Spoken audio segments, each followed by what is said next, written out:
More of us together than apart. It is the power of love in its rawest form. Join the fight for LGBTQ acceptance. Learn how at lovehasnolabels.com. Brought to you by Love Has No Labels and the Ad Council. You're listening to 95.7 The Game, KGMZ-FM and HD1 San Francisco on Odyssey Sports Station and the home of the Golden State Warriors and Valkyries. Always live on the free Odyssey app and now coming to you live from the Laughing Monk Studios. Now it's time for the closer of the week. Presented by LiftMaster and R&S Doors. Turn your garage into the envy of the neighborhood. Visit rnsdoors.com. This week's closer comes from Jackie from San Francisco. The R&S team did a fantastic job. I'm so thankful to Sal, Alexis, and Fred for fixing our garage gate problem. They were professional, friendly, and truly went above and beyond. I really appreciate their great work. Recently, my garage door opener was not working. I was in need of a closer. I was put in touch with R&S Doors, and they hooked me up with a brand new garage door opener from LiftMaster. With LiftMaster's MyQ connectivity, my garage door opener can be controlled right from my smartphone. You'll know when a door or gate has been left open and can close it with a tap, no matter where I am. Be one of the first 10 callers and receive 20% off a LiftMaster garage door opener. Call 1-800-FIX-A-DOOR. That's 800-FIX-A-DOOR. Or visit rsdoors.com. R&S Doors. Look for the red truck. Tune in to 95.7 The Game for Warriors Live, 60 minutes before tip-off. Every Warriors game throughout the season as we get ready for the action. Presented by Xfinity, your home court advantage. Brought to you by Xfinity. Watch all your favorite teams all in one place. Xfinity, imagine that. Hi, it's Bonte, here to talk about River Islands, the most successful lifestyle community in Northern California. Speaking from experience, I know that it only takes one visit to see why. The schools are top scoring and built right into the community. There are more than a dozen parks, open spaces, and playing fields, and another dozen lakes for kayaking and paddleboarding. Who doesn't like that? The town center is getting started, so you'll be able to shop, stroll, dine, and attend events, all right in your own community's backyard. It's the good life. Come to life. Currently, there are 15 unique neighborhoods, each offering a different take on the Delta lifestyle. The choices are yours in home size, style, bedroom count, and location. 2 bedrooms to 6 bedrooms, 1 story or 2, even multi-generational suites. What's more, the pricing is as varied as the homes, with prices ranging from the $600,000s to well over $1 million. Start your tour today at riverislands.com. That's riverislands.com. Isn't it time for you to discover the islands? There's a party at your house, but some are uninvited. Yeah, it's bugs. You've got ants, spiders, maybe a mouse or two. It's a full-blown shindig. But don't let these party crashers ruin your good time. Visit atgopestcontrol.com and let them show those pests the door permanently. Because when the only guests you want are your friends, leave the pests to them. Visit their website today, atcopestcontrol.com, before your house becomes a full-blown infestation. Call 888-900-9697 now for 10% off your initial service. Don't watch the game alone on your tiny screen. Ghostwood Kitchen is the ultimate destination for every major sporting event. They have huge screens, energetic atmosphere, and ice-cold craft beer. Their bar is ready to pour your favorite drink, and the menu is packed with delicious game day food perfect for sharing. Bring your team spirit, rally your friends, and catch every single moment with us at Ghostwood Kitchen, where the game is always on. And when the game is not on, we have the arcade to keep you going. Ghostwood Kitchen, 911 Main Street in Redwood City. Now it's time for the closer of the week. Presented by LiftMaster and R&S Doors. Turn your garage into the envy of the neighborhood. Visit rnsdoors.com. This week's closer comes from Jackie from San Francisco. The R&S team did a fantastic job. I'm so thankful to Sal, Alexis, and Fred for fixing our garage gate problem. They were professional, friendly, and truly went above and beyond. I really appreciate their great work. Recently, my garage door opener was not working. I was in need of a closer. I was put in touch with R&S Doors, and they hooked me up with a brand new garage door opener from LiftMaster. With LiftMaster's MyQ connectivity, my garage door opener can be controlled right from my smartphone. You'll know when a door or gate has been left open and can close it with a tap, no matter where I am. Be one of the first 10 callers and receive 20% off a LiftMaster garage door opener. Call 1-800-FIX-A-DOOR. That's 800-FIX-A-DOOR. Or visit rsdoors.com. R&S Doors. Look for the red truck. I'm Piera Palazzolo, VP of Digital Marketing for the American Management Association, a company focused on the management training skills needed to enhance the careers of business professionals. We did our research when it came to the best companies for website development and chose AmericanEagle.com. And we couldn't be happier. AmericanEagle.com worked closely with us to understand the front and back end requirements needed to launch an e-commerce website that could handle the complexities of running thousands of seminars nationwide. Our robust new website and improved SEO saw immediate increases in site traffic and web revenue. If you're in need of managerial effectiveness and success, visit our website at amanet.org. If you're in need of a website that provides an unparalleled consumer experience, I highly recommend AmericanEagle.com. Transform your business today. Dial 877-WebNow1 for a free digital consultation with AmericanEagle.com. Rain for San Jose with a high temperature of 65. Weather brought to you by Staples. Have an easy holiday at Staples. Save on top tech and gaming gifts, shipping supplies and services to get your packages there safely, even custom cards and wrapping paper. Staples. That was easy. Rise. Wake up. It's time to wake on up. Wake up, wake up. With a nice cup of Joe. What's up, Joe, bro? Featuring Joe Spadoni. He's an Italian. And Joe, the Butcher Boy Shasky. I am slippery. Oh! The best part of waking up is morning roast in your cup. It is the morning roast, man. On Rudy comes back, gets the inbound, and that is that. A huge win for the Golden State Warriors. The final, kind of academic. They sealed the game about a minute ago, but 125-120 is your final. Two teams will go head-to-head on Friday, the second game of this baseball series. Warriors with a season-high second-half points, 76. Oh, heck yes. Tim Roy on the call right here on 95.7 The Game, 125-120, the final in a much-needed Golden State Warriors victory. The chef was cooking. 46 points for the future Hall of Famer, the Olympic gold medalist, Jimmy Butler. Was he doing his best Stephen Curry impression from beyond the arc? Are you kidding me? 5 of 7? Hey, if Jimmy's unlocked the 3-ball, Joey, they got action. And Wembanyama, you know, that.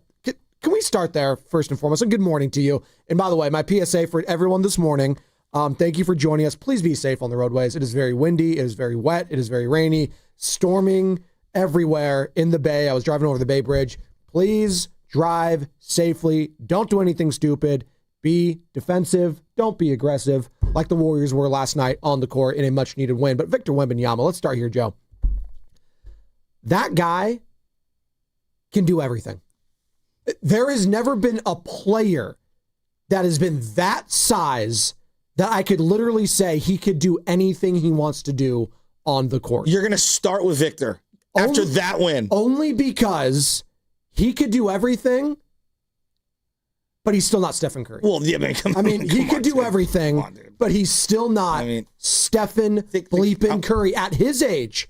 46 points when there was a lot of question marks about the old guys heading into this game. Rightfully so. That's what we were talking about yesterday. There's a lot of frustration. We're too old. They can't do anything. We need Anthony Davis. Well, let's all take a step back. We're 13 games into the season, and Steph put the team on his back when they needed him most, and he guided you to the promised land yesterday for a victory, Joe. Come on. The amount of text messages, DMs, comments, phone calls, segments I've done, we've done, I've received, we received. I'm telling you this right now. It's never been about the role players. We were arguing about it yesterday. We want to point the finger at all the guys looking down the bench, making a fraction of the amount of money that the other guys. We are being carried by the big three. This will go as far as they can drag it. It's always been about that.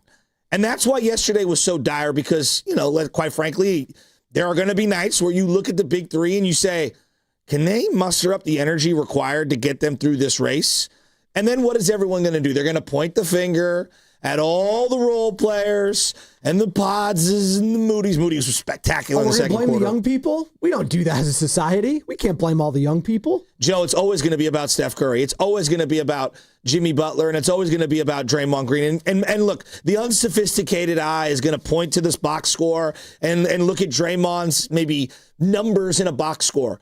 Does not indicate how well he played. I am a equal opportunist analyst when it comes to, hey, when you play well, I'm going to acknowledge it. When you play like poop, I'm going to acknowledge that as well. Steph Curry started this game, and it looked like they were shot hunting. And then he got into a rhythm, kind of like in that second quarter. The third quarter, he was dragging them. Draymond Green, offensively, couldn't get it going. It was a tough matchup.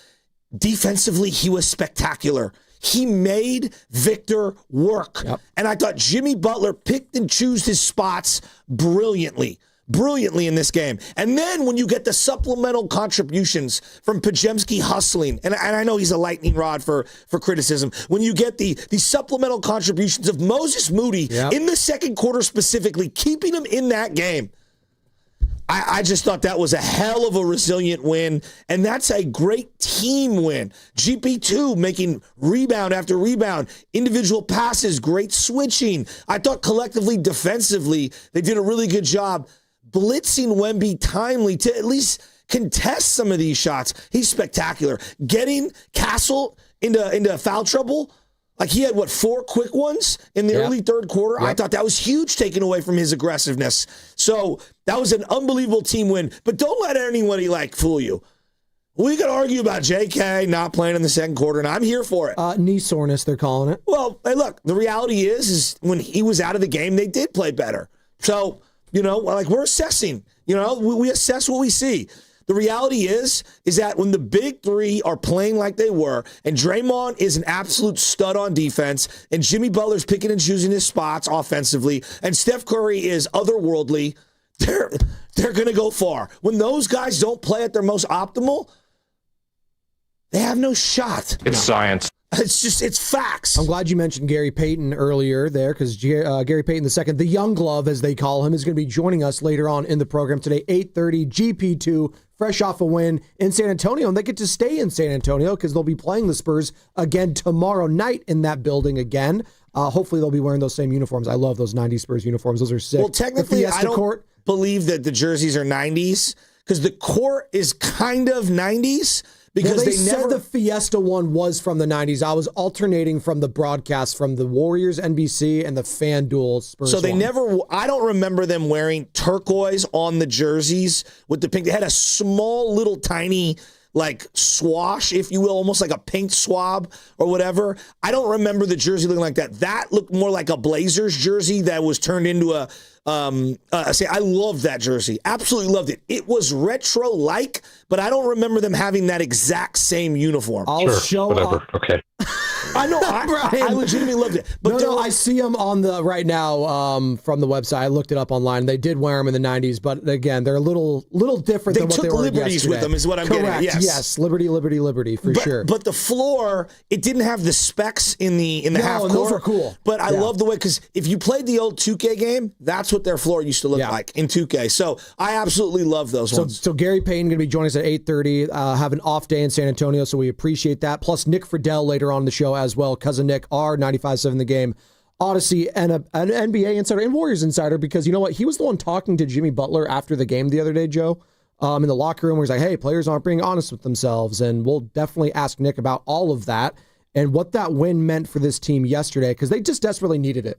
I mean, that's their second win on the road outside of their first game of the season where they won in LA. They desperately needed to just win the game yesterday. And the fact that it was Jimmy and Steph leading the way, and hell, the young guys making key contributions. Will Richard got the start yesterday. The rookie.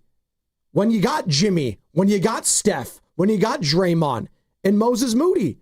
Kuminga on the bench. Pod's on the bench. Obviously, Al Horford, they're going to continue to bring him off the bench. Still waiting for that Al Horford game. But we're going to get it eventually, I promise. He did hit a big three in this game. He did. In the corner, he hit a three. Boy, he looks old. Well, he does. I mean, he looks old. When you go up against that Spurs team, most teams are going to look old. They have a lot of young talent. Well, of course. I'm just going on like the whole body of the season. Absolutely. He has not looked great. Well, especially when you don't play back-to-backs. Just in and of itself, you just find yourself being old. There was a point in this game in the, I don't know, maybe late first quarter, that second unit that was in there, whatever combinations, it felt like pick and pop Horford spamming over and over and over. He just kept going back iron, back iron, back iron. And I was like, wow, is this what it's going to be? For those that are on YouTube right now, I know that we have probably a larger radio audience, larger Odyssey app audience. It's an invisible chair. The camera's messed up. Something's going on with the camera. So you are playing the role of Domantas Sabonis today. Hollow Man? Yeah, Invisible Man. And you're wearing the cloak of invisibility. Harry Potter, thank you. Yes. And I am looking glorious. Oh, okay. So there you go. So I'm Casper the Friendly Ghost over here. Well, I mean, the ratio of gorgeousness to invisibleness is the best it's ever been. Wow. Okay. Wow. Look at you patting yourself on the back like you did yesterday at the summit. What? Little not summit. What did we have yesterday? A little meeting of minds from all the stations. Dude, I was fighting. I was fighting it. Were you tired? Well, I mean, these people don't understand when you've got back-to-back Warrior games, a championship softball game that you have to attend. Oh, that's the one. You're lifting weights at 3:30 so that you're ready to roll for the Vegas tournament come December. Oh, look at you. Yeah, you got to be rocking and rolling. And so it's a little tired. Who's older, the Warriors or your softball team? Oh, we're pretty old. Okay, all right. I mean, it's close though. I mean, we might need a pinch runner to walk after a walk to first base. Sam Lubman's available, pinch runner right there. He's in his prime. Lubman. 32 I've seen years him old. throw a baseball. I said pinch runner. He can run. I've seen him stretch and look like he's ready to. Let's go race right now. Why are you watching him stretch? This segment's brought to you by First Snow Car Credit Union. Around the bases or just in a straight sprint? Oh, apply online or just ask for First Snow Car Financing. I don't think you would beat me around the bases. Your foot would explode after 3 steps. All right. How many? Let me look at how many. Y'all playing with me? I'm feeling so good today, Sam. I'm going to let you eat a couple of the donuts I bought for the crew. You know what, Shasky? That's how good I'm feeling this morning. I'm feeling so good, I might leave a couple of the donuts. You know what Shasky's team and the Warriors are feeling like right now? Champions? This team is DTF, Jim. Absolutely. DTF. Joe Shasky's softball team.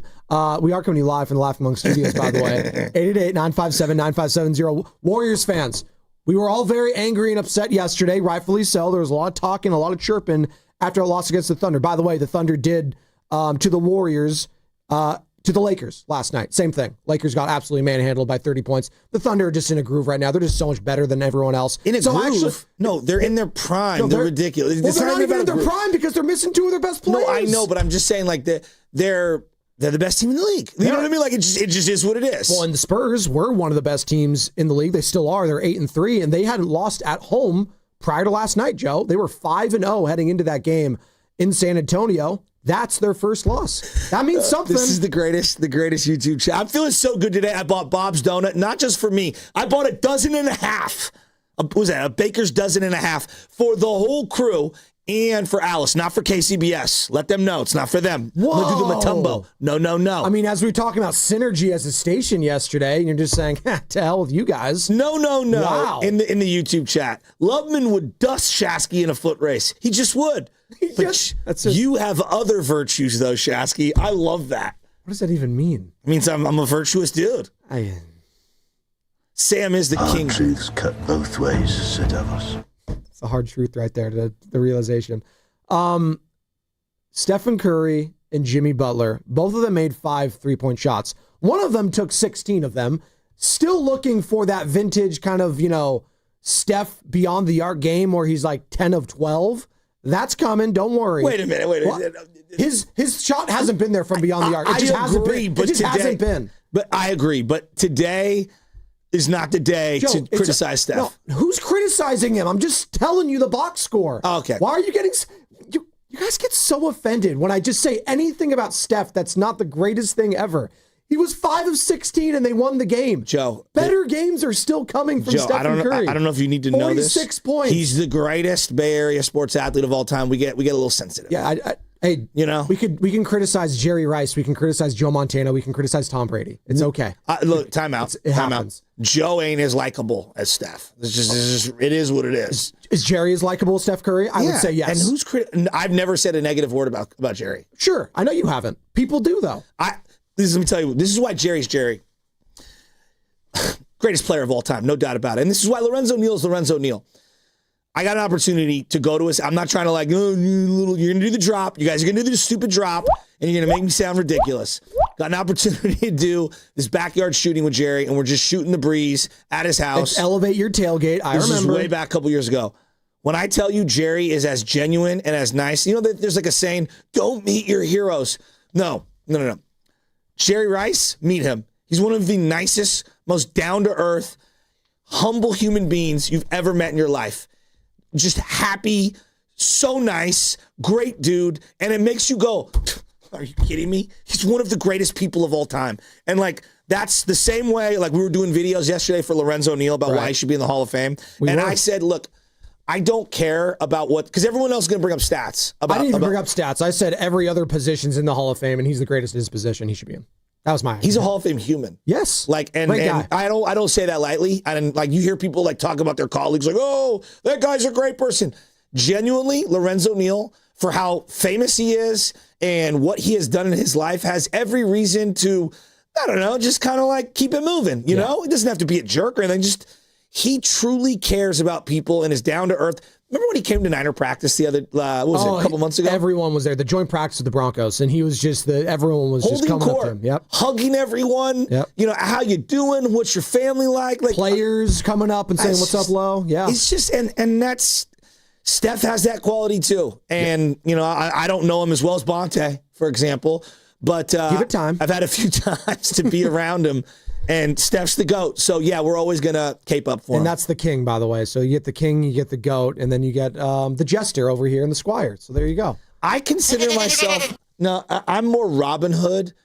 Because but you're more Robin Hood Men in Tights than Russell Crowe. No. Kevin Costner. I'm Kevin Costner. Please, dog. with the worst British accent you've ever heard in your life. Absolutely. Oh my God. Everything I do, I do it for you. That Bryan Adams song still bangs. It's a Pull good that one. up. Bryan Adams, everything I do it for you. Come back with that in a It is a banger. Just told Carter that. It is such a banger. And in my mind, I like the commercial. It's the slow-mo with the flaming arrow as he's like...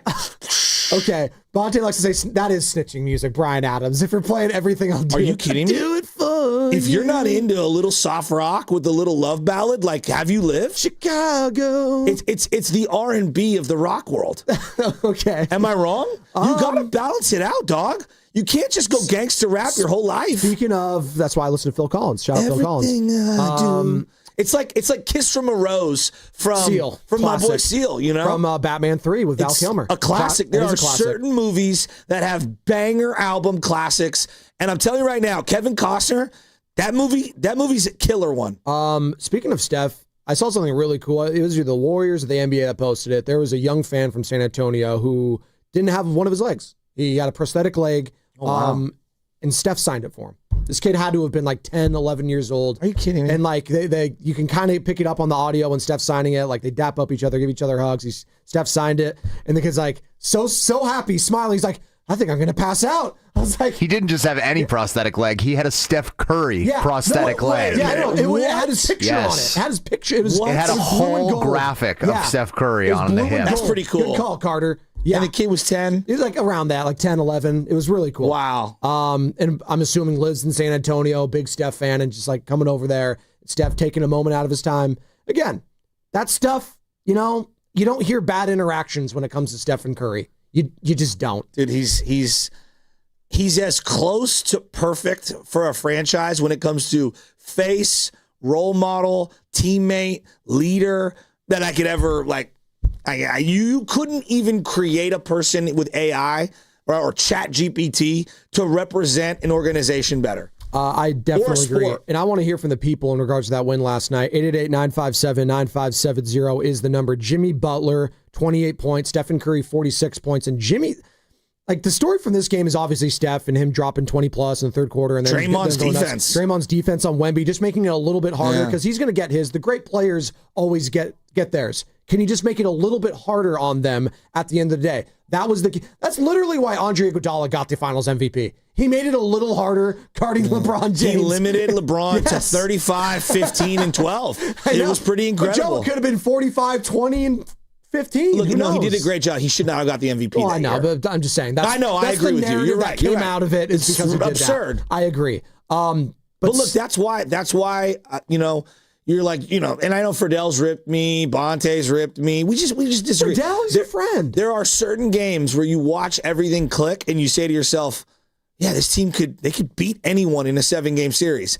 Then you watch the slog of the regular season and you see the age, and then you say to yourself, they could also lose before they even get there. I think that's what I took away from this game. And so far this season, we're through 13 games. 888-957-9570. How we feeling, Dub fans? Where are they at? Because they at? Everybody yesterday, myself included, we're losing our mind. The sky is falling. They needed that win for the mentals. I think it was the palate cleanser of all palate cleansers. It was cleaning out the fridge and getting the house ready before the cleaner comes. Joe? Maybe that's why it's raining, because we just needed a cleanse here. And that's what it signifies. The roads are slick. Are our donuts here yet? What's up with the Bryan Adams song, Carter? What are we doing? Yeah, that's what we need to get on the Bryan Adams song. Me to come back with it. No, I want to hear that banger right now. I want to see we're going to go to break? All right. Guys, if you're not into the love ballads, think of Casey and JoJo. Let's Get Married. Want to Love You for Life. That's a banger. There are certain bangers. It's okay. Not everything has to be hit 'em up. You got to show a little versatility.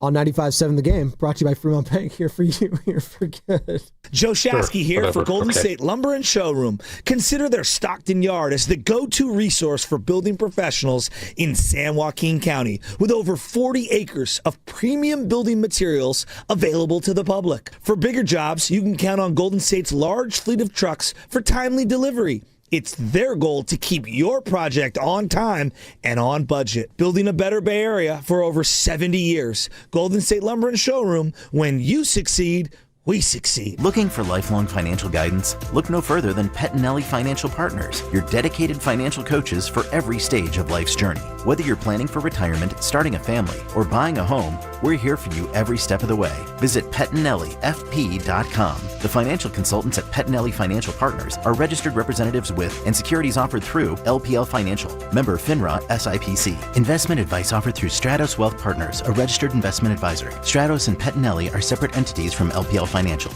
There's a party at your house, but some are uninvited. Yeah, it's bugs. You've got ants, spiders, maybe a mouse or two. It's a full-blown shindig. But don't let these party crashers ruin your good time. Visit atgopestcontrol.com and let them show those pests the door permanently. Because when the only guests you want are your friends, leave the pests to them. Visit their website today, atcopestcontrol.com, before your house becomes a full-blown infestation. Call 888-900-9697 now for 10% off your initial service. Nationwide is so much more than a great insurance company. They're one of America's largest financial services companies. Like how I'm more than Saquon Barkley, the NFL's reigning leading rusher. I'm also the NFL's leading husher. Hey, shh. Nationwide Investment Services Corporation, member FINRA, Columbus, Ohio. Jack here with the sound of a freshly cracked egg, sausage grilling, you busting out of your front door. Oh, hey, no rush. My 2 for $5.50 sausage croissants are available all day. Get so much more. Plus tax, limited time only. Price and participation may vary. Welcome to Jack in the Box. Prescription products require completion of an online medication consultation with an independent healthcare provider through the LifeMD platform and are only available if prescribed. Subscription required. Individual results may vary. Additional restrictions apply at lifemd.com. Read all warnings before using GLP-1s. Side effects may include a risk of thyroid C-cell tumors. Do not use GLP-1s if you or your family have a history of thyroid cancer. Confused on where to start with weight loss medication? 95% of LifeMD patients said starting their weight loss journey was simple. Go to trylifemd.com now and see the best options with or without insurance for Wegovy, Zepbound, and more. Brian was approved for insurance coverage and lost 100 pounds. I love the fact that insurance covered almost everything because pharmaceutical prices are going through the roof. The first time I realized that LifeMD was working for me was when the hunger started going away. I never thought losing weight would be this easy. It's given me more energy. I would recommend LifeMD to anybody. Nearly 96% of patients said they would recommend the LifeMD program to anyone who wants to lose weight. Get started right now at trylifemd.com. That's TRYLIFEMD.com. Hi, it's Bonte here to talk about River Islands, the most successful lifestyle community in Northern California. Speaking from experience, I know that it only takes one visit to see why. The schools are top scoring and built right into the community. There are more than a dozen parks, open spaces, and playing fields, and another dozen lakes for kayaking and paddleboarding. Who doesn't like that? The town center is getting started, so you'll be able to shop, stroll, dine, and attend events, all right in your own community's backyard. It's the good life. Come to life. Currently, there are 15 unique neighborhoods, each offering a different take on the Delta lifestyle. The choices are yours in home size, style, bedroom count, and location. 2 bedrooms to 6 bedrooms, 1 story or 2, even multi-generational suites. What's more, the pricing is as varied as the homes, with prices ranging from the $600,000 to well over $1 million. Start your tour today at riverislands.com. That's riverislands.com. Isn't it time for you to discover the islands? This is the story of the one. As a custodial supervisor at a high school, he knows that during cold and flu season, germs spread fast. It's why he partners with Grainger to stay fully stocked on the products and supplies he needs, from tissues to disinfectants to floor scrubbers. All so that he can help students, staff, and teachers stay healthy and focused. Call 1-800-GRAINGER, click Grainger.com, or just stop by. Grainger, for the ones who get it done. Okay, I have to tell you, I was just looking on eBay where I go for all kinds of things I love, and there it was. That hologram trading card. One of the rarest, the last one I needed for my set. Shiny like the designer handbag of my dreams. One of a kind. eBay had it, and now everyone's asking, ooh, where'd you get your windshield wipers? eBay has all the parts that fit my car. No more annoying, just beautiful. Millions of finds, each with a story. eBay. Things people love. Red and Gold Game Day starts at Laughing Monk Brewing. Park for free. Enjoy amazing food, ice-cold beer, and every game on TV. Catch 95.7 The Game's pregame show. Then hop on the free shuttle straight to the stadium. Sign up now at 957thegame.com.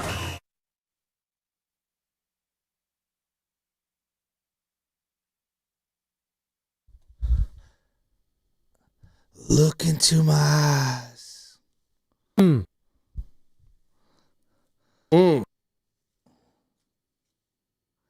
To me. Such a banger. Who is this song to, Joe? Everyone. Not to Stephen Curry? A little. It's kind of weird if I do that. Why? Can't tell me it's not worth fighting for. Yeah, close. Yeah. I know I'm a little off. It's been about 20. It's not worth dying for. 5th championship ring, I think. Okay. You know it's true. Turn it up.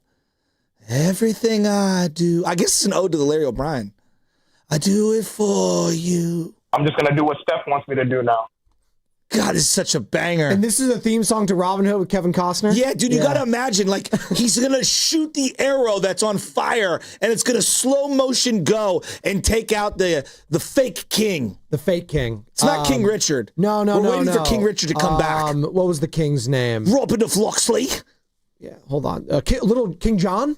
King John, I think, is who it was. It was like the fake king. God, he was so good in that movie. King, because this is what we really need to worry about, is King John, Robin Hood. But anyways, we're talking about the Warriors when they won 125-120, and everyone was freaking out yesterday, Joe. Our pets' heads are falling off. Sure. The young guys can't do it. The old guys can't do it. They even admitted it up. They had like a sit-down, hardcore film session. And it was King John of England, the villain. King John. That's what it was. Not Little John. Yeah. But he had like a crazy witch in that movie, which was, and it was very disturbing when I was younger. You know what was very disturbing was that loss the other night to the Oklahoma City Thunder. And there's been some moments this season. Sheriff of Nottingham. I'm getting so many. Text messages. The Sheriff of Nottingham. And then who's the Friar Tuck? Friar Tuck was the best. There we go. Big drunk. Loved him. God, they casted that perfectly. Friar Tuck. He looks like he could play on my OC softball team. Over 40. Friar Tuck always with the biggest gut ever. If you go to the Robin Hood Disney movie too with the fox and like the bear is a classic too. It's classic. It's a banger. I want to talk about someone, and I don't want to make this the topic of conversation because I know this is what inevitably will turn into. It's the first thing I saw after the game was over yesterday. And as soon as this guy went out, the Warriors went on a run, and now we're all going to say we don't need him. Let's get rid of him. Jonathan Kuminga. He left the game with knee soreness, did not return. 12 minutes yesterday off the bench. He had been. Is it back? Oh no! Is it back, Carter? Do you want to hit it? I don't think we're there yet, but Kuminga crisis.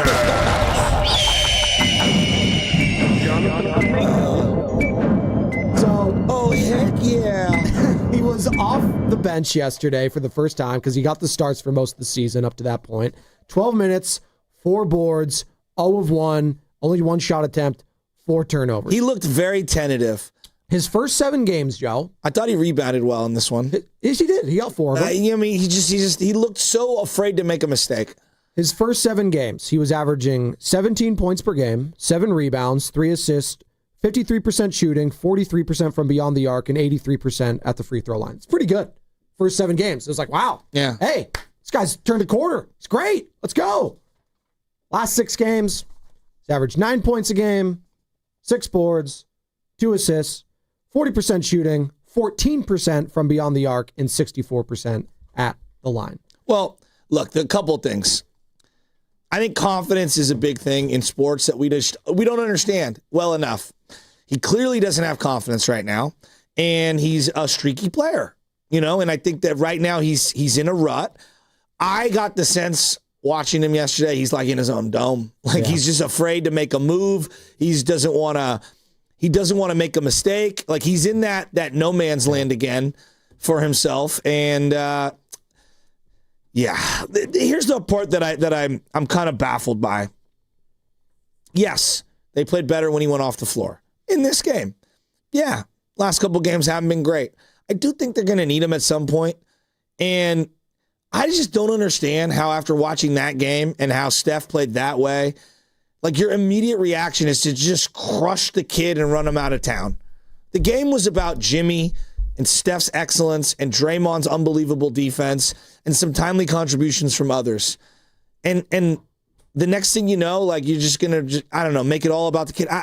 I guess there's a cause and effect, which I will definitely acknowledge, but at some point, like, can we just enjoy what we just saw without having to crush someone else? I don't know. No, I'm just going to tell you right now, we're not allowed to enjoy it. But did you think of it that way? No, I saw people, and again, social media is not real life. I understand that. It doesn't speak for the entire fan base, but there is something to be said about, hey, when it was Jimmy, Draymond, Steph, Moses, Pods, when it was that lineup and Kuminga was out of the equation, that is when they made their run in the regular season last year. That is what they did heading into the playoffs. I'm not saying they can't be good with Kuminga. That's not what I'm saying at all.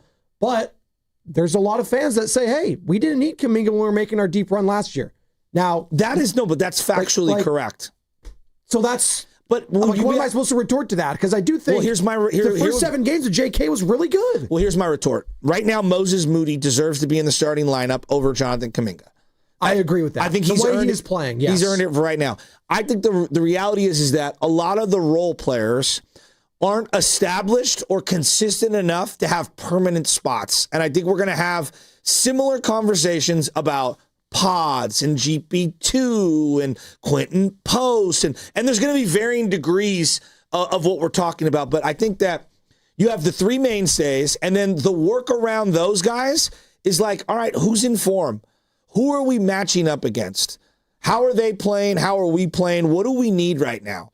Right? They just don't have legitimate starters. All these are Moody, Pods, GP2, Buddy, Quentin Post, Kuminga. How many guys on this team are like, all right, it's situationally based. Who are we going up against? What's the matchup looking like? What's your form looking like? I don't think that's independent of JK. That being said, for now, for the regular season, for right now, I'm probably icing out JK in the starting lineup and using him in some different role off the bench. And I'm going to roll with Moses Moody.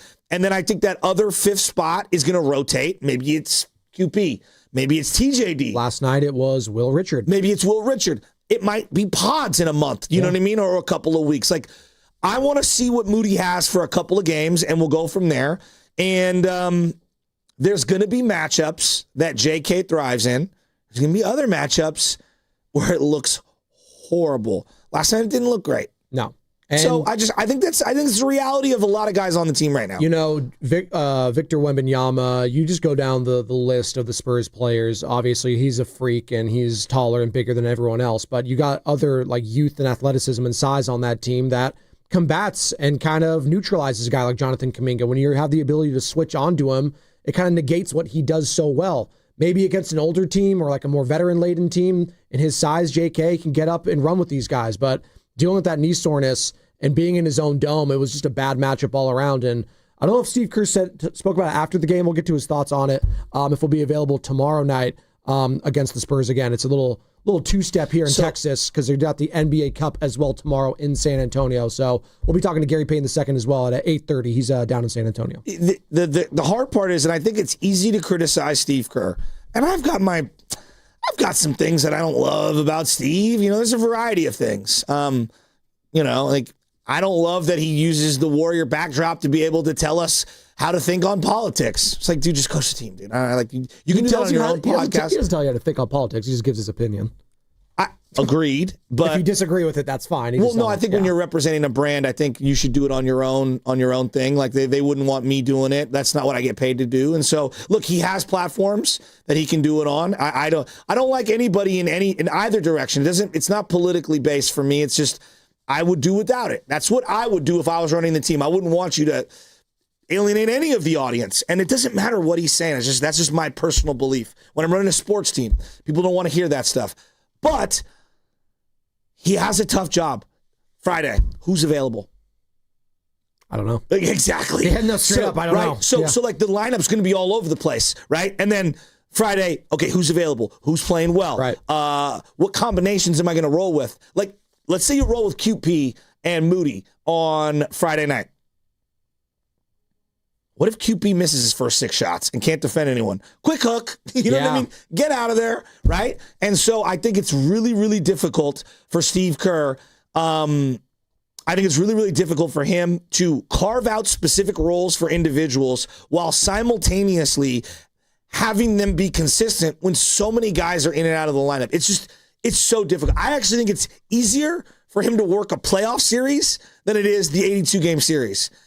I think he's more comfortable doing that, and it is easier. It is, because I know who's going to play every night. Correct, and you know the matchup, and you know who you're playing up against every single night. 888-957-9570 is the number. I am on YouTube now, Joe, but I got to be honest, I'm a little upset. It's my side profile because it's zoomed in, so not only is the schnoz real and spectacular, it's added like 6 or 7 inches to it, to the beak, if you will. That's what's coming up, brought to you by Fremont Bank, here for you, here for good. Plus, Sam Lubman, our producer, has concocted a new game we're going to play on air. Is it called More or Less, Sam? Ooh. Possibly. And this is more or less going to be the end of the segment on 95.7 The Game.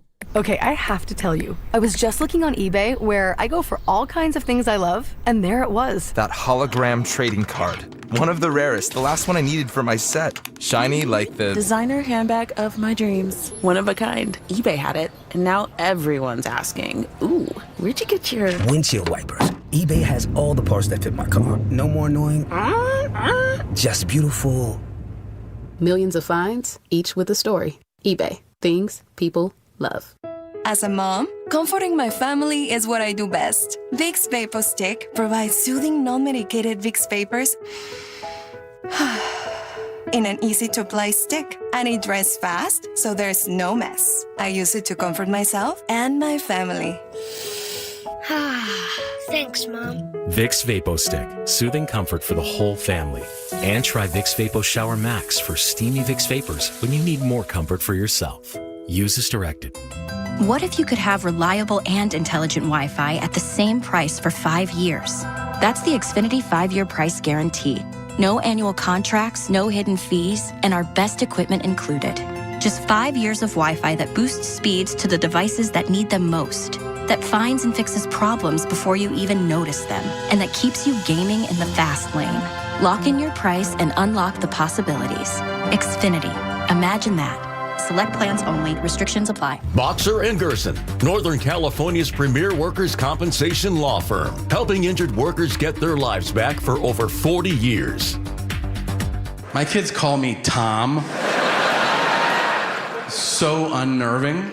Every day, the older one's like, "How you doing, Tom?" I go, "Hey, I'm not your fucking stepdad, all right? I wish I was. It'd be a lot easier, but I'm not." From From his multiple Netflix specials, comedian Tom Segura brings his new tour, Come Together, to Paramount Theater November 30th. Get tickets now at Ticketmaster.com. Don't miss Tom Segura, Come Together. When selecting a financial institution, how do you know you're making the right choice? As Bay Area bank customers find themselves at a crossroads, maybe it's good to consider if you want your bank to be community-oriented or corporate-minded. Fremont Bank has grown by providing stable, consistent service to the region, its families, and its businesses for 60 years, all without a single merger. And we intend for more of the same for the next 60. Fremont Bank. Here for you, here for good. Hey, this is Joe Shasky from 95.7 The Game. Want to hear something super? Well, Merit America wants to get you on the path to a super new high-paying career with free coaching and training. And the first step is a super job working at the super big game. Go to meritamerica.org/super and see how you can sign up for super career training in HR, logistics, data analysis, and much more for free. So go to meritamerica.org/super. This is a super opportunity, and it's brought to you by Merit America. Oh, hey, welcome to gift wrapping.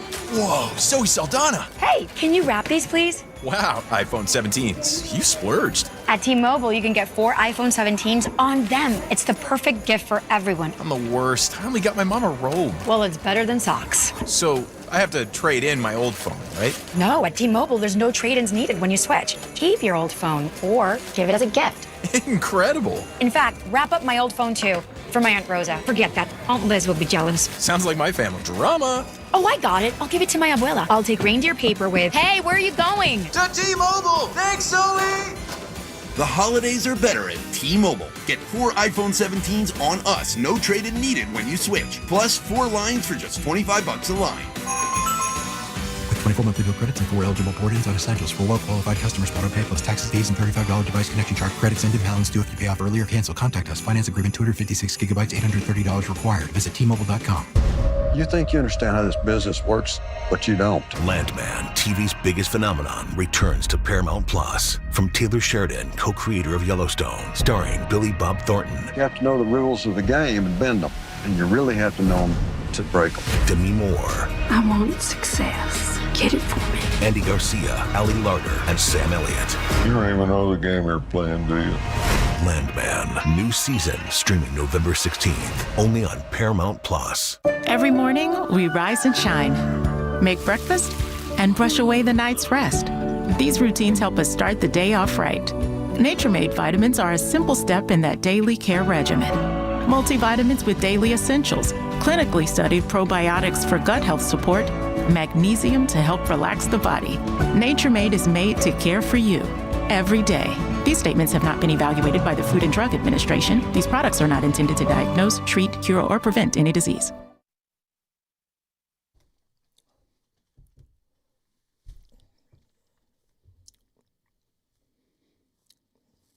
Curry steps across the timeline with a second to spare. Butler unguarded, casually launches and buries a 3. Nobody was guarding Jimmy Butler. 117-110, a mental error that time by the Spurs. Dub Nation, this is Jimmy Butler. You're listening to The Morning Roast with Joe Spadoni and Joe Shasky, coming to you live from the Laughing Monk Studios on 95.7 The Game. You really are Jimmy Buckets, 7 of 12 yesterday, 28 points, and 5 of 7 from beyond the arc. That 3-ball's been there for Jimmy Butler this season. He's not a 3-point shooter. We knew that when we were getting into the Jimmy Butler business. This is a mid-range guy. He can go one-on-one, ISO basketball. He can facilitate, but not really a 3-point shooter. Well, in the offseason, he's worked on it. It looks like Joey. The shot looks a little cleaner. Doesn't look as flat.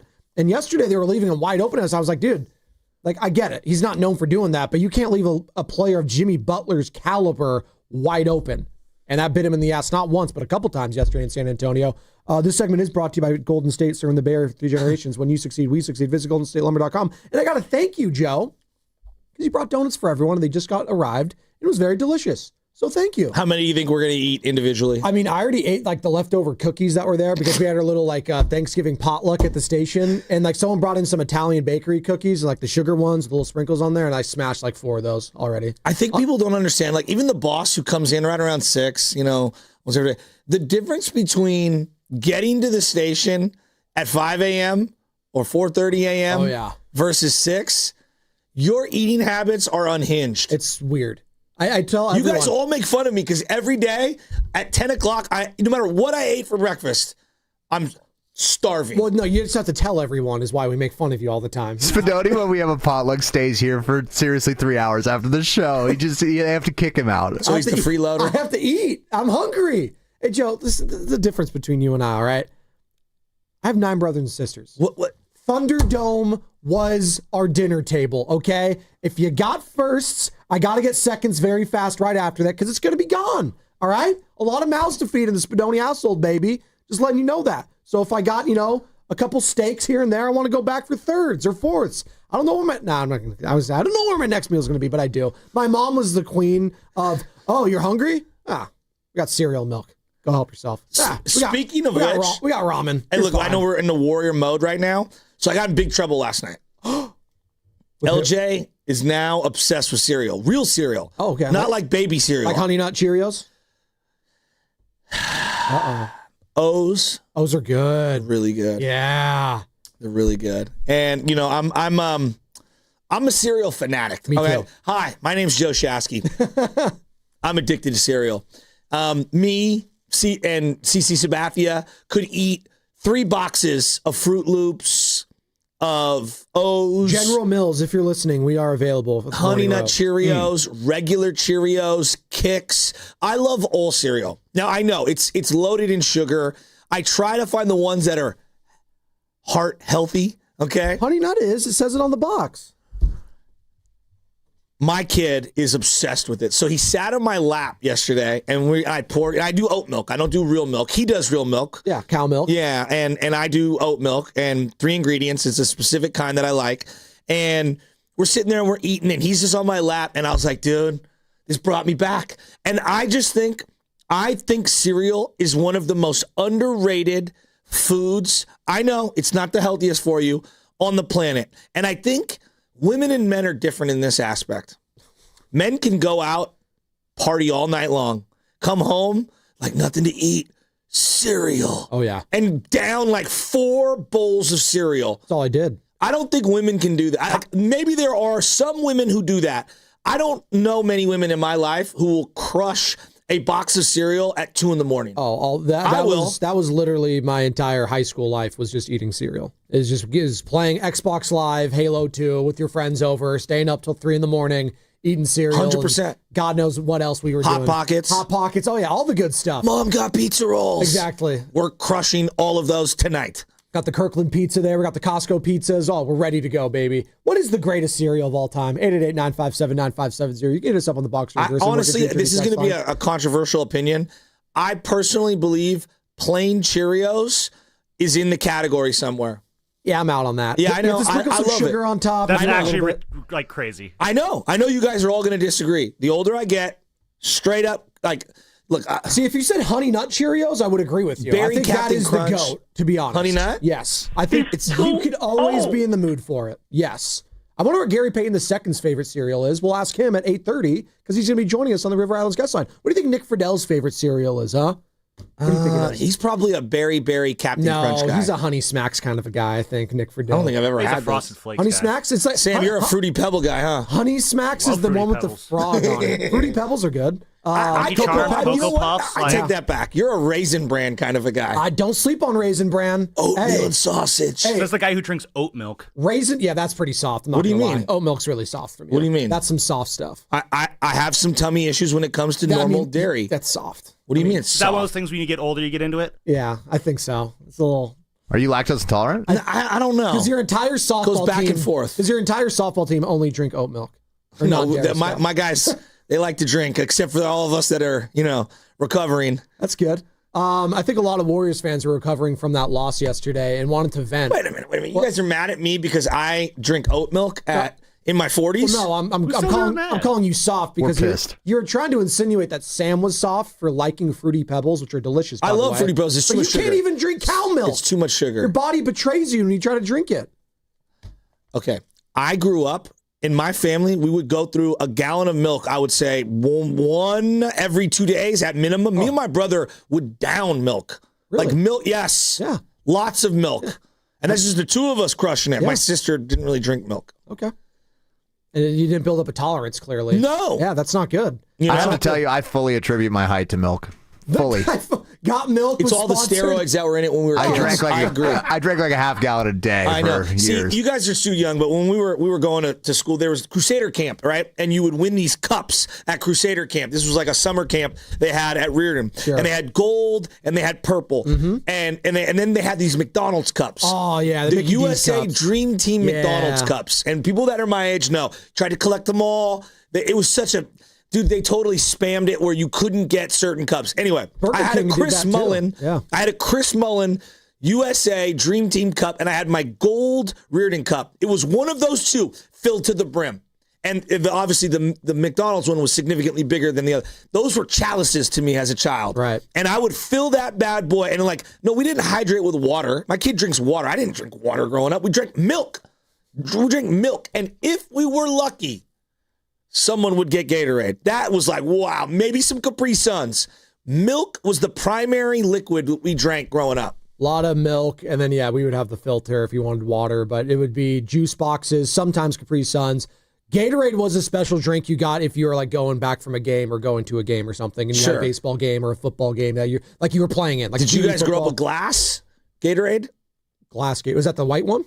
Oh boy. What is? I don't know what that is. An actual like glass in a glass bottle. bottle. No, I remember there was like juice boxes though of it. You remember those? They used to come in like a 24 pack. You guys ever have it out of the can? Oh yeah. It's a little more carbonated, and they have it at it's the green can. They have it in certain delis.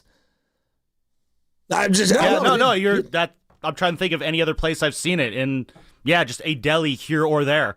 It's a clean looking can though. Hey, Steve Kerr, how about that win last night? We weren't exactly panicking, and we're 6-6, and there's 70 games left. But we needed to rediscover our identity. The ball movement right away. Even though we scored 14 points in the first quarter, I liked the process. The ball was moving. Everybody was sprinting into ball screens, sprinting the floor, getting to our spots in transition, competing defensively, and that just felt like our team out there. No, and no one's panicking right now with the Warriors. None of the players are panicking yet. It's too early to panic. The fans are panicking. I don't think. Well, we throw that word around. There's 150 games left over the next 2 years of this core. So yeah, it's a little different than, like, for example, the San Antonio Spurs, where they're looking at their future and they're like, oh, we have like a 7 to 10 year runway. Like, that's what they're thinking in their head. It's a little different for the Warriors. Like, we are watching the final embers of a dynasty flame out or, continue to burn. Like, that's what we're watching. We're watching the last log, if you will. So I get the sense of urgency. I think it's totally different for the Warriors than so many other teams around the league. Yeah, but I'm saying the players themselves aren't panicking. They had a team meeting where Steph admitted, and they didn't call it team meeting. That's not panicking, though. That's just saying, hey, guys, we're not playing well. Like, let's fix it. No, they sat down, and they all did. You think they were panicking? No, I think that they reassessed where they were at, and they came together. And they don't do that often, and they don't speak about doing that often. So I do think it was a little different. I do. I think the veteran players are just playing like ass, and they just need to play better. I don't really think it was that deep of a conversation. It's like, hey, let's all just play better. We're playing like knuckleheads right now. We're not playing team basketball. We stink.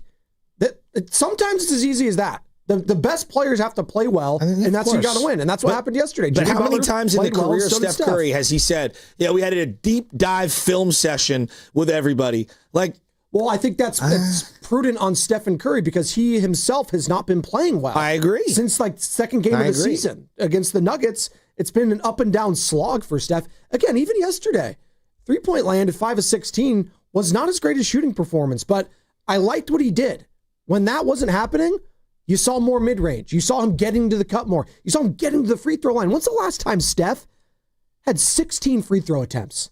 16 yesterday. Jimmy Butler getting there 12 times. Like, that was the difference in the game for me. It was getting Stephon Castle in foul trouble and then Steph getting matched up against the big boys. And I don't care if it's Luke Cornett, who I know you like, or Victor Wembanyama. He's putting both those guys on skates multiple times. He's still, at this age, Joe, he's the greatest shooter and he's the greatest shot maker I've ever seen. You talking about Steph? Steph. He is. He is. He's Even one at of this one. age. Yeah, it's incredible. He's one of one. He's just so, God, he's so unique. He's incredible. And then he was attacking the lane. He had some crazy finishes around just some redwoods in the straight paint. up. Sequoias. It's just straight up redwoods. Here's the thing about Victor and that team. Everyone's going to point to, look how many blocks he has. How many shots do people not take because of Victor Wembanyama? Just being in the presence. Guys are afraid to even let it go. Dude, you see I'm blown Brandon away. Podziemski have a runaway? He's like, wow, he can get a dunk or a layup here. And Wemby was 2 steps behind him, and Pods just travels. He did the slow-mo. He could have just ran it out to the corner. He did the slow-mo Euro step through to the baseline, and Kerr's like, what are you doing? This is where, come to a jump stop, young man. I feel like the old-timer. Come to a jump stop. Eat your Cheerios. Right. Yeah, your plain Cheerios, absolutely. Here's more from Steve Kerr. Now, I actually want to play this one. This was before the game, Joe, about the comments made from Draymond the night before. This was Steve Kerr's first time being able to listen to that and then respond and talk about the comments. Remember, if you're just joining us, you missed it. Draymond, after the loss against the Oklahoma City Thunder, said, hey, we got a lot of agendas on this team right now, and the ultimate agenda is to win, and those need to fit in to the overall team aspect of it. This is what Steve Kerr had to say. There are always moments in the season where that vibe slips away and you have to fight to get it back. That involves film work. It involves pointing out detail of how individual guys are playing. They may not know that their touch time is much longer than normal, for example. We're holding onto the ball more. Some of that is on me to make sure the lineups are good so that we balance things out and get the right combinations that we know have worked in the past. So all of those things factor in, but in the end, when you lose in the NBA, the vibe's off, and that's all Draymond was referring to yesterday. It's so funny that he brings that up. They are hell-bent on the motion, right? That's it's in their DNA. It's like Kyle Shanahan running the zone blocking And where scheme. do you learn that from? Greg Popovich in San Antonio. But yesterday, third quarter, I thought what flipped the game was running the high pick and roll to get the matchup on Victor Wembanyama on Steph. And not necessarily that Steph cooked Victor. It just forced them into mismatches across the board. And yes, then Steph started going downhill. Obviously, Castle getting into foul trouble really takes away from his aggression through a screen. He's so good. You can't fight through the screen the same way when you have four fouls and it's 10 minutes to go in the third quarter. So I thought they did a really good job kind of getting certain matchups, and that's not how they love to play. And I got the sense that there was a sense of urgency at halftime to, all right, now we need to play more of a playoff atmosphere style of half-court offense, which they normally don't do during the regular season. Yeah, you look at the free throw just attempts and compared to the both teams, 36 for the Warriors, 16 for the San Antonio Spurs, which is kind of insane when you think about the size differential on both these squads. I mean, Al Horford's out there, and he's like your biggest player. I know Quentin Post had 5 minutes, but it's like Al Horford. It's like, listen, at 6'9". Like, I know he's got long reach or long arms and stuff, but like, Victor Wembanyama is 7'5". 7'5". It's 6 free throw attempts. 6. So again, I tip my cap to what Draymond Green did defensively, what Jimmy Butler was able to do. I thought Steph at times was even opportunistic, getting a couple steals. And Will Richard being in that moment, and I get it. Did it look like it did against the Sacramento Kings when it was a bunch of the young guys and he had to play against the big boys? No. His first shot attempt was in the fourth quarter. He had a 3. But, I think a lot of people are like, oh, Will Richard, maybe the lights are too bright. No. I thought he was fine for the most part. Like, he's a rookie playing with 3 future Hall of Famers. So Will Richard, I'm not knocking you, but people who think that Will Richard or even a handful of Moses Moody knockdown shots are going to make or break the Golden State Warriors in 2025, 2026, it's insane to me. No, I'm saying it's a positive that they could rely on a guy like this. I like Will Richard, play. But he's going to play, again, like all these guys, they're going to play up and down. Yes. And you're going to get some duds offensively. You're going to get some times where he gets picked on defensively. Yes. So I have no problem with how he played yesterday. I think the overall team got off to a decent start, and then that second unit was like, yeah. I mean, 14 points in the first quarter. Yeah. Oh my. I thought Moody in the second quarter, quietly, and I don't know if anyone's going to say this, I thought Moody kept them in it in the second quarter with his shooting. No, absolutely. 19 points for Moses Moody, and that's another takeaway. I wonder what he had in the second. This must be that might be the biggest takeaway from the game for me. 11 in the second. Like Stephen Curry and Jimmy Butler, absolutely. Like you need to win with your two best players, and they led you to the promised land yesterday.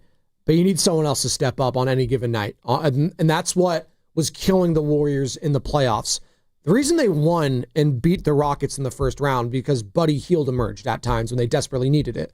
They needed someone else outside of Steph and Jimmy. Moody wasn't that guy in the playoffs. Pods wasn't that guy in the playoffs. Draymond Green was not that guy in the playoffs. They needed someone else, and that's why a lot of people are frustrated. Oh, Jonathan Kuminga, right? So they always need a third scorer. And yesterday it was Moses Moody, and that shot has looked as confident as I've seen since probably the end of last year in regular season, towards the end when they're on that run. 5 of 10, and he is playing with confidence. He is playing within the system. Defending without fouling. He's defending without fouling. He's been decisive. He's been distributing. He had 3 assists yesterday. I have been very impressed with Moses Moody because I think there was a lot of question marks regarding him. And him starting the season off, let's be honest, he was hurt. He hurt himself. Like, he had the calf issue. He didn't know if that was going to linger on. He had surgery in the offseason on his hand, Joe, which obviously affected his shooting last year in the playoffs. Now we're seeing a healthy version of Moses Moody.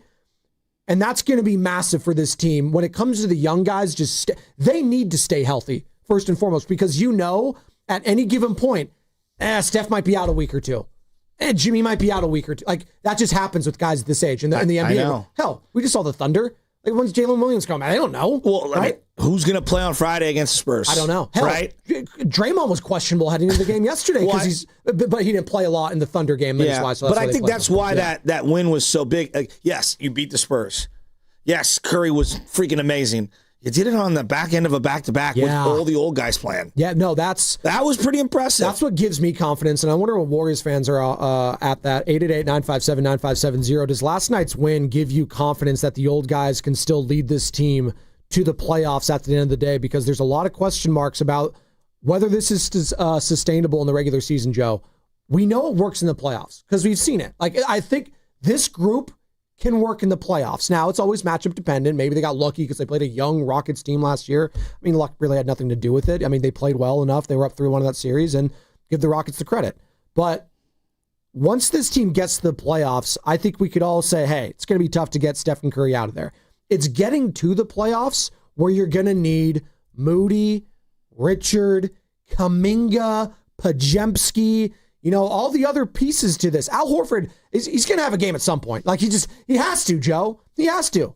I mean, 23 points yesterday, 23 minutes, 9 points, 3 of 7 from the floor. He just bombed so many threes, it felt like, in that second quarter. He actually shot 50% from the three-point land, 3 of 6. Yeah, no, his second half was way better than his first half. That's what I'm saying. So maybe that could be something where they get an off day, and if he plays tomorrow, because he doesn't play back-to-backs, but we'll have an off day today, maybe that could be a sign that he can get it going moving forward. The other thing that I think is going to get lost in the sauce from that game, how many Curry mid-range shots did he take?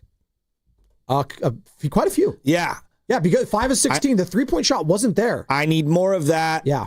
If it's a good shot, and I don't care that it's a mid-range shot. For Curry, a mid-range shot is better than most guys' layups. No, for sure. It's like a 60%, 70% shot for him when it's just at the elbow. I thought it opened up the floor for them to drive and to be able to step back. I really liked that he hit a couple of middies and wasn't trying to go backwards 6 or 7 steps. Like, I really enjoyed that. You're listening to 95.7 The Game, KGMZ FM and HD1 San Francisco and Odyssey Sports Station, the home of the Golden State Warriors and Valkyries, always live on the Free Odyssey app, coming live from the Laughing Monk Studios. Warriors 125, Spurs 120.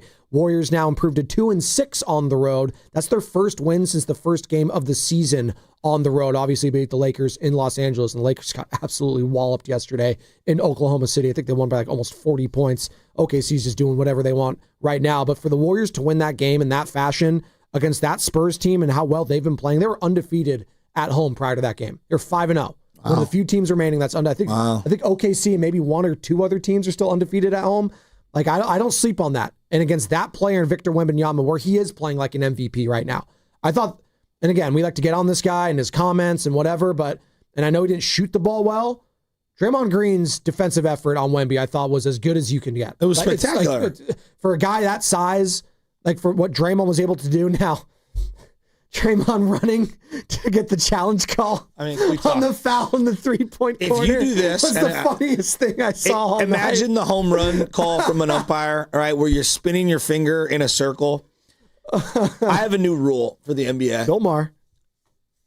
Why Bill Maher? It's this segment, new rules. Oh, Continue. okay. Yeah, Been doing it forever. Yeah. I'm it's all right. Kind of You're in good. and out on You're Bill good. Maher. Yeah. If you do this, Tech, and they challenge it, and it stays with whatever the call was on the floor, automatic technical. I'm dead serious. I'm so sick of watching all the players do this little circular thing. Well, you've noticed Pods doesn't do it as much anymore because they told him not to. Remember that? In the offseason, Kerr said, hey, we need you to not do that anymore. Yeah, I know. I mean, look, and Draymond's Draymond, so he can get away with it. But it's absurd. The amount of guys in the league, and it's everyone around the league. It's an epidemic. Draymond's not the only one, though he is definitely guilty of it. Everyone around the league does the challenge that, challenge that. The challenge is A, take way too long, and B, stop it. Just stop it. We're going to do a little game on the other side, Joe, more or less, and I think you want less of the instant foul review calls with your finger in there. That's fine. But the review can happen so much quicker. So we're going to do that game on the other side. Plus, we need to get in to, at some point today, what Kyle Shanahan said yesterday to the media. It's starting to look like Brock Purdy's going to start on Sunday in Arizona for the first time since week 4 when he lost that game against the Jacksonville Jaguars. Yeah, I don't know if I do either, but you know what? We're going to talk about it because that is a massive start for him this Sunday. Massive. I don't know if it's the biggest start that he's ever going to be done because the guy's playing the Super Bowl, but as far as pressure and how he's going to look against a division rival, a team that also got blown out, and it's his home state, very, very curious to see how he's going to look if he does indeed suit up to start Sunday against the Arizona Cardinals. All that is coming up, and it's going to be brought to you by Crystal Geyser Alpine Spring Water. What makes Crystal Geyser Alpine Spring Water different? We always bottle our Alpine Spring Water less than 1.5 miles from the spring source, and all our bottles are made with 50% recycled plastic from our own recycling plants. Crystal Geyser, bottled at the spring source. Hi, I'm John with Jack's Restaurant and Bar. My brothers and I recorded our first commercial a while back. It got a little chaotic, so I'm here today. What's going on here, bro? Are you recording a commercial without us? Guys, no, I'm just trying to what? Take all the credit for our half-pound all-natural burgers? Or the best fish and chips or around? 7 mac and cheeses and 14 sandwiches, including a French dip that will change your life? Or our homemade meatloaf, pot roast, and next-level lamb or that chops? People can order takeout and delivery by visiting ilovejacks.com? Guys, no, I'm just went behind our backs. I knew he would. Wait till we tell Mom. Oh, please don't tell Mom. Real family, great food, ilovejacks.com. Do you often worry you left the garage door open? With a LiftMaster garage door opener powered by MyQ, you'll never worry again. You can control, secure, and monitor your garage from your smartphone anytime, from anywhere through the MyQ app. As an authorized LiftMaster dealer, Ace's Garage Door Repair and Installation has smart openers designed for your needs, including belt drive motors for ultra-quiet operation, integrated camera for live video, streaming, and battery backup to let you in when the power is out. Trust Ace's Garage Door Repair and Installation for top-notch service and unbeatable reliability. Whether you need a quick fix, a complete replacement, or a brand new installation for your garage door or garage door opener, our skilled technicians are here to get the job done right. With competitive prices, a commitment to quality, and diamond certification, Aces has you covered. Call today at 855-588-2237 or visit acegd.com. That's acegd.com, Aces Garage Door Repair and Installation, where your garage door is our priority. Prescription products require completion of an online medication consultation with an independent healthcare provider through the LifeMD platform and are only available if prescribed. Subscription required. Individual results may vary. Additional restrictions apply at lifemd.com. Read all warnings before using GLP-1s. Side effects may include a risk of thyroid C-cell tumors. Do not use GLP-1s if you or your family have a history of thyroid cancer. Confused on where to start with weight loss medication? 95% of LifeMD patients said starting their weight loss journey was simple. Go to trylifemd.com now and see the best options with or without insurance for Wegovy, Zepbound, and more. Brian was approved for insurance coverage and lost 100 pounds. I love the fact that insurance covered almost everything because pharmaceutical prices are going through the roof. The first time I realized that LifeMD was working for me was when the hunger started going away. I never thought losing weight would be this easy. It's given me more energy. I would recommend LifeMD to anybody. Nearly 96% of patients said they would recommend the LifeMD program to anyone who wants to lose weight. Get started right now at trylifemd.com. That's TRYLIFEMD.com. Ready to get rid of that old car? Donate it to Cars for Kids. Call 1-877-CARS for Kids to reach a friendly live agent. Donation is super easy and your car can be picked up as soon as tomorrow. Call now, 877-CARS4KIDS, or go to carsforkids.com. That's cars with a K. Rake in the savings this fall and get rewarded with Milgard Windows and Doors. For a limited time, receive up to $135 back per qualifying windows and patio doors when you buy from Dolan Lumber Windows and Doors. But hurry, this offer ends December 8th. Upgrade your home with energy-efficient windows and patio doors designed for lasting comfort and style. Don't miss out. Visit DolanLumber.com or call 801-609-9275 today. I'm Bob Burke, founder and chairman of Burke America Parts Group, a family of brands that includes RepairClinic.com, an appliance and HVAC parts solution company that's grown into an international brand. Before AmericanEagle.com, we partially launched a new technology platform developed by another firm. American Eagle helped take our technology to a whole new level with digital marketing, software development, and business insights into our key markets, appliances, HVAC, and outdoor power equipment, and did so both on time and on budget. AmericanEagle.com has the resources, experience, and talent needed to produce solutions. Our new technology platform, developed by AmericanEagle.com, has produced tremendous results with higher traffic, conversion, engagement, and online revenue. If you have any home repairs you need to take care of, check us out at RepairClinic.com. If you need a world-class website or technology project, then I would highly recommend AmericanEagle.com. Call AmericanEagle.com at 773-NETWORK. That's AmericanEagle.com, 773-NETWORK. It all comes down to this, folks. Yep, the entire season is on the line. But my throat has officially thrown in the towel. Sounds like you need Vicks VapoCool drops. They're max strength and vaporize sore throat pain.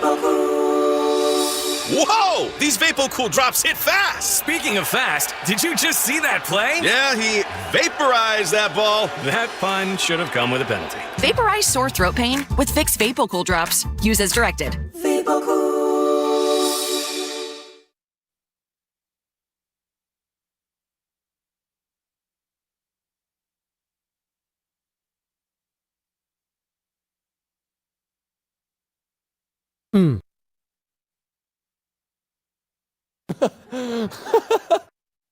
Butler passes to Draymond, back to Butler in the corner.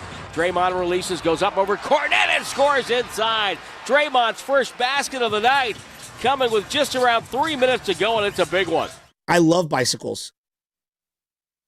You really do. You big bicycle guy, Joe? Didn't know that. My uncle is an inventor and owns a very successful bicycle company. Shout out Mary Sales. Really? I didn't know that. Well, no, what's the name of the company? Sorry. I just said it, Mary Sales. Mary Sales. My grandfather started working. It's a store I can go to? Yeah, it's in South City. Okay. Well, technically they're a wholesaler. They create parts. Got it. You can buy stuff from them because you got Wait, so they don't the sell homie actual hookup. bicycles? They'll sell you an entire bicycle. Okay. Yeah, but they'll give you every single part of it, and you got to find a place to assemble it. Oh, okay. But so they don't, a pre-assembled bicycle they don't have. No, dog, this ain't Schwinn's at like Walmart. They're just asking. You know what I mean? Like, this is the God, real deal. The mongoose at Target. I always liked the mongoose as a kid. I was like, dude, the one that's on display. I was like, that looks so cool with the big shocks. Yeah, Carter knows what I'm talking about. Always wanted the mongoose. Never got it, unfortunately. Yeah, no, my uncle is, he made the Wall Street Journal, I believe, a couple of times for some of his inventions. Really? Yeah, wow, in the bicycle world. Wow, look at that. Yeah, Uncle Jim. I always wish, when I was younger, I always wished I could be an inventor of something. Yeah. And just make it rich and then not to do anything ever. Like presented at Shark Tank to Alex Rodriguez and Mark Cuban. Like, wow, I'm in. Of course, Barbara would be out because she's always out on everything. But Mark Cuban would be like, I'm in, Joe. Let's do it. For 20% equity of whatever, and all that, and the royalties and stuff. Yeah. I'm a big business guy. It sounds like it, huh? Not at all, actually. We're going to play a little game here, more or less, in a second when it comes to the Warriors roster. I want to be an inventor and pitch ideas. That's all I wanted Shark to do. Tank. That'd be, right? How cool would that be? I can't think of anything right now, but when I think of an invention, I'll say it, and I'm sure the YouTube chat will take it and run with it. We're going to hear from what Kyle Shanahan had to say yesterday in regards to the quarterback battle and whether or not Brock Purdy is going to start and suit up Sunday. It's sounding like that when the Matt Mayokos of the world who covers the team for NBC Sports Bay Area, basically says it's looking like Purdy on Sunday, I'm going to assume Brock Purdy's going to be suiting up and starting on Sunday. Now, is that the right move? I'm not sure, but Kyle Shanahan seems pretty confident with it, and we'll discuss all of that. But before we get to that, there's been a lot made, Joe, about the Warriors this season and heading into the season about minute allocation. Who starts? Who finishes? Who do we need to see more of? Who do we need to see less of? Hell, we were talking about yesterday, you want to see less Buddy Hield. I think a lot of Warriors fans are like, hey, Buddy's doesn't have it right now. I want less Buddy Hield. I was like, all right, I get it. Trust me, I understand. He's a streaky player. There's days and moments that you want more Buddy Hield, and then it's too much, right? But for now, we're going to play a little game. Do we have a little bet here, Carter, that we got? There we go. Perfect. Hey, by the way, the fact that this is back in the rotation in the NBA is pretty cool, right? Yeah, you're right. It's pretty I think cool. you got a new nickname. Mr. Mongoose. Mr. Mongoose? Hey, I don't hate that, actually. Mongoose is kind of hard, actually. I like that. So what's the game we're playing here, Sammy? Well, it's pretty simple, guys. Pause, what? No, not you. Carter said something in Shasky's ear. Oh, No, he didn't. He just looked at me and I looked at him, and Carter whispering sweet nothings to you? he doesn't have to, dude. We got like this. We're on this like next level stuff, dude. It's an SF thing. It is. It's an SF thing. It 100% is. You see us Oakland boys, we don't know that's Spidoni. We just say ours. I Anyway, can't the even game we're going to I play live in here. Oakland. I won't claim that I'm from there because there's different levels to that. Yeah. Sorry. Okay. Yo, what's up? I'm Joe Spadoni. I'm from the This is the town. best start to a game we've ever had. Well, no, but real quick, before you get to it, Sam, I do want to make this abundantly clear. Shout out Ryan Covey. Like, I would never claim that I am born and raised in the Bay Area because that's not fair to the people that are actually born and raised here. I have made this and chose to make this my home, and the East Bay has been my home for the last decade plus. I grew up in the 8-3 run on the Monterey Peninsula, so I can claim that I'm from that area. My kids, though, will be able to claim that they are from and born and raised in Oakland, California. So there's my head talk on that. Young Benny Juwan Spidoni on that town Benny business. Juwan Spidoni. That's his middle name. On the All right, so Is it really Juwan? It's a whole thing I'll explain later. But basically what I'm going to do here, guys, is we're going to go up and down the Warriors roster, and I just want you to tell me if you want to see more. Listen to me. Listen or to you me. can The just key interrupt. to longevity in radio, not too many inside jokes. All right?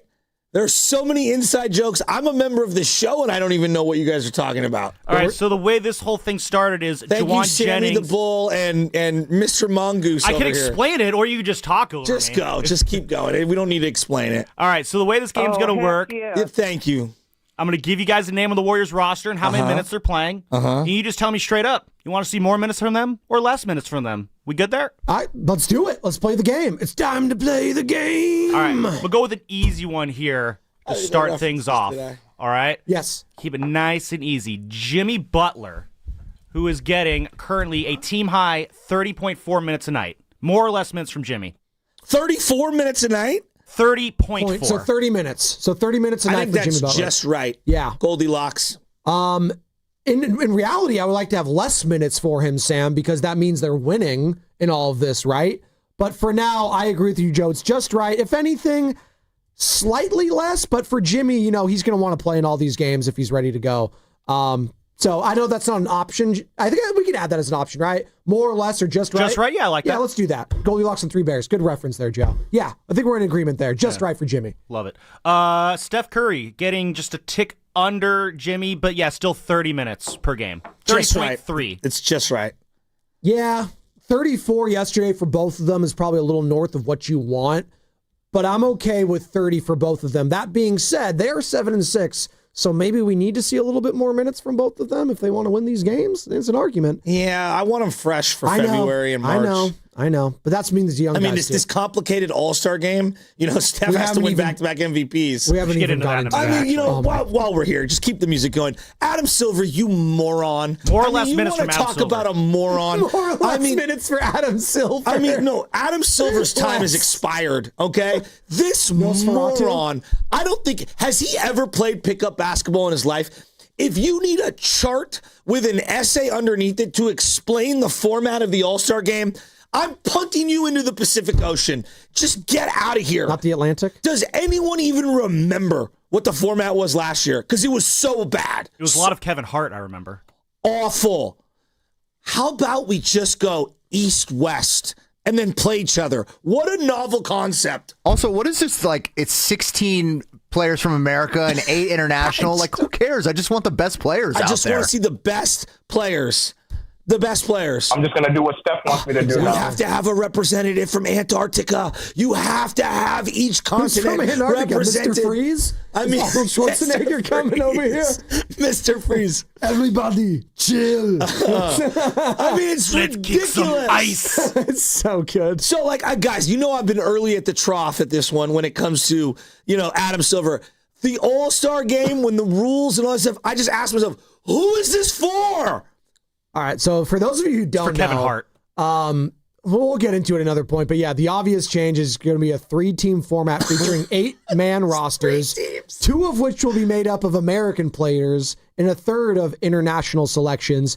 There are a couple of other changes, though. The basics, 5 starters and 7 reserves from each conference, with a combination of fans, media, and players voting for the starters, and coaches picking the reserves remain unchanged. Who cares where you're born and raised? If there happens to be 15, non-American All-Stars that deserve it, that's who deserves to be an All-Star. The only thing that's different, though, this year, Joe, is there's not going to be any positional requirements. So, okay. But, Joe, best player, no matter the position. Hypothetically, every single guy is from this country who deserves to be an All-Star. That's who should be an All-Star. Hypothetically, if every single person not from this country deserved to be an All-Star, that's who should be an All-Star. Why are we Well, let's be honest, Joe. The top 4 players in the NBA are not Americans. No, so. I'm well aware. Here you go. Shea, Wemby, Jokic, and Luka are all from another country. But why are we putting out a arbitrary number on who? Again, we're just overthinking this. It's just... Adam Silver... is it wrong to cater to the international brand if that's what the future is in the NBA? I think what it comes down to, I'm going to go back to... Naturally, those players will already be involved and be in it. They want to have their cake and eat it too. But I want to tell the international audience, you know what, guys? We care about you too, right, Sammy? We care about you too, Germany. We care about you too, Lithuania. You do. His name's Giannis. His name's Jokic. His name's Luka. Like, we already have unbelievable representation internationally. Why do we need arbitrary numbers on either side? Just let it play out. This is supposed to be, sports is a meritocracy. If you're good, you will rise to the top. If you are crappy, unless you're Bronny James, you will fall to the bottom and get cut.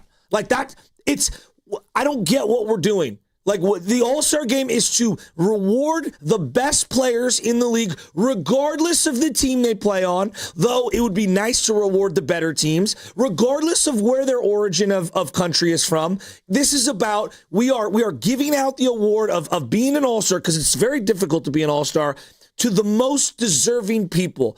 Not because of where they came from or things like that. What is going on here? Who is giving them the international players spots they don't deserve? What are you talking about? Literally, what are you talking about? You just said there are 16 slots for Americans. Yeah, I already told you the top 5-6 players in the NBA are already international, so those slots are going to those guys. But what if, hypothetically, all 20, however many there are total, are all international? Who cares? I just think... I don't care if they're all international players. Hockey does this all the time.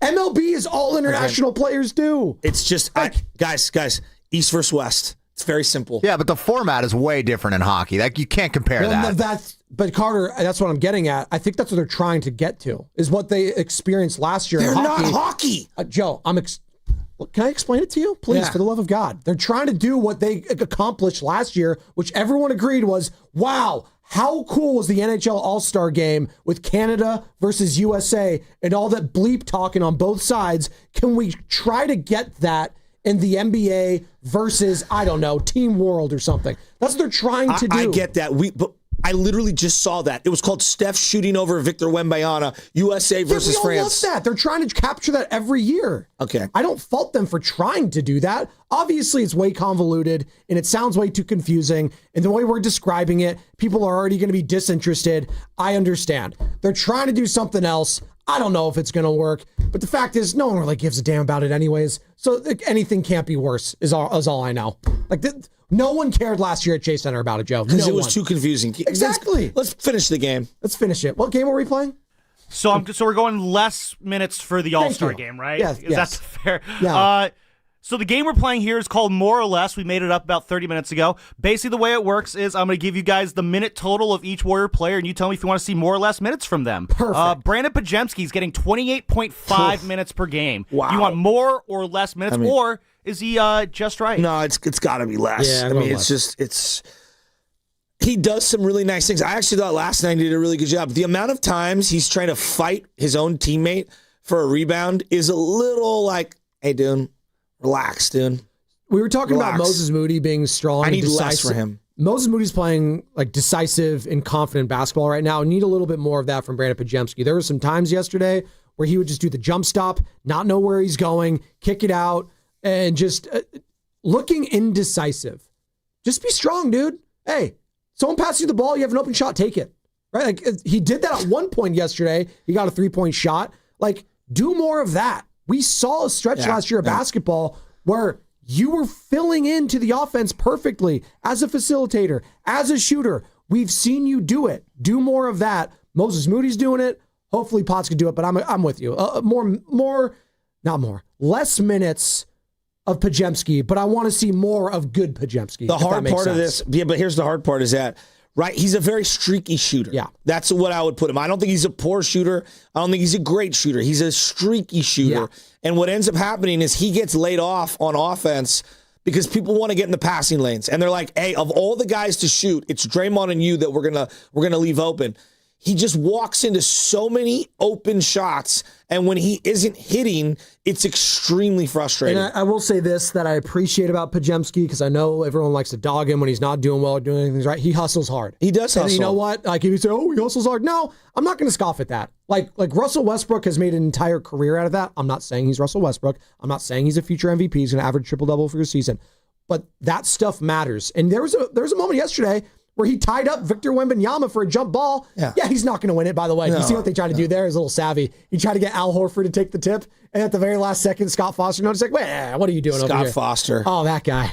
Adam Silver's NBA. More or less minutes for Scott Foster. I'm so sick of him. The thing on pause, one last thing before we go to the next player, it's just, I hear you on the hustling, but there are times where, and this is just my interpretation, there's some fake hustle. I call it the Todd Linden. Todd Linden used to take horrible routes in the outfield. What's that?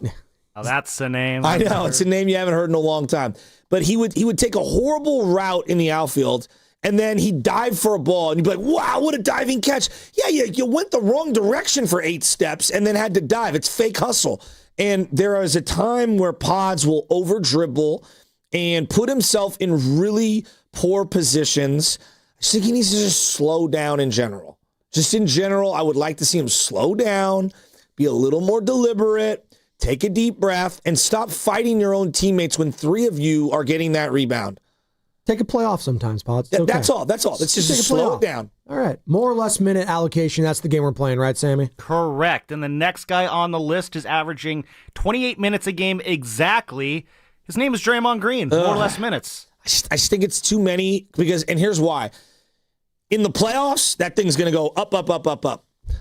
Right now, I need him to get to the playoffs. And what sucks is they really don't have a traditional 4 or a legitimate defensive 5 who can even replicate a fraction of what he brings to the table. I think you need to pick and choose your spots. And I think there are a lot of games that number needs to be down near 20. And then other games you're going to need him playing 28, 29, 30 minutes against the legit contenders. So here's where I would say, I think the sweet spot is closer to 25, 26 minutes for him this year. I don't hate that. I'm fine with it right where it's at, just right for me. And the fact that he's played in every game, like almost every game this season, outside of which one? The Sacramento Kings game he missed? I think he sat one. He sat one, because Kerr had misspoke. He said, he's played in every game. Yeah, I was like, no, he missed the Kings one. Because Steph, Jimmy, and Dre all missed that game, if I'm not mistaken, because Will Richard, Kaminga, all the young guys played that one. But he's been Mr. Durable so far this year, which I'm not taking for granted right now. He was great last night. He was. Again, the shooting won't tell you that. The box score won't tell you that. Watch the game. He did tremendous work on Victor Wembanyama, and that is not an easy task for anyone in the NBA at all. So good. He's giving up, I don't know, what, a foot and a half? At least. It's just Wow. Everyone looks so small next to him. It's funny because I'm watching the game, right? And when he's doing like a little step back, one-legged, like Dirk Nowitzki fadeaway, on the screen, it almost looks like when it's like, whether it's a Moody or a Richard, they're trying to close out, like, oh, wow, it looks like he's kind of close to him. And then they zoom in on the shot when he puts it in, and he's a whole like foot and a half ahead of these guys. It's literally insane, the body type of Victor Wembanyama. The only thing, and the question for him is, can he stay healthy and is he durable? Because if he is, it's already a Hall of Famer we're going to see if he keeps this up for the next 2, 3, 4, 5, 6, 7, 8 years. One area he has got to work on in the half court. When he is at the top of the key at the point guard and he passes to the strong side, the side that the ball goes to, he's got to run to the weak side corner and just get out of the top of the key. He will, if he stays at the top of the key, his man can stay between ball and him and pack the paint. If he at least goes to the weak side corner, it forces that guy to the other side of the block a little.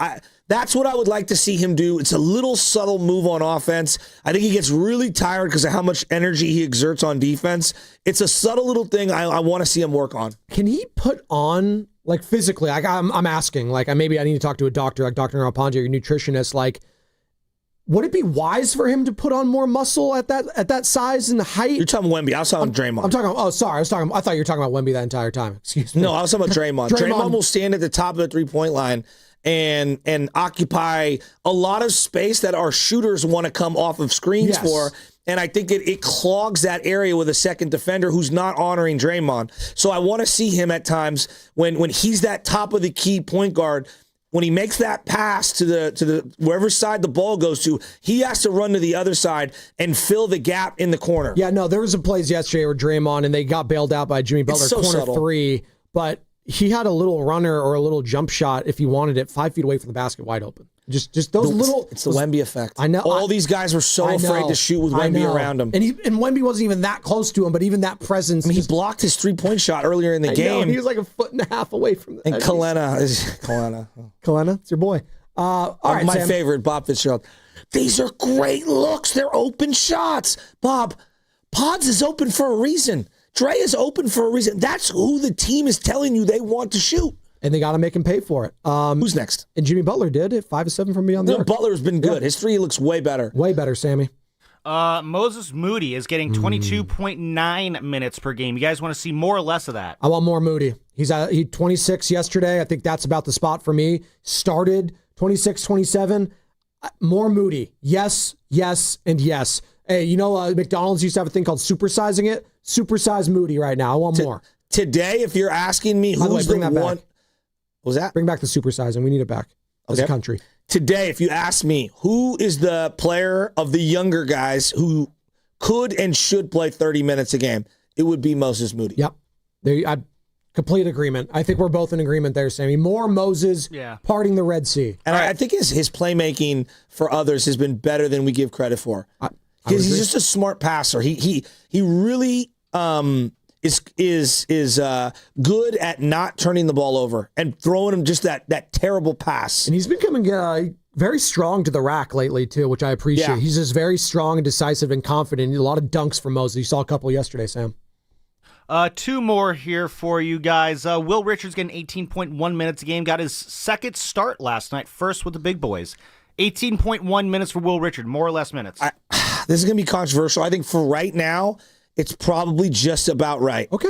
You got to earn it, and then B, you got to play well, right? Like we've seen younger players flash a little, and then they kind of fall back down. And so I think for right now, that number feels just about right for me. Goldilocks, just right. I'm in agreement there. He had 22 minutes in the start last night. Let's just see how it goes, right? There's going to be ebbs and flows of a rookie season. Hey, maybe Will Richard has it going in another game. It's Buddy Hield or Gary Payton, who's going to be joining us in an hour. Gary Payton II, Young Glove, going to be joining us here on The Roast. Can't wait to talk to him about that win last night. Maybe it's going to be Gary Payton.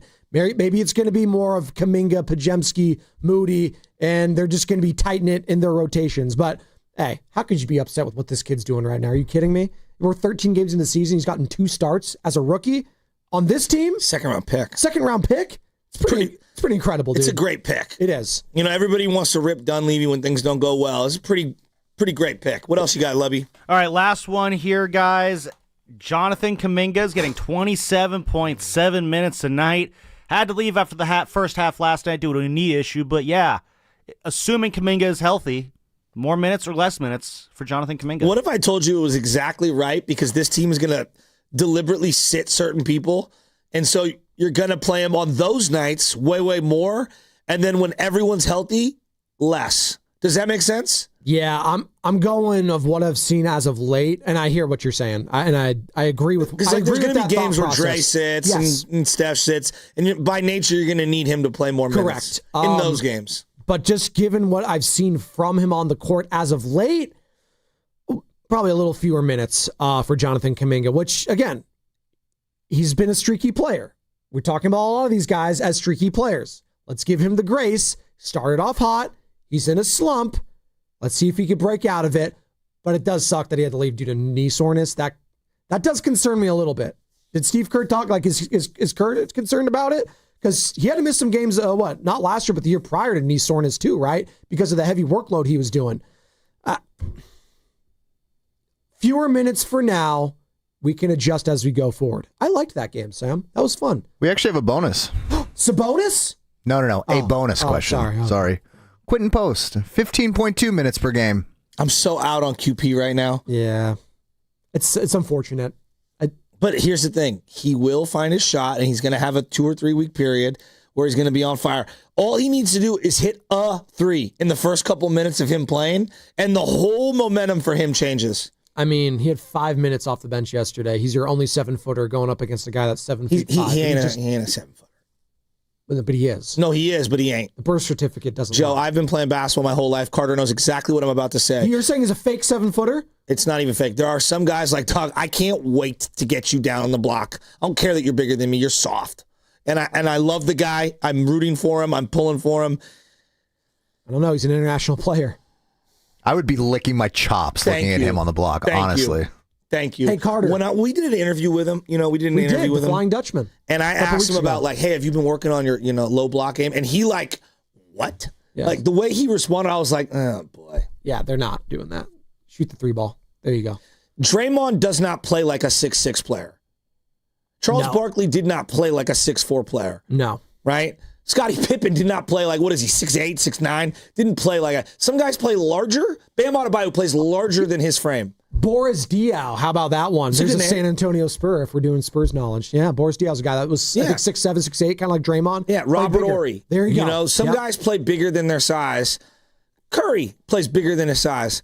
And some guys play smaller than their size. Lowry Markkanen, kind of like that. He's similar to that fashion. Actually, no, Lowry's just a way better player. Well, no, he is, but he's also a guy that's like an average in the single digits as a 7-footer rebounds. Sure. Like DeAndre Ayton, he's also similar to that too, where he's 7 feet tall. DeAndre just sucks. Well, I'm just telling you, he's actually been pretty good this year. I know you watched one game of Lakers basketball, like game 1. He's actually been pretty solid this year for the most part, but he just doesn't get a lot of rebounds.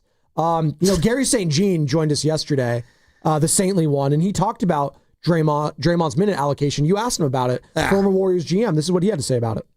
As emotional as he is on the court, he's one of the most cerebral players you've ever come across. Now, let's take that cerebral nature and take it to a meeting with the coach. And I think he would do anything that the team needs. I really believe that. Now, with that said, you get into managing minutes, exactly what you're talking about. So is it, you sit down and you say, okay, if he really wants to start, do I just play him the first 4 or 5? And I sit him out the rest of the quarter. And I give him 4 or 5 minutes in the second quarter. I got to save those minutes for the second half and especially down the stretch of the game. So that's game management that Steve, I think, is exceptional with. And your point is well taken. I think Draymond would be receptive of that. Again, taking care of him. Sometimes a player, he doesn't see it. And, you got to hug him. You got to embrace him. You got to tell him you love him. And can you accept this thought? Let me share something with you. And that's the way you go about it. And that was the saintly one yesterday on with us. You know what? Maybe we'll start getting the saint either weekly or every other week here on the roast. Will that be fun? Let's do that. Let's workshop that. I love that guy. I would love, he brightened my day yesterday. He did. Just listening to his voice, and he says, what better name is than the 2 Joes here on the roast? And he gets it. He's an NBA lifer. Hell, his son is an assistant coach on the staff currently. he gets it. And I think Steve Kerr sees like the thought process in something like that. But the problem is right now, Joe, is that you need Draymond, Jimmy, and Steph at all times just to win games right now. They're one game over 500, and you can't be messing too much with the minute allocation of those guys. This is going to sound so insane. They're a team that on any given night, you could make the argument, wow, they could win it all. And then on the very next night say, I don't think they're even going to get out of the play-in. Like that like it's just it's the age, it's just everything. It's just everything. It's the role players, it's some of the old guys up and down. They're built for the playoffs. Joe, Are they built for the regular season? That remains to be seen. Joe, they've had some wins that have been spectacular. Last night was a spectacular win. It was so much fun to see them fight from that. Because early on, they were down. It just didn't look right. They were clanking and just didn't look good at all. And then that third quarter happened with Steph Curry. What do you have, 18, 19 in that third quarter? He was amazing. At 20, I think, yeah. Okay, 20. And then there's games like the night before where they look so outmanned, so old, so outclassed. They're such an erratic team. And I think this is age. I think it's the role players. I think it's the grind of the regular season. It's a lot of things. If they could just get to the playoffs. I think they can. I don't even want to say health because every team is health. Just get to the playoffs. Well, do Warriors fans have faith that this current trio of veterans and young players can do that? Like, that's going to be the question this season. And I think last night showed you why you can be optimistic. But that being said, the night prior can also tell you, like, but maybe that's just the Thunder being better than everyone. Like, that's the game. The Thunder are. But, Joe, I'm more worried about the calendar than I am any in particular team. No, I hear you on that. But the thing is, you're in the Western Conference. No, I understand. You have to play the Western Conference, which is brutal. Yeah, but I would also give this team.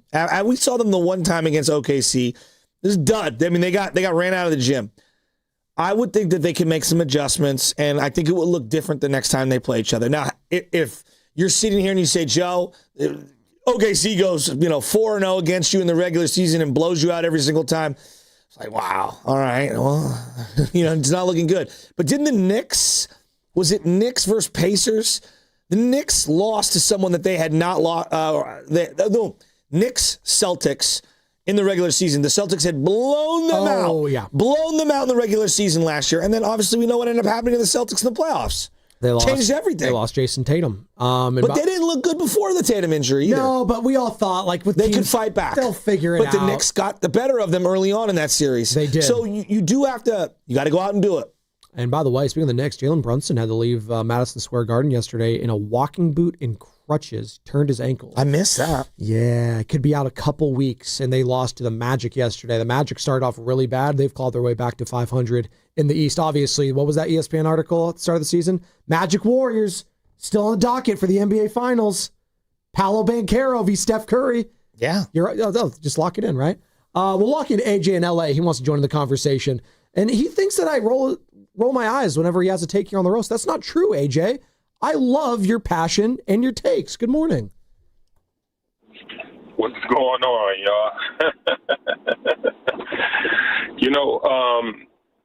Yesterday, it was fun, man. It's so cool to see Steph pull out one of those games, man. Like, we don't get to see it that often, but when he do, he pull his bag out. It's great, but unfortunately, it's not sustainable. The two best wins of the seasons was one of these Steph-type nights. And it's an 82-game season. How many of those nights do we have for the remainder of the season? It's a great question. It's a great question. I just don't see it. The way they played last night is not sustainable. I mean, Kerr did the lineup change. They scored 14 points in the first quarter. It did nothing. It's not a good team, fellas. I'm just being honest. It's not a good team. Yeah, we have a great player, but it's not a good team. And, So then what would you do? Because it sounds like you're really down on them, which, okay, that's fine. It's your prerogative. What would you do then? It's time to clean house, man. Well, they're not going to do that. Clean house. Yeah, they're going to do that, Yeah. AJ. So thank you. Appreciate the call. The that doesn't help anyone. No, it's just time to blow it up. They're not going to do that. It's November 13th.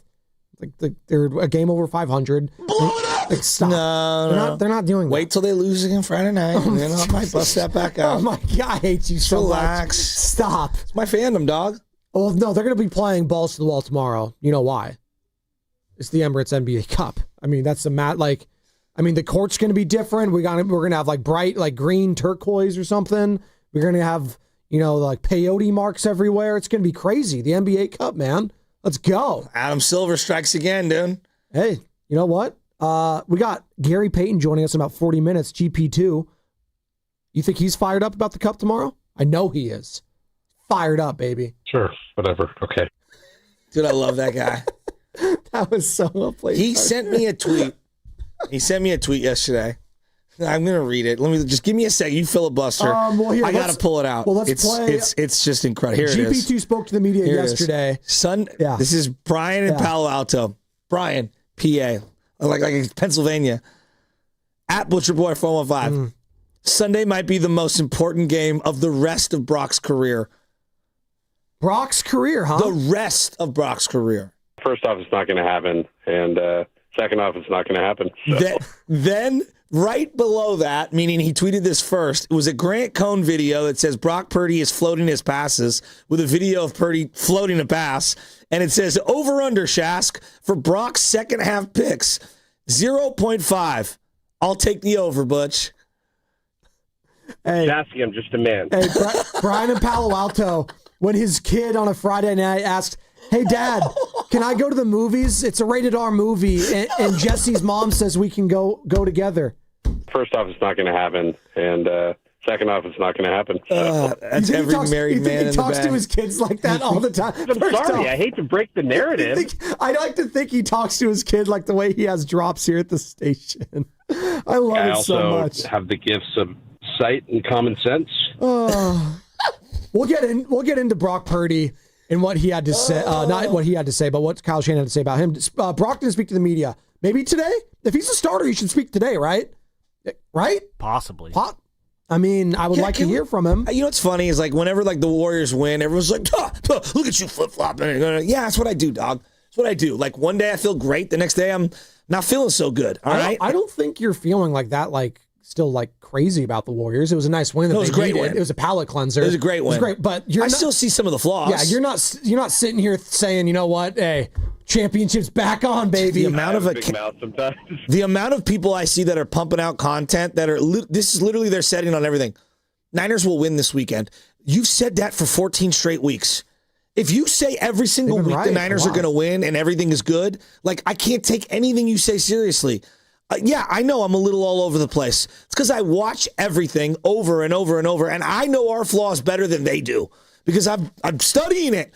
And yeah, it makes me a little neurotic. It makes me a little crazy. You know what they say about being a genius, right? Are you comparing yourself to a genius? Yes, it comes with levels of insanity. Well, there's only one genius at 95 the game who's been tested as Daryl the Guru Johnson. He has the test scores to prove it, so back up. I love the Goo. No, he's a genius. Bob Myers knows. Are you going to too. say he doesn't have 143 IQ? No. Yeah. Well, I love him, but there's not a chance in hell. I got your back, Gil. I love him. I love him. I think it's even higher. Totally. I mean, he got yesterday, like the rest of us, from Whitley Sandrino. But like the Who joke. Yeah, it's on our social media, and I'm very upset still. But like, I would just say to everybody, like, if you agree with everything someone says in life, what? Like, for example, I love my wife. I love her. I love her to death. And publicly, she's always correct. Privately, she is not always correct. But I love her. And if I agreed with every single thing she said, I would go crazy, let alone the relationship be unhealthy. And so I just say to anybody out there, whatever you're watching, it doesn't matter. Would you say earlier, Bill Maher? Bill Maher? Thank you, whatever. New rules. Right? Yeah. Whether you're into Rogan, you're into Shasky. I don't know. He just has a segment. I don't listen to Bill Maher. That's just a segment. Yeah. Well, I used to watch it when it was on HBO. Yeah, interesting panels. Yeah. I haven't watched it in years. Yeah. Doesn't matter what it is, all right? What you like. If you agree with every single thing someone says, or if you hate everything someone ever says, like, come on, man. Think for yourself a little. I agree. Think for yourself. That's NPR, Think for Yourself radio. My dad would always play that all the time growing up. You have the worst connection. It would just drive me nuts. I wish he was listening to 95.7 The Game instead on the Odyssey station. By the way, if you're out and driving around right now, it's really windy, really wet, raining, please be safe.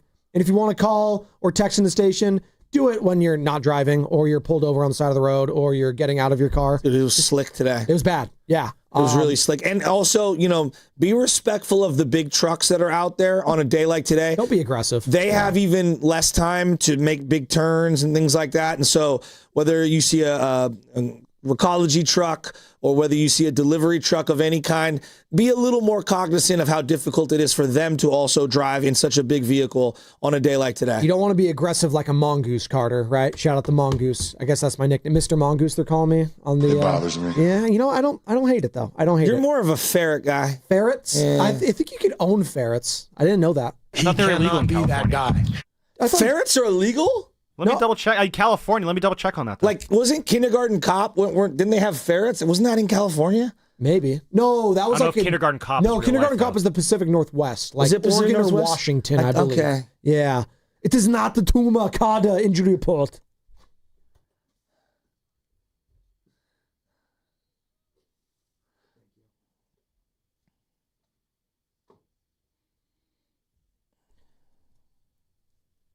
My Schwarzenegger impression is usually not me doing his voice; it's just making a noise. That was it. That was Arnold Schwarzenegger. The 49ers had one of their smallest injury reports of the season yesterday. Check this out.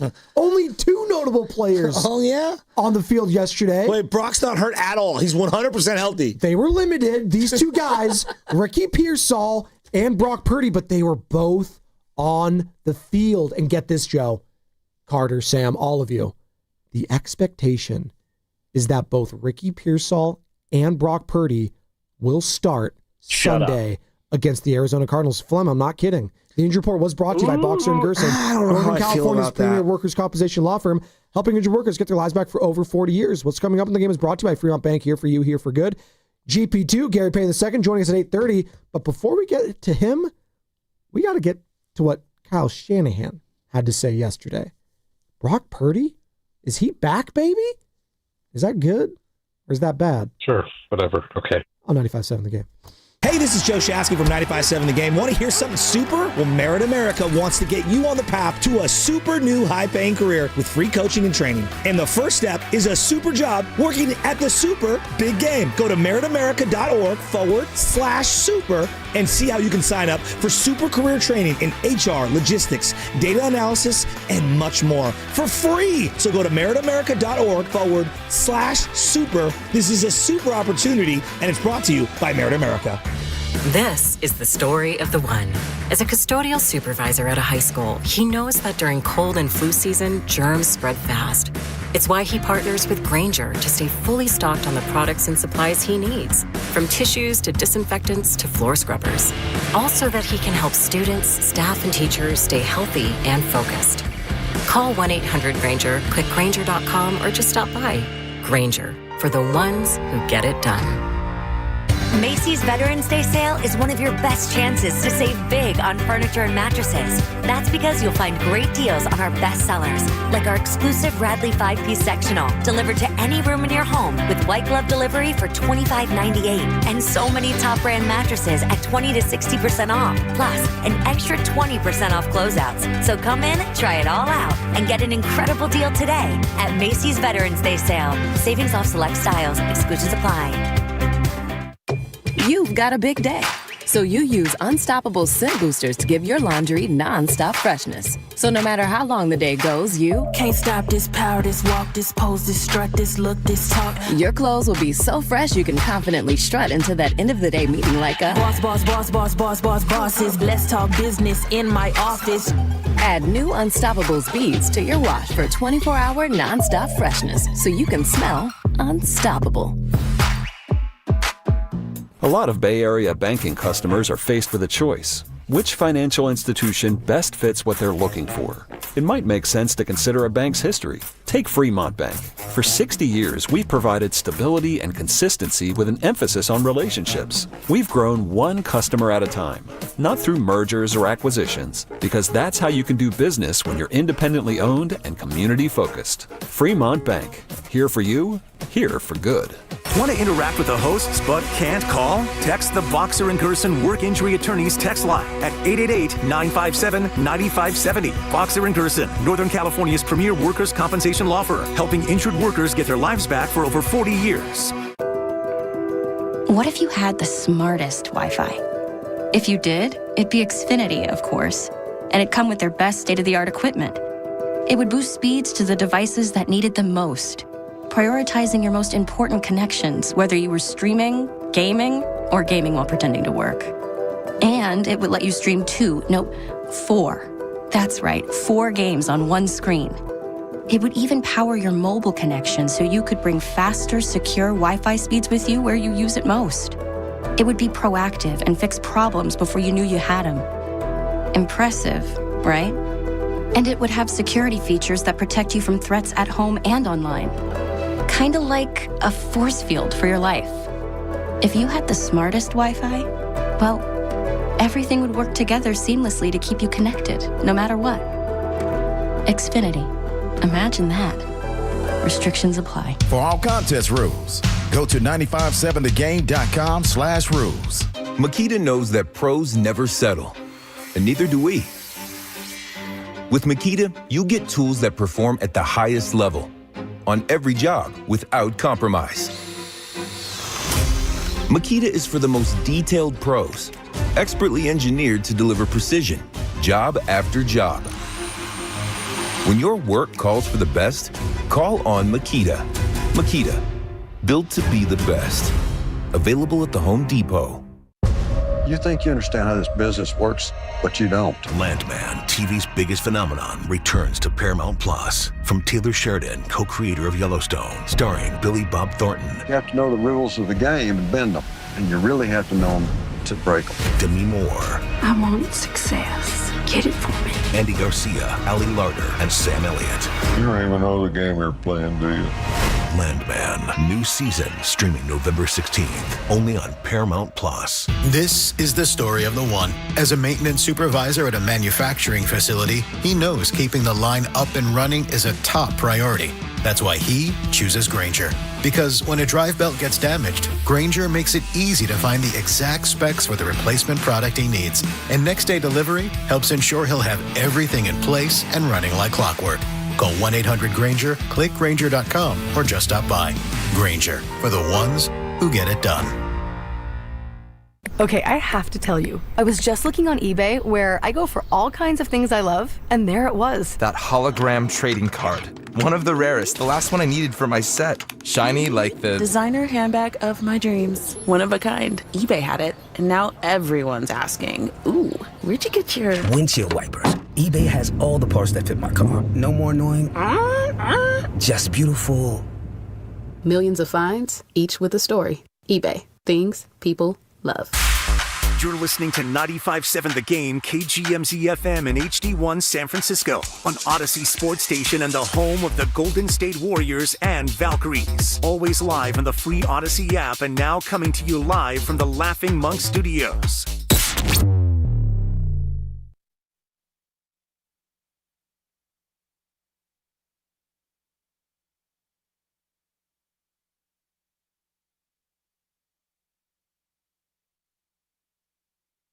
Hey, this is Steve Scott from KCBS, the PA voice of the Warriors at Chase Center. Here's your starting lineup for the morning roast on 95.7 The Game. At A chair, 5'11", from San Francisco State University, Joe Spadoni. And in the B chair, 5'10", from Reardon High School, Joe the Butcher Boy Shasky. Why they pick him? I don't know. We're halfway home here on a thirsty Thursday here in the Bay Area. It is wet, it is raining, and a cleanse has been made. Warriors, finally, getting back in the win column, 7-6 on the season. We've been talking all about that. Big time win over Victor Wembanyama and the San Antonio Spurs, who suffered their first home loss of the season yesterday. But we got an even bigger game this Sunday, Joe. It's a massive. It's a mountain of a game. 49ers, Cardinals. And I know on surface, no, seriously, stay with me here. On the surface, like, the 49ers, they've been a fun story. They're solid. The Cardinals stink. Like, of all the games this Sunday, really, that one? Well, I'll tell you why it's important and why it's interesting. Because the 49ers just went from, hey, we got a shot in the division to, hey, we're out of the playoff picture with that one loss against the Los Angeles Rams last week. Brock Purdy hasn't played since week 4 against the Jacksonville Jaguars. You signed this guy to be your quarterback for not just this year, not just next year, but years and years and years from now. $200+ million invested into him. He's barely played this season. Barely played. Played 2 games. That's it.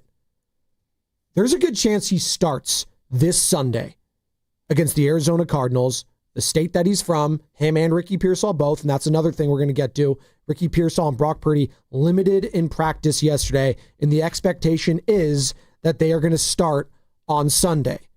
888-957-9570. Niner fans, is it the right move right now to go to Brock Purdy and put Mac Jones on the bench? Joe, before I get your thoughts on that, this is what Kyle Shanahan had to say yesterday in regards to whether or not it's a hard decision to go back to Brock Purdy. No, it's not a hard decision. It's just more about Brock's health. I mean, it's been awesome how Mac's played. He's been great, but we got a lot of confidence in Brock, and we know Brock will play at a high level too as long as he's healthy. And the expectation is that if he gets through 3, quote, aggressive practices, he'll start on Sunday. What do you make of that? I don't love it. I know that the easiest thing to do is it's Brock's team and Brock's the franchise quarterback and blah, blah, blah, blah, blah, blah, blah, blah. I get it. I do. I understand having a loyalty to Brock Purdy. My loyalty is to winning. And right now, Mac Jones is playing like lights out. Like he really is. He's playing really, really, really well. I'd have a really difficult time benching him right now. And that's what it is. Like you're putting Mac Jones on the bench to bring in Brock Purdy. I don't love it. I would probably keep rolling with Mac Jones. Here's a great thought that popped in my head. What happens if Brock Purdy doesn't look great in that first half? Do you pull him? I mean, do you even think about it? You got to stick with him. Joe, you got to assume he's going to be rusty, right? I mean, he's got to be rusty. Well, there's a couple things. I haven't really been that impressed with Brock in a while. And this year, I'm just throwing it. He's been hurt all year. I think he's hurt. And again, he is. Kyle Shanahan told us he's not going to be 100% the rest of the season. Yeah, so he is hurt. Yeah, exactly. And so I don't get what they're trying to do here. I would just roll with Mac Jones. He's been absolutely more than adequate. I think he's been close to excellent at times. He's doing it with a lot less weapons than I anticipated going into the season. I'm not saying he had more or less than what Brock had last year. I'm just going off what I'm watching right now. And I have a really difficult time sitting Mac Jones when he's just playing so well. It's not about the throws he's making. It's about the way the team is responding to the way he's playing. It's the way he's getting rid of the ball and avoiding big turnovers, avoiding negative plays right now. And so everybody's loyal to this player and that player. And I just want to win. I want to make the playoffs. All right. I have only been to a couple games this year. I got a Carolina game staring me in the face on a Monday night after this Arizona game. I want it to mean something. And it will, right? Because we still got a lot to play for. I want playoff games. I want my team to get in. You guys can all sit here and say they're never going to be a Super Bowl contender and blah, blah, blah. Why show up then? Why are we even suiting up Christian McCaffrey? I want to play games. I want to win games. That being said, I think Brock does too. And I get the loyalty in why you want to, give him a shot to come back and play. And it's just, to me, we're overthinking this whole thing. Mac's playing well. The team is responding. They're moving the ball. I don't see him as an issue. I don't get this pressing sense from the fan base that Brock's got to get back in there. I'm certainly not getting this pressing sense from the players that Brock has to go back out there. All the players you talk to, Richard Sherman, pick whoever that has connections with this team. They're all like, stick with Mac. Stick with Mac. That doesn't mean it's not Brock Purdy's job whenever Mac falls or goes down or doesn't play well or in the offseason or next year. It's for right now. I don't know why I just don't know why they're doing this right now. I don't think it's smart. It sounds like Shanahan, because he was asked the cut I played if it's a hard decision to go back to Brock, and he said no. So he clearly has a lot of confidence in Brock to make that decision and say, no, it wasn't a hard decision at all, right? He's more confident than I am. Well, the head coach is clearly more confident than the fan base, than the media, than I think you or I. And him not saying it's a hard decision I thought was very interesting. And he actually responded to the idea you're talking about right now. Guys like Richard Sherman, yourself, Baldy, former Tom Brady, about sticking with the hot hand. And this is what he had to say about that.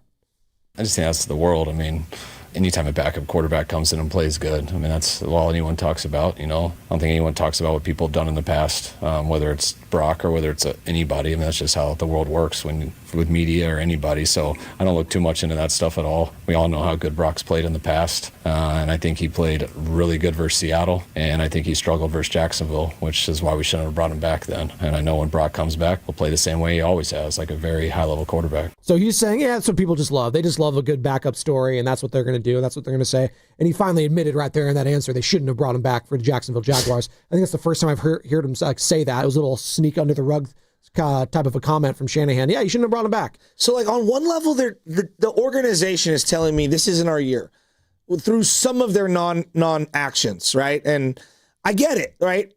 What is the rush to bring Brock Purdy back when we all realize, dude, this is one of those rare injuries that could stick with you for a long, long, long time.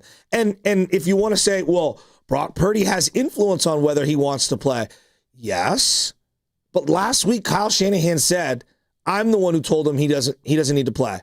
So then after Mac is, pretty lights out in that Rams game offensively, he's pretty good in that. I mean, let's call it what it is, Joe. I don't get what the rush is. Let's call it what it is. I think Brock could have played last week, but Kyle Shanahan wanted a softer landing spot for him. Kyle Shanahan did not want him starting and coming back against the Los Angeles Rams. He'd rather do it on the road against the Arizona Cardinals. I'm just telling you. Yeah, but you know how sports works? You can get humbled by anyone. Yeah. You can succeed versus anyone. I'm just telling you, I think that's his thought process. No, I know. And I always say, you can't duck the reality of professional sports. My favorite line, and this is Bill Walsh. They live in big houses too. They drive big cars too. As in the other team, even if it's the worst team in the league. Yeah. Belichick spent the last 25 years telling you, do not underestimate your opponent. Yeah. And that's why he was as successful as he was. I don't know, man. I don't think this is the right move. And more to if you do truly care about Brock's overall, I don't get this giant sense of urgency to get him back out onto the field. It feels very lose-lose when it comes to the scenarios that could play out here. If he starts the game and he doesn't look lights out, Brock, that is, what are the fans going to be clamoring for? And I know, though, you can't worry about what fans are. What do you think players are thinking? Players are just like us. They're like, we should have won the other guy. See, and I disagree with what he had to say in that response when he said, this is what everyone loves. I mean, we always do this with any backup quarterback. And no, we don't do it with any backup quarterback. You think Cincinnati Bengals fans are saying, Joe Flacco's playing so well, he's going to win us some games.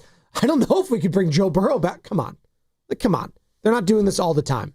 The fact that Mac Jones is playing this well has made it, it's kind of taking the decision out of your hand, Channy, if you wanted it to say, hey, Brock, we're good the rest of the season. You could do that, but clearly he feels confident that Brock could not only come back with this decision, he could improve the offense. I don't know how much you can improve what Mac Jones has already done, is my whole thing on this. There's been no game this season at any point that Mac started where I felt like if Brock Purdy was the quarterback, I think Brock could have done it way better or scored 2 more touchdowns or something like that. I haven't come away with that at all. Maybe the Texans game with his mobility, if he's had that, maybe. But even then, I don't think you're winning that game with Brock Purdy. So I'm with you, and I wonder where the fans are at. We have a couple callers here I want to get to. 888-957-9570. Is bringing Brock Purdy back to start this Sunday the right decision, Niner fans? That's what it looks like is going to happen. Let's start with Jonathan in San Francisco. What's up, Jonathan? Hey, good morning, fellas. Yes, it's a huge mistake. It's the kind of mistake of as big as not bringing Brady, not going after Matt Stafford, letting Darnold walk. I mean, this guy, Kyle and John Lynch, they don't know what to do with the quarterback position. I mean, Brock's been bad since last year. Look at his tape, bro. He's been bad since last year. You know what I don't like is I was waiting for him to make an adjustment. And an adjustment is you need to throw a downfield. You need to throw outside the numbers. And he can't never do that. It's kind of like Jimmy. He's all in breaking routes. That's why the defense is – they're all sitting in the middle because they know, don't even pay attention to their motion, bro. Because if push comes to shove, they're going to throw in the middle of the field. And he hasn't been able to make that because it's the limit. He's cutting out there. I know Jonathan in San Francisco is a postal worker today, so please be all safe. All the postal workers out there, too. It's storming out there. You know, mistake, I don't think is the word I would use. It's just, I would go with Mac. The right decision. Is it the right decision this week to go? No, I know, but Jonathan said this is a huge mistake. And blah, blah. I just would rather go with the other guy. Isn't there a part of you, though, you're the biggest Niner fan I know, that wants to see Brock? Like, isn't there like a part of you that's like, hey, how does this guy look? Like, let's see how Brock looks coming back, right? Again, I'm just telling you how I feel when I'm watching games. I'm not like, oh my God, Brock would have escaped that play. I'm just like, wow, Mac's playing really well. They're moving the ball. Aren't you curious? I guess is my question. Aren't you curious to see how Brock looks this Sunday? There's a part of you that intrigues you. No? I've been kind of like iffy on Brock for a long time leading into this. So maybe I'm like a little, not biased, but maybe I'm not as high on Purdy as others. I was super high on Purdy a couple years ago. But this is just my assessments. I watch every single game. Like, I think we've overrated some of the things that he's done. I do think he's good. I don't think Mac is some downgrade. I think Mac's playing really well right now, too. And at some point, I think Mac's going to go through a down stretch. No quarterback plays lights out for weeks on end. None of them do. If they do, they're usually the MVP of the season. They just bring different things to the table. And right now, like getting rid of the ball and being decisive is really helping them. Like, here's a great example. They haven't had a play over 25 yards in weeks. I know. Okay? You could say, oh, it's because they don't have the quarterback running around. No, I think it's because you don't have Ricky Pearsall. You have nobody who can actually stretch the field. You know what I want to see?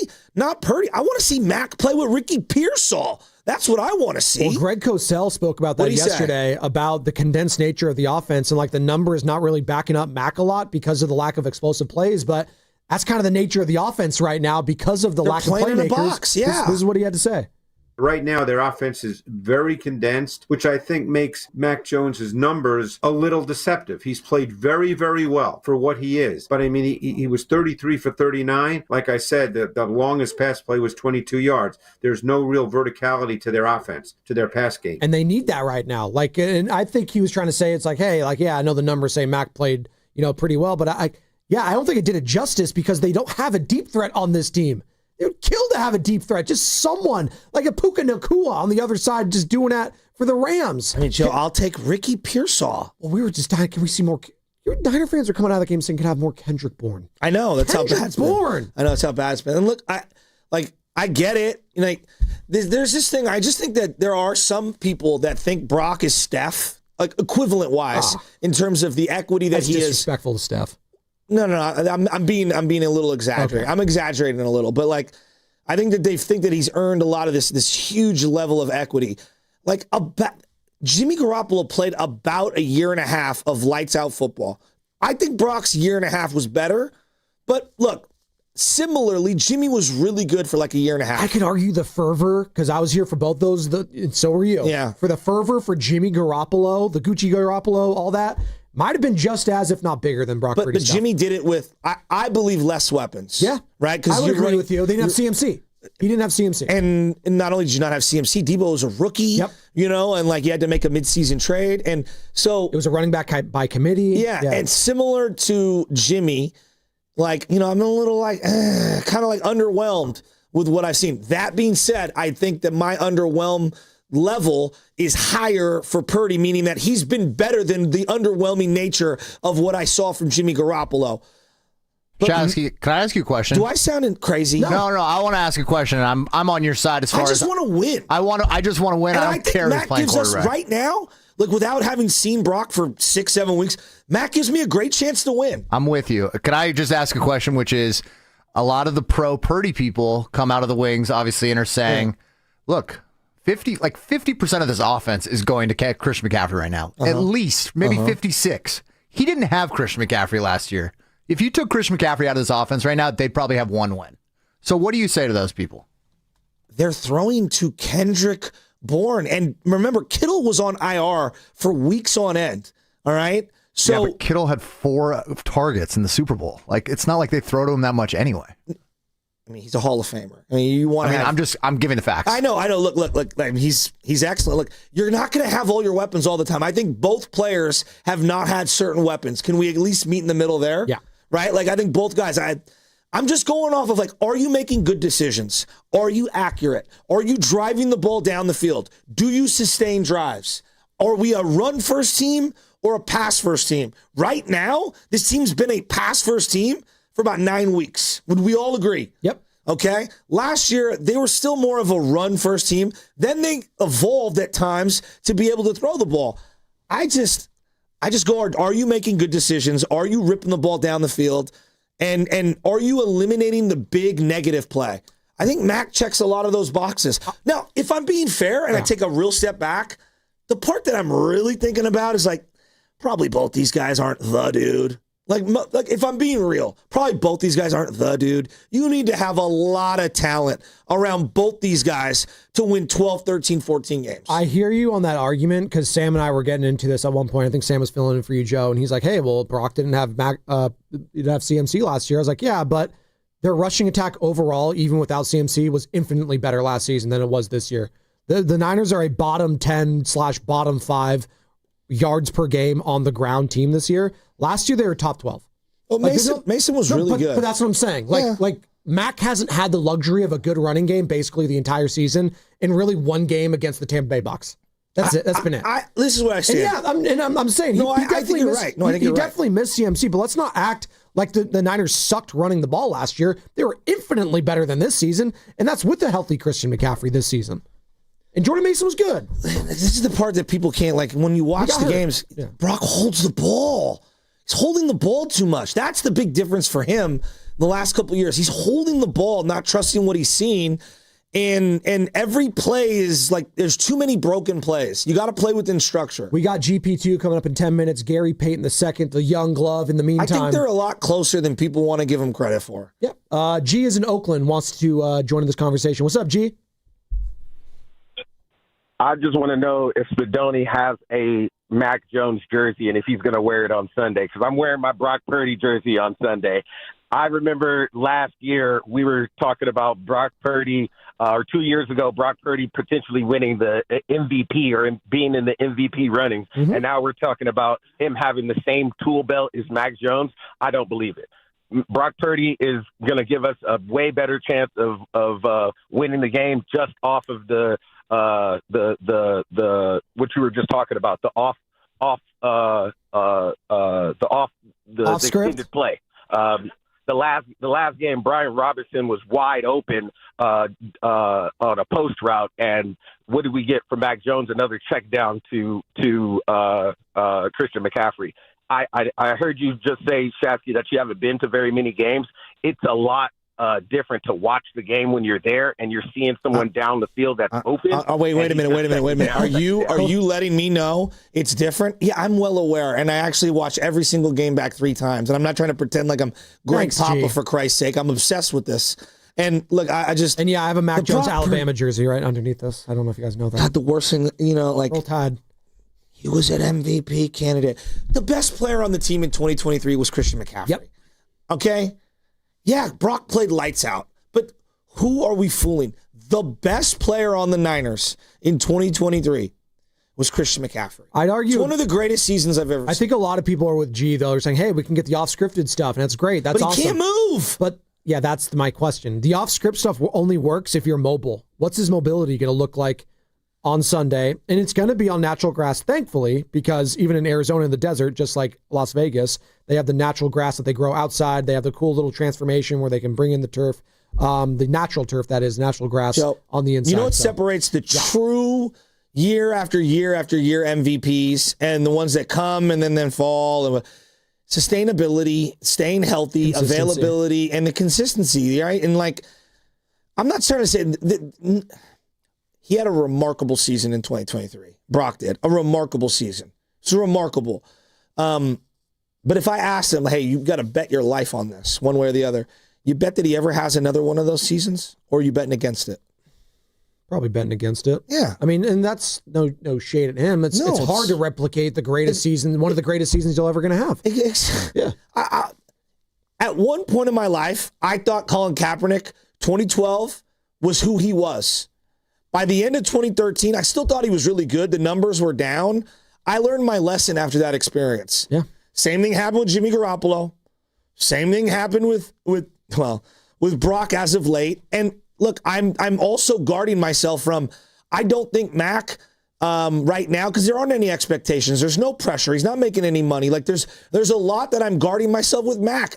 The reality is either of them is probably never going to be an MVP candidate ever again. I mean, that's the reality that we're probably dealing with. Patrick Mahomes had his first few seasons in the NFL were some of the greatest seasons we've ever seen of all time, and he hasn't even sniffed that since. And he's one of the greatest of all time. I mean, it's hard to do that. Before we hit the break, and look, you need to have every team needs to have weapons, Joe. Like this thing about this guy played with that guy played with that guy, he didn't play with him. Look, it's all fair, right? But at the end of the day, no one brings up who Lamar Jackson did or didn't have on the field when he falls in the playoffs. It's more of an NBA thing. We like to do that. Well, did you see this guy play with this many Hall of Famers, and this guy didn't play with as much, and this one means more? But you do need to have stars. No, yes. I don't know if you know this. Montana had an all-80s running back and the greatest receiver of all time. Michael Jordan had Scottie Pippen. Right? He's one of the greatest two-way players of all time. You got to have great players. Always. That's what makes John Elway so special. Yes. You look at who he played with, and really good players, right? But those early ones, where he's getting to the Super Bowl, like how? Yeah, Rod Smith is not going to be compared to, the sharps of the world. And then what do you know? He gets some Super Bowls with who? Terrell Davis. That helps. A Hall of Fame running back. And he was only good for a small period of time. Exactly. Terrell Davis was awesome. Awesome. Before we get to the young glove, Gary Payton II here in a couple minutes. Steve in San Francisco. What's up, Steve? Hey, Steve. Hey, what's going on, fellas? I think to me, the Purdy situation, it's really confusing, and it's kind of a microcosm of this bewildering nature of how they're managing this team this season. Going to your question of whether it's the right move, whether you want him to come back, I really don't know, because agnostic of how Mac Jones is playing, if Purdy's actually healthy, of course I want him back. I'm a firm believer in him. I think last year was an exception to the rule. It was a lost season, much like this season is trending that way, except the record has them in contention. But we have no idea whether this guy's healthy or not. We're led to believe that he's not because of the mystery kind of surrounding the situation and how they describe it. And we're led to believe that he's a wrong move away from shutting it down for the season or waiting for the inevitable to happen where he's pushed to surgery. They're almost doing like what they did with Moody, where it was like we knew it was just waiting for that shoe to drop. It's true. And they had to wait until he missed 4 field goals when we knew in the offseason that was going to happen. And it's really frustrating that that's how that team operates. I fear that this is that situation. So if that is the case, call it a day and rest him if he doesn't need surgery, elect for him to have surgery. Steve, I think this is the most level-headed opinion we've had yet. And that's kind of where I'm at. Like, all right, so you guys didn't want to trade your first, second, or third, or fourth round picks for someone who could help you this year and into next year. All right, that's fine. You guys don't think that this team can be a Super Bowl team. Well, then what is to be gained for Purdy coming back? I don't know. No, quite frankly, I don't. If he could be what he was a couple years ago, that player. If you were 6-4 and the quarterback play was the number one issue on the team, I get it. Hey, there's a sense of urgency. Bring him back. And that's where I'm like, hey, why don't you wait till Mac plays a couple stinkers or a stinker before you bring him back? I feel like Purdy sadly is in a lose-lose situation, and I really do feel bad for him. Shout out to those watching on YouTube, brought to you by First North Car Credit Union. For a low-rate auto loan, apply online or just ask for First North Car Financing on the dealer. And Joe, we're coming to you live from the Laughing Monk Studios. And coming up next, the young glove, Gary Payton II, on the River Islands guest line. Warriors, big time win yesterday. We'll get into that. And then after it, hey, Taylor, Richie Rich, hang on. We'll get to, I promise, all of you callers on this Brock Purdy, Mac Jones stuff. It's juicy. We're going to continue to talk about it. Young glove next, though. Gary Payton on 95.7 The Game. What makes Crystal Geyser Alpine Spring Water different? We always bottle our Alpine Spring Water less than 1.5 miles from the spring source, and all our bottles are made with 50% recycled plastic from our own recycling plants. Crystal Geyser, bottled at the spring source. Kohl's has 20% off gifts that are so good, your family might think you read their minds. Check off your list now with cozy, thoughtful, and stylish gifts that will make them say, oh, how did you know? Yep, with these presents from Kohl's, you're going to leave them feeling impressed and convinced that you're a psychic. Shop Kohl's for an extra 20% off gifts that are the perfect fit. Select styles. Offer ends November 22nd. Some exclusions apply. See store or Kohls.com for details. Hey, Dan Dibley here for Golden State Lumber and Showroom. Consider their Stockton Yard as the go-to resource for building professionals in San Joaquin County. With over 40 acres of premium building materials available to the public. For bigger jobs, you can count on Golden State's large fleet of trucks for timely delivery. It's their goal to keep your project on time and on budget, building a better Bay Area for over 70 years. Golden State Lumber and Showroom. When you succeed, we succeed. Prescription products require completion of an online medication consultation with an independent healthcare provider through the LifeMD platform and are only available if prescribed. Subscription required. Individual results may vary. Additional restrictions apply at lifemd.com. Read all warnings before using GLP-1s. Side effects may include a risk of thyroid C-cell tumors. Do not use GLP-1s if you or your family have a history of thyroid cancer. Confused on where to start with weight loss medication? 95% of LifeMD patients said starting their weight loss journey was simple. Go to trylifemd.com now and see the best options with or without insurance for Wegovy, Zepbound, and more. Brian was approved for insurance coverage and lost 100 pounds. I love the fact that insurance covered almost everything because pharmaceutical prices are going through the roof. The first time I realized that LifeMD was working for me was when the hunger started going away. I never thought losing weight would be this easy. It's given me more energy. I would recommend LifeMD to anybody. Nearly 96% of patients said they would recommend the LifeMD program to anyone who wants to lose weight. Get started right now at trylifemd.com. That's TRYLIFEMD.com. Black Friday is coming, and that's the smart time to shop for a top-rated TV from Samsung, LG, or Sony. But why wait? You can get those Black Friday TV deals right now at Video Only, and then enjoy Thanksgiving with your new TV. Still want to wait? Then how about better than Black Friday deals? The top-rated TVs at stupid low prices. Check out Video Only now before the rush, or you'll be sorry. The NBA season's rolling, and DraftKings' newest game, Pick 6, is the easiest way to play for your shot at big wins. NBA stars are lighting it up. Now their numbers aren't just highlights. They're your shot to cash in. Here's how it works. Just pick more or less on 2 or more player stats. The better your picks, the bigger your payout. New DraftKings customers get $50 in Pick 6 credits with just a $5 entry on your first pick set. Don't just watch basketball. Pick, play, cash in. Download the DraftKings Pick 6 app now and use code THEGAME. That's code THEGAME. Play just $5 and get $50 in Pick 6 credits. Make the call. Ride the upside in partnership with DraftKings Pick 6. The crown is yours. Gambling problem? Call 1-800-GAMBLER. Must be 18 and over. Age and eligibility restrictions vary by jurisdiction. Void where prohibited. 1 per new customer. Bonus awarded as non-withdrawable Pick 6 credits that expire in 14 days. Ends December 2nd at 11:59 p.m. Eastern Time. Terms at pick6.draftkings.com/promos. Hey, it's Willard, and I'm just going to say it. We need your help. Right now, 1 in 3 people in the Bay Area don't know where their next meal is coming from. Parents skipping dinner so their kids can eat. Seniors choosing between medicine and groceries.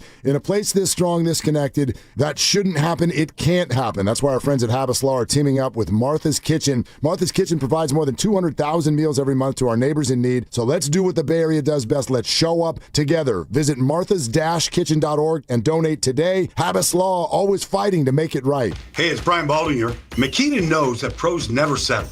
Get tools that perform at the highest level on every job without compromise. When you shop Makita at the Home Depot, these tools don't just meet expectations, they redefine them. Makita is for the most detailed pros, expertly designed to deliver precision job after job. When the job calls for the best, call on Makita. Makita, built to be the best, available at the Home Depot. How pros get more done.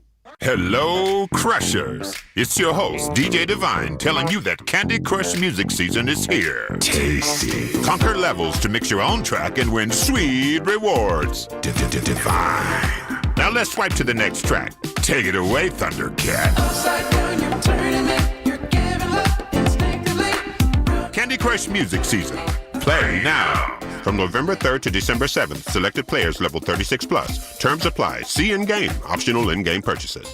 What if you could have reliable and intelligent Wi-Fi at the same price for 5 years? That's the Xfinity 5-year price guarantee. No annual contracts, no hidden fees, and our best equipment included. Just 5 years of Wi-Fi that boosts speeds to the devices that need them most, that finds and fixes problems before you even notice them, and that keeps you gaming in the fast lane. Lock in your price and unlock the possibilities. Xfinity. Imagine that. Select plans only. Restrictions apply. Red and Gold Game Day starts at Laughing Monk Brewing. Park for free. Enjoy amazing food, ice-cold beer, and every game on TV. Catch 95.7 The Game's pregame show. Then hop on the free shuttle straight to the stadium. Sign up now at 957thegame.com.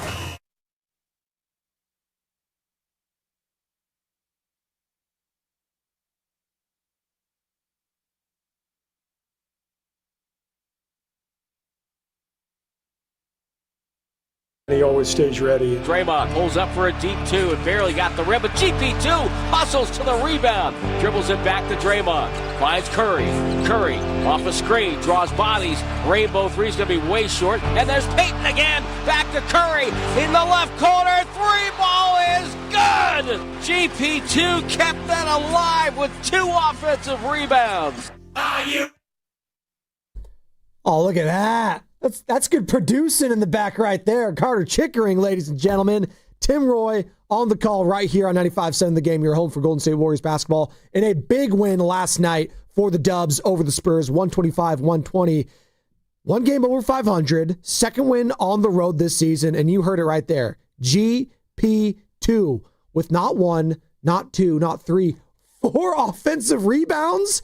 When you got that guy, Victor Wembanyama, on the other side of the court? Are you kidding me? Wemby, by the way, had 6 offensive rebounds in his own right. But wow, what a win last night for this team that desperately needed it. And now joining us on the River Islands guest line, Gary Payton II. Gary, good morning. Just take me through that win last night. Like, how important was it? I know it's game 13. It's not game, 50-something. It's not a playoff game. But just how important was that win with what took place in Oklahoma City, just for the mentals of you guys going forward? Well, what's up, guys? Thanks for having me. But last night was huge. Just continue to, figure out what our identity is going to be for the year, what type of team we're going to have. It was a good scrappy win. It wasn't pretty, but, we got to fight our way out this little slump that we got going on. But, just for the mental and just for the confidence for us, I think it was great last night. Gary, I've had an opportunity to work with you at the fight that one night, the boxing event, when we were donating all the money to some of your charity and whatnot. And you're a tall guy, NBA player. What's it like being on the court though with Victor Wembanyama? That guy is humongous. Yeah. Victor's different. But it's always fun to have a matchup, against him, and try to stop what he does best, and he's everywhere. So it's always fun against the big guys. Yeah, I noticed there was a couple of plays. You went baseline on one. I forget if it was Jimmy or Steph hit you, and you hit the little reverse layup, and I don't know how quickly you got that one in there. Then you had the backdoor layup on Victor. I was ready for you to do a little on your head. Too small? Yeah, or something like that. I needed you to celebrate some way. Well, we got the dub, so that's all the celebration we need. Oh, I love it. Gary Payton II here joining us on the Morning Roast. Bedoni and Chasky, courtesy of the River Islands guest line. And Gary, a lot's been made with this team. I know it's early in the season. You guys start off so hot with those wins against the Lakers, against the Nuggets, had some losses against the Blazers, what have you. A little bit of a slump as of late. And, a lot was made from the media, from the fan base. We take a lot of calls, obviously, here about Draymond Green's comments after the loss in Oklahoma City, saying, hey, can't have any personal agendas. I mean, we all have them, but it's got to be about the team, right? we have Jimmy Butler in the locker room saying players need to be honest with themselves. I'm not asking you to divulge any information from what was said in regards to team only and player only meetings, but a win like that yesterday against a team with the Spurs that haven't lost at home, what does that do not only for the veterans, but for some of the younger guys on the team, like a Will Richard who gets the start yesterday? Can that galvanize a team this early on in the season? No, everybody goes through ups and downs. We had an early, 8 games early on the road.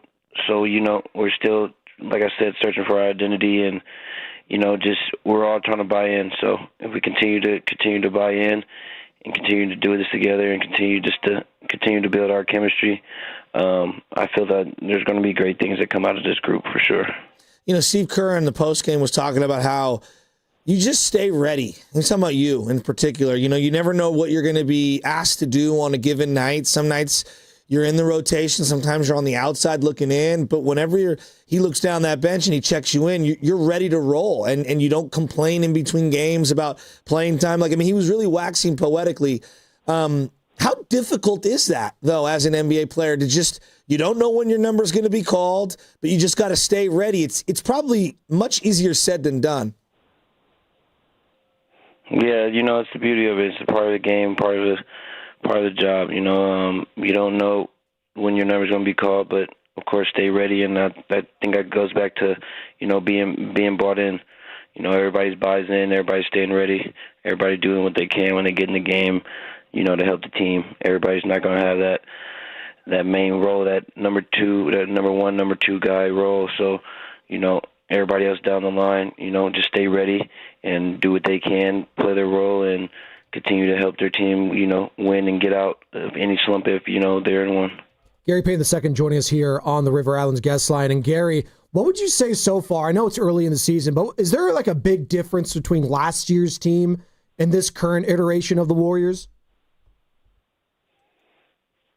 I had to think about it. We're pretty even with vets and the young guys. So just continue to bring the young guys up to speed and find their identities and find out what their roles are going to be. I think that's probably the only part. We got a good even 50-50, probably young and vet guys. So all the vet guys are continued every day to help the young guys, and young guys are, looking for knowledge from the older guys. So, we continue to keep building chemistry, keep having camaraderie. I think this, like I said, this team's going to end up right where we need to be when time matters. Excuse me, pardon me. I'm glad you brought that up because my next question is going to be about the young guys. And this young guy, Will Richard, this rookie, the second-round pick, national champion from Florida, what's been the interactions between you and a guy like him? Have you taken him under your wing? Is he getting up early, trying to get all the knowledge and soak it up to Steph, to Jimmy, to all you guys? Because, hey, Dub Nation's been impressed with the Rook. No, absolutely. Will's been phenomenal. It feels like, he's been here for a few years already. Nothing really phases Will. From college, he's coming off a natty, so he knows how to win and he knows how to play the right way. So, he has a great feel for the game. He's about 6'5", 6'6", so he can do many things. He has many tools to his game. Me personally, just trying to teach him how to play behind the defense, stay around the rim, be a good finisher, feed off Jimmy, Dre, and Steph. I try to tell him that those three guys will make the game so much easier for you. Get open looks, get easy backdoor, just get easy plays, that can help us, stretch out a little run or whatnot. So from my standpoint, I'm just trying to help him play behind the defense, and also, try to pick up ball full court and, just cause havoc. Gary, I got youth practice tonight with all the youngins, and the shoe game is very important for the young kids these days. Oh, yeah. All right, are you rocking them Kobe's? Is that what you got on? Is that what you've been rocking this year? Because I know you wear a couple different kinds. Which one are you wearing? Yeah, I wear Kobe's. It doesn't really matter. My favorites is the 6s, the 5s, the 9s, and the 8s. You know, I mix them up through the rotation for sure throughout the year, but I'm a big Kobe guy. Oh yeah, you know, I like the Sixes. Yeah. Those are definitely elite. You ever rock your dad's? Yeah, Sixes are probably top 5. Oh, you got them as top 5. Yeah, Sixers are probably number 1 or number 2 on the Kobe. So a lot of guys like the Sixers a lot. Now, what's Moses wearing? Because I know Moses likes to wear those Kobe's too, and I think J.K. as well. Yeah, J.K. for sure. Moses rocks some Kobe. He be rocking Kobe. I think he rocks the 4s. So, you know, Moses got his own flair to it, too. Well, what's up? You ever going to wear your dad's? Because back in the day, I had a pair of them, the ones that you actually zipper up. Oh, I think they were called the Zoom Flights. Yeah, the gloves. You got them? Yeah, the glove. Yeah, classic. Yeah, those are classic. I think they're coming back out with them. No way. In a couple months, actually. So you got to wear those. Yeah, hopefully they got the new technology and whatnot. Because you know, back in the day, they was walking around. They were kind of heavy back in the day. So hopefully they lighten them up a little bit, and we can see what we can do with them. You know, it's funny because like I said, I'm into the shoe thing because of all the kids. They try to keep me all laced up. And what they say is like, oh, you got to get the insoles in them. So are the NBA players getting the insoles in them? Are you getting like custom orthotics, or are you just rocking the basic shoe with the basic insole? A lot of guys do a bit of both. Some guys like the brand new. I'm more of a brand new guy. Like I like to just put the brand new in and mold it myself, and then we do get the orthotics. So a lot of guys, you know, keep the orthotics to keep their feet right. Who got the worst shoe game on the team right now? Keep it real. Who got the worst? Who got the worst shoe game? Yeah, come on. We all know that one guy. Like I look at Spadoni. Spadoni's got no game. Everybody almost got. No, everybody keeps it. Other than Wardell, Jimmy, BP. Everybody's got their own, you know, pretty much is Nike. It's Nike and Bronze. QP got some old school Bronze. He got the old school. I think those are the Bronze ones that he wears. And then everybody else is probably is Kobe's. Besides all the signatures. Yeah. See, now, let me back up real quick. I got to defend myself because this guy over here buys every single pair of sneakers like he can. I style for comfort too, all right? And I have to scooter in every day. Yeah, all right? That's what I go for, cozy. Comfort. There's nothing wrong with some Vans. Am I right, Gary? Come on, right? Vans are okay. There's absolutely nothing wrong with Vans. Let's go. Hey. All right, so you guys Vans is a classic. You guys are waiting a day in San Antonio. What are we doing today? We just chilling? Are we going out to lunch? Like what everybody's on their own side mission? Charles Barkley, Gary, likes to the Riverwalk? Likes to crap all over this city. I heard about the Riverwalk with Charles. Yeah. So check out the Riverwalk. No, we're about to hit this gym for a little bit, and then we might have to see what's up with the Riverwalk. What's up with? Did Steph bring the sticks? Is he going to go golfing today? What's he doing? I wouldn't doubt it. You know, I wouldn't doubt if he's out there right now working on his game. So all right. You never know. Here's my number 2 questions here, right here. All right. Who is the most likely to pay for a team meal? Who's the least likely to pay for a team meal? Oh, come on. Most likely to pay for a team meal probably have to be Jimmy, for sure. And then the least alligator arms would probably have to be Don't get in trouble. Tough one. It's all good. See, because he's a good guy. He doesn't want to throw you under the bus. Everybody's pretty generous. You know, we take care of each other. Who's controlling the sound in the locker room? Who's controlling all the mixtapes right now? Who's controlling the music in the locker room right now? Jonathan Kuminga. Really? Vibes. What's he liking? What are we bumping? The Afro beats. Yeah, he makes sure that we're up to date. Okay, I'm not mad at that. Good vibes, good energy from JK, absolutely. Speaking of Steph, Gary, and Gary Payne II joining us right now on the River Islands guest line, you know, Steph said after the game yesterday he had to give himself a little pep talk at halftime before, you know, going off in that third quarter and second half.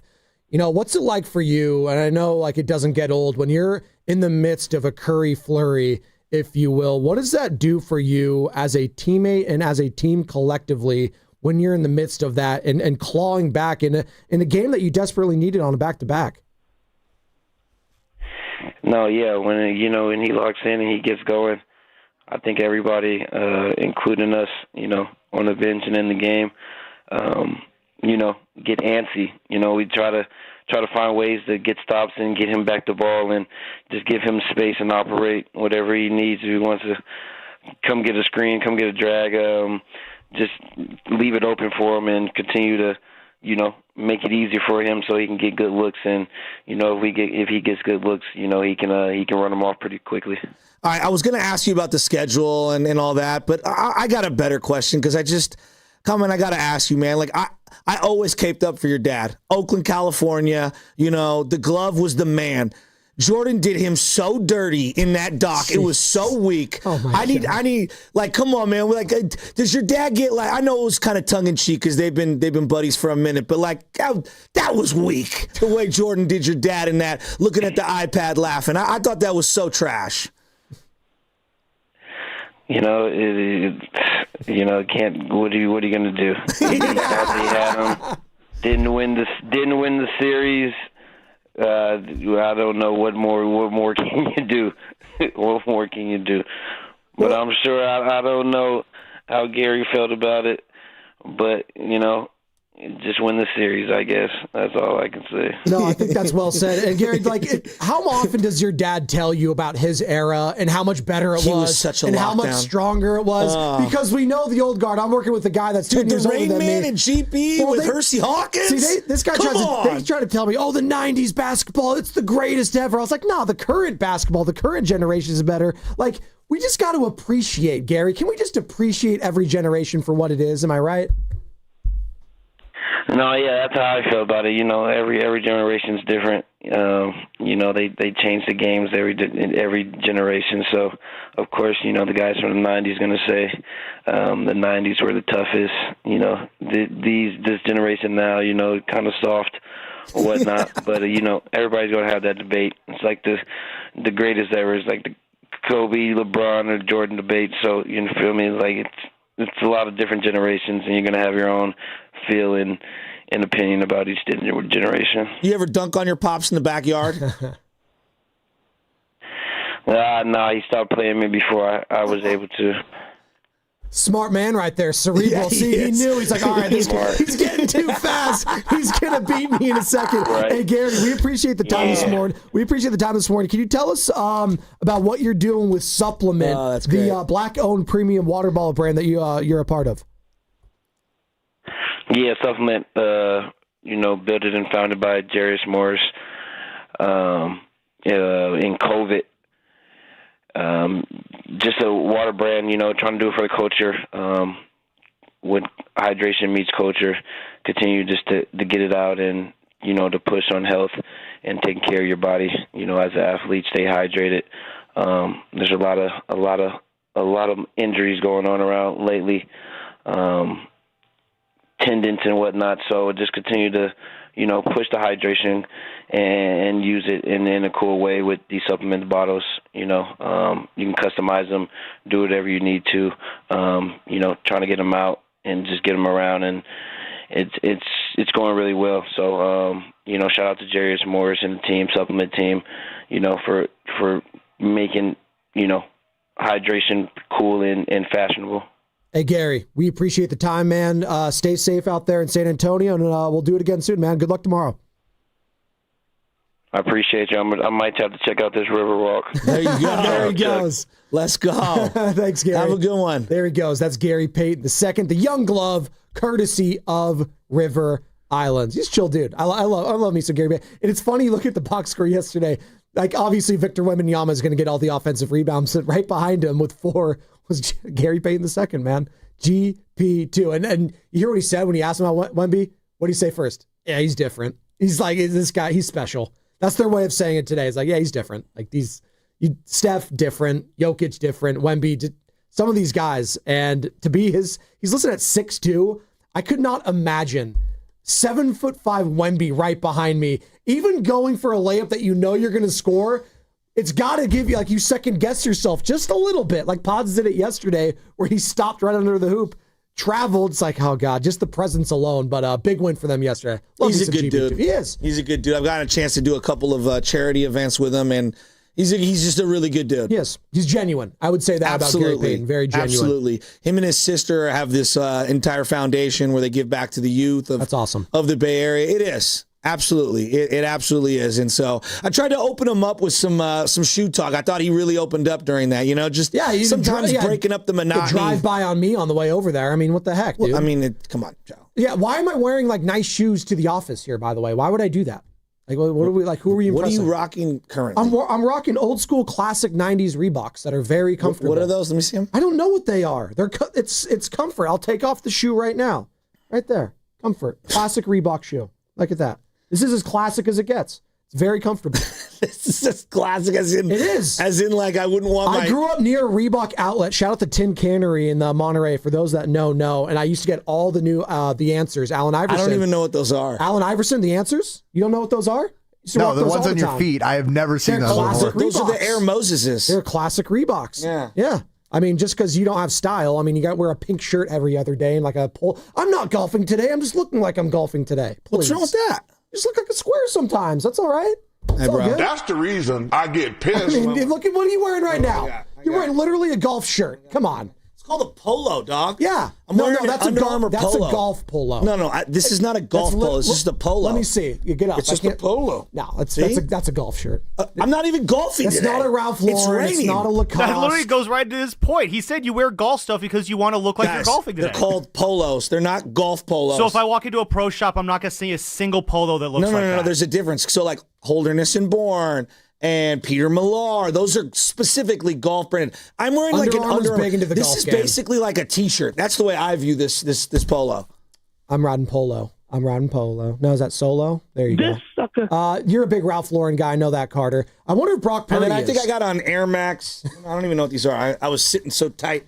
What do we got here? Air Max something or others. Yeah, I can't afford all these new shoes that you guys are all getting. Bro, the outlets, dog. I got these for $40. I got 2 kids. Well, when I have to buy shoes for little kids that have like 2-inch feet, that still cost me $30. I mean, God. How's Benny's shoe game? Dude, he's got Hobbit feet. I'll tell you that right now. So it's very difficult I have to like get his size up for. No, seriously, I got to get his size up for him because he's got big feet. So they still make the light up shoes for kids? Yeah, he's got those. He's got some Star Wars ones that are really cool. I remember back in the day, he's grooving. Big 5 used to be the place when we were kids to get the light up shoes. The Skechers ones, they were exclusive to Big 5. And then this isn't your generation. This is me and Carter's generation and Sam's. The Heelys, you had to get a Big 5. Did you guys have Heelys in the back? Thumbs up? No, I was cool in elementary school. I was just telling Sam, I always wanted shoes that lit up, but my feet were never small enough to fit the kid sizes. Same with Heelys. They didn't make sizes that I could use. For them, but they you were like the really off-roading cool. wheels for the wheelies for him? Dude, the wheelies were sweet. I had one pair of Reebok growing up. Heelys. And it was the pumps, and I really thought I was D. Brown from, the dunk contest. I legitimately did in the backyard, dude. Is anyone still sponsored by Reebok? Like athletes? Dre was Converse for a minute, but also you have to remember Reebok cleats in baseball were popular because of the Major League movie. Shaq's the CEO. Oh, of Reebok? Okay. Yeah. Hey, the Shaqs were sweet, dude. Then he went to Payless and won. Hey, but you know what? I appreciate Shaq because he did it for, the kids that are struggling out there, the kids that may not have a lot of money. So he made his shoes affordable. Who's it? Stephon Marbury, the Starberries? Right? Yeah, those were terrible. I know, but he's trying to make them affordable. I don't Sorry, know. he's the president of Reebok basketball. Oh, Angel Reese's? Angel Reese, Sammy. Look at that. Are those made out of brick? Future Valkyrie. That's a good one. That's funny. So I Googled famous. That's funny. Guys, I Googled famous Reebok athletes, and the names that popped up. I'm going to give them to you. Oh. Allen Iverson, Yao Ming, and Indian cricketer Mahendra Singh Dhoni. Those are the top 3 athletes that popped up when I Googled famous Reebok athletes. No more Garcia Parra. Buzelis from the Bulls. That guy. Remember him? Matas Buzelis. He was in the dunk contest last year. Oh, yeah. Is he a Reebok guy? How could I forget? Yeah. He's a Reebok guy? Yeah. Yeah, see, Carter knows. Reebok, the whole G League. All right. He's the favorite to win Most Improved Player this year. Look at that. See, yeah, I'm not sleeping on him. I'm not sleeping. We got Angel Reese. Stop with the Angel Reese thing, dude. Jesus. Taylor and Angel Reese. You want to get back to Brock Purdy? Mom, I want those. I think she had her own cereal. Go back They're to called cereal the Inefficients. Hey, you know what? That's okay. I'm not mad at it. Taylor in Dallas wants to get back into the Brock Purdy conversation. And the conversation was, prior to Gary Payton, whether or not it's the right decision to start Brock Purdy this Sunday. Your ass down. That's what Phil Mike thinks. And I think a lot of fans feel that way too. But I want to ask, Joe, you said you'd stick with the hot hand and Mac Jones, correct? Yeah, that's what I would do. You would stick with the hot hand. Yeah. Taylor in Dallas, is it the right decision to start Brock Purdy this Sunday? I mean, let's look at the last game that Mac played the Cardinals. They scored 16 points. He threw the ball 41 times. Okay, Brock Purdy is 4-1 against that franchise, bro. They had no Kittle. Finally got Ricky Pearsall back. They had no Kittle in that game. No Ricky Pearsall. I thought he played. I thought he had No, he was on game. I IR. just looked it up. He was on IR. Okay, well, I mean, he has Pearsall back, he has Kittle back, and CMC back. When would you bring him back this season? Because I'm looking at the rest of the schedule. We have, Cardinals next. I think it's the Browns, and then Titans or something like that. Would you bring him back or what? I just would roll with Mac until he has a dud or till I feel like I need to make a move. I don't see what the pressing issue is. So the next 4-game stretch, I guess if you were to bring him back, and if you want to look more into this, it is the quote-unquote softer part of the schedule because of the teams you're playing, although I don't think the Panthers are any slouches by any means. They have some huge upsets this season. If their defense is going, they could absolutely win. But it's the Cardinals, Panthers, Browns, Titans, your next 4, and then those final 3 are juicy. You got the Colts, you got the Bears, and you got the Seahawks in the final game of the regular season at home at Levi Stadium. Massive. I'm with you, Joe. I'm not going to try to be fugazi and try to take the other side. I just don't understand what the upside is right now to go to Brock Purdy. How are these thoughts congruent? What is the upside right now? No, I know. Well, to prove that, I don't know, it's Brock's team or that they paid the right guy. I don't know. These two thoughts are incongruent to me. They can't jive together. We don't think we can win anything of significance this year. We're not dealing a first, second, or third round pick. Not only for this year, but for anyone who can help us also next year. You gotta rush Brock Purdy back because this is his team, because this season's not over. What? What?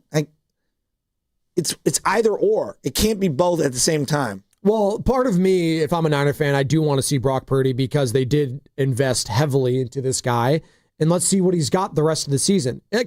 There's a chance we know exactly what we're getting with Brock Purdy the rest of the season this Sunday. Which is what? Which is either he's compromised and he's going to play skittish the rest of the way, or he's playing much better and he looks like he's not hampered at all, and we get good Brock Purdy. There's no move, in between for me. If he can't move and he is forced to stay in the pocket, I think they're in trouble. I think they're in a lot of trouble. Part of what makes him special is the elite movement, and if he doesn't have the elite movement, he's not special. He's like ordinary or less than ordinary. He can't see in that pocket. He said it. Yeah. He's talked about it. Sports Talk on 95.7 The Game is presented by Paramount Plus. You can't count on much these days, but you can always count on Sundays with the NFL on CBS and Paramount Plus. Watch your local NFL game every Sunday on CBS and Paramount Plus all season long. Visit ParamountPlus.com/NFL to get started today. Let's go out to the phones. I mean, I'm watching him yesterday. I'm not pretending to be I'm not going to overanalyze a video. I'm just telling you what I see. He's a guy that lands on the balls of his feet when he moves, okay? Yesterday I saw a guy doing the drills that looked heavy-footed and was landing on the back of the heel, which means to me, when he's doing these little drills, these little bouncy drills, in and out of you're like skipping, if you will. He's landing on his heel, which means he's overcompensating for the toe. It's obvious the toe's not going to be right. This is the most obvious thing in the world. We know what we're going to get. We're going to get an inconsistent, not healthy player, and it's going to look exactly like you fear. I can see it coming a mile away. You're listening to 95.7 The Game, KGMZ FM and HD1 San Francisco and Odyssey Sports Station, in the home of the Golden State Warriors and Valkyries, always live in the free Odyssey app, coming to you live from the Laughing Monk Studios. We got cousin Nick Friedel, our Odyssey NBA insider, and covers the Warriors for The Athletic, joining us in about 20 minutes. But in the meantime, we're talking Niners. Is it the right decision to start Brock Purdy this Sunday? That's what it's looking like, according to Kyle Shanahan and other members of the Niners media. Richie Rich, Livermore, what you got, Rich? What's up, fellas?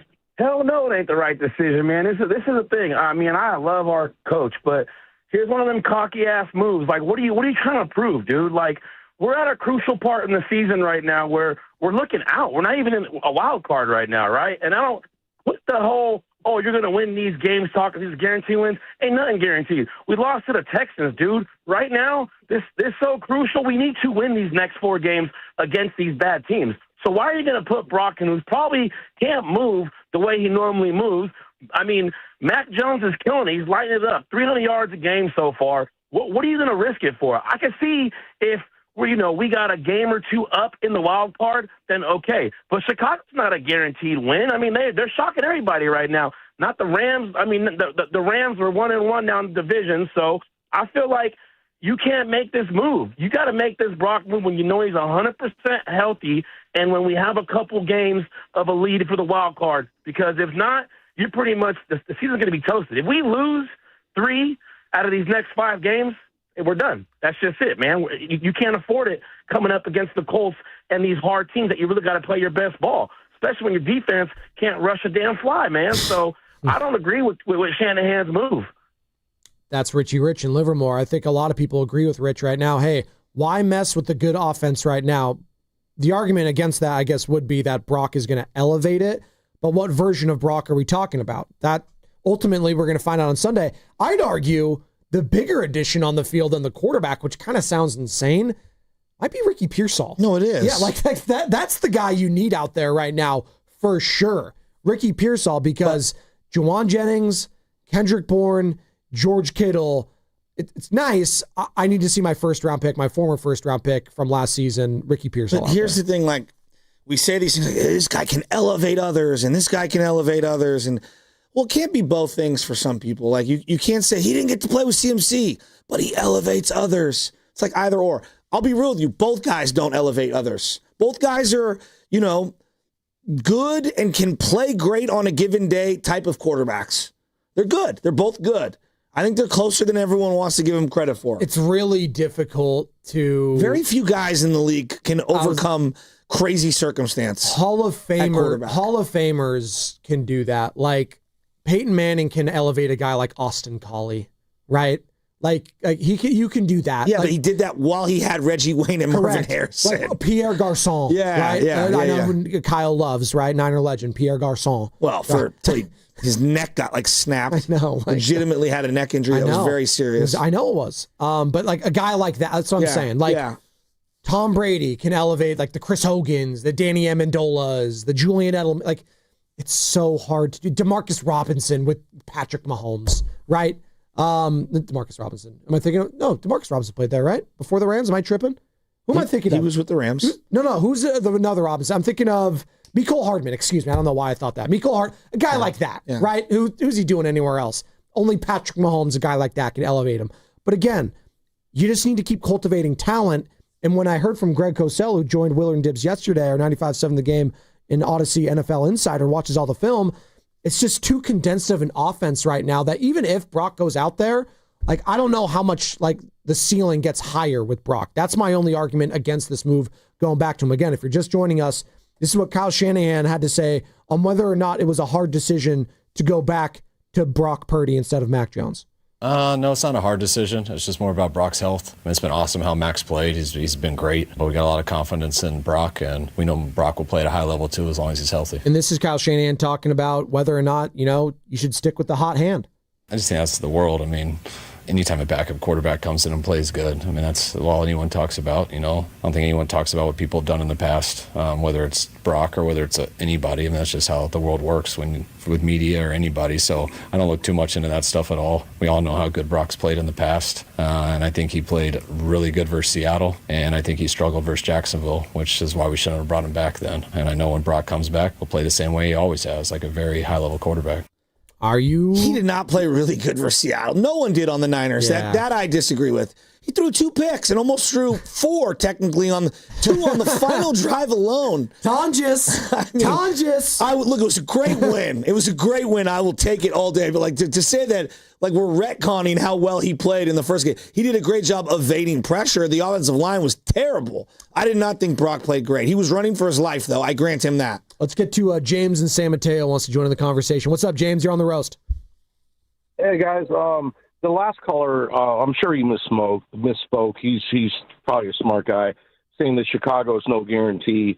No NFL team is a guarantee. Yeah, I okay? agree.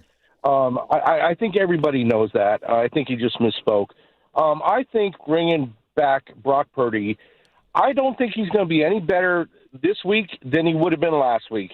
But you sure as hell ain't going to bring him back against the Rams without Ricky Pearsall.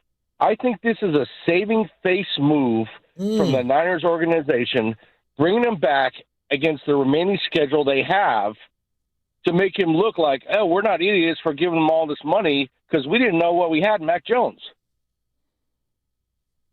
That's James and San Mateo. He thinks it's a saving face type of a move, and that's a walk-off right there. He kind of summed me. I thought he was going to keep going. Does he mean from the front office, from Kyle, from who? I think from everyone he's saying that, from the front office and is Kyle ironic Shanahan. that both return simultaneously. I mean, no, it could be coincidence. But there is an irony in that, like, they're both have Arizona ties. They're coming back at the same time. And let's be honest, this is a softer part of the schedule. Like, the Cardinals aren't the Rams. You can try to sell me it's a divisional game. The Cardinals are not as good as the Los Angeles Rams. How does marching him out there if he's not 100% healthy against a bad team, and if he does poorly when you just paid him $53 million, save your own face? Well, no, they're trying to save face by saying we paid this guy $200 million, and if there's not a huge drop-off between him and Mac Jones, maybe we made a mistake. Like, I think we already know the answer to that. That doesn't seem like saving face, though. That seems like throwing yourself under the bus. But if Brock comes back and plays well, then it's like, see, this is why we paid him. This guy's clearly really good. Wow, look, we were right to pay this guy all along. If Brock plays really well, listen, I'm with you, Carter. I don't really buy what the caller was saying. Save face. I just think this is the healthiest that Brock's going to be at any point the rest of the season. So they're just going to play him now, and they're just like, all right, hey, Brock, if this is the only time you're going to play or be ready to play, let's do it right now, and we'll see. But as we've heard from Lorenzo Neal, if he was making $1 million, well, Lorenzo Neal told us what when you play in a game with this turf toe, you don't practice next week. Like, that's literally what he said. If everything was the same, and he was on the exact same deal he was on last year, everything else was the same. It's the same exact financial deal that he's on, not what he's set to earn. Timing's everything. No. But how would this be approached? Different, but timing's everything. No, but I'm asking you, how would it be approached? You say different, but what do you mean? Well, what would be different? Different. They would stick with who? What? Well, would they stick with Brock or would they stick with Mac? Mac, probably. Because you're not married to Brock, but you're married to him right now with this contract. So there's some financial politicking, if you will. Possibly. Or they just want to see, and they're curious, like I'm curious to see how Brock is responding to this foot and to this toe problem, and to see if he can be good. And if he can't, and he looks bad, he looks shaky, I promise you they'll shut him down. I promise you that. If Brock looks shaky and bad this Sunday... If that's what happens, Joe, if they bring Is that him, negligence? No, it's just like... I mean, that would be 2 returns to play and 2 times... That would look really bad. Oh, my if that God. happened. Like, that's... You think Shasky's going to be mad. Florio's going to be on that butt. Yeah, Florio. You think that's I'm what I was tripping? thinking. Of course, but like... Florio is going to lose his mind. Weird Steiny would be angry about it, and he loves it when bad things happen. But we had Dr. Nirav Pandya. It's a good one, Sam. Join us, UCSF Health, the smartest guy when it comes to all these science and medical problems when it comes to sports injuries. And he's saying, yeah, sometimes you got to figure it out, though, when they're on the field. Like, you could only respond to on-the-field production, and if it's bad, then yeah, you shut them down, and if surgery is an option, you get the surgery. But sometimes you'll only find out if he actually plays in a live game and live situation. And we got to find out. We're getting ahead of ourselves. If he plays Sunday and he plays poorly or he gets shut down or whatever, and he only plays in 3 games this year, oh my God. Yeah, it'd be bad. I mean, it would just it'd be awful. No, it would be, I mean, Joe. I mean, I keep saying if they had surgery on the option, as an option, they should have gotten it. I mean, as you're saying, Joe Burrow with his practice window open, he's going to be back at They've Thanksgiving. made some bizarre decisions the last couple of years, whether it's Jake Moody, sticking with Jake Moody, Devondre Campbell, sticking with Devondre Campbell. This team's done some... The whole Ayuk thing is weird. Like, at minimum, it's just weird. You know what? I'm going to ask Nick Friedel about it on the other side because Nick's tapped into all this, too. We'll get Nick Friedel's thoughts on it and also about the Warriors and all of that because he was in the locker room and Jimmy Butler made those comments about teammates not being truthful to themselves. We'll get into it on the other side, put a bow on this conversation, and hand it off to Steiny and Goo. All right, 95.7 The Game, brought to you by Carter, the Los Altos Village Association. Downtown Los Altos' 22nd annual stroll is Friday, November 14th, 5 to 9 p.m. Enjoy live music, carolers, and over 50 boutiques filled with holiday treasures. Sponsored by Calligraphy Wines and Presidential Property Management. Visit downtownlosaltos.org. Elevate your kitchen at the Mila Innovation Center at Friedman's Appliance in Pleasant Hill. Out of your dreams and into your kitchen. Select the qualifying built-in kitchen appliance package that is right for you. With unrivaled technology and luxury-grade quality, when you bring home a Miele, you're bringing home true innovation. Now, for a limited time, save up to 10% with the purchase of a qualifying Miele kitchen package. Visit the Miele Innovation Center at Friedman's Appliance in Pleasant Hill or at friedmansappliance.com. Hi, I'm Chris. I'm David. And I'm John Margevisi with Jack's Restaurant and Bar. Dude, what's with that voice? Bro, it's my radio voice. People say I have a great voice for radio. Bro, people say you have a great face for radio. Oh, you have a radio Guys, face. not again. We're here to talk about Jack's. My mom taught us everything we know. Use the best ingredients. Cook everything homemade. Treat everyone like family. Don't forget the bar. With amazing cocktails. Of course. Full bar. Amazing cocktails. Let's stay focused. You're right. I'm sorry, bro. I'm sorry, too. That's better. Besides, you're twins. You have the same face for radio. Why, you little I love Jax.com. Hi, it's Bonte here to talk about River Islands, the most successful lifestyle community in Northern California. Speaking from experience, I know that it only takes one visit to see why. The schools are top scoring and built right into the community. There are more than a dozen parks, open spaces, and playing fields, and another dozen lakes for kayaking and paddleboarding. Who doesn't like that? The town center is getting started, so you'll be able to shop, stroll, dine, and attend events, all right in your own community's backyard. It's the good life. Come to life. Currently, there are 15 unique neighborhoods, each offering a different take on the Delta lifestyle. The choices are yours in home size, style, bedroom count, and location. 2 bedrooms to 6 bedrooms, 1 story or 2, even multi-generational suites. What's more, the pricing is as varied as the homes, with prices ranging from the $600,000 to well over $1 million. Start your tour today at riverislands.com. That's riverislands.com. Isn't it time for you to discover the islands? What's your financial future look like? At Pettinelli Financial Partners, we help you shape it. Whether you're planning for retirement, buying a home, or saving for something special, our professionals are here to provide clear guidance and smart strategies. Visit PettinelliFP.com today and take the first step toward a more secure financial future. The financial consultants at Pettinelli Financial Partners are registered representatives with and securities offered through LPL Financial, member FINRA SIPC. Investment advice offered through Stratos Wealth Partners, a registered investment advisor. Stratos and Pettinelli are separate entities from LPL Financial. Are you interested in being an install or service technician?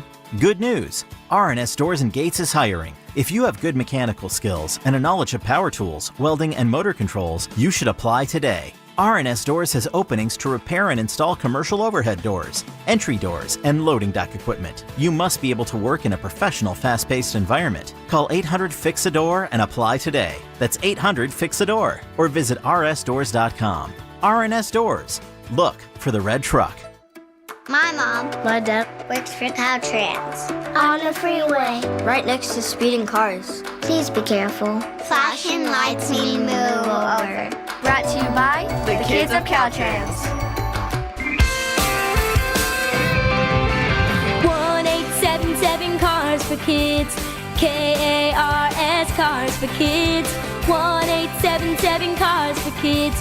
Donate your car today. 1877 Cars for Kids. KARS Cars for Kids.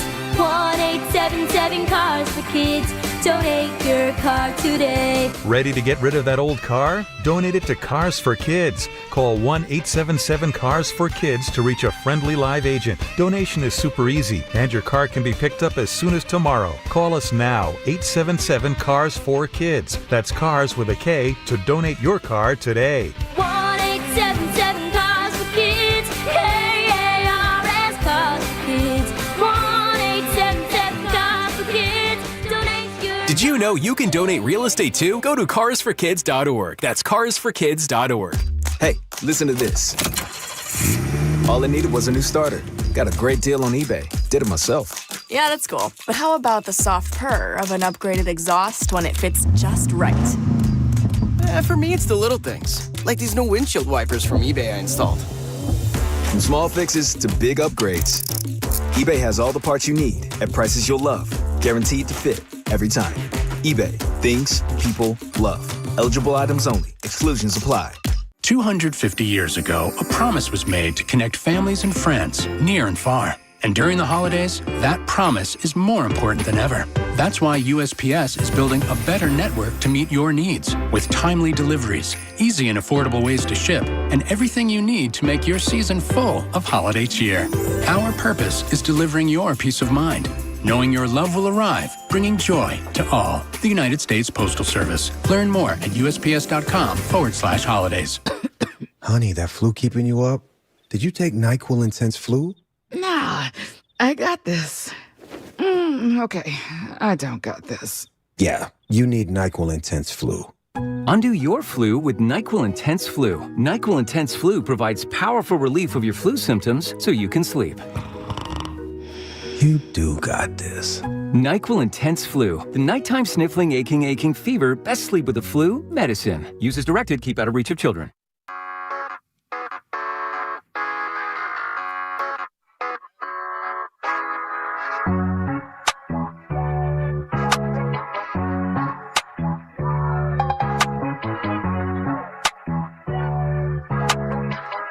Now back to the morning roast. A lot of people wait to hate. They cheer when drinking the beer. I want you to keep it. We'll win that chip this year. With Joe Spadoni and Joe Shasky on 95.7 The Game. We got him? We got him. Thumbs up. There we go. Hello, Nicholas. Hello, Nicholas. On the River Islands guest line, it's Spadoni and Shasky currently on the Morning Roast. One more segment before handing off to Steiny and Goo. But now, joined by Odyssey, sports NBA insider, Nick Friedel. Check out all of Odyssey's newest sports podcasts on Spotify or Apple Podcasts. And Nick, we're not asking you a basketball question first. We're going to ask you a football question because Kyle Shanahan spoke to the media yesterday, and it's looking like Brock Purdy is going to get the start for the first time since week 4 against the Jags. Nick, is that the right move? Mac's been playing well. Mac's been playing well, but if you believe Brock's the guy, you go with Brock and you ride it until the wheels completely fall off. Because if Brock Purdy is your guy and you're paying him all that money, you don't want any kind of controversy. So you let him play his way through whatever's going on. If he doesn't play well, Mac's playing well, but I understand why Shanahan did what he did. There's already controversy. I'm just letting you know right now. Well, if you don't want any controversy, it's already there. Well, now I want to know, Nick, do you think Brock's the guy? Forget the money. Just do you think he's the guy? You think he's the man?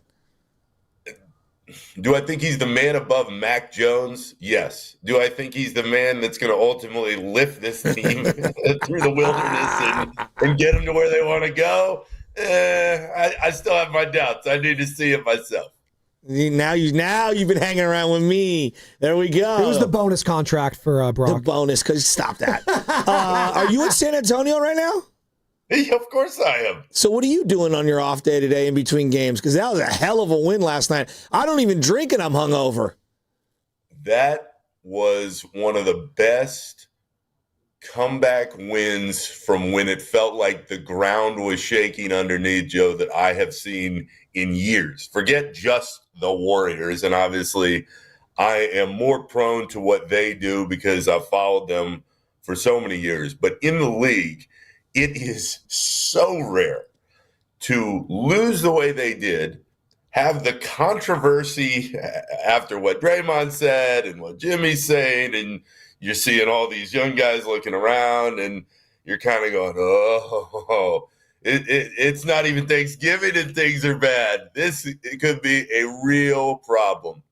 For them to respond the way they did was just gigantic. And I would tell you guys for context, I walked into that locker room in San Antonio before the game last night. I'm thinking, how's this going to go? Is it going to be quiet? Is there going to be a lot of tension?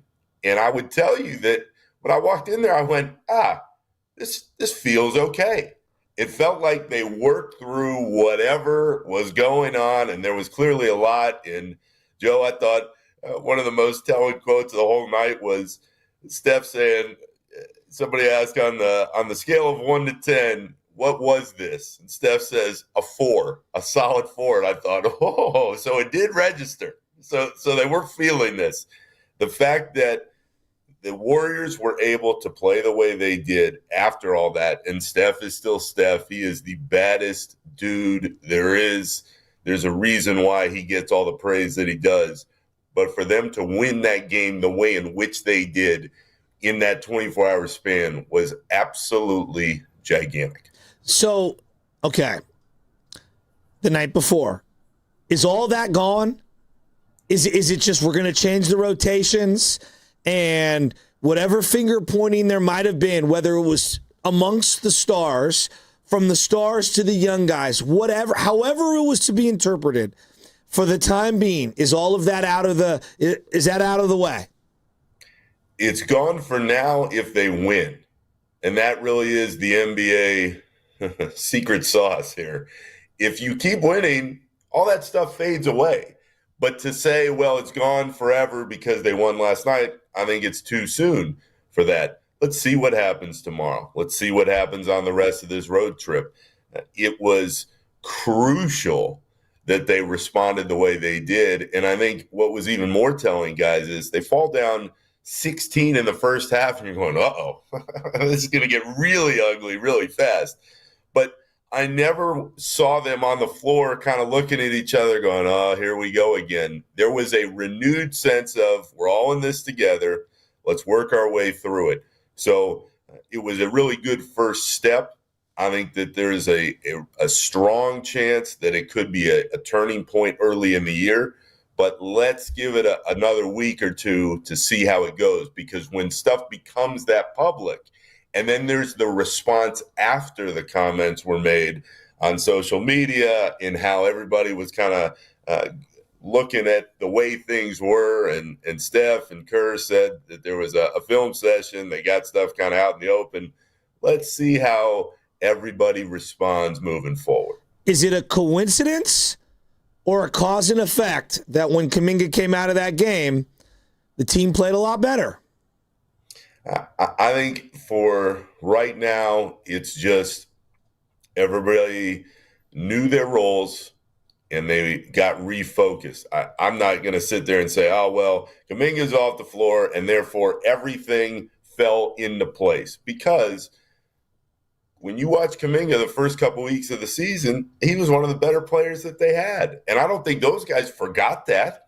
I think they know full well what he can bring to this team. And Joe, the Warriors are going to need Kuminga. I mean, let's be real.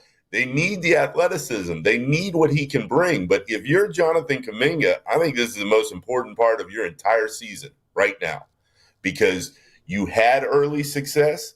Now you've got this time where you didn't play well. Now he's hurt. He's not feeling good. He got pulled out of the starting lineup.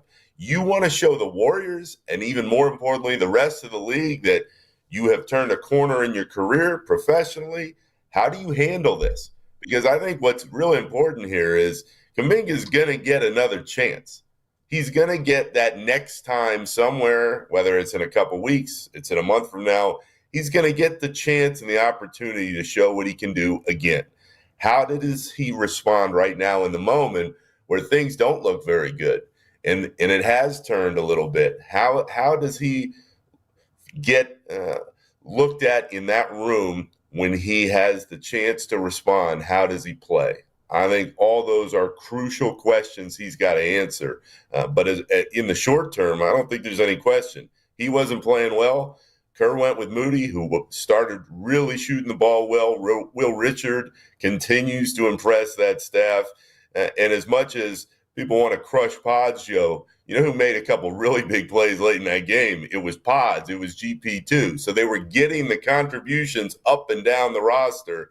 You add that with Steph, with Jimmy, and Draymond. I thought Kerr put it really well. You go 1 for 10 and you look at box score, you go, what the hell did Draymond do? Yeah. Draymond was unbelievable against Wembanyama, and he knew that all eyes were on him after what he said, and he rose to the challenge in a major way.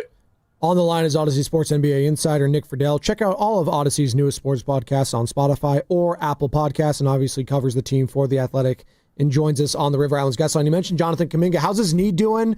Concern level, Nick, from Kerr, from JK. What's going on with the knee?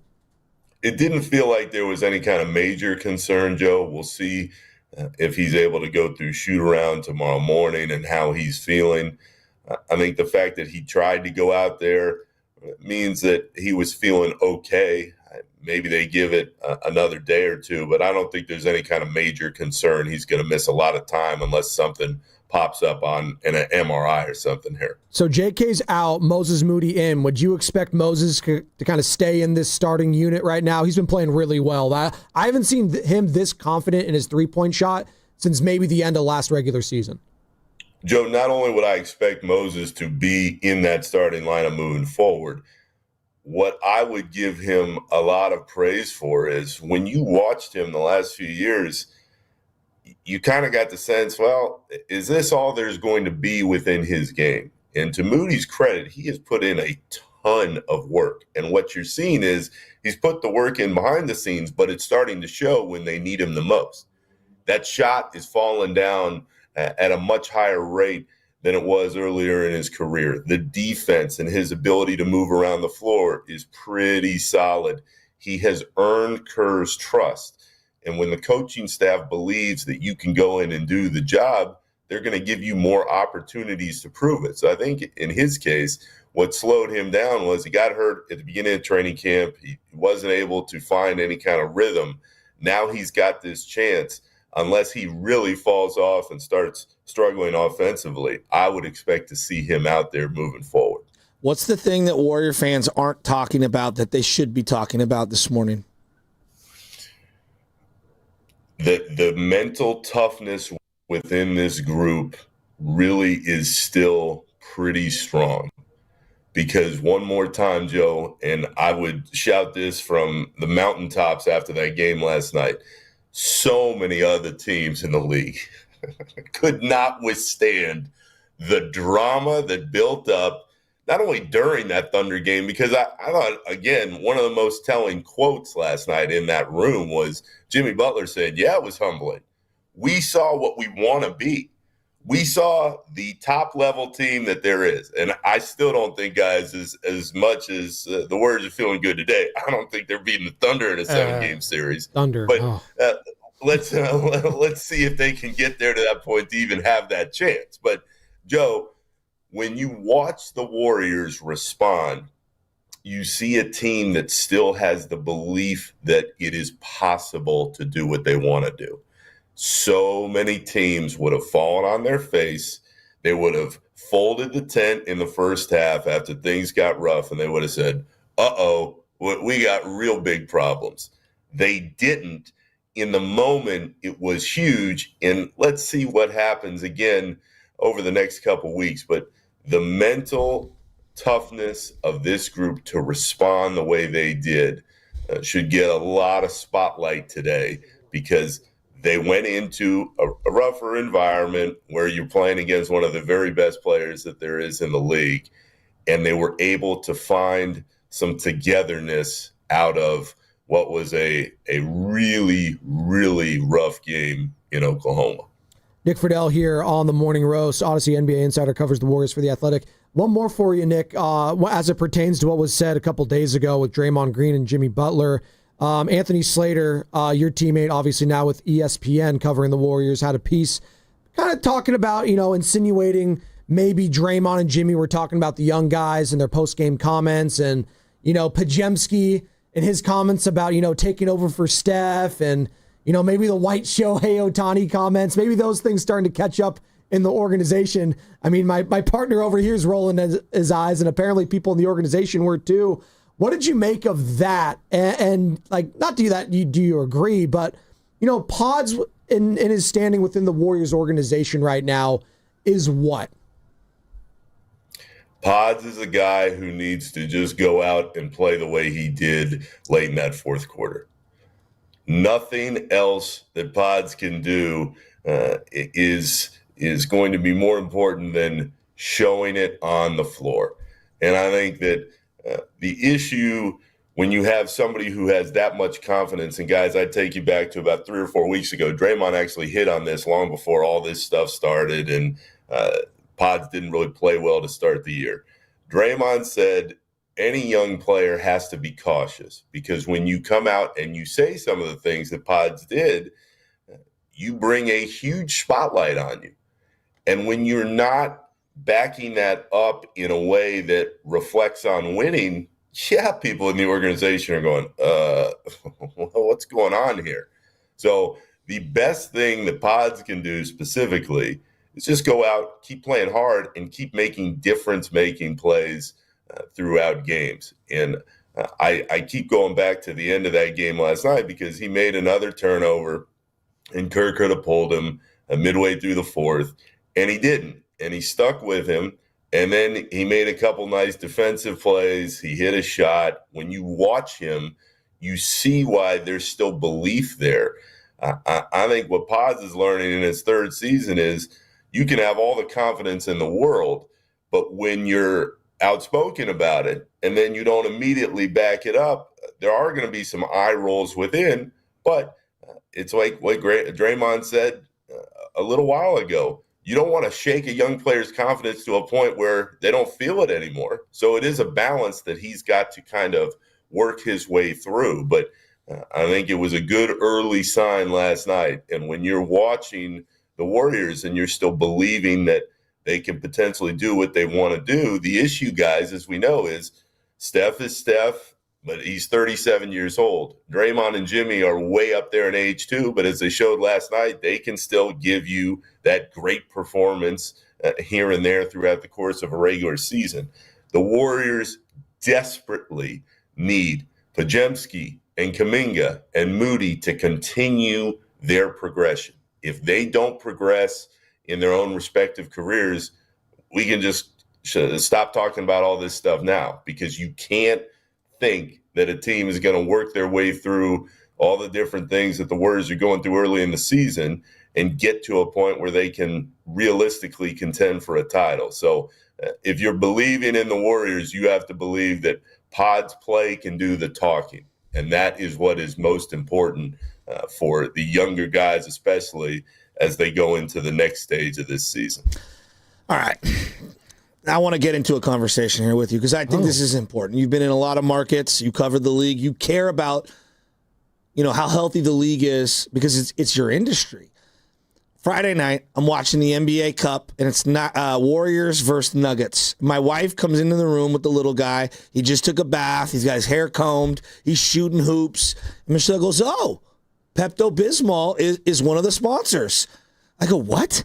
She goes, "Well, the court." And I go, "No, Michelle, no, this is the NBA Cup." She goes, "That is the dumbest thing in the world. No, that has to be the sponsor, because the floor was pink. The floor was pink." And I go, no, this is Adam Silver's league. This is what he has created, right? I'm going to rail on Adam Silver because I don't like him. I don't think he's very good at his job. And then yesterday it is unveiled. There's the whole NBA Cup conversation, which tomorrow's game is an NBA Cup game. Massive. Please stop. And then you have this All-Star game thing that came out. And I'm like, do you know how difficult the Warriors didn't have an All-Star for like 17 years? And when David Lee finally got named to the All-Star game, it meant something to Warrior fans. The best part of All-Star weekend for 15 plus years was Jason Richardson in the dunk contest. I grew up collecting cards, East, West. Jordan wearing the East jersey was the NBA Hoops card I collected. And they have assembled this 3-team format for the All-Star game weekend. And I just, like the NBA Cup, who is this being pitched to? I'm starting basketball practice tonight with a bunch of 8th graders. It's not for them. And then where's the meritocracy? We're going to name, if it doesn't balance itself out with exactly 8 international players and 16 American players, we're going to add guys to one side of the roster now and have artificial all-stars.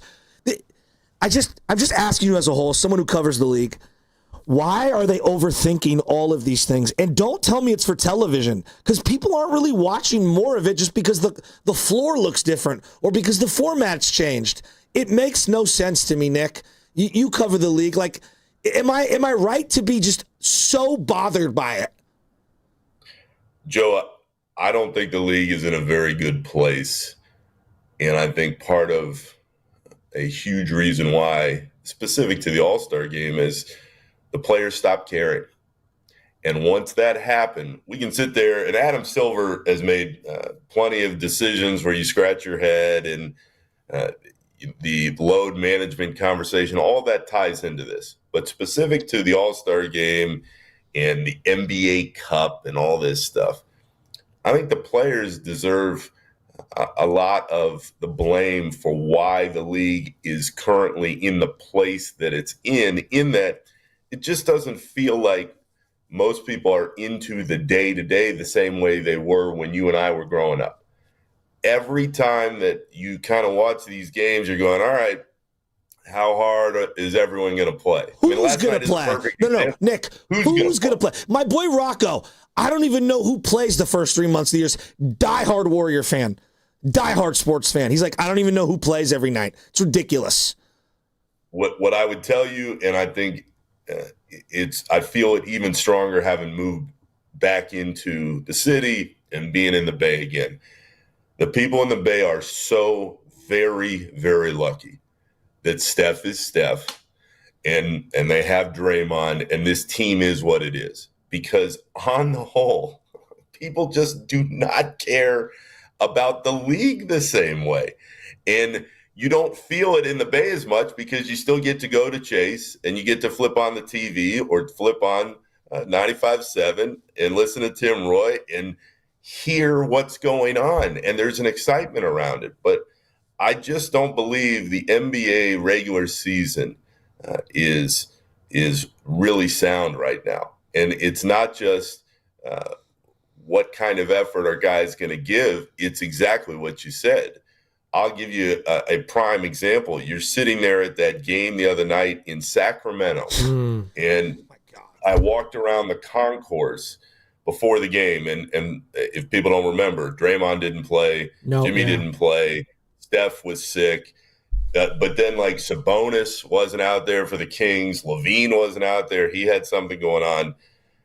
Sports are sold by stars, and sports are sold by loyalty. And when you start eroding the trust of the people that are paying to see the product night after night, and then there is that lingering question of, well, who's actually going to be out there? That's when you start messing with a lot more than just a game or how somebody's feeling. I think the NBA has got to have some serious conversations about cutting down the season, but that's so much easier said than done because, Joe, what's the problem? Why are they never going to cut down the season? Because of the money involved. So totally, I think totally agree. Well, and even far then, as the All-Star game goes, there are serious flaws, but bringing it all back around, the players stopped playing in that game.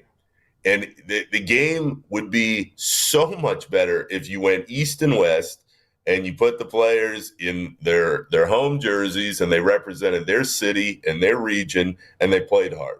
But they don't want to play hard anymore in that game. And now you get what you get as far as whatever this weird iteration is. It's not going to work. People aren't excited about it.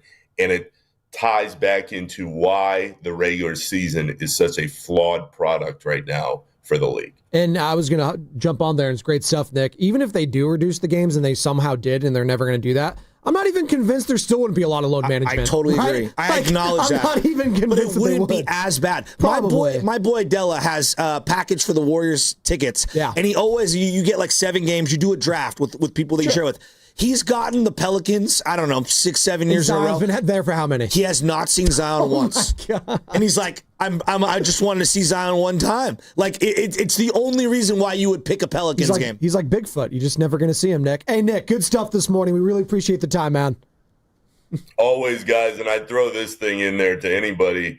I don't know, having watched what I've watched, if I would buy a ticket to an NBA game before like 30 minutes before the tip. Wow. Because you don't know night to night who exactly is going to be out there. And it's part of the Zion conversation and all this other stuff. But how many times have we seen just before the ball goes up, somebody's a late scratch?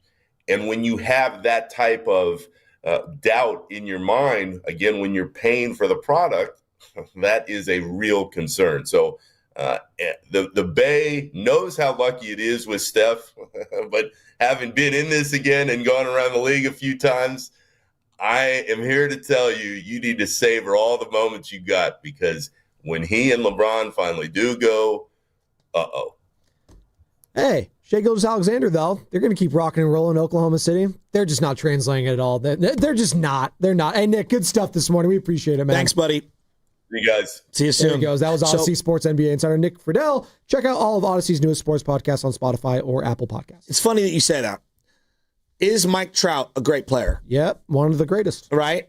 He just doesn't, for whatever reasons, he doesn't hit the same as some of these other guys. He doesn't care to hit the same. He doesn't care to be like somebody's not. Yeah. And like you're asking, like, why doesn't SGA? Like some guys just don't hit the same. You know, like John Stockton was a great player. He didn't hit. No. Jay Kidd was a great player, but he played on so many teams and bounced around. Like he hit in this area because he's from here. I'm not sure if Jason Kidd, that is, resonated around the league like that. He was pretty soft spoken. Like he was a quiet guy, not really going at it. Not everyone's gonna hit, you know. And so you're bringing up SGA. Like Luka hits. Yeah. Like the kids love Luka. Ja hits. Yeah. You know, the kids determine, the public determines who the face is, not the other way around. Correct. You know, like I do think it would help the league's case, though, if Oklahoma, I'm not saying I want the Thunder going to go back-to-back and be an all-time great. Though, if we had a dominant team again that could go back-to-back and everyone starts to either love them or hate them. That I agree with. That's what we need. Yeah. We need a dominant team again because the league hasn't had that. Like Tim Duncan, everyone acknowledges Tim Duncan is one of the greatest players ever. And like Mike Trout, it's kind of boring. His nickname is literally the big fundamental. I loved him. No, I loved him coming out of Wake Forest. Like, absolutely loved him. But I also acknowledge, like, yeah, he's probably not everybody's cup of tea. No. And again, the public determines. You know who was more popular during his era, which is an insane sentence? Stevie Franchise, Tracy McGrady, like those guys culturally hit for whatever reason. And when I mean hit, I don't mean like we're great players. I'm talking about pop culture, societal, social currency. Do they hit? Right. And those guys some guys hit and some guys don't. And we don't get to determine. The media doesn't determine it. It's the fans. The fans determine it.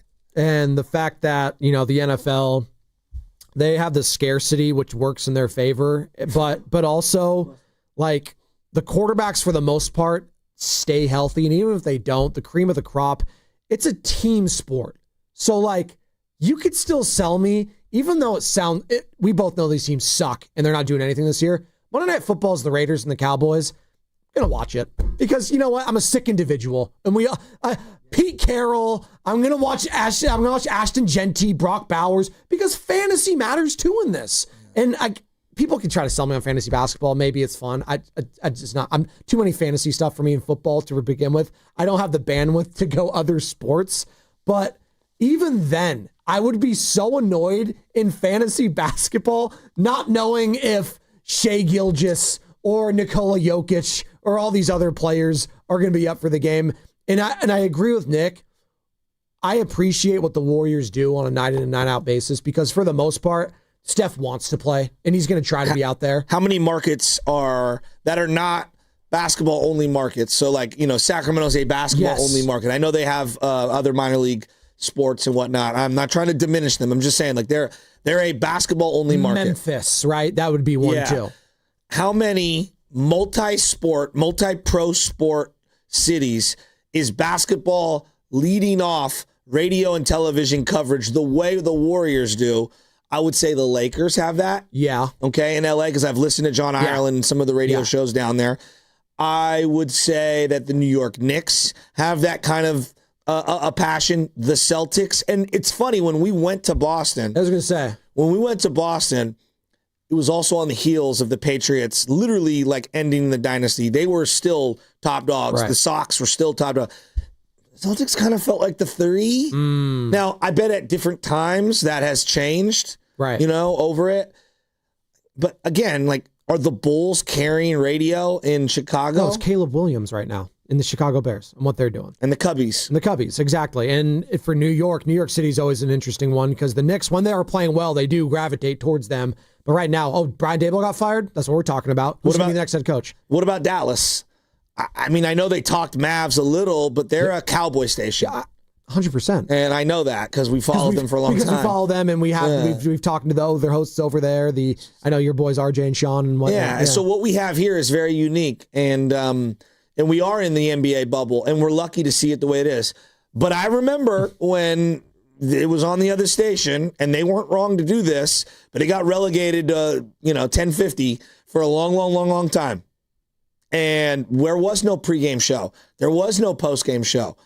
At times, Damon was doing the postgame show, which was his show, not the postgame show. It was Damon's show, which was a de facto postgame show. Correct me if I'm wrong. Did they get, defected to the other station? Playoff games did. Playoff games because of... Or regular season baseball. Over and over and over. You really hate to see that, huh? What a mistake that was. You have to remember where they were in the pecking order. I know. And now where they are. It's impossible for someone younger to fathom where the Warriors were. They were so low. That's what made We Believe so special. I mean, right. That's what you gravitate towards, that one special year, that one of the biggest upsets of all time. Are we ready for it? Yeah. All right. I got it. I'm just going to do it. I'm going to do it. Get ready. All right. What do you got? My final thought is yesterday we had a staff meeting.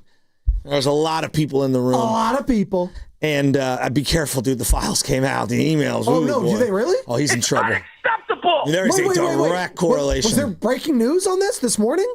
Oh, that was yesterday. Oh, I didn't know that happened. I've been under a rock. A painting of Bill Clinton and George Bush. What? And Trump and Epstein were boys. Bush? Yeah. Oh, okay. Epstein gonna take everyone down. We'll talk about that. Joe Spadoni was asked to go up to the front of the class, if you will, in front of everyone in the staff. No, mute his microphone for a second. Fellas, I watched the most awkward hug in the history of hugs I've ever seen. Wait. You got so handsy with Sarah. That was not handsy. That was just She was like, whoa. It's a liberal use of the word handsy. It was the most uncomfortable. I'm going in for a hug, and I don't want to be hugged. Wait, did she feel uncomfortable with it straight up? No. I didn't see the reaction to it because we had a little joke running throughout the week because Sarah from Sarah and Vinny, 97.3 Alice, our sister station, she told me that she's very uncomfortable. You want me to get her in here and she give her testimony? Hold on. She's told me she's very uncomfortable with public speaking. Like straight up. Sure. Whatever your experiences was, but I'm just going to let you know this. Hold on. She told me that the entire week. Is this my final five? No, it's not. I'm hijacking it like you always hijack mine. So she told me she's uncomfortable. So I told her, okay, I got you. Don't worry about it. I'm going around the room. Carter, was it awkward? And I gave her a hug to just break the ice. It was very awkward. It wasn't that awkward. I can't give a take. I was sitting on the floor and couldn't see it. I'm sad I didn't get to see it now. I filed an HR complaint after seeing how uncomfortable Sarah was. Like when you see something, you have to say something. I notified everyone. I've taken the modules, Joe, the trainings, and I know when I see something that was a little borderline. I love you. Affection and I give love to people. Tell them that man. Hold on. This is the guy that's told me for every single day for the last year, you got to tell people you love them and you got to show them that you love them. And I hug a coworker. No means no. Stop it. Loveman, was it awkward? Stop. You know what my final thought is? That means yes. Carter, can you hit the breaking news sounder? Oh my! Well, he's not ready for it. I mean, come on. What? Wait, 95.7 The Game. Oh, this is legit? No, this is big legit, guys. At long last, after 2 months, the studio door has been fixed. Shout out to our engineer, Sam Meekley, for fixing it. He got the door handle back up and running before the 49ers got Brock back on the field. That's what I'm talking about. That is great engineering after 2 months. Wait, when did Nahigian say it was going to be fixed? What was the bet? What was it? He said like 3 weeks. And I was like, I'm taking the over. Well, they needed to get 3 aggressive uses of the door handle before they knew it was ready to go. That's true. I should probably test it out to see if it works. I was the one that don't jerk broke it like Steiny, though. Yeah, no, I don't jerk it as much as him. But I definitely pull harder than he does. I know. Sarah was very uncomfortable. We were very well aware. And you go back to this. Of course, I can't bring this up without outing myself here. I am the one who did originally break the door handle, so that's why I guess I feel. Did you put it back and then I broke it again? Yes. If you're going to give a hug, okay, you open up like this, and then you look at the body language of the individual on the receiving end of the hug, and if they look uncomfortable, I need a audible. I need a butcher's breakdown of how to properly hug a person. Yeah, please, you of all people. Yeah, I know. Stop, please. No. Chassis's hugged like 4 people in his life. When somebody gives me the look that they don't want to be touched, I know I better eject from this That's hug. too bad. I'm Italian. I'm hands. Italian, Joe. This is the difference between you and I. I'm from an Italian-American family. You know what we do? Carter, you understand this. We're huggers. We give people hugs and kisses. Come in here. I want you to hug Steiny right now. Every time I see my son and my daughter until they're 50 or 60 years old, I'm going to kiss them on the cheek, all right? All right? In other cultures, that's acceptable. In my culture, I hug people, all right? I'm a hugger. I'm a lover. Hugging your children is totally different. Steiny, hey, I want you to stand still. Joe, just do it. No, I want you to do what you did yesterday because it was an unassuming situation yesterday. She didn't know it was coming. Do it to Steiny right now. Nick Friedel? No, this is very. I don't know why he's trying to tell me to hug you right now on air.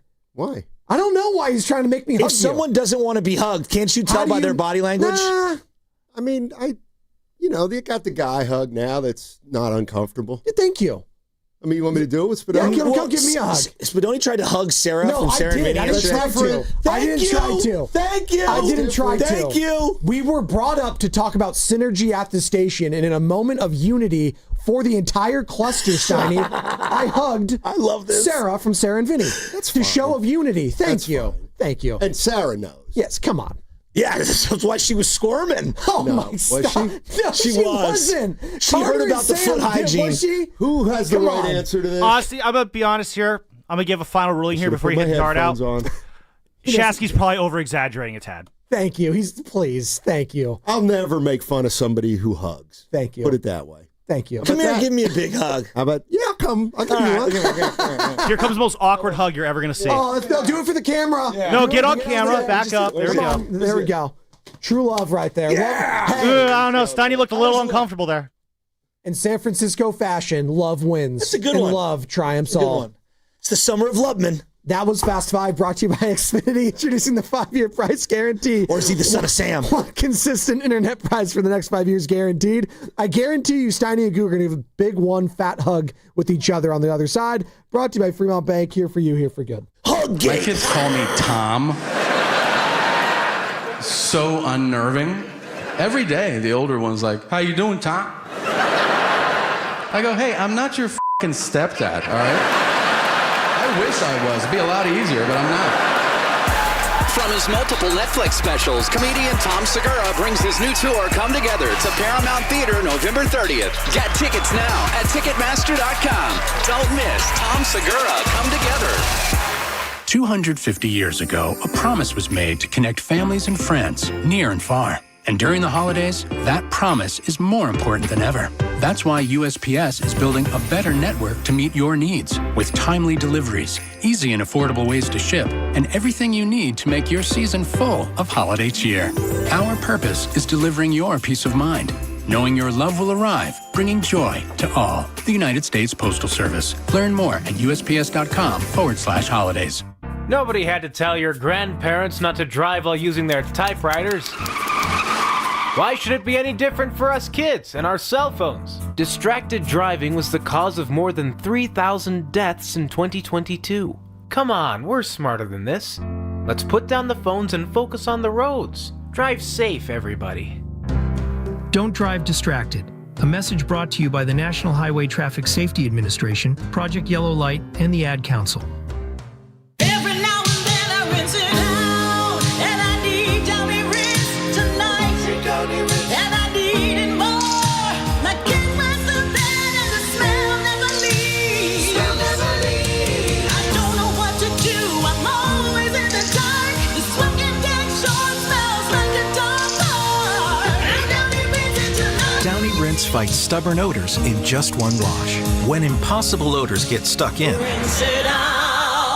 It's Black Friday sale time at Big O Tires. Get the tires you want for less. Michelin, BF Goodrich, Pirelli, and more. Plus, buy 3, get 1 free on Big O branded tires. Hurry, sale ends December 7th. Installation required. Disposal fees extra. Not good with other offers. See Big O dealer for details.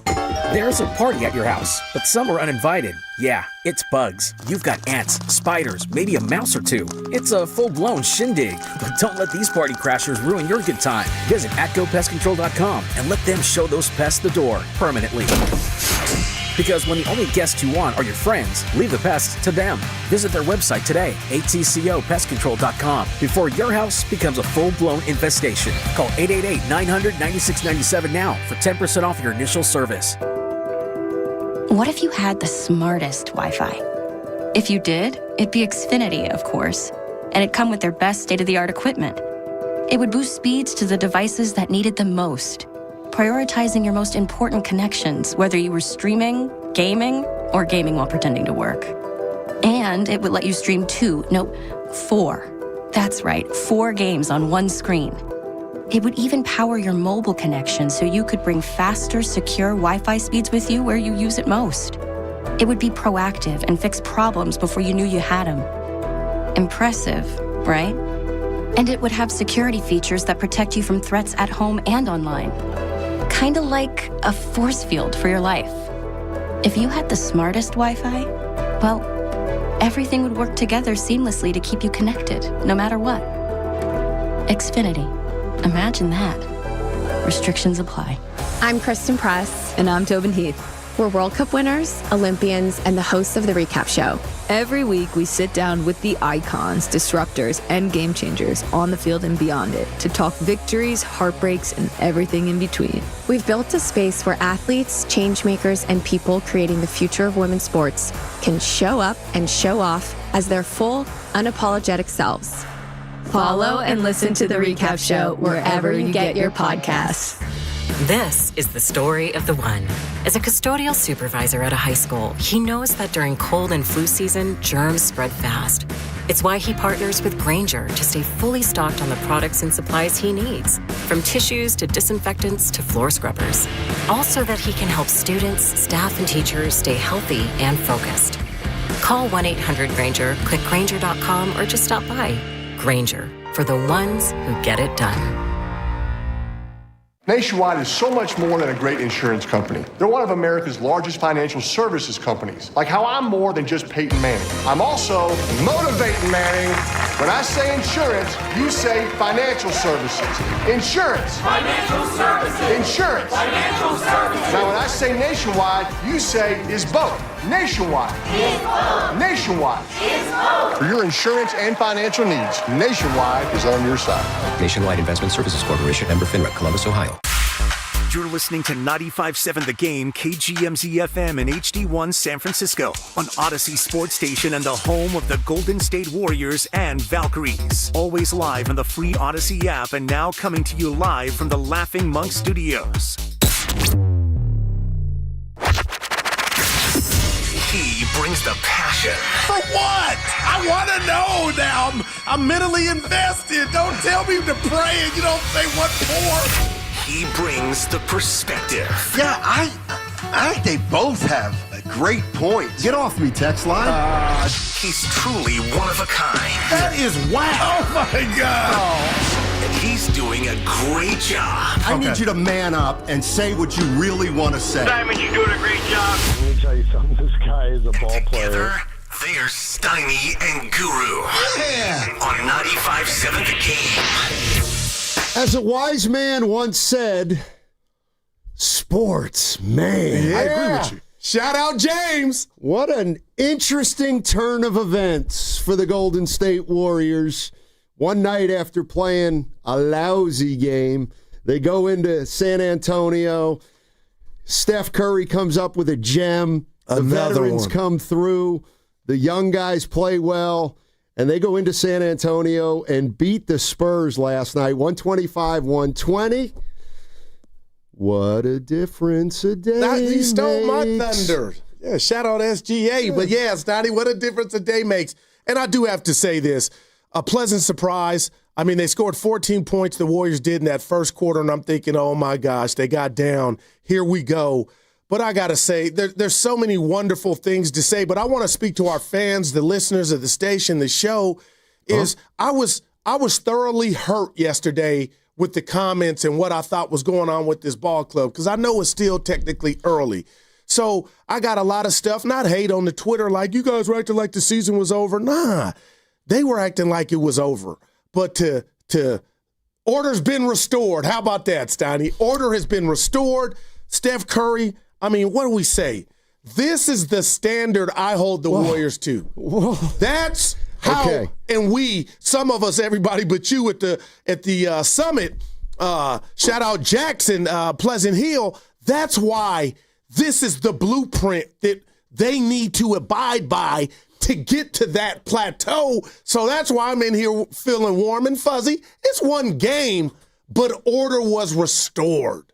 Jimmy. See, if that's the standard that they need to reach. I love it. Shout out Tim Kawakami. Then we've got to acknowledge that they're probably not going to be able to reach that standard a fair amount of the time. I mean, if you look at that game, because they hadn't to the Denver game at home when Curry went off. I mean, just think about this for a minute. You know, everybody played well, but on Tuesday night against Oklahoma City, Steph, Draymond, and Jimmy Butler didn't do much. Last night, they did it all, and that's why they won. Now, Moses Moody kept a minute early. Oh, he did. They got a lot of contributions. Gary Payton a second. You know, everybody made the plays they needed to make, but Curry gets 46. Draymond does a nice defensive job. I mean, great, man. And Jimmy Butler gets, his 20 to 25. But that was the, what word am I looking for, Stoney? And there's something about Jimmy's game and shooting threes that I would like him to incorporate. I know the Warriors, get this, Stoney. Is this a hell of a stat or is this nothing burger to you in today's NBA? The Warriors shot 40 times in the first half. 29 of those 40 shots were from deep. Too many, or that's just sign of the times? Well, they ended up shooting 57 three-pointers. Listen to this, two-thirds of their shots last night were threes. They had 57 threes in 85 attempts. And in fact, I was going to have a little fun with Evan today. Okay. I guarantee you, a record was set last night. There's no doubt. You're calling the shot. There's absolutely no doubt that a record was set last night, and here's what it was. There have never 57 bombs. A team has never taken 57 threes and gone to the foul line 36 times. I'll bet you that's never happened in the NBA. I'm going to say it has. I don't know, I man. think the Boston Celtics have done it with Tatum and Brown. What if I told you that? But Evan, boy. I think the leprechaun is going to be one of your answers. That's a great call, actually. Missoula seems like the kind of guy that only wants threes or free throws. But I feel like 57 is such a high number that it's really going to limit the number of games. And they weren't shooting it great early. No. That's why they were down. I was like, man. But I do have to say this because I came at them yesterday, and I always come for them when I disagree with them. But the job and the challenge Draymond Green did on Wemby, and I did a video in the garage last night, Stoney, because I had... sorry? Sorry for what? For saying that, No, this was about on the court. But you do realize what Draymond did after the game last night, 2 nights ago. He sent a message delivered. It was a great thing to do. No, I like what he did last night.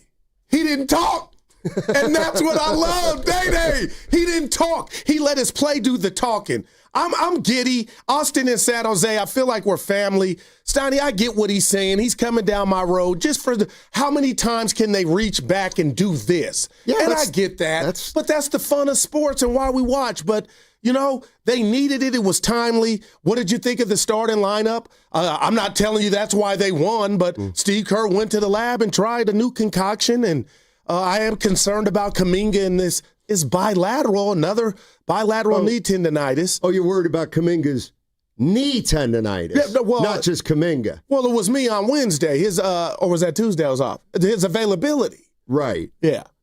But he was available in the second half last night, wasn't he? No, he was hurt. He wasn't available. Yeah, then what's everybody? I thought I heard a lot of complaining. He didn't. I didn't. I must have. You know what? I didn't watch halftime, so maybe I missed Fitz saying he wasn't available in the second half. Right. But the way people were talking about J.K. last night, it felt like they didn't know he was out. Upset that he didn't play in the second half. He was out. All right. 36 free throw attempts. And Jimmy, Stoney, the non-Steph Curry minutes in the third quarter, he had 9 points. He was aggressive, and he only shot the ball, 12 field goal attempts. But if we do the math for Jimmy, he went to the line 12 times. So that's what? 6 more shots. So he technically shot it 18 times. Yeah. I mean, I like to win, man. I just do. No, of course. Yeah. I mean, look, that was a great win. But like your greatest strength's your greatest weakness, and I think that Oklahoma. Like I feel like San Antonio is kind of a poor man's version of the Thunder. So you got the Thunder, who are a young team and they're buttoned up. You see them last night. Oh my gosh! But the Warriors, I feel like they won that game last night because of their experience, and that's what I'm banking on. But that's the point. It's like I love you can love last night, but what I'm also watching last night is they can't do this every game. And of course last night was above and beyond, but how many times are the three big boys going to play that well? Okay, gotcha. Together on the same night. This is where I remember talking to Raymond Ritter, the Warriors president. I texted him the other day. He texted back, and he said, "Look, I think there's going to be some real ups and downs this year because the West is competitive, and if you go through a stretch where you're not playing great, you're going to look really bad, and it looks like that's the way things are setting up." Right. And I'll tell you this, Steiny. I'm being honest with you. I don't like the overall record through 13, but I know how nervous and bothered I was about what was going on outside of the arena or outside of basketball on the court, and they got order restored. And Steph Curry, did you see him take a minute before he went in the locker room at halftime because he wasn't shooting it well? And he said sometimes you go in the locker room when you're not shooting it well. I wanted to be out where we're going to actually be, playing. And he just took in inventory mentally. I don't know if you got that before he went in the locker room. And he came out guns blazing, and they closed the game. And, Steiny, if I could cry, I'm going to tear up right now real quick. I'm wondering why. You laugh at me. And Evan, I tell you I'm a sports romantic. It's not you, Ian. Your hair's looking flawless. But I miss Looney because – there's so many examples of the chef and Dre and Steph missing, Clay missing three-pointers. And as you're watching live basketball, you see a Warrior player miss, and you just assume the other team is going to get the rebound. Yeah, you're the greatest. But it doesn't work that way. Looney he lived on giving you another chance or three. And Gary Payton II, out of the coffin, who I was like, where's he at? We're going to miss Looney, comes up with 4 big-ass offensive rebounds. Who do you find? Batman. And then Batman, it was just a glimpse of the past, Daddy. And I'm like, that's what we've been missing. Let me enjoy it. GP, I appreciate that. This is Kevon Looney. You can enjoy the whole thing, but there's just no need to incorporate Looney. But no, he made it. That's what he did. Well, Looney got his rebounds close to the basket. Peyton was he was getting those long rebounds. Can we just admit those 4 offensive boards, 2 of them mainly, were just incredible off misses. Let me find Steph in the corner. Splash. That's all Warriors. We need more of that. That's all I'm saying. I just didn't have Kevon Looney coming up in the first 8 minutes of the Warriors' best win of the season. Loon dog. Oh, boy. Now our guy Monty Poole actually brought him up last night after the game. Did he? I swear to God. Was listening to him after B finished up, and he said they missed someone like Kevon Looney. See, and were you watching? But I fell asleep. Did you watch that? I watched B. Wait a minute. I watched Hold B on and a second. Texas and Carrot and Monty. Is this Monty's thought?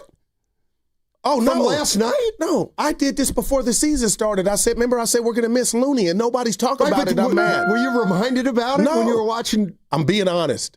Can you tell the people what happened? Evan walked out the green room. You saw my notes, and I had shorted the Spurs 2 points, right? Yeah. So I was doing my notes after the game, watched B Festus entirely, talked to B on his way home, and then fell out as Monty and Kareth were on, Evan, so I missed him bring up Loon. But those offensive boards are killers, and Looney mastered that. Good job, GP2. We also have a little clarity for your stat of the day, Steiny. So the most combined 3-pointers and free throws in a game was by the Houston Rockets in 2019. They took 70 3-point attempts. Damn it. And 29 free throws. That's amazing. They knocked on the door. So you could be right. I don't know if anybody's taken 50-plus threes and 35-plus free throw attempts in a game. Wow. Yeah, think of this. 2 out of every 3 shots last night was a 3 for the Golden State Warriors. That's unbelievable. All right, 888-957-9570. A lot to talk about. We'll also get into some Niners faux show. Who's quarterbacking? Purdy. That's not official. Purdy. That's who I want it to be. What if I told you that? Yeah, we got a lot to talk about. A change in the starting lineup. The veterans come through. The youngsters chip in. Yeah, it was all good last night in San Antonio, especially after that tough start. What's coming up on the game is brought to you by Fremont Bank, here for you, here for good. That segment was also brought to you by the California Office of Traffic Safety and Caltrans. My mom, my dad, works for Caltrans. On the freeway, right next to speeding cars. Please be careful. Flashing lights mean move over. Brought to you by the kids of Caltrans. Now it's time for the closer of the week. Presented by LiftMaster and R&S Doors. Turn your garage into the envy of the neighborhood. Visit rsdoors.com. This week's closer comes from Chris from Concord. Tony and Lennon were great. We replaced and upgraded our garage door systems. They were timely, very informative, and helped me set up the new garage app. We've used R&S on other properties and have always been satisfied. Recently, my garage door opener was not working. I was in need of a closer. I was put in touch with R&S Doors, and they hooked me up with a brand new garage door opener from LiftMaster. With LiftMaster's MyQ connectivity, my garage door opener can be controlled right from my smartphone. You'll know when a door or gate has been left open and can close it with a tap, no matter where I am. Be one of the first 10 callers and receive 20% off a LiftMaster garage door opener. Call 1-800-FIX-A-DOOR. That's 800-FIX-A-DOOR. Or visit rsdoors.com. R&S Doors. Look for the red truck. When selecting a financial institution, how do you know you're making the right choice? As Bay Area bank customers find themselves at a crossroads, maybe it's good to consider if you want your bank to be community-oriented or corporate-minded. Fremont Bank has grown by providing stable, consistent service to the region, its families, and its businesses for 60 years, all without a single merger. And we intend for more of the same for the next 60. Fremont Bank, here for you, here for good. Hey, this is Joe Shasky from 95.7 The Game. Want to hear something super? Well, Merit America wants to get you on the path to a super new high-paying career with free coaching and training. And the first step is a super job working at the super big game. Go to meritamerica.org/super and see how you can sign up for super career training in HR, logistics, data analysis, and much more for free. So go to meritamerica.org/super. This is a super opportunity, and it's brought to you by Merit America. 95.7 The Game and Great Clips have teamed up for the new basketball season. We want our listeners to look fresh with a great haircut from Great Clips. Each week, we'll pick a lucky winner to score a gift card. For a chance to win, courtesy of Great Clips, enter online at 957thegame.com. I'm David. I'm John. And I'm Chris. We're the three brothers that own Jack's Restaurant and Bar with 5 locations in the Bay Area. We learned the restaurant bit. Guys, that's my line. That's my line. Pretty sure that was my line. Guys, we don't have time for this. Jack's serves delicious breakfast, lunch, and dinner 7 days a week. Don't forget to say we have a full bar. I won't. Don't forget to say it's a great place to watch all the games. I won't forget. Look, we're much better at cooking great food than making commercials. So come see us at Jack's in Pleasant Hill, San Mateo, San Bruno, Newark, and now San Jose. You forgot to mention our website, ilovejacks.com. I knew he would. You know that expression, put a little spring in your step? Well, whoever said it must have been talking about Glide Step hands-free Skechers slip-ins. Because with Glide Step, you get a pillow-like soft landing, then an explosive takeoff. It makes walking feel effortless. So springy, it's almost like you're floating. And speaking of effortless, have you tried hands-free Skechers slip-ins technology? Well, Glide Step Skechers slip-ins has got it, and you need it. Just step in. No hands necessary. And instantly your shoes are on. No bending down, no touching. It takes putting on your shoes to a new level of convenience. Whether you're running errands, walking the dog, or on your feet all day at work, Glide Step keeps you comfortable from morning to night, all with the ease of slip-ins. Plus, Glide Step Skechers slip-ins are available in styles for men, women, and kids. From casual to athletic to work footwear, even sandals. So you can get the comfort of Glide Step anywhere, anytime. Put some major spring in your step with Glide Step hands-free Skechers slip-ins at a Skechers store, Skechers.com, or wherever stylish footwear is sold. Hi, I'm Nick. And I'm Adam. We started Legacy Box so that family memories would be safe and could always be enjoyed together. And starting now, we're offering listeners early access to our best deal of the year during our $9 tape sale. 1 million families and counting have trusted Legacy Box to convert their aging media because Legacy Box is safe, simple, and affordable. From fading over time to risks like fire and water damage, your videotapes, film reels, and photos aren't protected unless they're on a digital format. With the holidays approaching, don't wait. Simply fill your Legacy Box. We'll take care of the rest. It's the most meaningful thing you can do this holiday season, and the perfect time during our best sale of the year. Visit legacybox.com/value to get early access to our Black Friday sale and digitize your memories for only $9 a tape. Visit legacybox.com/value. legacybox.com/value. Stand-up comedian Tom Segura is coming back to the Bay Area with his Come Together tour. He'll be performing at the Paramount Theater in Oakland on November 30th. Get your tickets at livenation.com. For a chance to win your way into the show, enter online at 957thegame.com.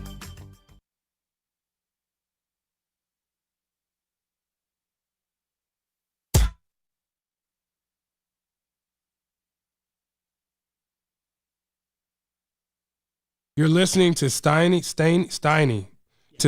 and Guru on 95.7 The Game, coming to you live from the Laughing Monk Studios. I got to be honest with you, Jimmy. I was ripping you in our thread last night. The nerve. I was so locked in, I missed this. The nerve of Jimmy Butler.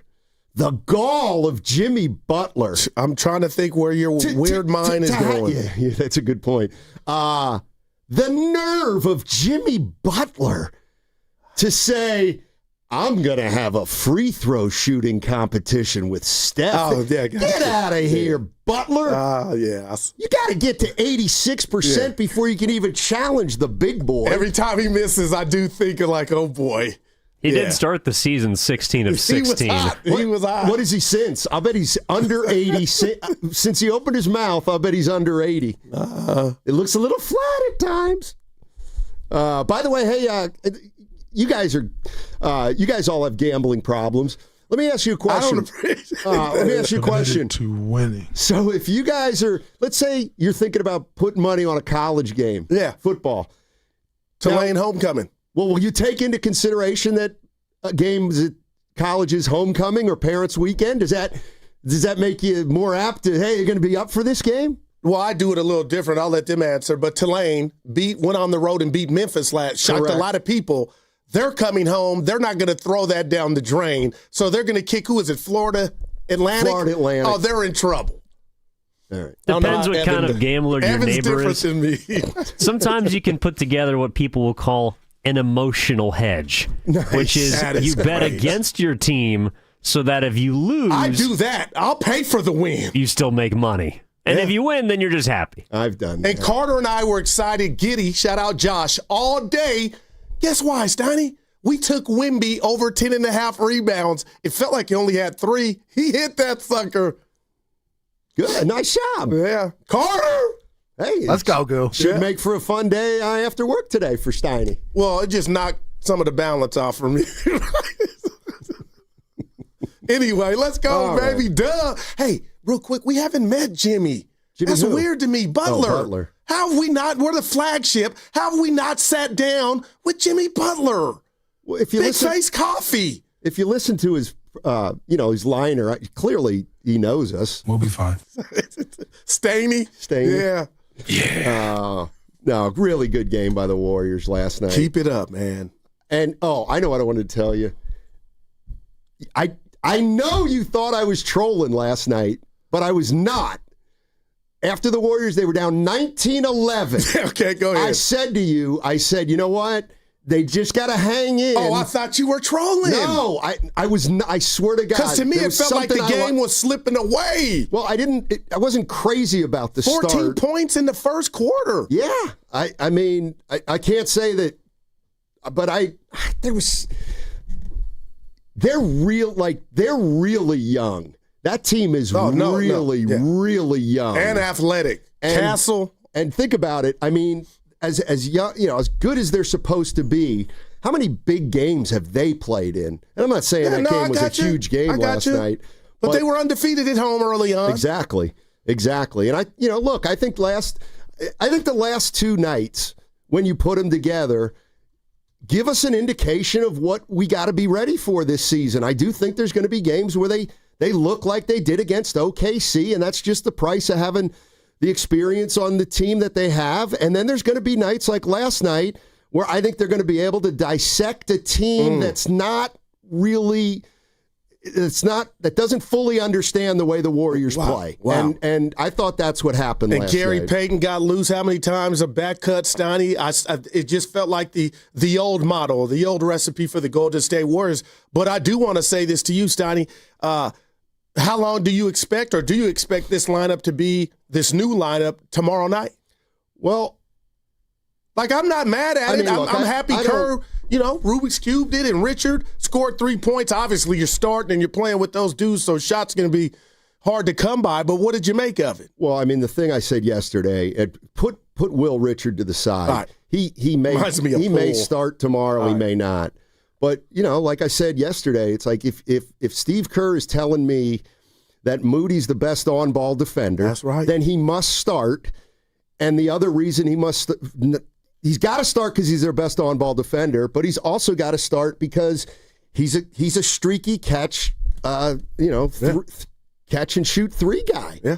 And last night kept him in the game. In the game. Yeah. So I think Moody's got to start for this team, if for no other reason than, I think he's got the best understanding of how to play around those three guys. Interesting stat. You tell me, you and Evan and the listeners, if you think, it's early, right, Steiny? But that was every game that the Warriors have won, their 6 victories. I know it's not 6 of the 7. It's not football, but they've won the turnover battle. So every game that they've won the turnover battle, they've won. So I know it's not football, but man, when you take care of the rock, and you had 15 last night, and I don't know, man, I'm so impressed with the job. Like, help me make out Wemby's night. He wasn't bad, but he got taken to the woodshed in regard to the physicality of junkyard dogs and how hard and difficult. And Phoenix did it a couple weeks ago with Victor, just making it hard on the entry pass. But I thought Draymond did a masterclass. And yet I'm looking at Wemby, Steiny, 31 points in 36 minutes, but a -9.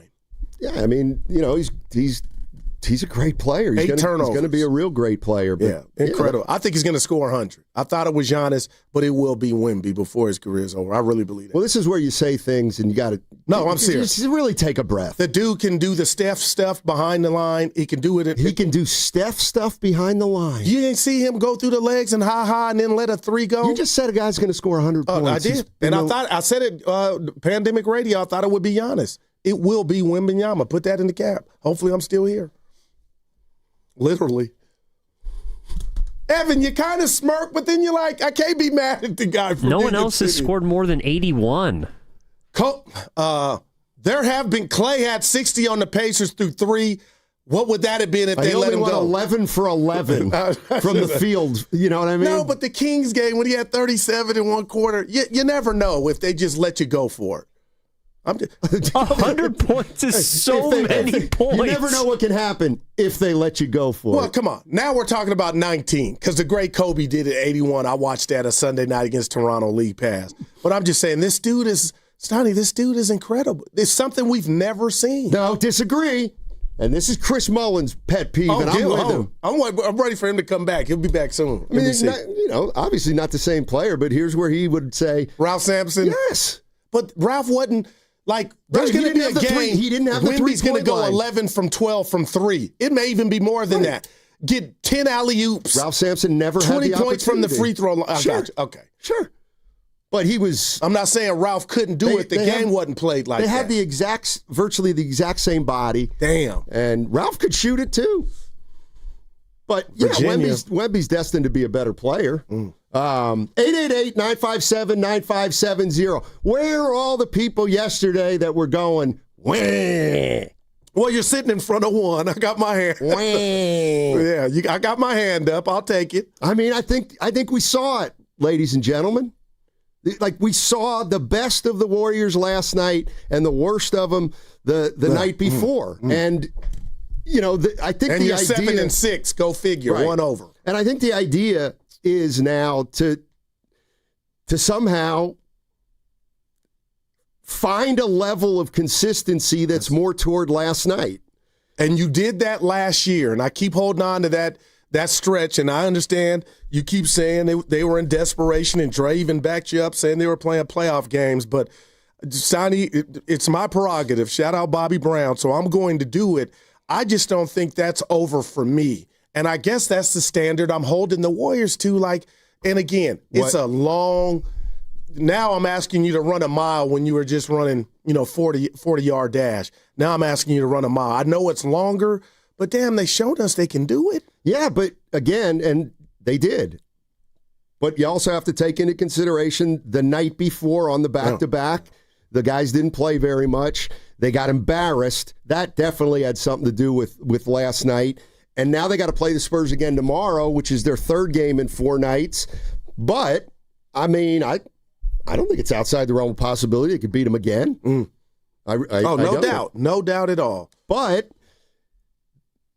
the big three need to play better than they did the third game in 4 nights that they had earlier this season against somebody where they acknowledged that they were a little bit, that had taken its toll. What did you make of Al Horford in his 23 minutes? 3 of 6 from deep. And it's not just about the ball going in. I actually think it is for him. Oh, you think so? I think it is about the ball going in because I think basically he's Al Horford. And, he's older, but there's still things he can do. Outside of shooting the ball. He's smart. He great team defender. Had 2 blocks. So if he makes threes, it's just like post. I was just going there. But that's a younger version of it. Yeah, but I mean, Al Horford's a Hall of Famer, right? NBA, yeah. You're in. Let me tell you who I'm down on, Stein. Yeah, it's interesting. Carter with a yes. The Goo with a yes. Because of college as well. Yeah, that's right. Yeah. Tito. Good call. De'Aaron Fox. Oh, my. What happened? Something's going on with the text line. I mean, I don't even have it up. I'm in a good mood. They got a... What they saying? You can say it. We're an open show. 707 says, Steiny, can we start the show over? I don't know what's going on with Guru. But what does that mean? How do we just... Zucci saying, dude, you got to take a play off. I'm talking too much? No, it's what you're saying. It's not too... it's bringing up Looney 3 minutes into the show. Which that was an ode to Gary Payton II and the team needing offensive rebounding and how important it is. I think it's also about Wemby scoring 100. Oh, okay. Wow. I just our next prolific basketball guest, I'll throw that to him and see if they think it's looted. It's not. Well, one thing that skilled people who get interviewed will often do, and we see it a lot from Steve Kerr, is when they do get asked a dumb question, they won't make you feel dumb. So you won't even know if it's... All right, let's do this, Einsteins. If you had to pick one, Kerr, if you had to pick one player that you think could score 100 in the league right now, who would be on that list? It ain't SGA. It's not Giannis, Evans. It's simple. Wemby. I mean... The complication you put on it was now. But there's no doubt who it is. It's Steph Curry. That's who I think it would be. What? Because now that's the Zucci man come for him. And I love the chef. What are you talking about? First of all, you got to score at all 3 levels if you're going to score 100. And Wemby can do that. I don't know. How good's Wemby's mid-range? Do you know? Offhand. I don't. It's not below average. I know that Steph Curry's the best in the league in mid-range. But my point is, he's the best shooter from 3 ever. He's had 17 cracks at it. How many times has he scored 100? That's my point, partner. We're in the embryo stages of Wemby. That's all I'm saying. Project. Yeah, actually, I don't know if it's obvious, but it's Luka. That's my guy. He's the guy who's selfish enough to try and do it. That's true, but he's also disliked enough that somebody would clothesline him before he got to 90. Dude, I'm going to tell you something. 7'5". If I'm guarding Luka and he's making a fool out of me, I'm going to take as hard a foul as I can take. Were you that type dude in real life? I was. Say what you want about my game. I'll put you on your keister. My hard foul was raking a guy across the floor. But it was behind him kicking you or giving you the business. No, it was if he had if a guy had an easy bucket, I wouldn't give him an easy bucket. No, I was saying if they kind of scored on you, having your way. Well, I mean, goo. That didn't. Yeah, those are few and far between. Let's go to Michael in Alameda. Hey, Michael, what's going on, man? Hey, how you guys doing? What's up, Mike? I'm glad the Warriors got that win last night. I heard everyone talking all crazy on the radio yesterday. This is not a regular season team. This team's built for the playoffs. All we got to do is stay healthy. We're an older team. You know, we're not going to match that pace of play of the younger teams, but just get to the playoffs, and this team's going to be okay. There it is. Thanks a lot, Michael. Appreciate the call. The question, of course, to me is still going to be, you know, can they have enough of these games in the regular season to give themselves a workable seed going into the postseason? Yeah, and nobody quit yesterday. It just, you know, people have called us the most toxic show here at the station.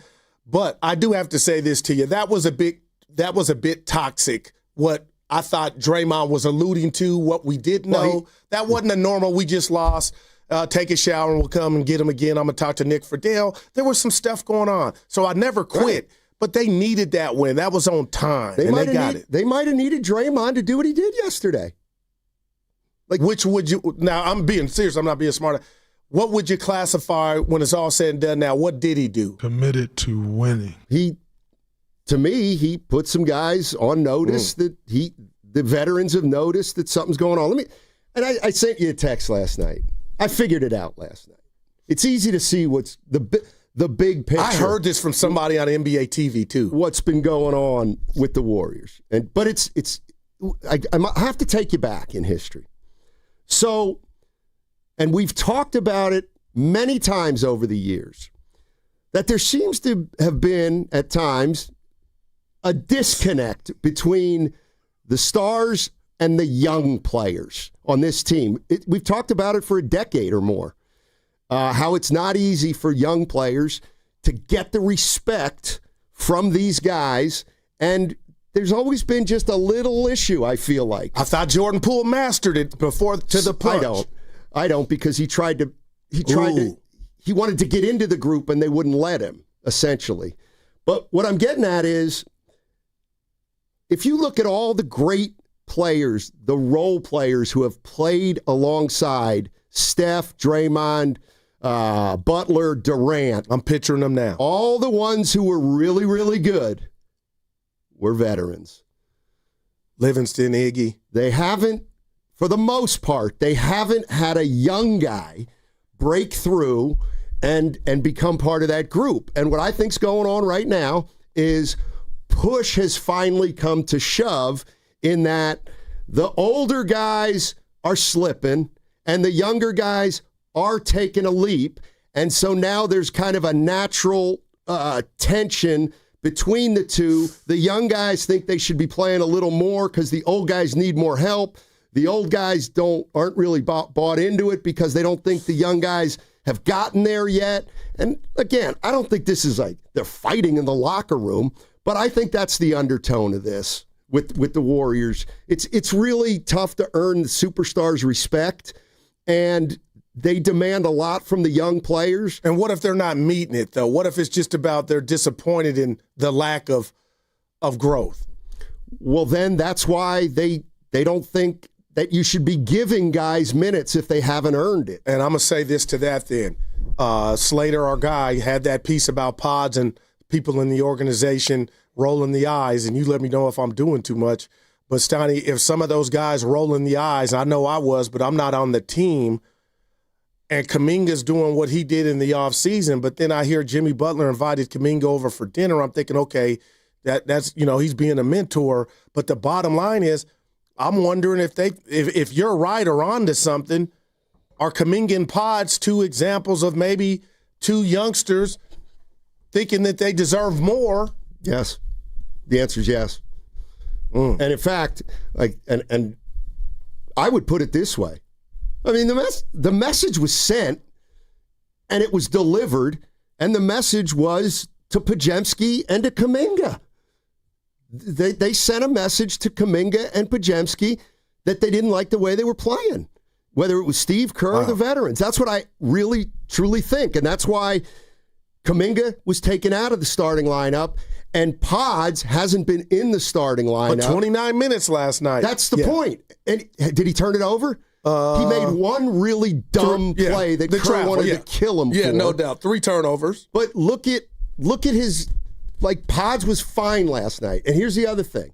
And maybe the tendonitis is something, but to me, Pods is a guy who took in everything that was said last night by Draymond and Kerr and everybody, and that he responded like he responded. I think Kuminga, the same way, responded like he responds. But he had knee issues. But he's more frustrated and like confused, it feels like. I'm not saying Kuminga, he just didn't. Last night, he wasn't there. He just wasn't there. And so Kerr didn't use him a lot, and then maybe we found out that the knee is an issue. But I don't think Will Richard is a starter all year, but I do think Moody's got to be. Yeah, it's interesting. And again, just for Moody's sake, that record that they took off with last year, Moody was in the starting lineup. Yes, sir. Yes, sir. And I think the reason maybe why, we talk about how come he hasn't played that lineup, it might have been because he didn't think Moody and or Podziemski were good enough at this point to play together. Because Pods has been all over the place and Moody's been streaky. But I just think Moody's the guy that's got to start because he's their best on-ball defender. And that will at least set some kind of tone early in a game. Do you have a problem if I don't have a problem with the slow start from Buddy Hield, but he's catching strays left and right from Dub Nation? Like we lived it with Klay Thompson. Shooters shoot, they get hot, they get cold. But Stoddy, I feel like everybody's on Buddy's neck, and I'm like, let him get out of it. He'll get out of it because we're going to need him. I mean, like he's not right. You hadn't even something's brought him going on with Buddy. You think so? I mean, he's not playing well. He's not as listen.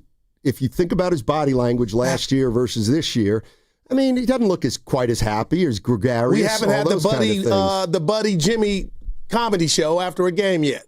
Feels like. Yeah, I mean, I think he's struggling, and I'm Batman. That's Buddy. I'm Batman. No, that's yeah, but it didn't sound like Buddy. I think I do a great one. I'm Batman. Yeah. Okay. I saved the day. Evan, I think I sound just like. I think I saved the day. So, all right, Des only one on the YouTube chat. So J.K. was not on the bench in the second half? Yeah, I remember I text you guys like, where's he was hurt. He was hurt last night. Gotcha. He was ruled out at half. Be delicate with those cats. That stinks. But hopefully he's there tomorrow. But if not, they held it down. They held it down. No, they held it down. No, they held it down all right. Steve Kerr on the win. We weren't exactly panicking, and we're 6-6, and there's 70 games left. But we needed to rediscover our identity. The ball movement right away. Even though we scored 14 points in the first quarter, I liked the process. The ball was moving. Everybody was sprinting into ball screens, sprinting the floor, getting to our spots in transition, competing defensively, and that just felt like our team out there. All right, that was Steve Kerr. He'll be on with Willard and Dibbs today. I forget the time, but he'll be on today. All right. What? 3:30. 3:30. Thank you. 3:30. Thanks, E. 3:30. Steve Kerr on with Willard and Dibbs. Let's see what else about that game last night. I see the calls, but I'm going to save you for the other side, so I don't. Oh, Steve's at 3 too, Stoney. So I don't rush you. Yeah, 3 o'clock. Okay, Steve Kerr at 3 o'clock. 3 o'clock today with Willard and Dibbs, and I'm sure they'll hit him on changing the starting lineup. Draymond's comments. Maybe we'll get a little update on Kuminga's health. But 3 o'clock, Steve Kerr will be talking to Willard and Dibbs. Also, Brock Purdy, he practiced yesterday for the San Francisco 49ers. And it looks like they are really, really wanting him to start on Sunday against the Arizona Cardinals. We will get into that a little bit later in the show. But right now, it's going to be Warriors. They played a hell of a game last night, and it's intriguing because they played a really poor game the night before. And there was a lot of consternation on this station yesterday about what this team was and what it could be. And then we saw it last night, what's possible. 888-957-9570 is the number. And we want you to jump in. That's what we want to do. Although, Zucci saying that was he said that was a good buddy. Yeah. So Zucci hit you early. A lot of people giving me fives Zucci on it. hit you early with the take a play off, but then he said that was good. All right. Nice. Good start. Man. That segment was brought to you by Crystal Geyser, Alpine Spring Water. I'm Batman. What makes Crystal Geyser Alpine Spring Water different? We always bottle our Alpine Spring Water less than 1.5 miles from the spring source, and all our bottles are made with 50% recycled plastic from our own recycling plants. Crystal Geyser, bottled at the spring source. Hey, it's Willard, and I'm just going to say it. We need your help. Right now, 1 in 3 people in the Bay Area don't know where their next meal is coming from. Parents skipping dinner so their kids can eat. Seniors choosing between medicine and groceries. In a place this strong, this connected, that shouldn't happen. It can't happen. That's why our friends at Habas Law are teaming up with Martha's Kitchen. Martha's Kitchen provides more than 200,000 meals every month to our neighbors in need. So let's do what the Bay Area does best. Let's show up together. Visit marthas-kitchen.org and donate today. Habas Law, always fighting to make it right. Elevate your kitchen at the Mila Innovation Center at Friedman's Appliance in Pleasant Hill. Out of your dreams and into your kitchen. Select the qualifying built-in kitchen appliance package that is right for you. With unrivaled technology and luxury-grade quality, when you bring home a Mila, you're bringing home true innovation. Now, for a limited time, save up to 10% with the purchase of a qualifying Mila kitchen package. Visit the Mila Innovation Center at Friedman's Appliance in Pleasant Hill or at friedmansappliance.com. Hi, it's Bonte, here to talk about River Islands, the most successful lifestyle community in Northern California. Speaking from experience, I know that it only takes one visit to see why. The schools are top scoring and built right into the community. There are more than a dozen parks, open spaces, and playing fields, and another dozen lakes for kayaking and paddleboarding. Who doesn't like that? The town center is getting started, so you'll be able to shop, stroll, dine, and attend events, all right in your own community's backyard. It's the good life. Come to life. Currently, there are 15 unique neighborhoods, each offering a different take on the Delta lifestyle. The choices are yours in home size, style, bedroom count, and location. 2 bedrooms to 6 bedrooms, 1 story or 2, even multi-generational suites. What's more, the pricing is as varied as the homes, with prices ranging from the $600,000 to well over $1 million. Start your tour today at riverislands.com. That's riverislands.com. Isn't it time for you to discover the islands? Jack here with the sound of a freshly cracked egg, sausage grilling, you busting out of your front door. Oh, hey, no rush. My 2 for $5.50 sausage croissants are available all day. Get so much more. Plus tax, limited time only. Price and participation may vary. Welcome to Jack in the Box. Hey, football fans. Tune in this week to kick off with Boomer and Valenti, where the guys break down the biggest headlines and storylines from across the NFL. Kickoff with Boomer and Valenti is brought to you by the Home Depot. You order, we deliver. The Home Depot Pro. It's about time. How pros get more done. Every week on the Moth Podcast, we share stories that are funny, strange, heartbreaking, and above all, true. I myself have been married for 56 years. Unfortunately, to 4 different women. It turns out the people I was looking for all my life is what you people would call nerds. Follow and listen to The Moth on the free Odyssey app or wherever you get your podcasts. It's about time delivery worked on your schedule. Same day, next day, or scheduled in advance. However you plan it, the Home Depot delivers the whole job. From drywall to doors, plumbing to paint, we'll get it there when you need it. Because on the job site, timing is everything. You order, we deliver. It's that easy. The Home Depot Pro. It's about time. Oh, how's that flu, babe? Did you take Dayquil Intense Flu yet? Nah, I got this. Ugh, okay, I don't got this. You stay on the couch, and I'll grab the Dayquil.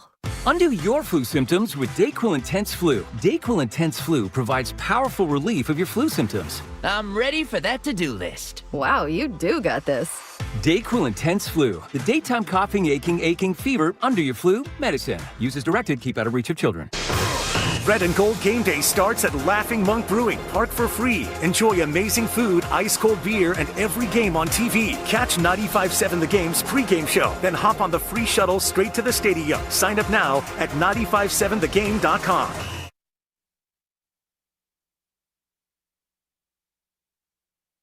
Butler passes to Draymond, back to Butler in the corner. Draymond releases, goes up over Cornette and scores inside. Draymond's first basket of the night, coming with just around 3 minutes to go, and it's a big one. Dub Nation, this is Will Richard, coming to you live from the Laughing Monk Studios. You're listening to Steiny and Guru on 95.7 The Game. All right, Tim Roy on the call last night. That was Draymond's only bucket of the game. Yeah, 1 of 10, but he was a 10 on D. He was good on D, no doubt about that. You're going to give up numbers to Wembanyama, there's no doubt. But I mean, he was giving up inches, everything. You know what's funny is what did Wembanyama end up shooting from the field? Anybody know offhand? I can't remember. I know he was like 8 for 19. Victor was 11 of 22, 3 of 7 from deep, 6 of 6 from the free throw line. But the 8 turnovers, 31 minutes, and had 36 points. And I feel like that was a bad game. I mean, that's wow. the scary part. That is the wild. Tomorrow concerns me. Yeah. But we'll see. How about that court, though, real quick? I'm into that stuff. The ode to the old Spurs, David Robinson era, Sean Elliott. That was beautiful, man. You used to cover the team during that era. Did anything come up? Any old memories? They're in a different building. Is that, well... But that was the floor from the Aladome. Yeah. Oh, they did. Wait a minute. That wasn't you're not talking about a cup game. Oh, no. The cup game is tomorrow. Cup game is tomorrow. Tuesdays and Fridays. So yesterday was just a regular court. Yes, sir. Oh, I got you. Yeah. Maybe that's why it didn't stick out. But it was an old school regular court from that Sean Elliott era. Really? Yeah. So they got old. Like, why did they do that? Or just the same as they got all these multiple jerseys. An old court and a regular court. The regular court. Yeah. And then there'll be a third different kind of court we'll tomorrow. See tomorrow. Yeah. That's just a great allocation of money. Well, there's 100 uniforms, Donnie, but they're paying homage to the old school Spurs. Right, but they're making money on the back end of those uniforms. It's America, baby. Buying them. America. Anyway, let's start us off with Austin and Redwood City. What's going on, Austin? How you doing, man? Hey, I'm doing pretty good. Hey, that was a cool little game yesterday. Yeah. After that blowout, are they at their best? You can't really say that. We don't want Draymond shooting 7 threes. That's the worst for disaster right there. To be having him do that, but we ain't at our full capacity. We don't got Melton. We don't got Stephen Curry, brother. We still got Jonathan Kuminga, playing. The game is a little bit too fast for him right now. Let that slow down. Same thing for Brzezinski. He's moving too fast. And Steve Kerr did a good job putting Moody in that starting lineup. He was injured. Kyle Shanahan needs to take a look at, let Moody get wet under his feet on the bench, come back from that injury, show out, and then just let, Jonathan Kuminga, fumble the bag a little bit, and then there you go. You back in the lineup. You showed what you can do. You took your starting lineup back. That's all that is. And for Brandon Brzezinski and Buddy Hield and whoever else, y'all better start picking it up because Melton and Steph Curry brother coming. And Will Richard too. I want to see them. Thanks, Austin. Appreciate the call. And Will Richard too. I like to see them start, but I'm gonna be honest. I didn't text you in heaven, but I thought they were a bit small.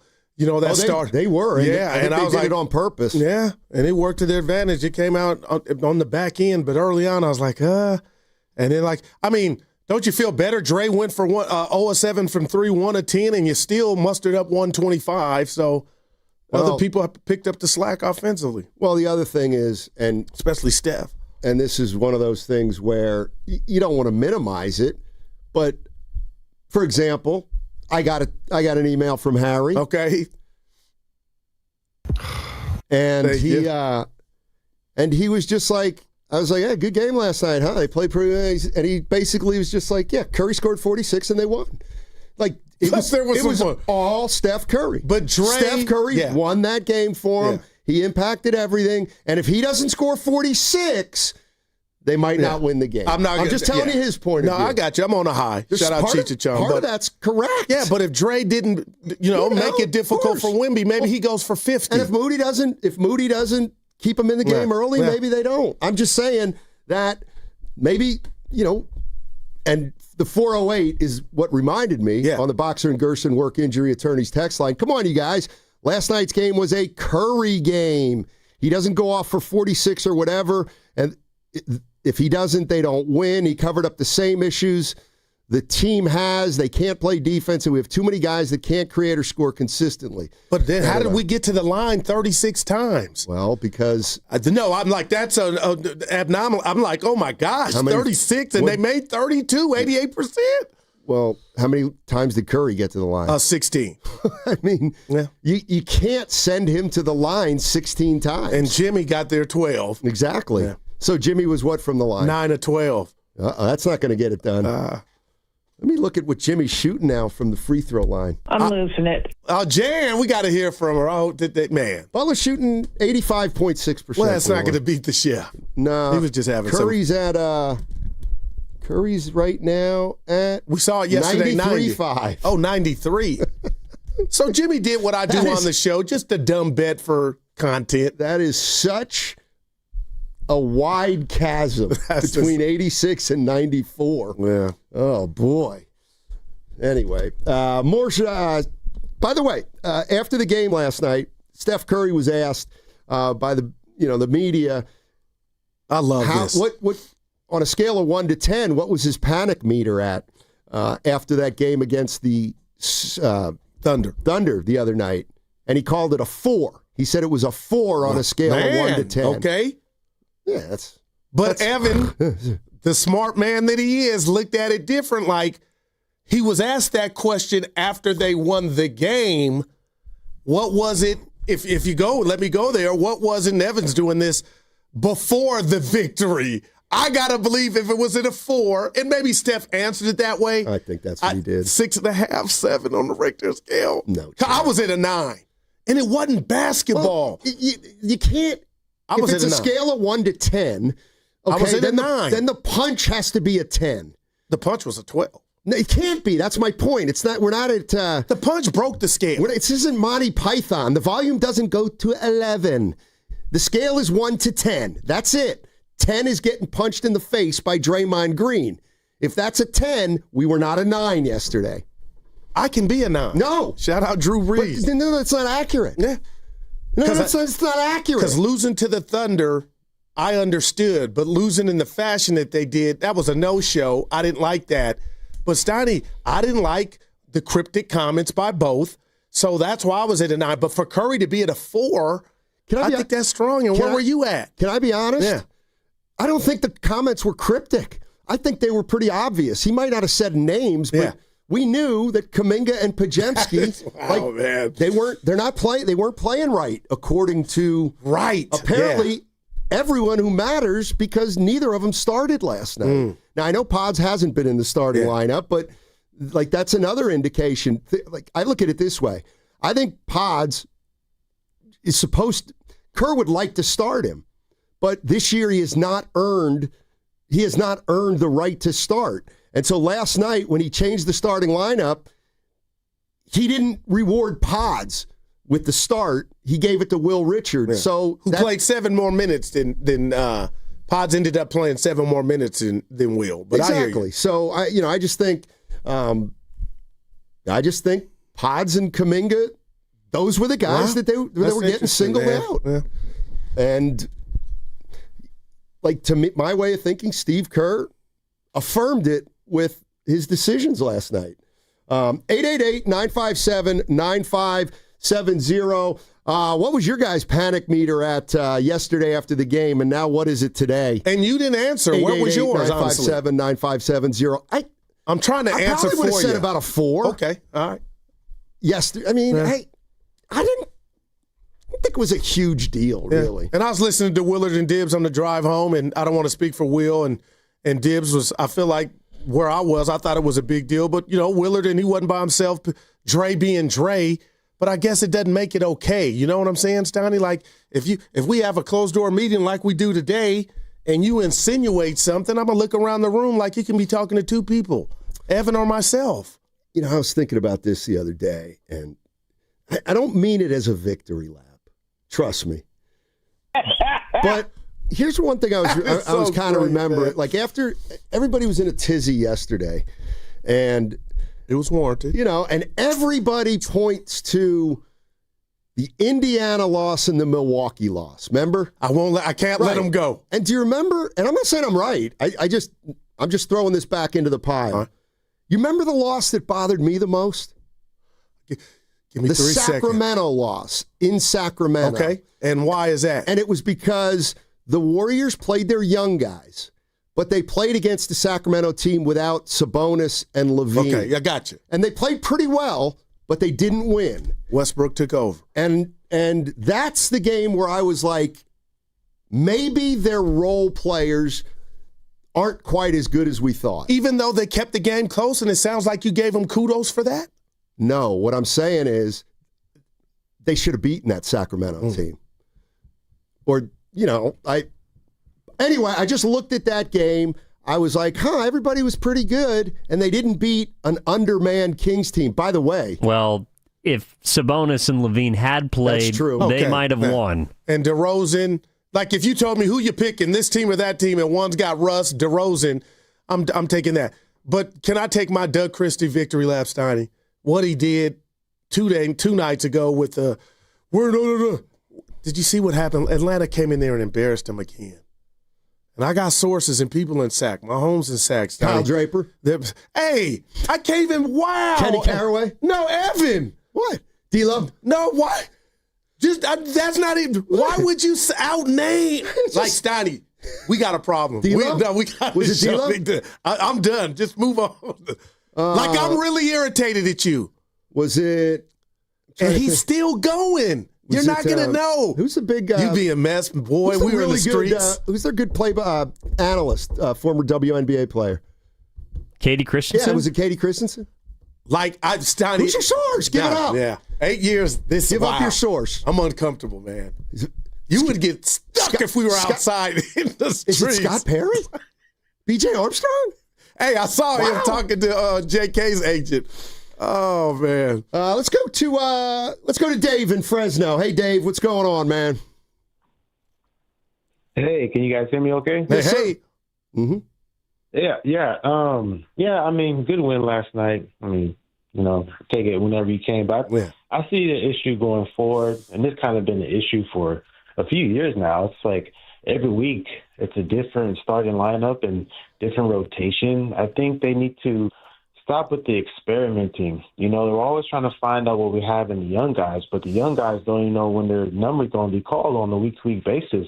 They're like the only team in the whole NBA, and correct me if I'm wrong, that doesn't have a set rotation. And this has been ongoing for years now. It's just hard for guys to get a rhythm and to know what we have in guys. If one Tuesday night you have a certain starting lineup, and the next Thursday you have a different starting lineup, it's been ongoing for years, and I can already see it trending now. So, at some point you have to know who. Everybody needs to know their role, define the role. So we don't have to have these questions every week about Kaminga, pods, or posts, or that. To me, they're the only team in the league that has this problem, and that's it's been years now. So.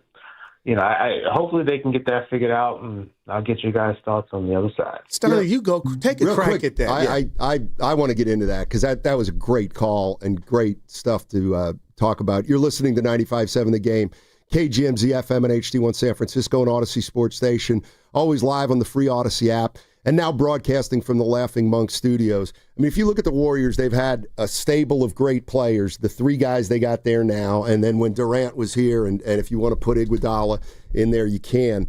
And for 10 years, the Warriors looked for guys who fit great surrounding them. Gotcha. You had to be able to play with Durant, Steph, and Draymond and Clay, and you have to be able to play with Butler, Draymond, and Steph Curry.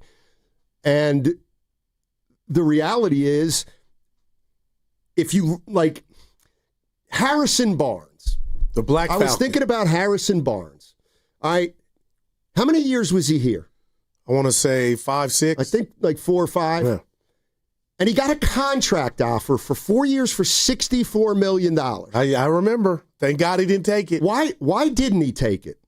Because do you think? I believe my intel told me him and Bogut saw the Warrior players recruiting Durant before, and that cut him so to where it was like they already had Durant, and that pissed him off. Okay. That's just me. Yeah, I think it's because he wanted a bigger role, and he knew he was never going to get it at Golden State. How did that work out for him? I'm not saying you're wrong, but damn, Harrison, you were a big part. You make some threes, they win another chip. But my bigger point is that's why year after year after year, they're looking for new guys to fit in around Curry and Draymond and Jimmy Butler. And either you can do it consistently, and then if you do, you're up at like Jordan Poole, gone.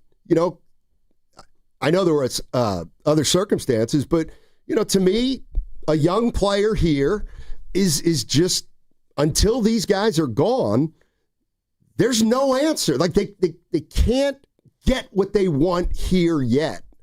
And I think that's the problem. They've got to find players who are okay and thrive when they play with those guys, not guys that are still in that I got to prove myself category. I'm not mad at that, and I'd probably advise my sons and my daughter to be the best you can be, but I'm just going to say this. The Black Falcon got a ring, and he started. He didn't stay. He didn't stay because he got a ring, and he was like, I cannot thrive here. But do you give any credence to what I was saying or what was reported that he saw the recruitment of Kevin Durant and felt betrayed? I'm sure there were a lot of different reasons. But, I mean, what I'm getting at is Harrison Barnes is like, I'm not going to be the fourth option my entire career. Like, I'm just not. I got a ring. Time to move on.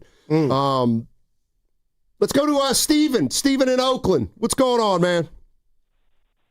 Hey, guys, man, I just wanted to tell you my panic meter is at an all-time low. It is on empty. The only thing that can get it up is more Gatorade. I'm talking about Flavor Red mixed in warm water. Steven, do me a favor. Yeah, call back.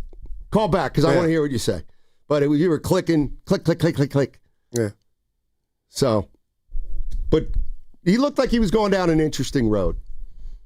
He said Gatorade. Yeah, that's why I was wondering. Steve Kerr changed the starting lineup last night.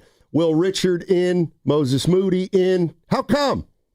We need, but with Jimmy needs some shooting around him, so we wanted to get Moses and Will out there for the spacing, and then one of the things Will's been doing a great job of is just moving the ball, and Steph and Draymond thrive on ball movement, and Will just keeps reversing the ball, just like Gary. Gary's a great ball reverse guy, and so I thought Gary was fantastic in the second half, and what a pro, guy hasn't been in the rotation for 2 weeks, and you never hear anything from him. He stays upbeat, positive.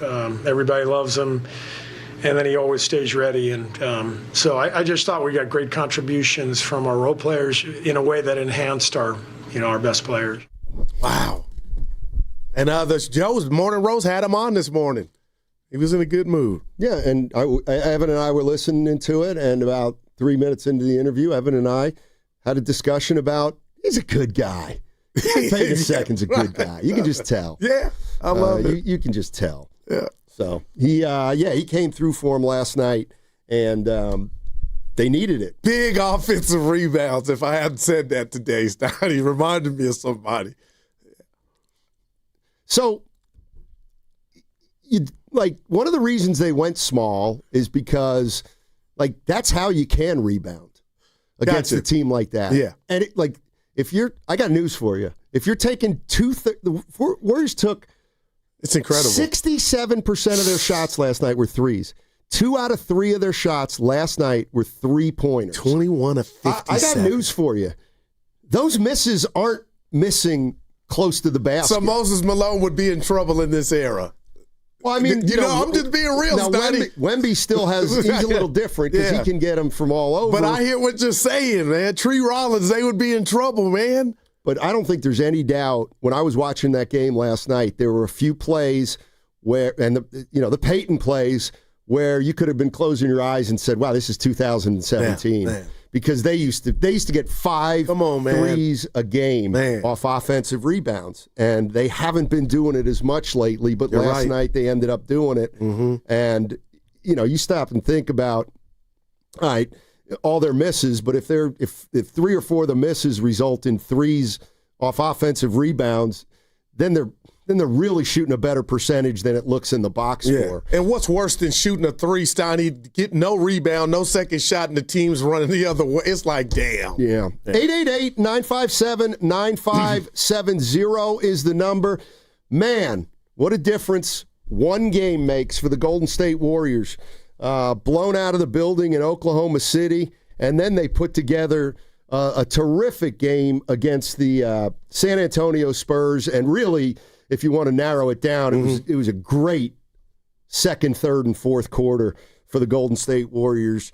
They looked like a team that their experience just was the difference. And they looked like they had an identity. I know, I was in here barking yesterday about how the hell do you not know what your identity is when you got half of last year to go on. But the non-Steph minutes, Steiny, Jimmy Butler was aggressive. If he wasn't making threes, he was getting to the line. And that's what I fell in love with and got drunk off of, that concoction of Batman and Robin, Superman and Batman.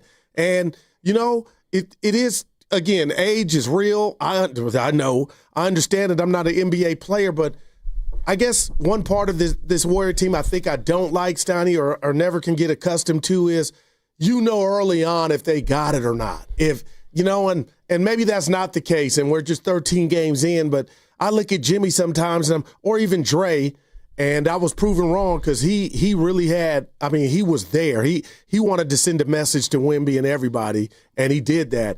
But Jimmy Butler was, Steiny, all I'm asking for is not the price of admission, but I guess I'm saying that just be active. Steph's out, you take over. He can't. Ooh. He can try, but it doesn't mean he can do it every night. Now that's wow. The whole season's going to be like this. They just played a great game last night. They play their 3rd and 4th nights tomorrow. So for me to expect this from those 3, well, no, I just want to see. I want to see what they got tomorrow. Because this is what they're going to have to go through. But I want to see what they have next week in a back-to-back. And then the week after that, when they have 3 and 5 nights, it's just going to it's going to be a constant kind of evaluation with how they're feeling. Yeah. And you know what? Here's the other thing, and I'm starting to get this sense because, Steve Kerr was saying, well, we're just not ourselves. Yeah. I think there may be stretches where when it's bad, it's just bad. Yeah, I do. I do think that. But it's what we got to come to expect if you're going to try to navigate this. I could see Draymond not playing tomorrow. And look, this would be for me as opposed to yesterday when you ran your mouth and then you don't play. That doesn't match. That's just, there's some stench there that I'm like, that the optics are bad. But after the masterpiece or masterclass you put on, if you pick tomorrow not to play, Steiny, fans I think could accept it like a whole lot easier. I agree with you. You know what I'm saying? And I got to say this to you and Evan. This is why we like sports. We run our mouths or we think, and all the analytical people, you think you know what's going to happen, but the beauty of it is you don't know. Was there any point early in that game, and this is just me, even at half, that you thought Curry would end up with 46? See, I don't. This is what it was an explosion. We don't watch the game the same. So you were like, not about his point total, but I was just like, man, I don't know if he got it, you know. And this is where I think word choice is important. Yeah. I mean, we're all amazed by it, but are we really surprised? We know he's got it in him. Right. It doesn't make it any less enjoyable when it happens. He did it again last night. And he really got going in the second half. Yeah. And he was driving to the rack like, hey, this ain't working. Let me go. And then everybody just fed off of that. And, let's not sleep on the fact that They were in the bonus early, the second, third, and fourth quarter. And that's another reason why they got to the line a lot. By the way, Fitz is great when they're in the bonus. Go to the right, get fouled. Fitz was, he had me laughing last night. I think the Warriors had it. Tell me if you remember this. I think they had it to 65. They were coming back, and they got it to like 65, 62 maybe. And Draymond missed a layup. Yeah. Remember? And I think they went down and scored 2. They did. He goes, that might go ahead. And it was like early third-ish. And I felt like Bob was like, oh, man. Now, you know. He said this might be a sequence. Exactly. Exactly. And I was like, he ain't wrong. Bob's great. Him and Clinton, man. No, I thought you were going to jump in. I live with. Do you remember that? We got to have them on, man. He was so bummed. And they're probably golfing right now. They said on the telecast when they're going to do the off day. Oh, hell yeah. Damn. I got to pick up the sport. As Jan would say. 888-957-9570 is the number. Warriors, they played a good ball game last night. What's coming up on the game is brought to you by Fremont Bank. Here for you, here for good. Warriors Wednesday is brought to you by Friedman's Appliance, but it's Thursday, and that's fine, because you're still brought to us by Friedman's Appliance. Live working vignettes. Come see their full selection of in-stock luxury appliances in live working vignettes. Visit Friedman's Appliance in Pleasant Hill. Committed today. to winning. What if you had the smartest Wi-Fi? If you did, it'd be Xfinity, of course, and it'd come with their best state-of-the-art equipment. It would boost speeds to the devices that needed them most, prioritizing your most important connections, whether you were streaming, gaming, or gaming while pretending to work. And it would let you stream 4. That's right, 4 games on one screen. It would even power your mobile connection so you could bring faster, secure Wi-Fi speeds with you where you use it most. It would be proactive and fix problems before you knew you had them. Impressive, right? And it would have security features that protect you from threats at home and online. Kind of like a force field for your life. If you had the smartest Wi-Fi, well, everything would work together seamlessly to keep you connected, no matter what. Xfinity. Imagine that. Restrictions apply. Tune in to 95.7 The Game this Friday for Football Fridays, where they discuss the red and gold and their upcoming game. Presented by Merit America. Visit them at meritamerica.org/super. Tired of the same old night out? Head to Ghostwood Kitchen, your neighborhood spot for an incredible time. They take pride in their huge selection of in-house craft beer, innovative craft cocktails made with fresh ingredients, and full menu of delicious scratch-made food. From their smash burgers to their unique appetizers. Don't miss their special entertainment nights, featuring Wednesday night trivia. On Friday and Saturday night, Ghost Hour is 50% off all drinks, 9 p.m. to close, and featuring a live DJ on Fridays. Find your vibe at Ghostwood Kitchen, 911 Main Street in Redwood City, and at Ghostwood.com. This year's ratings of the best TVs just got published, and Samsung, LG, and Sony scored the highest. Also, they warned about the poor performance of the bargain brands promoted at some stores. So where can you get the best deal on the top-rated TVs? At the club? Online? Nope. At Video Only. They've got their better than Black Friday deals on right now. Don't be sorry. Check out Video Only before you buy. Hey, it's your boy Guru. Every time we put a rat on the table during our show, it's brought to you by Atco Pest Control. Atco Pest Control is a family-owned local business proud to provide pest control in the Bay Area for over 35 years. Atco uses natural methods to give you a peace of mind and keep your family out of harm's way. Quality pest control doesn't have to empty your savings either. Don't wait. Go to AtcoPestControl.com for all your pest control needs. They got you covered. I spent 14 years in foster care, mostly in group homes. I slept in a lot of different rooms, but none of them really felt like mine. There are more than 100,000 children in foster care waiting to be adopted. The Dave Thomas Foundation for Adoption is working to help find them a permanent home. Now I have my own room, a place that's mine, and a family who loves and supports me. If you have room in your home or your heart, see how you can help at davethomasfoundation.org. Oh, hey, welcome to gift wrapping. Whoa, Zoe Saldana. Hey, can you wrap these, please? Wow, iPhone 17s. You splurged. At T-Mobile, you can get 4 iPhone 17s on them. It's the perfect gift for everyone. I'm the worst. I only got my mom a robe. Well, it's better than socks. So I have to trade in my old phone, right? No, at T-Mobile, there's no trade-ins needed when you switch. Keep your old phone or give it as a gift. Incredible. In fact, wrap up my old phone, too, for my Aunt Rosa. Forget that. Aunt Liz will be jealous. Sounds like my family. Drama. Oh, I got it. I'll give it to my abuela. I'll take reindeer paper with, hey, where are you going? To T-Mobile. Thanks, Zoe. The holidays are better at T-Mobile. Get 4 iPhone 17s on us, no trade-in needed when you switch. Plus 4 lines for just $25 a line.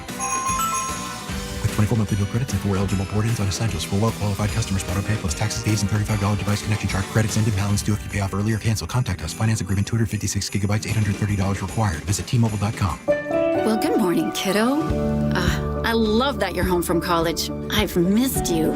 Still taking your Nature-Made vitamins? Every day. A multivitamin and a probiotic. You better be taking yours. Still looking out for me, Mom. I'll never stop. Made to care for you every day. Nature-Made, the #1 pharmacist-recommended vitamin and supplement brand. Find us in the vitamin aisle, based on a survey of pharmacists who recommend branded vitamins and supplements.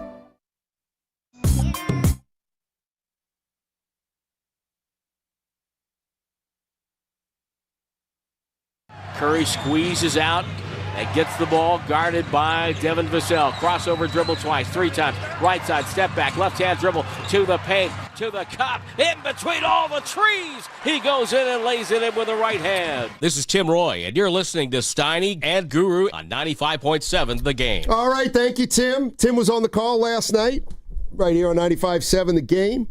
And we all witnessed Steph Curry throwing 46 last night. Man. Hell of an effort. Probably golfing today. You got to believe he's golfing. I think Gary Payton II confirmed that to the morning roast. Joe Butch asked him. Have you been to the Riverwalk or the Catwalk? The one that Barkley made. The Riverwalk. Is it all that and some? Oh, we talked about that during the crossover yesterday, I think, didn't we? With Willard and Dibbs. I thought we talked about the Were we Riverwalk arguing or were we talking? We were fine yesterday. Okay. That might have been on Tuesday. Right.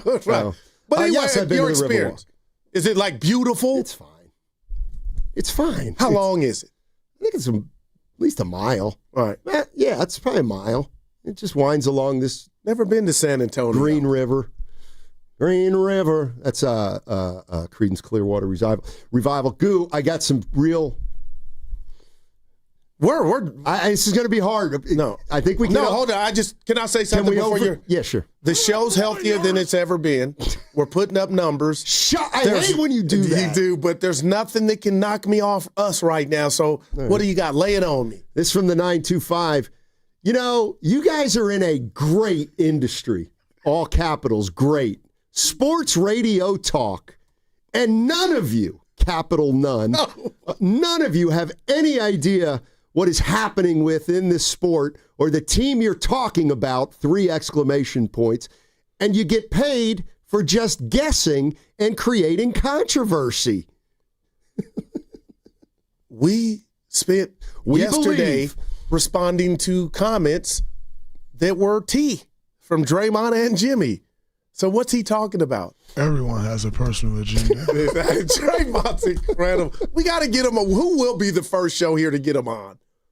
It'll be us. No, Willard's trying behind closed doors. Of course he is. But we should be trying. Well, we had him on. Go ahead. You can try. Well. By the way, I want to get to this. Take your time. Did you see what the Detroit Pistons did last night? They kicked ass. They won. Okay. So I don't know. Did you see their starting 5? I'm gonna that's just what you put on the thread. Don't look at it. Don't look at it. Okay. I'm just gonna get. And Evan's great at this, but I gotta believe he's gonna struggle. This is who the Detroit Pistons started last night. Ready? Yeah. Name that school or name anything about the player. Ronald Holland II. Went to Arizona. Actually, that sounds right, but I thought he was their first-round pick 2 years ago. Okay. Yeah. I probably got the school wrong, but go ahead. He went to the G League Ignite. Oh, damn. He did not attend a So college. basically Arizona. All right, Kaminga. That's a 4. Javonte Green. He was a New Orleans Pelican. Good call. Paul Reed. He was Embiid's backup in Philly last year. Yeah, that him I do remember. Went to DePaul. 2 more. Well, we know one of them. No, we don't. Okay, didn't start. No, Duncan Robinson. All right. Michigan. Dennis Jenkins. I only know him because he hit a shot to send it to overtime like 3 nights ago for the Pistons. I've never heard of him before. Who is he and how long you been and where did he play? Dennis Jenkins is a guard who has 1 year of experience. He attended St. John's, and he was undrafted. You think Molly knows him? Dennis Jenkins. I'm sure Molly All right. knows him. I'm not done. They got an interesting bench. You ready? Tolu Smith. Tolu Smith. Evan?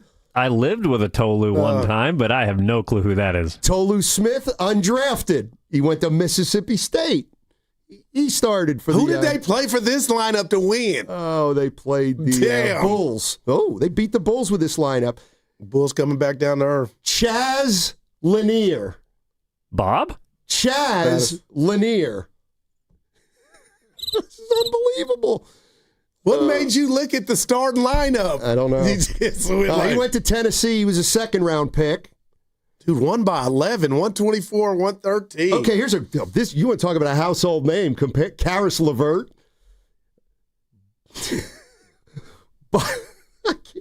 Bobby Clintman. Bobby Clintman. It could be Bobby, actually. He sounds like he played for the St. Louis Hawks. That ain't a brother, is it? Yes, it is. Maybe it's Bobby Clintman. He last attended Cairns in Australia. 1 year experience, 37th pick. Country, Sweden. But he played in, anyway. Wendell Moore Jr. Dude. Anyway, they won. They beat the Bulls. Incredible. Let's head out to the Big Easy. Let's go to David in New Orleans. Hey, David, how you doing, man? On, man? Hey. Doing well. Hey, Dave. Not much, man. First call of the season, bro. I'm happy to speak with y'all again. Hey, I'll be in New Orleans Saturday. Oh yeah, bro. That's good, man. Meet me at the bar. Which one? I think I'm kidding. Hey, he's for real. He said which one? Are you near Tulane? Well, everything is close over here, man. Everything is close. Everything is like a 5 to 10 minute drive, bro. Great city. So yeah, man. Supposed to be sunny and 75. Yeah, man. The weather is pretty good here right now. Right. Yep, really nice, bro. So, what do you think of the Warriors? But man, I want to talk about all these back-to-backs, man, and to start the season. I mean, we got an older team, so I think that has a lot to do with the ups and downs early too. We hadn't even gotten to a good flow of the season before we started having to play every day. It feels like they're on TV every day when I watch them, you know. And so I feel like even with that mixed with the couple of games that Steph missed because of this and stuff like that, we never really got. Even though we won games early, we never really got to see the team fully get into a rhythm. And I want to make another point about the 2-guard spot. I know Clay is old news. That's our guy, but he's been gone for so long. But that space on the team is what's affecting, in my opinion, is what's affecting like some of the clunkiness and some of the stuff like that with the roster. And the change is when Moses Moody is shooting and when Will Richard is shooting that spot, that archetype, that 3-and-D. Yeah, I can guard you. I can guard a high-level guard intensity, playing bigger than your size. That means a lot when you're playing small ball. So when you have somebody like Brandon Pajinski, he can make open shots, but he's not that point of attack defender, and he's not a willing shooter. And so it's easier to guard, and that can make it harder for Steph and Draymond and Jimmy to create space. So I do think that was a good move by Steve Kerr to put them in the lineup. I don't know how long it'll last, But I do think that can work, especially if you have a bigger space to shoot the center like Horford too. So that's just a couple of points I wanted to make. Good stuff, man. A mouthful, man. I know y'all on short time, but I'll be calling back. We can wrap again. Awesome, David. Thank you for the call. Appreciate it. Yeah. There's no doubt. Like Moody's got to play. Moody's got to start. Come on, Steve. He's just got to start. And I don't want to raise your blood pressure, and maybe you've come full circle to where I was at early on with Moody. But Steiny, if we want to play that game just for this exercise or the sake of it in his improvement, I mean, he can start on a few teams now. Like Moses, you know what I mean? Like, remember before, you're like, ooh, he might be special. Well, I mean, dude's a baller, man. Well, a big reason. I'm not saying he's Jordan. Would he start for the Pistons last night? No chance. Man. Last night? Pistons are better than the Warriors. Not that starting five last night. Dude, I didn't know a name ever. So, no, I mean, this is the thing. It's made improvement. I would rather, like, this is why Moody is a better starter than Kuminga. Tell me. Because when you play with Butler and Steph and Draymond, you need a stretch perimeter player. You need a 3-and-D guy. Mm. And I got you. And he has embraced that. And the spacing was everything yesterday, man. Kuminga couldn't have done that. And he wouldn't have let him fly 10 for 3-pointers. It's not that he can't make threes. It's like what they need from Moody, it comes naturally for Moody. He can play on the ball. He can make threes. That's a good word. What they need Kuminga to do, he's got to they aren't his strengths, and that's one of the challenges they've kind of run into. But, again, if Moody's fine. Yeah. I think he's gotten a whole hell of a lot better. Sure. Yeah. And then he went and bashed one, too. I thought of you. Right, but he's still a player where everything's pretty much set up for him for the other guy by the other guys. Like the next step to me for Moody is, can he create his own shot? I think he can. No, Stoney, what about when he blew by dude and dunked? Right, because they had an advantage. The ball was swinging, and he had a defender, closing out on him. I'm talking about when there is no staff and it's just you and you're on the whiteboard for the other team. Because he is not scared, he's not a man. Scorer. Yeah, he don't have cement feet. Threes. That's obvious. That's why he's your best on-ball defender. I still think, I know Kerr said that, Stoney, and I get it. And I see what Moody was doing to SGA, and that's just an assignment already. But, man, it ain't too far for me in regard to who's the best on-ball defender. That's why I like seeing Moody and GP2 on the floor together. The other thing that who's our good caller who said we don't have a set rotation. Oh, he was bothered by it. I mean, I feel like every year Steve Kerr uses the first 15 or 20 games to do this. Figure out what he likes, what he doesn't like, who can play together, who can't. And I think that's a function of you're always going to need one or two guys, mostly two guys who need to fit in with the big three, and he's got to test out different groups. And after 15 or 20 games, then I think he thinks he's got a good feel for it, and maybe that's when he'll start settling in on something. Let's hear what he said about that, actually, about the starting lineup. For sure. Just like I gave that first starting lineup a runway, you guys asked me if we were going to stay with that, and I said we will going forward, and we'll do this going forward. And that, that can change at any time based on how the team is and who's healthy and all that stuff. But, yeah, we'll for sure start them again on Friday and, see how it goes. I mean, what more does Steve Kerr need to say to make fans understand that it's not about Moody, Kuminga, and Podziemski? The only thing that matters, Kerr doesn't care what they can and can't do. What he cares about is, can they play with Steph, Draymond, and Jimmy Butler? It's all about those three guys still. And whatever two other players on this team can play the best with those three guys, because they ain't going anywhere, they're going to play. I think it's as simple as that. Yeah. Don't you? Yeah, and I'm just going to be crazy, Steiny, but I used to have Atari, and I play video games, Frogger, and you get 5 lives, and you die 5 times, the game's over, you start it over.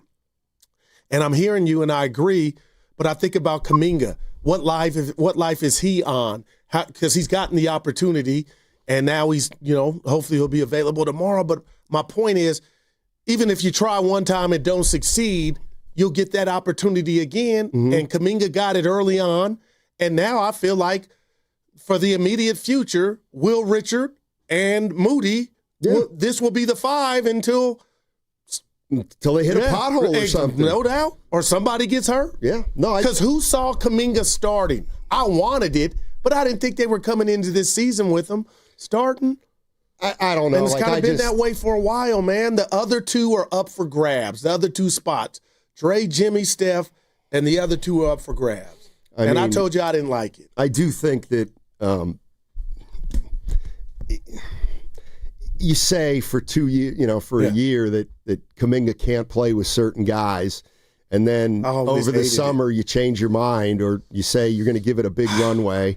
And the reality of the situation is Kuminga didn't get a long runway. He got like 5 games. And I'm not saying I don't know. I'm not saying Kuminga should or shouldn't start, but just because Steve Kerr said, Jimmy Butler says we can play together, doesn't mean they can play together. Or, of course, they can play together, but are the Warriors at their best when they're playing together? I'm talking about Kuminga, Butler, and Draymond Green. I mean, it seems to work out. It worked out the first 5 or so, but then I don't know. Maybe ask you this, because I want to ask you what happened to Kuminga after Game 5. Essentially, they were 4-1, and I mean it's kind of unfair because they weren't playing well. But what has changed with the way Kuminga has played the first 5 games versus the last 8? It's called the NBA, and he's not Michael Jordan or Kobe Bryant or Dr. J in his prime. He's a 23-year-old learning, and he got off to a fast start, and he's gotten humbled. Things are different. Teams are different. I saw the Pacers' length giving him difficulty, so he took a step back. And we kind of saw it, and then the turnovers start popping up. And then you start seeing all of a sudden, Steiny, I saw, because the first 5 games didn't present it, his handle wasn't as tight as I thought it had gotten, only because he needed it to be, and he took a step back. And now it's about how do you respond to, to your poor play. But I got to believe upstairs, the mental game, forget what he's nursing if he's hurt, Steiny. This kind of sucks that I started my dream, and at 5 games in, for whatever reason, I'm out, and that takes me to the other guy, to where you might be right what you said an hour ago. I want to talk about this because I think it's not racial, but Pods takes a lot of bullets of how he was treated compared to Kuminga. Leave that there. But I was watching Pods thinking to myself, how mentally strong is he? And I'm asking you, what are you seeing from him too? Because now he's not starting. He's hearing the noise. He heard the comments. We don't know if it was meant for him, but let's just say you're right. I mean, how hard is that, Steiny, for a young player or young players? I mean, you want me to be honest? Yes. It's not hard.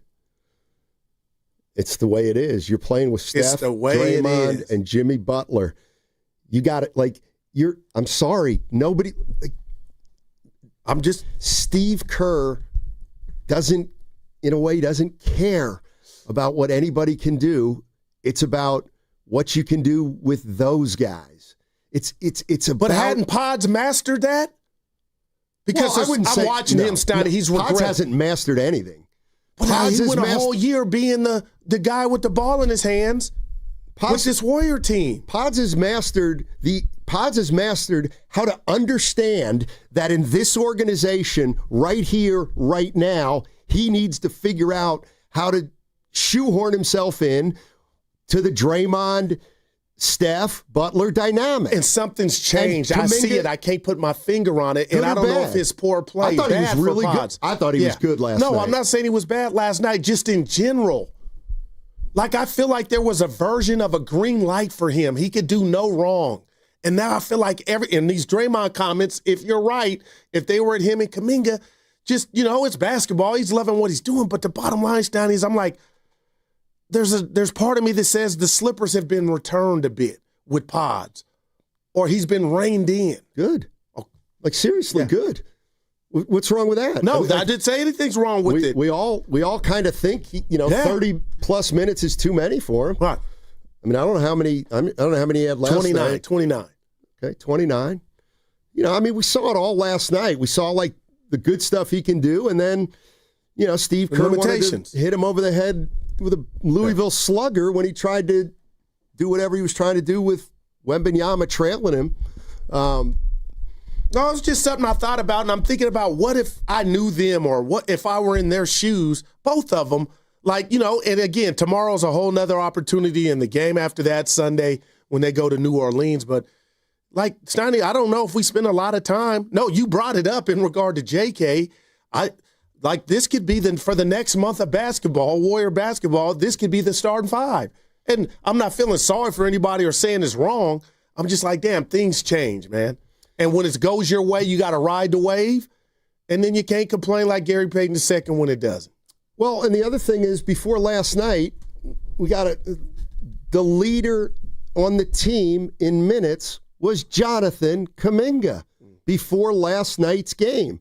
And so that's why, people were saying, well, he's turning it over a lot. Well, he does lead the team in minutes. So, that's something. Like, is that why that's rearing his head, is because we're seeing more of him? I think it's rearing its head is because he thinks he can go by people, and he can't. Let me tell you this. He thinks he can go by people, and he can't. And to go by people, that handle needs to be tight. And I'm going to use this word because I'm not dissing my guy. But, Stoney, when I talk about Jonathan Kuminga, it's the athleticism through the roof. We know that. But if I asked you this, how skilled is JK? I think that didn't get enough fertilizer for me. We're only 5 games. I get it. Over 13. But the first 5, I was like, oh, Magnum cum laude, he got it. But now I'm like, the more minutes you play, the more stuff you see, even if it's not against a good team, it might be a good defender, the skill word. Yeah. I think he's lacking. So, that still needs some improvement. He's raw. He's still pretty raw, I think. But he's got talent, but yeah. He's got, you got to play within the lines. It's like it's like a coloring book. When you play with Steph, Draymond, and Butler, you have to stay within the lines in the coloring book. You can't color outside the figure, if you know what I mean. And Pods at least has an understanding of what he's got to do to play inside the drawing or not color outside the lines. Kuminga's still figuring it out. If I ask you, where's Kuminga's spot on the floor? Does he have one? Like his spot. Like, I'll give Pods this. You got that Euro, whatever. It don't work all the time. But when you know how to set somebody up, you use the rim as a defender and use that Euro and get a layup. But I'm looking for Kuminga, and I'm one of his biggest fans, Donnie. Where's his spot on the floor? I always felt like the great ones had multiple spots. But it starts with one. I mean, I don't know, on the wing. Not at the top of the circle. I know that. But he's still in the process of figuring it out. You know what I mean? Yeah. And now to me the issue becomes, well, first of all, we got to find out about the knee, and see if he can play tomorrow. I guess this was bothering him last year a bit. Yeah. Yeah. So, this would be a horrible time to miss some time, though, and that's every time. But you know what I mean? Like, I don't know. Like, you didn't want to see him last night for 25 minutes? I did. Like, how you going to respond to, you got a new role, you're coming off the bench, and we saw a couple minutes, but like, they might have played their best basketball this season the second, third, and fourth quarters. Like, I was not watching that. Okay, I didn't know he was ruled out for the second half. Yeah, remember I text you guys, friend, like, is this what is, Evan, I don't know what word, boycott, was he mad? And that's crazy. But No, I didn't see him. It's not that crazy. Yeah. He's probably pissed. Frank Grimes on the YouTube chat says JK's spot is the fadeaway from the free, but I don't like that shot for him. The fadeaway from the free throw. Anyway, when they got to halftime, I didn't know Kuminga was ruled out and that he didn't play in the second half, and I didn't think twice about it. I just didn't. Yeah. They were playing well. I didn't say, boy, he must be hurt. No, I didn't either. He never crossed my mind. He did not cross my mind. But as a fan, you want to be fulfilled and you want everybody to be available. That's all. Like, it takes nothing away from the win. Okay, you know what? Here's like the thing. If he plays Gary Payton's minutes last night, they probably lose. They might lose that game. But it's weird. No, that's an interesting way to look at it. You were thinking about Kuminga in the second half? Not more, no. I was thinking about you got to win this game, but I just hated that he went out and maybe he was hurt. That's why they won the game. He was hurt. 888-957-9570 is the number. The Golden State Warriors, what a bounce-back win for them. Big bounce back. That segment brought to you by Alameda County.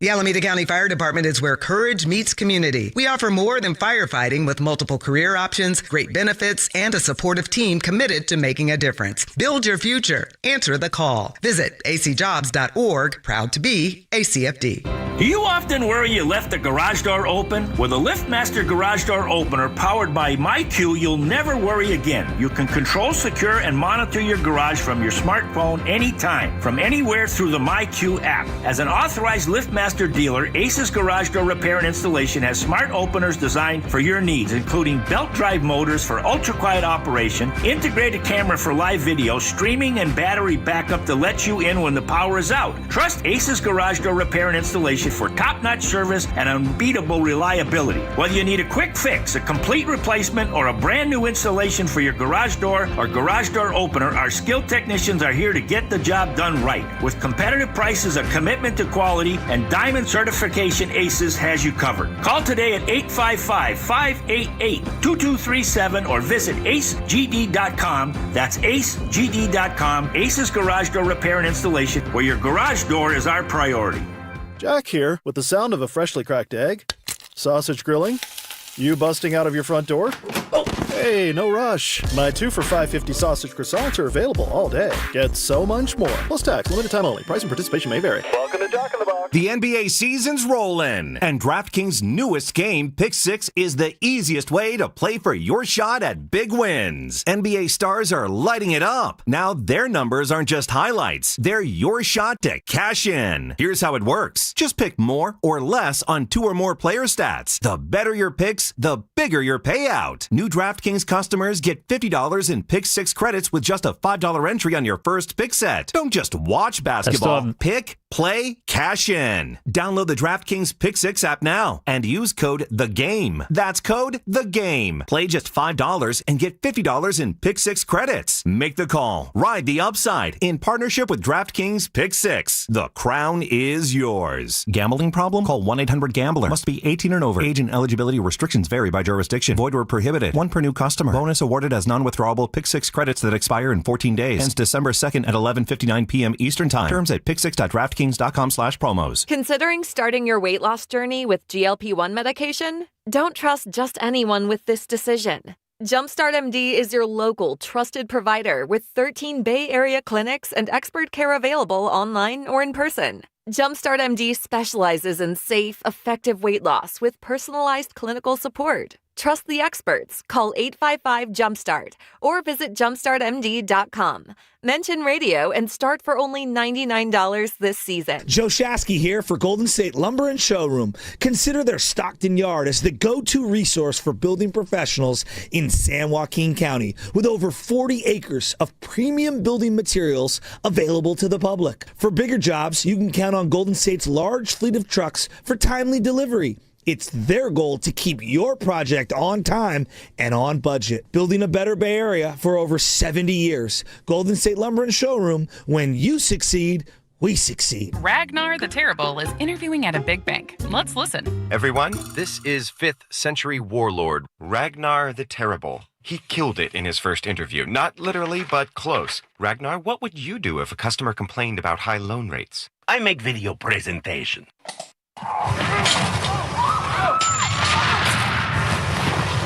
Star One is nothing like the big banks. We have better rates, minimal fees, and friendly customer service. Star One, in your best interest. Hey, it's Brian Balding here.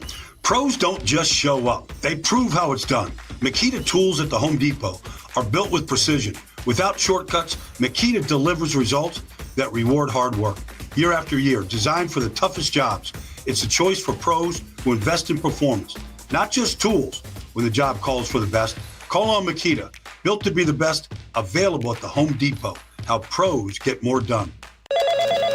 Another app for inventory, one for CRM. Oh, don't forget accounting. Wait, which login was that? Or you could use Odoo, one fully integrated system that does it all without the hassle. Ditch the app overload. Get everything your business needs on one platform. Try Odoo free today at odoo.com. That's ODOO.com. Rain early in San Francisco with a high temperature of 64. Weather brought to you by Robert Half. Our recruiters' expertise and award-winning AI will find you the skilled candidates you want. At Robert Half, we know talent. Visit roberthalf.com/talent today. Stand-up comedian Tom Segura is coming back to the Bay Area with his Come Together tour. He'll be performing at the Paramount Theater in Oakland on November 30th. Get your tickets at livenation.com. For a chance to win your way into the show, enter online at 957thegame.com.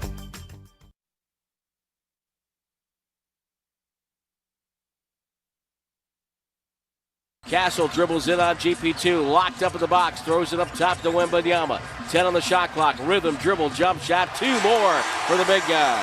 And he gets that jumper going. He is unstoppable. Dub Nation, this is Moses Moody, coming to you live from the Laughing Monk Studios. You're listening to Steiny and Guru on 95.7 The Game. All right, Tim Roy on the call last night. Moses Moody, he end up 5 for 10, I believe, 5 for 10. Take that any day of the week from your 3-and-D guy. And the Warriors win a game, 125-120, after a really sordid performance against the Oklahoma City Thunder. I tell you what, I got an idea here.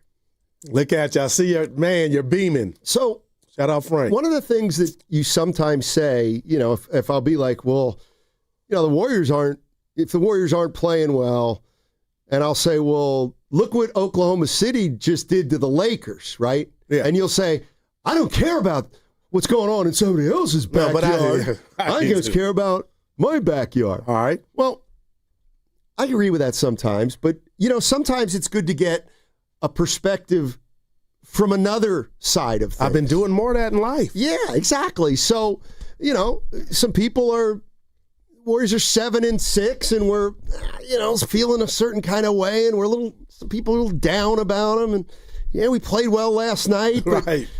Where are you going? Where I'm going is to Sacramento. Oh, man. I'm going to Sacramento, and I want new Warrior fans to just put this in your mind for a little bit. New Warrior fans. The Sacramento Kings are what the Warriors used to be. They just are. Vivek is Chris Cohen. And so I want you to, Doug Christie's their coach for now. Oh, man. And yesterday, yesterday, 2 days ago maybe, prior to their last game, Doug Christie sat down at his press conference. My man. And said this.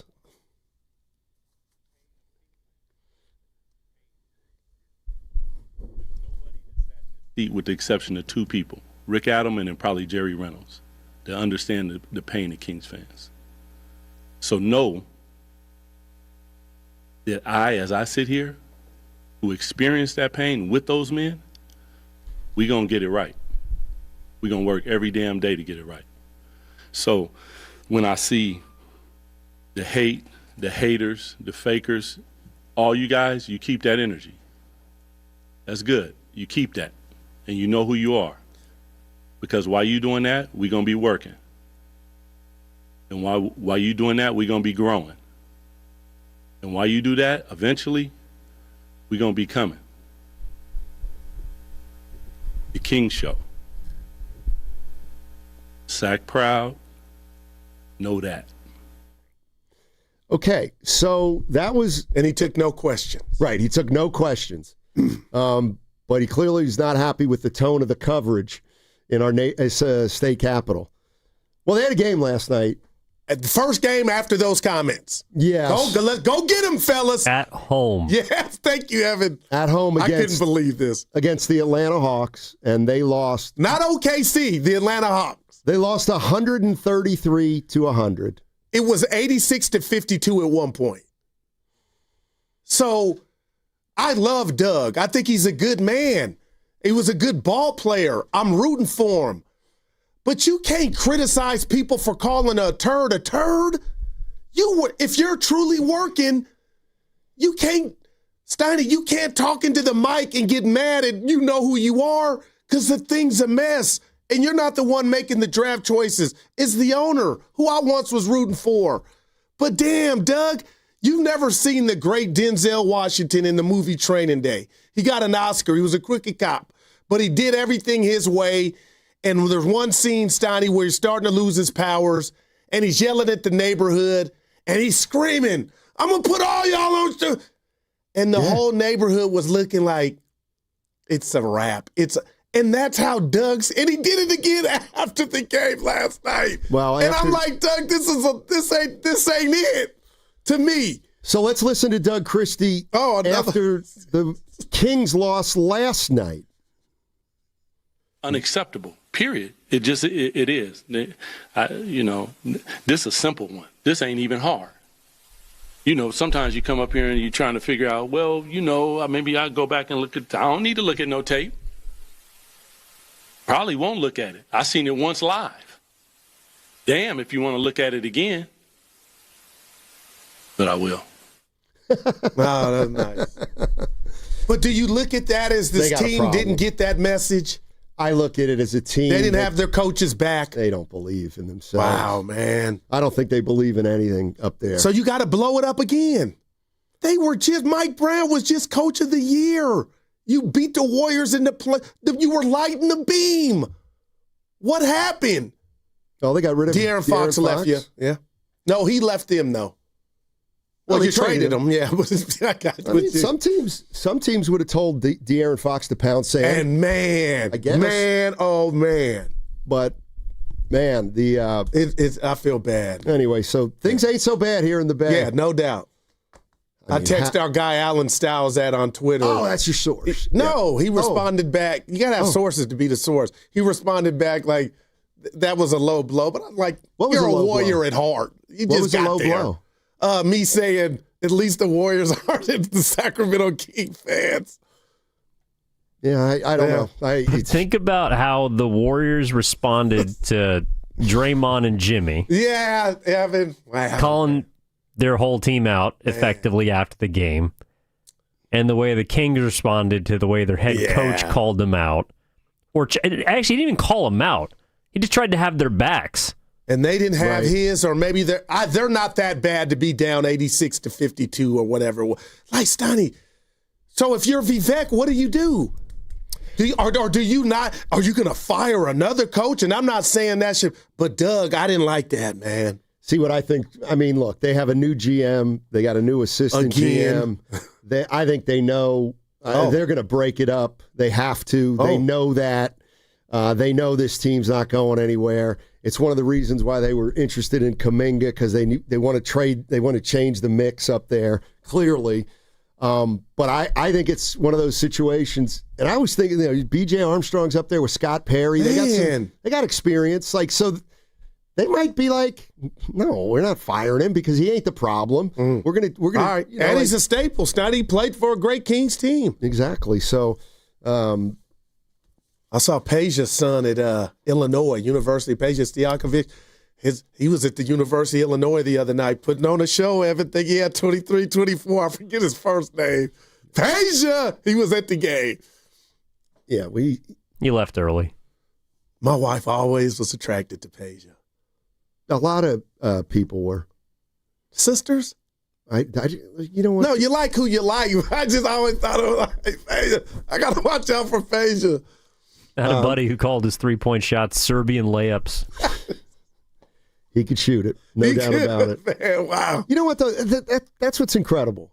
Just incredible. Right. You know, you talk about Peja Stojakovic, and I'm like, that guy could shoot it. Yeah, he ain't close to Curry. He can't shoot it like Curry. But Curry would know Peja is a shooter, though. Yeah, he'd know he's a shooter. Come on, Stoney. Shooters Peja was know. a cute little 3-point shooter. Should have a title. No, well, they should have been to the finals. I want to hear what Steve Kerr. I didn't hear this. This is Steve Kerr. Evan, he was asked about Draymond and what he said 2 nights ago coming into that game last night against the Spurs. There are always moments in the season where that vibe slips away and you have to fight to get it back. That involves film work. It involves pointing out detail of how individual guys are playing. They may not know that their touch time is much longer than normal, for example. We're holding onto the ball more. Some of that is on me to make sure the lineups are good so that we balance things out and get the right combinations that we know have worked in the past. So all of those things factor in, but in the end, when you lose in the NBA, the vibe's off, and that's all Draymond was referring to yesterday. Yeah. Oh, order's been restored, partner. Yep. Thanks to Draymond. I do have to say this, and Bonte mentioned it last night on the post game, Stoney. Nothing bad, but this new starting 5, let's just say, didn't get off to the best start. You mustered up 14 points, and it wasn't just the whole 5 for the whole quarter. But I am looking forward to tomorrow and Sunday at New Orleans. No Zion, it looks like. But this 5 exactly didn't get off to the best start. You won the game, but that was with different combinations, and I get it. So I'm curious to see the second go-round with these guys, if it is this 5, and it sounds like Coach Kerr is saying that. Yeah, I mean, the Spurs are going to – it's tough to beat a team 2 times in 3 nights. I got you. Let's just and that was an entertaining game. What's that? That was an entertaining game. Last night? Yeah. See, this was early third quarter. Midway through the third quarter, I texted that. I was like, this is a really good game. Really good game last night. Really good game. Mm-hmm. And the reason I thought it was great was because the Warriors' experience came through last night. And it was a big reason why they won the game. And I think they're going to have games where their guile and their wisdom helps them win. And then I think there's going to be nights when their experience and age gets them beat. I mean, Steph got to the free throw line, Stoney, 16 times. Like, I mean, come on, man. At 37? How many of those were on 3-point shots? I'm getting, I love to guess and blurt out. I want to say 2. That was my answer. 2. What about this stat? Did you hear this nugget with Curry and Jordan? Go ahead, give it to me. This was the 43rd time that Curry, after the age 30, has scored 40 points. He's done it 43 times. Jordan's done it 44. LeBron wasn't in the top 5. Because LeBron's a passer. Yeah. I forget the other 3. I should know. But damn. See, Curry's incredible, man. Aging like a fine wine. Is Vince Carter one of them? And I watched the telecast. I'm just old. It was 5 guys, and I wrote down, and I stopped at the 2. I find it interesting that. Go ahead. Here's what I find interesting. I'll get it for you. Gu will read me that stat. That Steph Curry, 43 40-point games, the most ever for a guy over 30, other than whoever Jordan had 44. He's the behind greatest Jordan player of all time. And then somebody asked me, well, who do you think could score 100? And I say Steph Curry, and you go, no, not Steph. Well, that's funny because you just said he had more 40-point games than anyone in the history of the game. Like, see what I mean there? This is why I'm in my own club, and I'm chairman. Steph is incredible. We know this. He's revolutionized the game, but he's had 17 years to score 100. I'm not saying he can't. I'm saying what Wemby is doing at his baby stages, like Steiny, watch out. He might get a hundo. What y'all got? All right. Well, let's take Barry. Barry from San Mateo. Hey, Barry, how you doing? Hey, Barry. Hello? Barry. Yeah.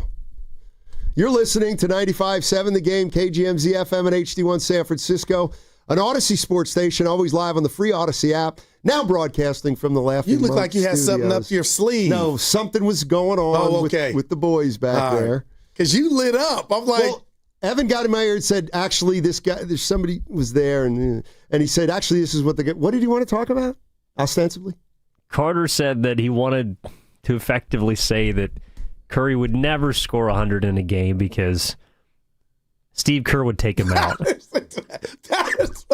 That's a 9, and that's why I know Clay against Indiana was like, dude, just let me go for. There's nothing wrong with going for it. Fans love that stuff. Wemby can do it, Steiny. No, he can't. He can shoot threes already. He can put it between it. He can create his own shot. He can do it on the post. Alley-oops. Shoot his free throws. He had 8 turnovers. Because that was Dre.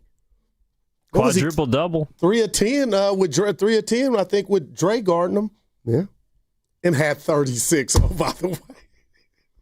That's how you know it's coming. But, that's the other thing.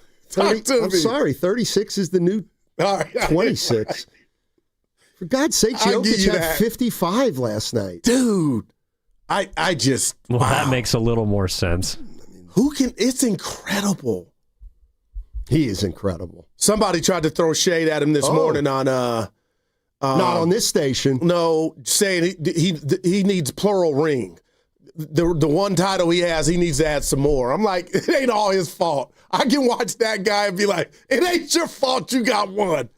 You know what I mean? It wasn't Dan Marino's fault he didn't get one. My guy out in Denver, Vic Lombardi, Dan Fauci, who works at a radio station out there, covers. He's on the flagship of the Nuggets. Said if Jokic gets another one, he'll go down as the greatest player ever. Stop. Well, if we had our center draft, I'm going Shaq. And Shaq's got some hardware. I wouldn't dare tell you guys Shaq is more polished. Not even close. He's just something. Who's a better basketball player? There you go. It's Jokic. Come on. Yeah, no, Who would you rather have? That's FNL. You couldn't stop Shaq. Hack is Shaq. He's incredible. I think I'm taking Jokic. Stop. What? I think I'm taking Jokic over Shaq. Shaq, man. Shaq Diesel. It's something we have not seen on the hardwood, man. I think I would. And he got titles. I'm just saying, I would take Jokic over Shaq. Just because it doesn't make me mad, but I'm just like, there's no doubt. Prime Shaq was unstoppable. It's not hard. One plays defense and one doesn't. Shaq, well, that's not what you were saying last year when you were backing Jokic. You were saying, actually, he's a pretty good space eater. He's not a better defender than Shaquille O'Neal. No doubt. Shaq was, I don't remember Shaq as a defensive player. I don't. Evan, I'm with you on that part of it. Yeah, Shaq was most dominant, but with just pure power. That's force. Right. That's right. Yeah, and Jokic, the skill is not even close. Thank you. Yeah. So Shaq will tell you that. I'm taking the better basketball player, which is Jokic. So honestly, Steiny, here I go. Wilt and Bill Russell, what was the difference? Hey, who do you think you're talking to right now? No, I'm asking you. I have no idea. I didn't see her play. You ought to be ashamed. I didn't mean to hit a chord. No, but you hanging me out to dry like that. I didn't like you in front row. I'm just. What are you going to do next? Ask me about George Mikan? No, dude, oh, man. You want to know about the Mikan drill? I'll give you the Mikan drill. Tell me about Naismith, Snotty. Oh, man. It's Canadian. That hit a chord. My bad. Yeah, I would take Shaq, Snotty. That's fair. Yeah. That's me. Yeah, I just, Shaq is... You think Jokic is going to win another one? The bottom line is, if Shaq didn't have Kobe and Kobe didn't have Shaq, they both would have gone down as... No, Shaq won 2 rings with Andrew Bynum. Yeah. So he dispelled that myth. Bynum was great that year. Stop. He made him great. Huh? Evan, am I wrong? Those 2 chips without Shaq just shuts that up. Yeah. Well, Kobe did. Yeah. You said Shaq. Shaq won without Kobe, though. Well, or I'm going Barkley. Didn't Dwayne Wade kind of do that? But I got you. Well, would you say that Kevin Durant won 2 for Curry because he got the Finals MVP? I'll never He would never say that. No, Guru would never say that. He had to come to the Bay. Sure. Yeah, I know. No, I know. Hey, you're right. Okay, I got, a lot of people are saying, hold on, a lot of people say Shaq. Oh, my God. Somebody saying Orlando Shaq. They got swept. As dominant as Shaq was, I'm taking Jokic and Akeem over Shaq. If I'm building now, a that's team. one I'm just like, hey, that was a bad man. Only reason he won his 2 was Jordan retired, though. I tell Ellie that. Yeah, okay. And you understand, so they would have had 8. Guru, you understand that Steve Kerr said they wouldn't have. Is he on record? What did Jordan say? I love Coach Kevin. What did Mike say? What did Mike say? This is one of the things we'll never be able to prove it. There's no way they would have won 8 straight titles. Well, we're talking about 2 more now. That's right. And he would have played those 2 years in the NBA, gone deep into the playoffs, 2 years, and then, so he would have played into June 8 straight years. I think okay. He left basketball, came back, and did another 3-peat. Think about that.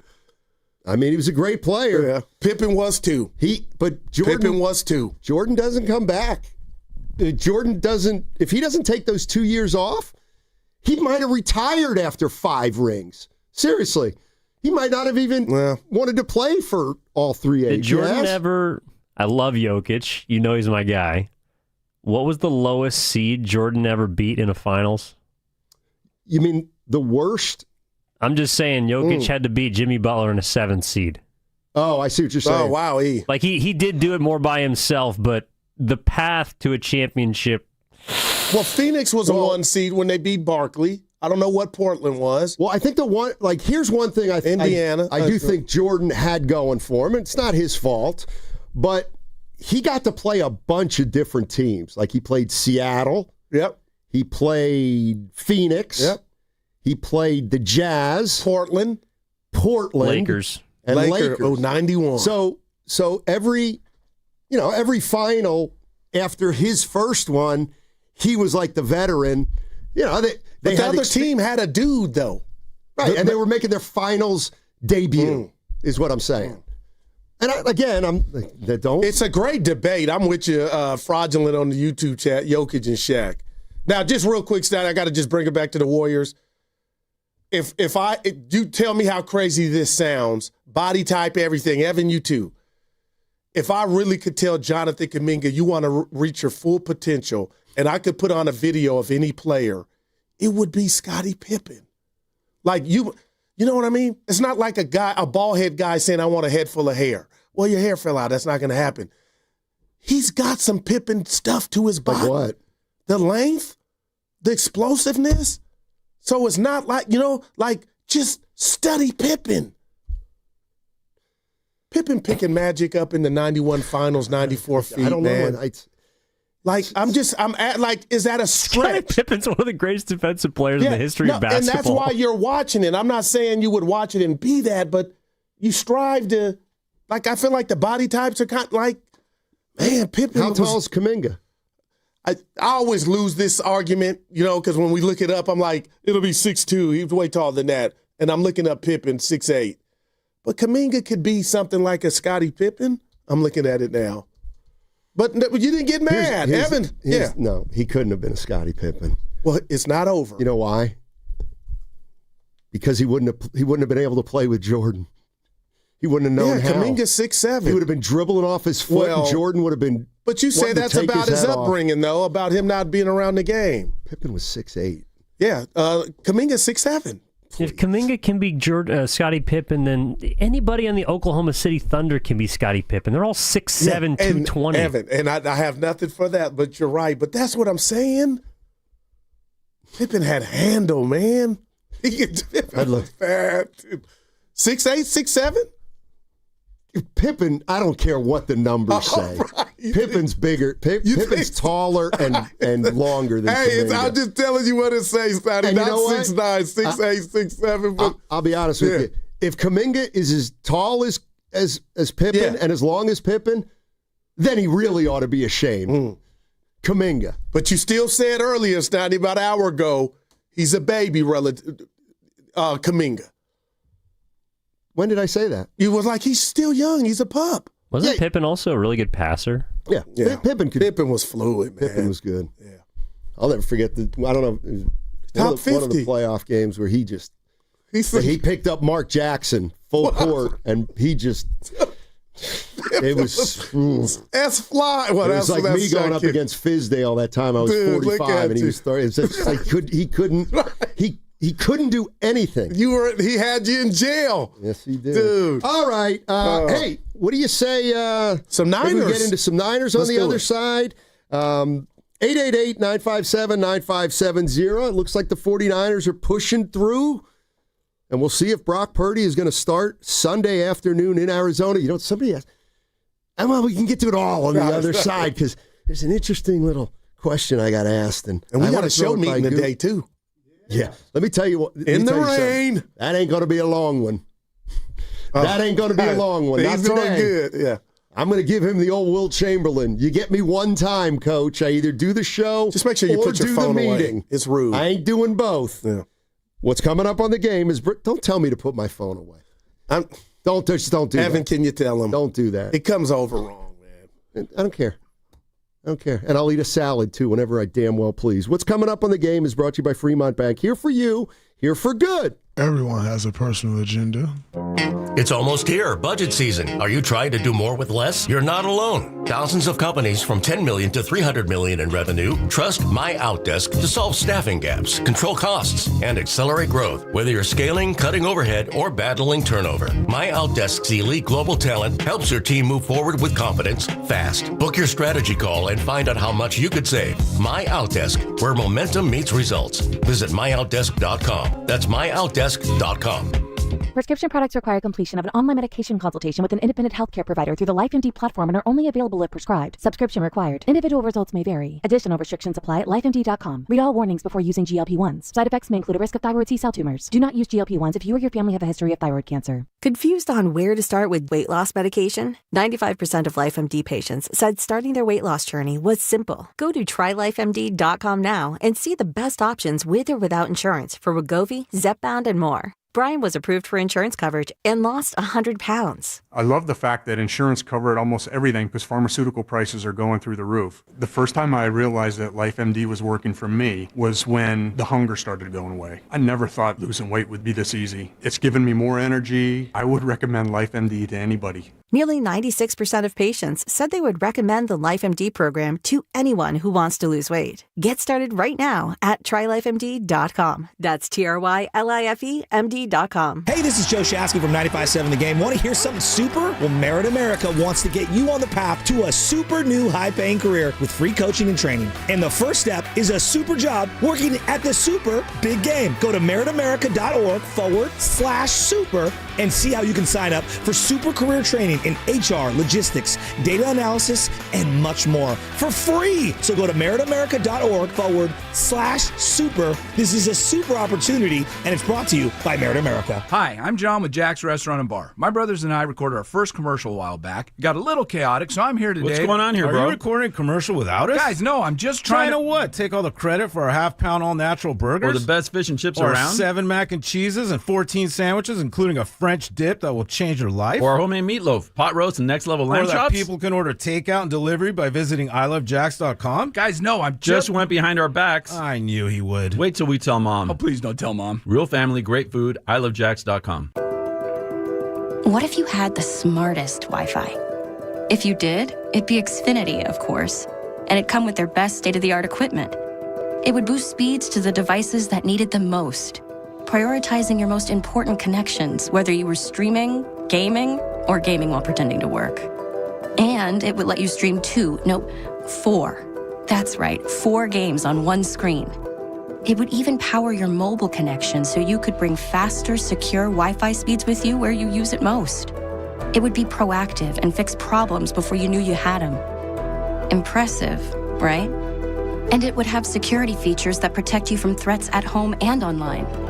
Kinda like a force field for your life. If you had the smartest Wi-Fi, well, everything would work together seamlessly to keep you connected, no matter what. Xfinity. Imagine that. Restrictions apply. Injured at work? Don't wait. Every moment counts. You may be entitled to medical care and financial compensation, but time matters. The attorneys at Boxer & Gerson are here to protect your rights and fight for the treatment and support you need. Boxer & Gerson have helped thousands of people across Northern California who were hurt on the job. Don't wait, don't guess. Get answers. Call Boxer & Gerson today at 510-835-8870 or visit boxerlaw.com for a free consultation. Boxer & Gerson, your life is worth the fight. Oh no. Ah, that's the sound of someone who's misplaced my debit card. Their debit card. Where'd I leave that thing? Not at the gas pump, or the checkout counter, or the roof of your car. Now, if he has the Chase mobile app, he can use Card Lock. Wait, I could just lock my card. Yep, just a few tippy taps on his phone, and that sound? That's peace of mind from Chase. Chase mobile app is available for select mobile devices. Message and data rates may apply. JP Morgan Chase Bank N.A., member FDIC. This is the story of the one. As a maintenance supervisor at a manufacturing facility, he knows keeping the line up and running is a top priority. That's why he chooses Grainger. Because when a drive belt gets damaged, Grainger makes it easy to find the exact specs for the replacement product he needs. And next day delivery helps ensure he'll have everything in place and running like clockwork. Call 1-800-GRAINGER, click Grainger.com, or just stop by. Grainger, for the ones who get it done. If you're 55 or older and into that whole saving money thing, T-Mobile has an exclusive phone and internet bundle just for you. Right now, get 2 unlimited phone lines plus 5G home internet for just $30 each per month with autopay, plus taxes and fees. And with 5G home internet, setup is easy with just one cord and no technician needed. Which is great if you're also into that whole keeping it simple thing. Switch now and experience the best mobile network in the U.S. Visit your local store to start saving. T-Mobile, it's better over here. Based on analysis by Ookla of speed test intelligence data Q4 2024 to Q1 2025. Ookla trademarks used under license. Unlimited on our network. Customers on voice plan may notice speeds lower than other customers and further reduction if using more than 50 gigs a month due to data prioritization. Video streams and SD on this plan. Home internet pricing after $20 a monthly bill credit plus $5 per line without autopay. Debit or bank account required. See 5G device coverage and access details at T-Mobile.com.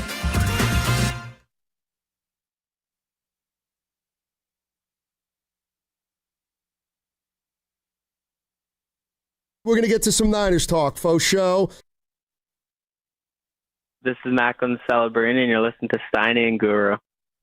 We got to get him on. Dude, I'm getting mad. We're going to a hockey game. Evan Carter and I, Steiny, soon. Evan was on. I used to live at the Tank and drink. With Rick Kittle, I've been to a playoff game. Dude, San Jose is on fire, and he is a bad... Stop pandering. Stop it right now. I'm not going to allow it. Santana Row? You've never been there. You said you have never been there. Now, what? How many Sharks games have you been to in 10 years? I got pictures on the phone. No, I've been to like 4 or 5. Nah. I told you Rick Tittle took me to the outside party before the game where but that still they were doing one game. The dorkest game where you drink beer and throw a ping pong ball in cups. Beer pong. I wanted to knock the whole table over. Where's Madden? By the way, the original beer pong was not played that way. Is it really that fun? When you play it the original way, let's drink and talk. That's me. So the original beer pong was only a beer pong. It's not this fun, people. Well, how can it be pong if you're throwing the ball? You use a ping pong ball. I don't know why they call it. Why do they call it football and they throw the ball through the air? So the original. What's it called again? Beer pong. Beer pong. It was always doubles. You played doubles. You and a teammate against the 2 other guys at the other end of the table. You take each of you had a red Solo cup. They had a bunch. Full of beer. Yeah. No, just one each. You put it in somewhere on your side of the table. So there's 4 total. It's grown. There's 4. But there's 4 total red Solo cups, 2 on each side.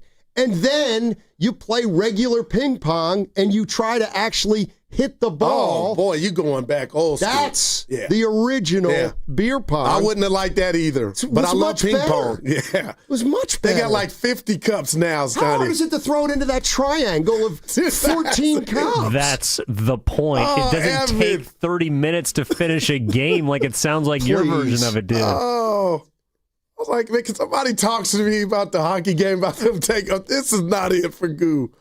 Maybe it's changing when we go. Hey, San Jose's popping. But 5 games, I've been to about 5 6-yard games. Okay. Ask Cody Elias. Remember, he used to work with us, our guy? Yeah. 2-2. Let's go to, before we get into this, go to Ed in Benicia likes the change in the starting lineup. What's up, Ed? How you doing? Hey, Matt and Guru. Hey. Enjoyed meeting you guys over at place last week, taking a picture with you. We had a great time. Dude, I'm still on a high from that. Yeah, thank you so much.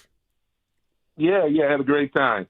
So, I watched the game last night, and I'm glad that he put Richard and he also put Moody in because those are the guys off the bench that have been playing the best. But more importantly, those guys are warriors. You know, when all the smoke clears in February, both of those guys are still going to be with the Warriors. So I'm starting to normally I watch 20 games in a year before I start trying to figure out how far we can go. But because the way it is this year, I got to wait longer.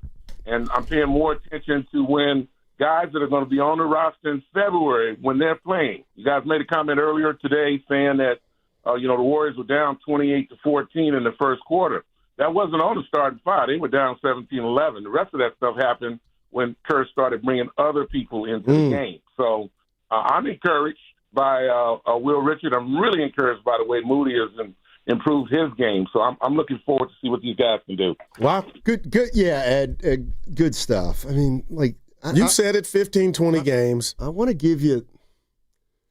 I might have to just rely on one of my staples. Don't you get it? That man. Don't you get it? Will Richard is playing because he knows how to play.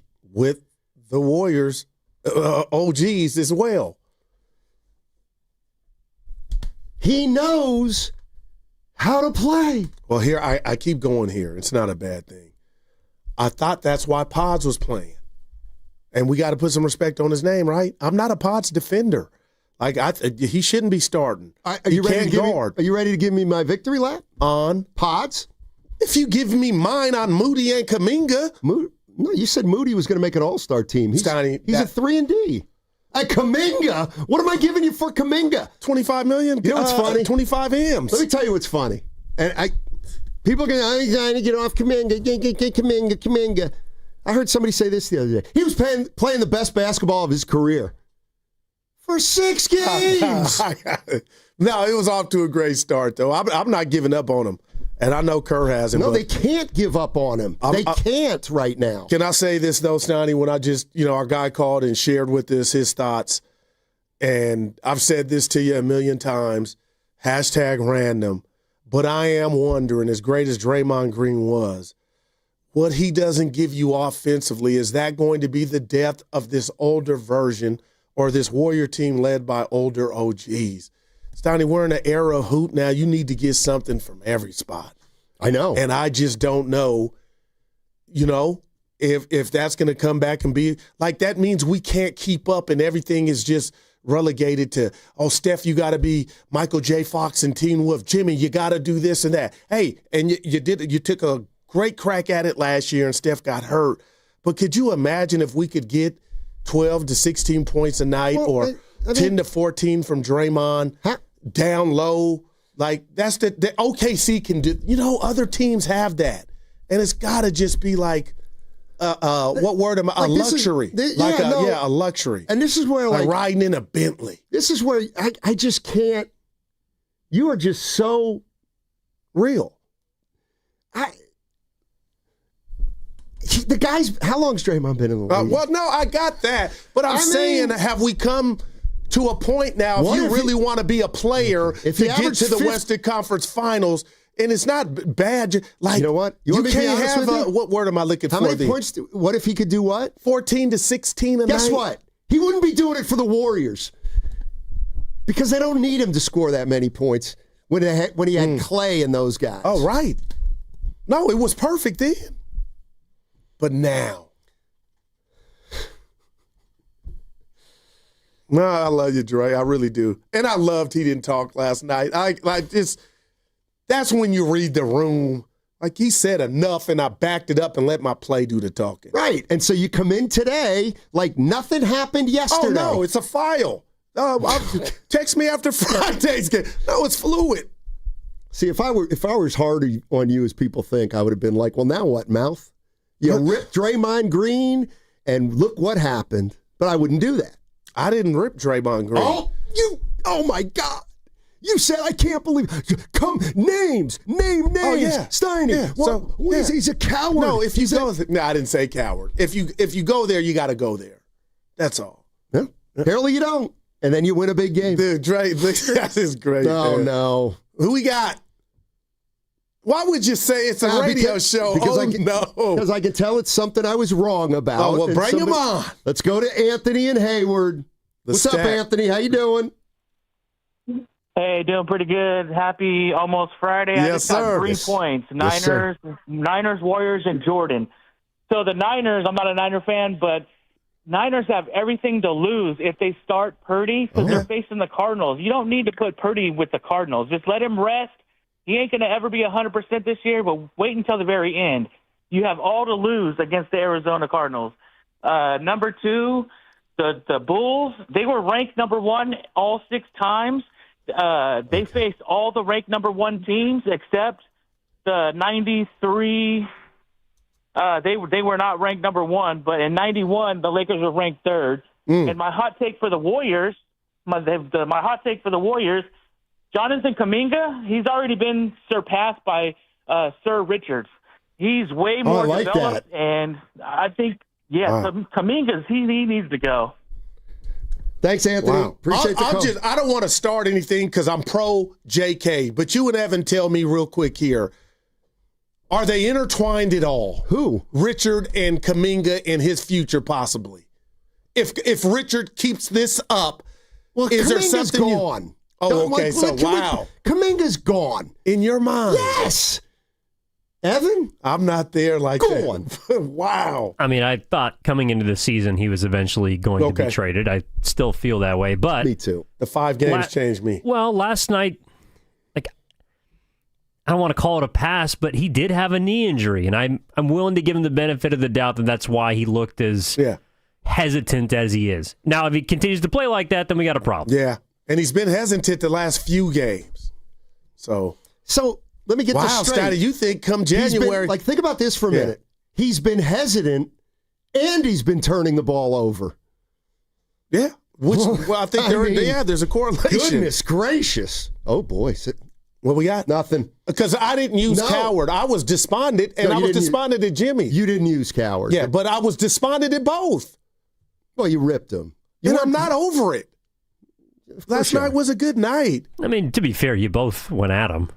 Real quick, Sonny, I've been cheated on in a relationship, and I've taken that person back. You never forget, though.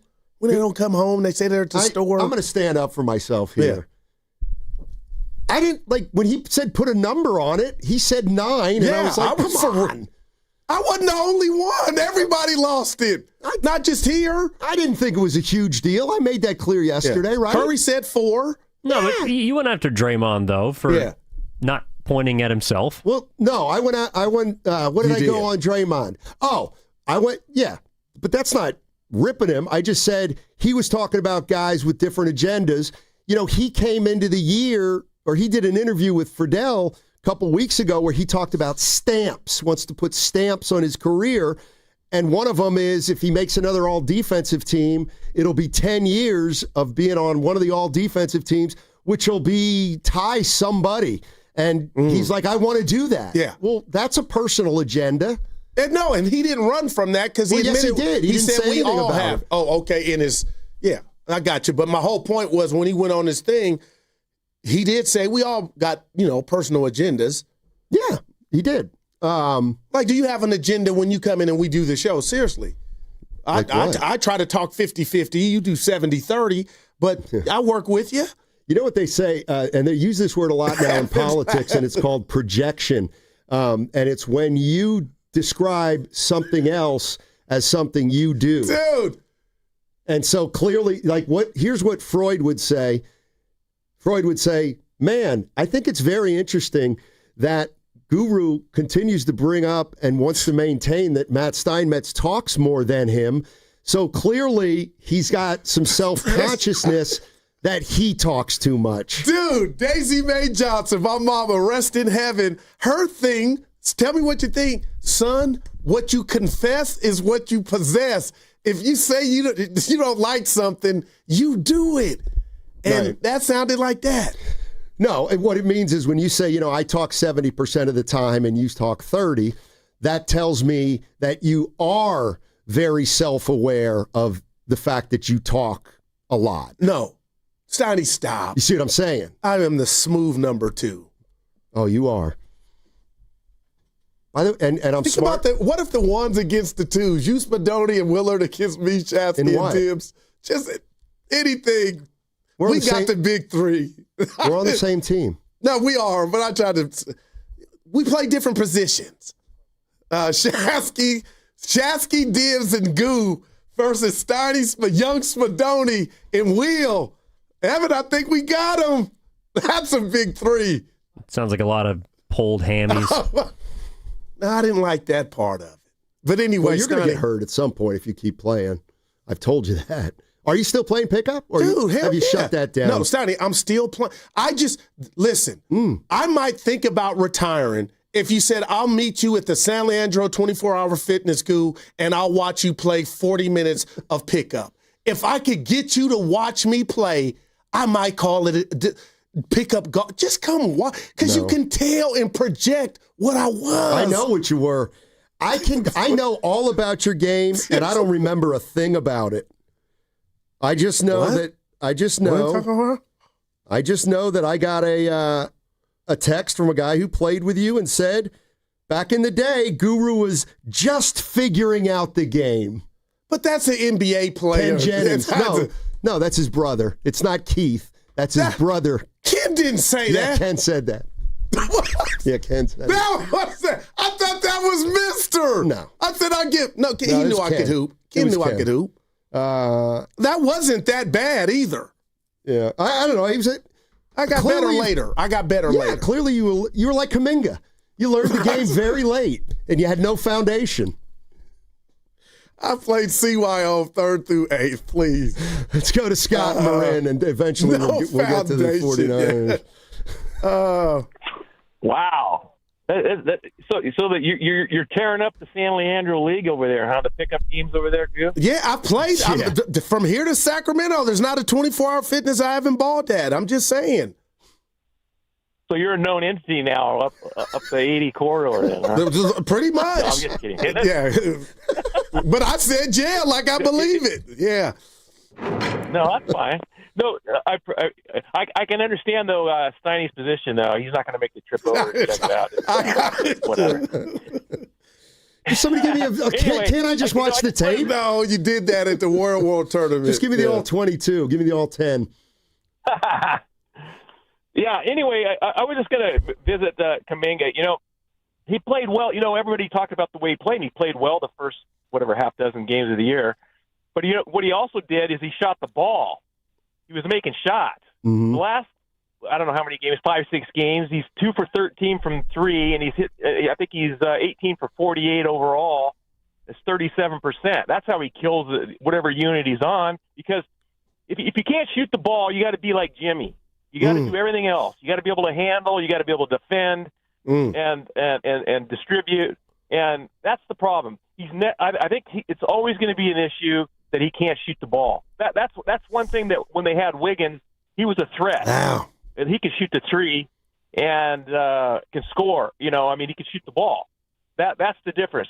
Is it? I don't think his shot. I don't know what it is with his shot. Something that looks weird with his shot has always kind of bothered me anyway. But I don't know. I can't really pin it. But Richard is like you said. He knows how to play the game. He knows how to handle the ball. He knows how to cut. He knows how to.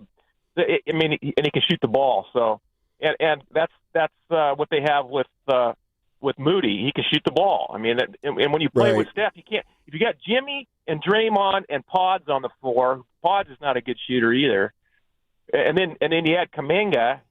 You know, it's just not enough shooting threats on that floor. So no doubt. Anyway, so I don't know.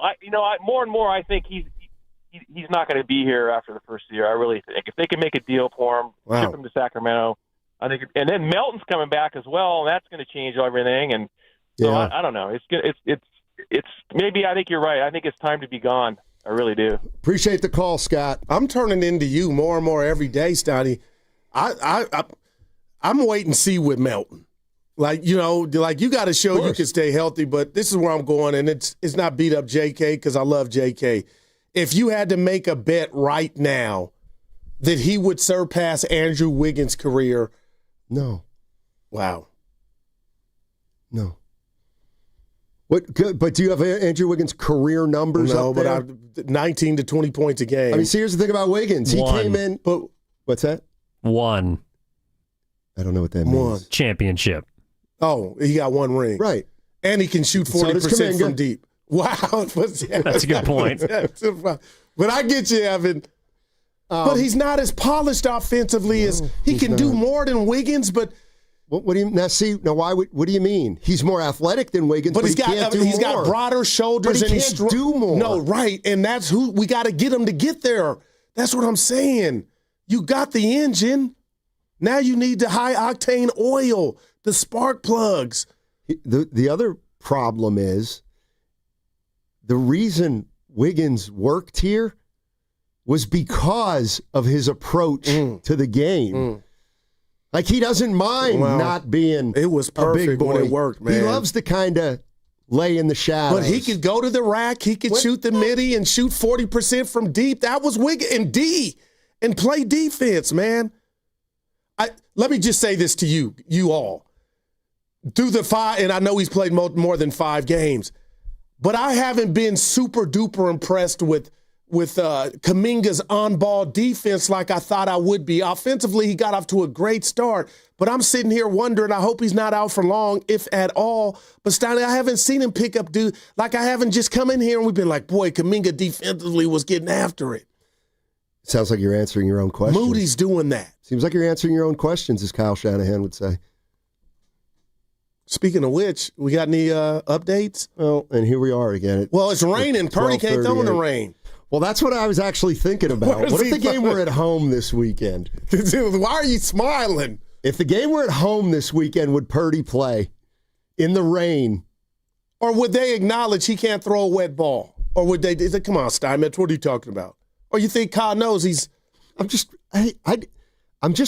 just ask questions. Yeah. I don't proclaim to have all the answers. My question is, the plan is to start Brock Purdy on Sunday in Arizona. It's going to be toasty. If this game were at Levi Stadium with rain in the forecast all weekend long... No, then you wouldn't. Would you bring him back? Not with a muddy field and a jacked up toe. If it were to, with conditions, I wouldn't risk it. And somebody called, it might have been Shasky and Spadoni or our show, but I think it might have been us. He talked about the future of what you're really truly risking with where you're at right now, health-wise. Do you want this to follow Brock Purdy into next year? So call the dogs off and just let Mac finish this out. That's not the way football works. Well, I'll tell you what's going to work before Sunday, and I got kind of mad, and I meant it yesterday. Forget all the MRIs. Hey, Brock, how you feel? Coach, I think I can go. And that's where they're going. That's how they're going to do this. Well, see, again, he's not going to Kaiser. Hey, doctor, I need a checkup. This is my toe. Feels good. I'm ready to try it. Okay. Well, you seem to have all the answers then. No, that's the only way he's going to get on the field is, can you convince your head coach you can handle the pain? And can he pass the tests that they have for him on the field He's today? Not going to get tackled, partner. And there's video of him throwing the ball. Do you just, seriously, when I bring up that thing about Pearsall and his speed threshold, why don't you think they have one of those for Purdy? Of course they do. They have to. Even if it's the eye test. Well, if they do, they would have had one before Jacksonville, Stoney, and that re-aggravation wouldn't have. And I don't call it a re-aggravation. I'm like, the dude shouldn't have been out there after 2 weeks. Nobody beats turf toe in 2 weeks. So, they say, oh, he hurt it again. Well, he did. Okay. He did. Did he, or was it still hurt from the first time? He hurt it worse. He re-aggravated it. It was aggravated like I get with you, and then when you double down, I get re-aggravated. But you're still aggravated. Right, but I'm even more aggravated the second time. That one, you got to delete that. That's my guy. So does he have to delete it, or is that your guy? It's both. I just want something more positive. Man, when you say he can get rebounds, Osler, that's incredible. I don't forget stuff like that. Well, you do, obviously, because I never said Scott Osler was a good rebounder. You said good jump. That's not rebounding. I don't know if he's a good rebounder. So what'd you say? He was a great athlete. He had the quick twitch. Yeah, I took it as rebounding. No, I mean he could have been like Kuminga and just doesn't rebound, even though he was athletic. I don't know, but he was athletic. Scott Osler he could jump. Absolutely, he's in good shape. Now, could he rebound? I don't know. I mean, he looks like Evan in 40 years. I don't know what he has on Evan, but he looks good, man. Chris, you can read it. Chris A. So far today, Guru said Wemby's going to score 100 and Jonathan Kuminga is Scottie Pippen. And that's why I'm telling you, man. Tell me what? It's context. I didn't say Kuminga's Pippen. I said I'll go in the lab and watch. We're having fun. Yeah. That's what we do here. That's what life's about. All right, 888-957-9570 is the number. What do you say we get into the Niners? Let's do it. What do you say we get into the Niners and talk about They're making the odds or no right now? Lock. Cage that thing up on 95.7 The Game. My kids call me Tom. So unnerving. Every day, the older one's like, how you doing, Tom? I go, hey, I'm not your f***ing stepdad, all right? I wish I was. It'd be a lot easier, but I'm not. From his multiple Netflix specials, comedian Tom Segura brings his new tour, Come Together, to Paramount Theater November 30th. Get tickets now at Ticketmaster.com. Don't miss Tom Segura, Come Together.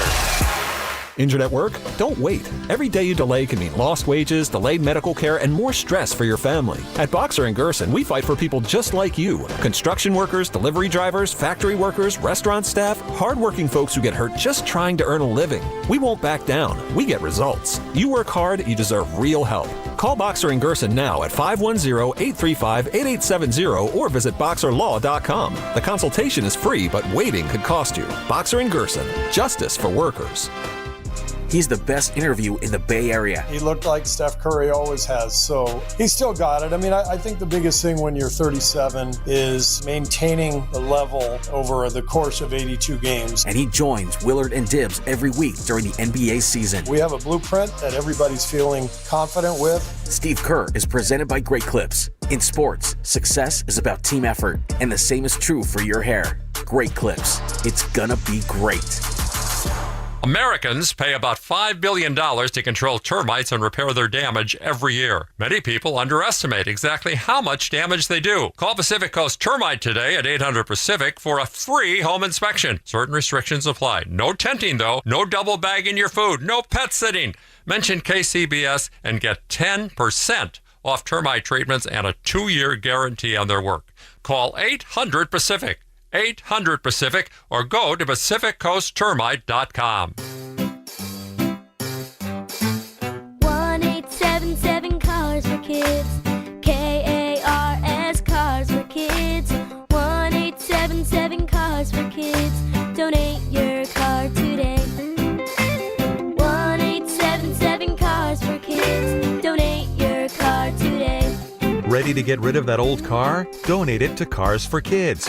Call 1-877-CARS-FOR-KIDS to reach a friendly live agent. Donation's super easy, and your car can be picked up as soon as tomorrow. Call us now, 1-877-CARS-FOR-KIDS. That's Cars with a K to donate your car today. 1-877 Cars for Kids.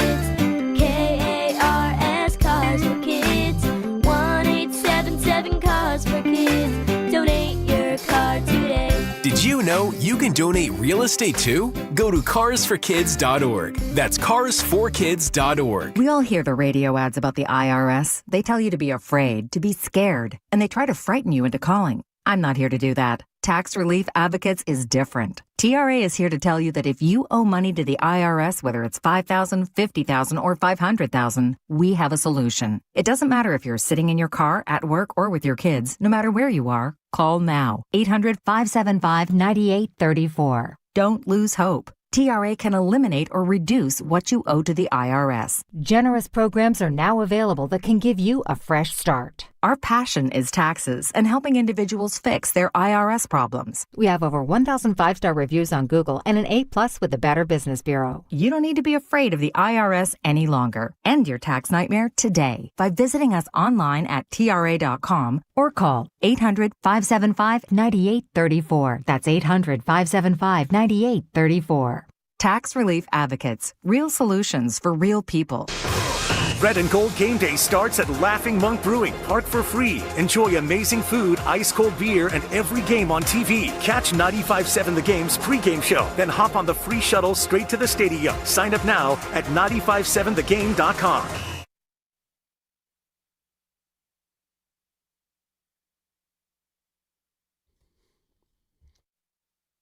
What's the question? Bring the temperature down low. I think you just answered your own question. Now, back to Steiny and Guru on 95.7 The Game. By the way, real quickly, take your time.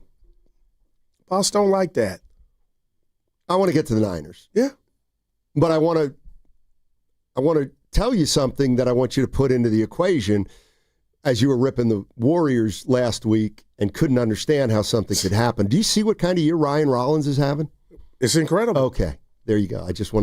That's all I needed to say. Well, when have I ripped him about letting him go? After they lost in Milwaukee, that was could not fathom how a good basketball player could score 32 points. You said, they just never. How does that happen? He's good. All right. Listen, when they break us up or we decide to go different ways, the next chapter of our lives, I want you to just put your hand on my shoulder, look me in my face, and say, Goo, I used you, and I used you because you said stuff, and I wake up in the morning to make it seem like you said something else, and I didn't say that, so stop. And Chris A., real quick, yeah, I just said I thought Giannis in his prime was gonna, if somebody could score 100, it would be him. No, but now we him. have a unicorn in Wemby. He looks like what was the movie? They had a movie about him. I have no idea. Avatar. He's incredible, dude. He can score 100. See, here's why. Pippen is not, and it's not Kuminga, but I would watch those videos, Kuminga, of Pippen. Of what? Pippen, everything, Scotty. You're so weird. Wow, you meant that. I mean, what was he? See, and there's just another thing. You know, Giannis can't score 100 because he can't make enough foul shots. He's gotten better. The reason Wilt scored 100 was because he was 28 for 32 from the line that night. Wow. A flat-out anomaly. How is that game not on video? Because it was 78 years ago. And it was actually at Hershey Park. Let's move on. Yeah. I want to go through some of this sound. Let's go. Kyle Shanahan, what's the story of the injuries?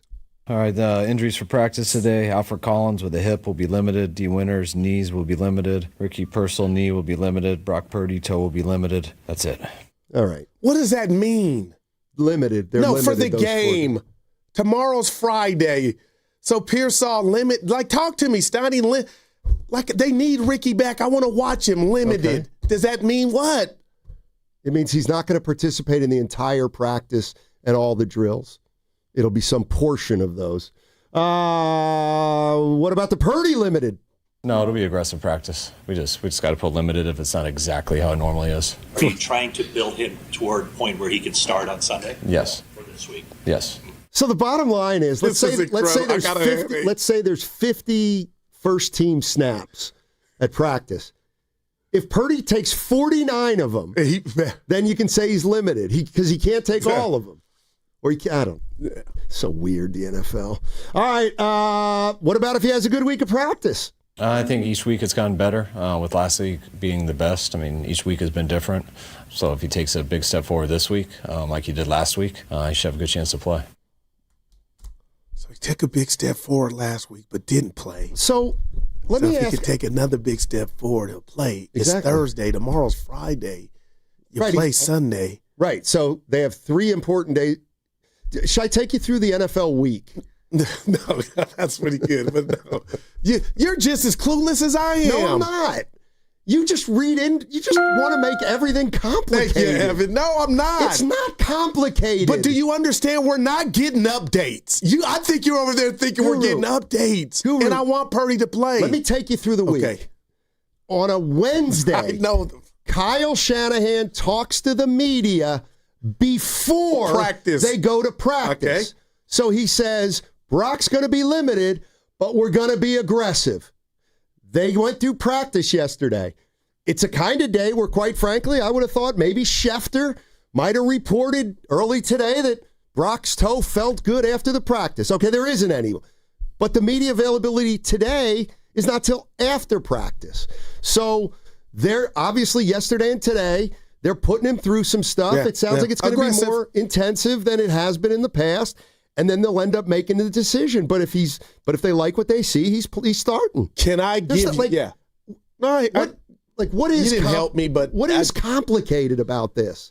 Here, let me set it up this way because I'm not. Yeah. This has nothing to do with you specifically.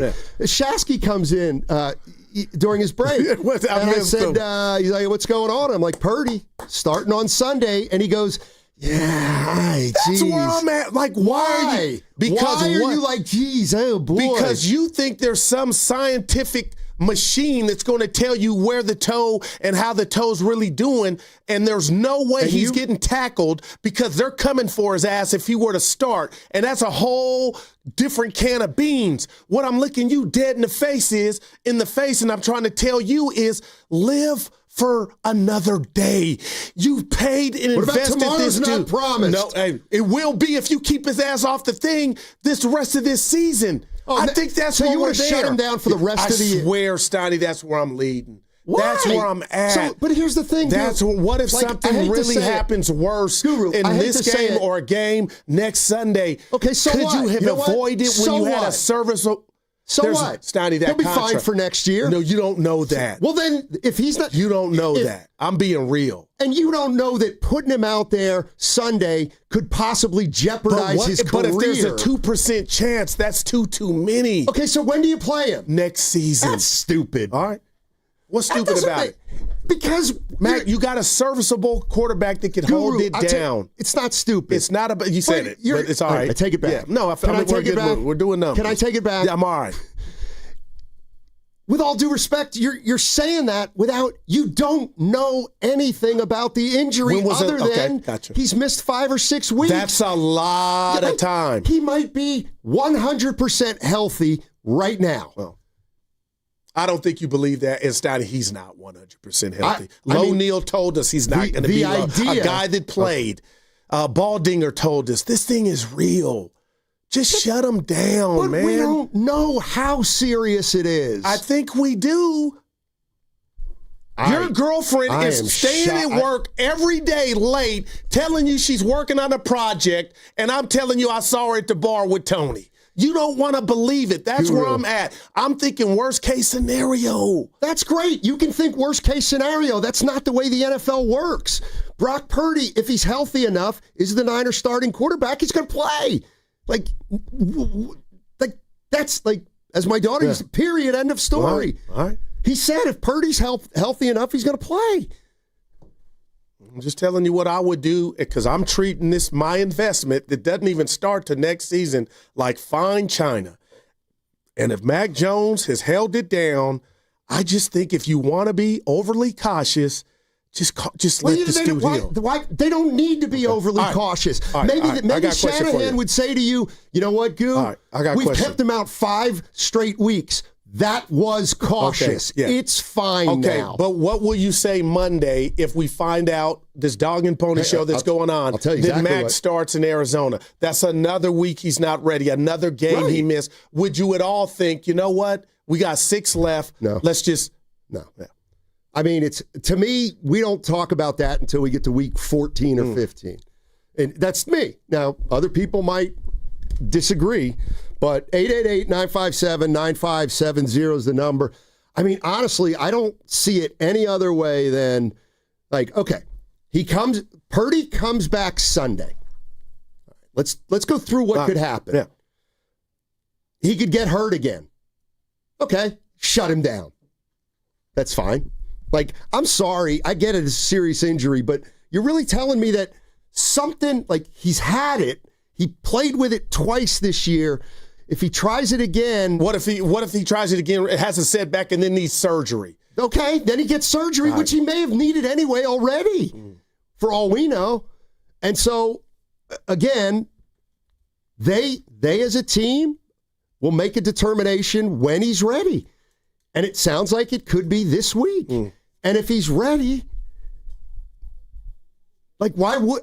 I guess my question is, if Kyle Shanahan tells you he's ready, give me a reason why he shouldn't start Brock Purdy.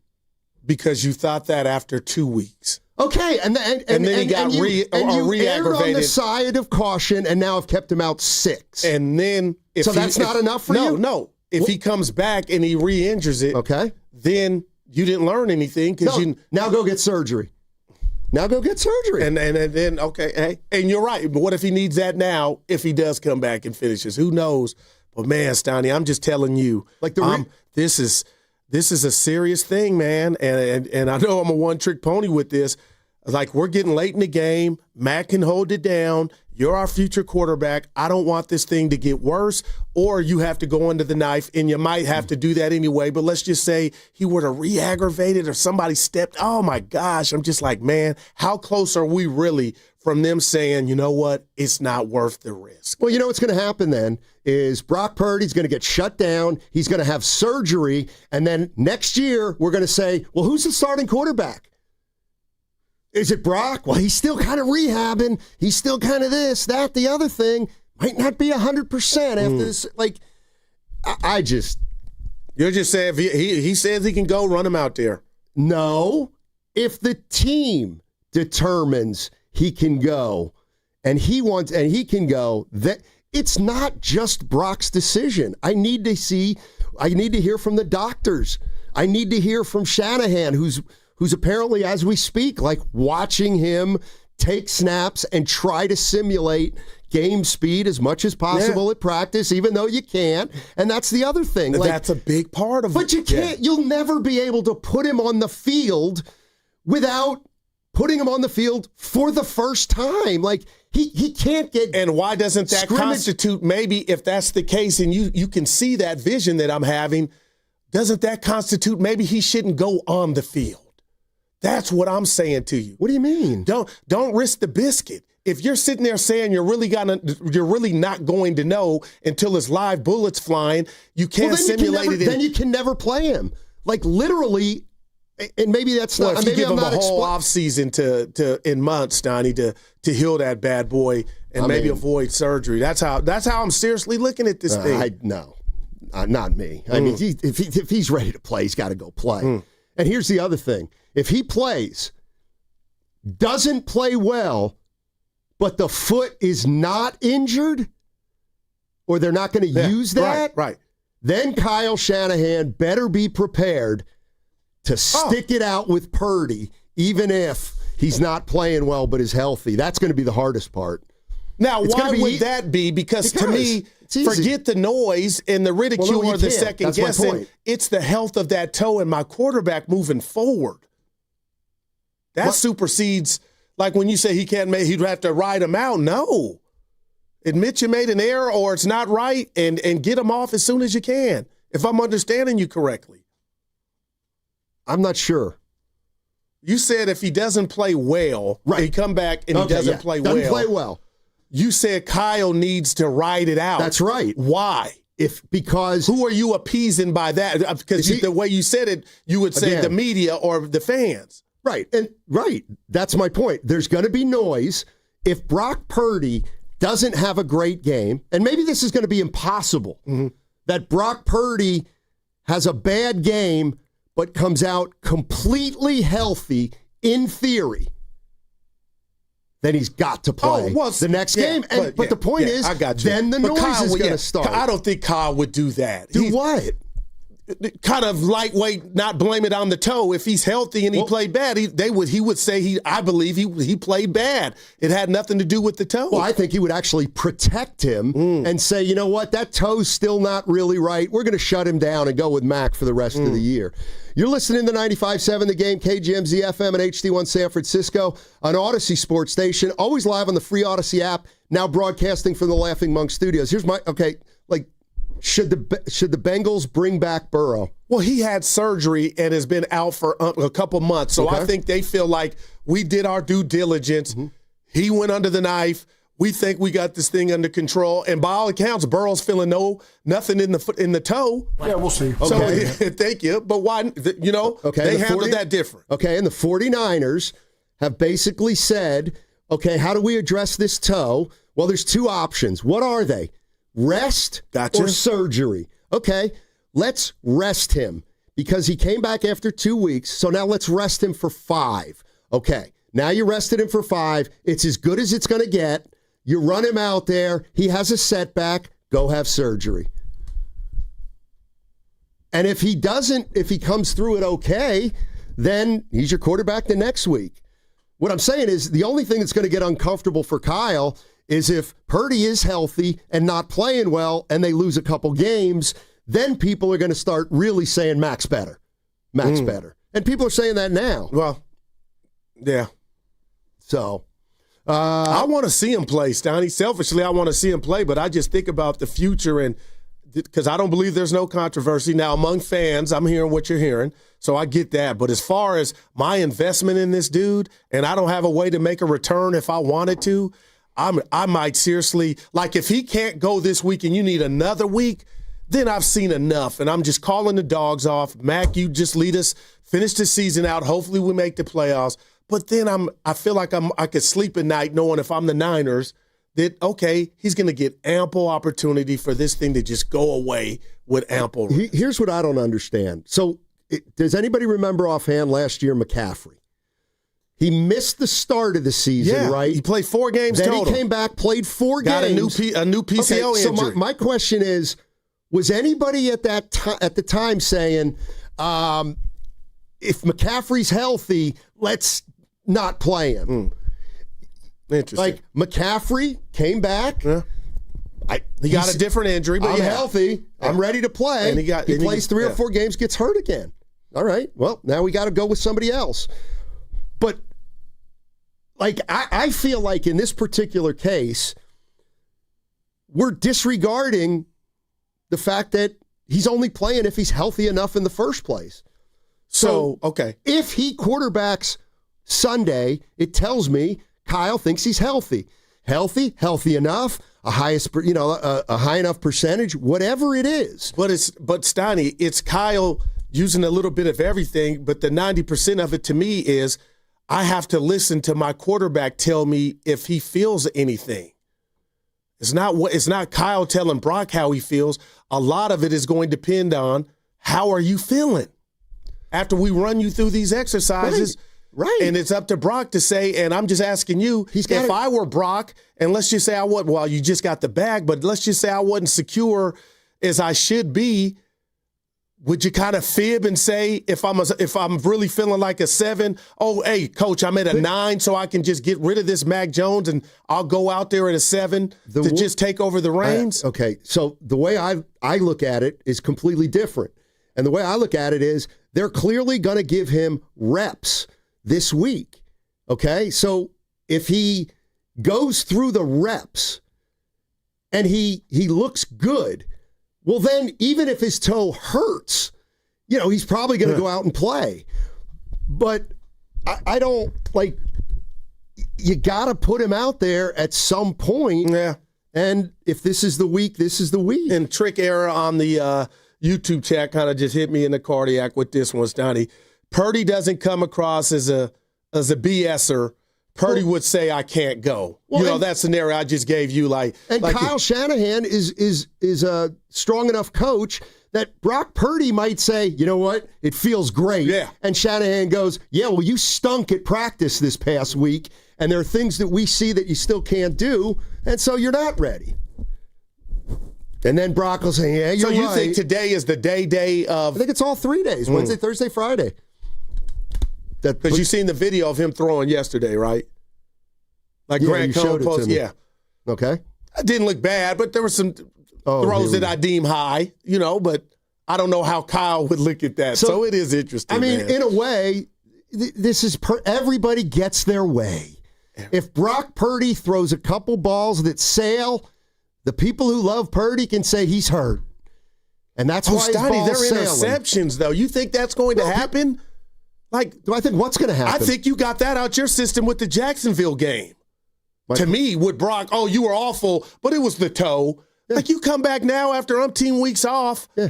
I don't think you can go to the, he threw two. Will. Oh, my, you finish the game? I mean, if I watch Brock Purdy play Sunday and he looks like he looks in Jacksonville, I'll be like, he's not healthy enough to play.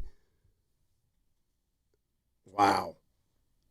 Like, that's what I mean. You can link. Like, this is where Shanahan has created a situation where he can do whatever he wants.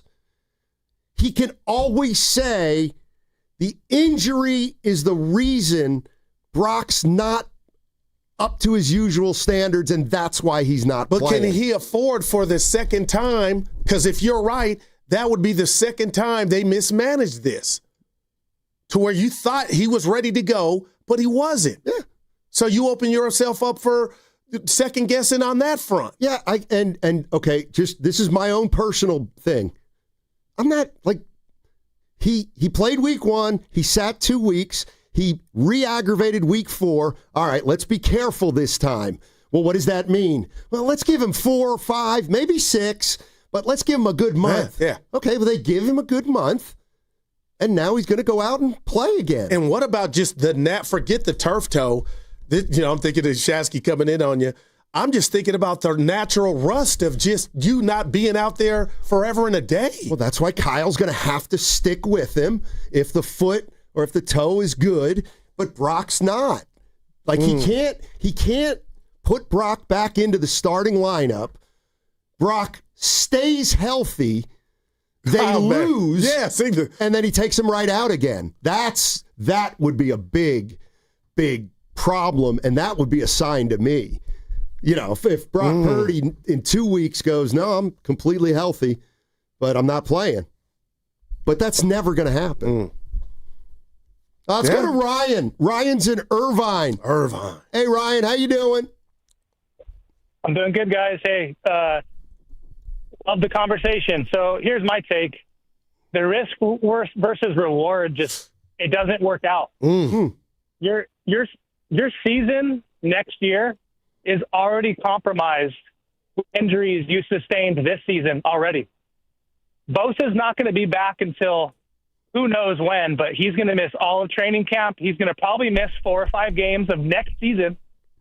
So is Williams. So your defense is already at a detriment going into next season. Do you really want to add Brock Purdy to that list? Wow. Because the risk versus reward right now, if he sends him in there and he has another setback, that may translate into missing games next season. This season is already jacked up. So why do we want to compromise next season potentially too? That's the risk versus reward. Man. They have the benefit of having the best backup quarterback in the league who's hot right now.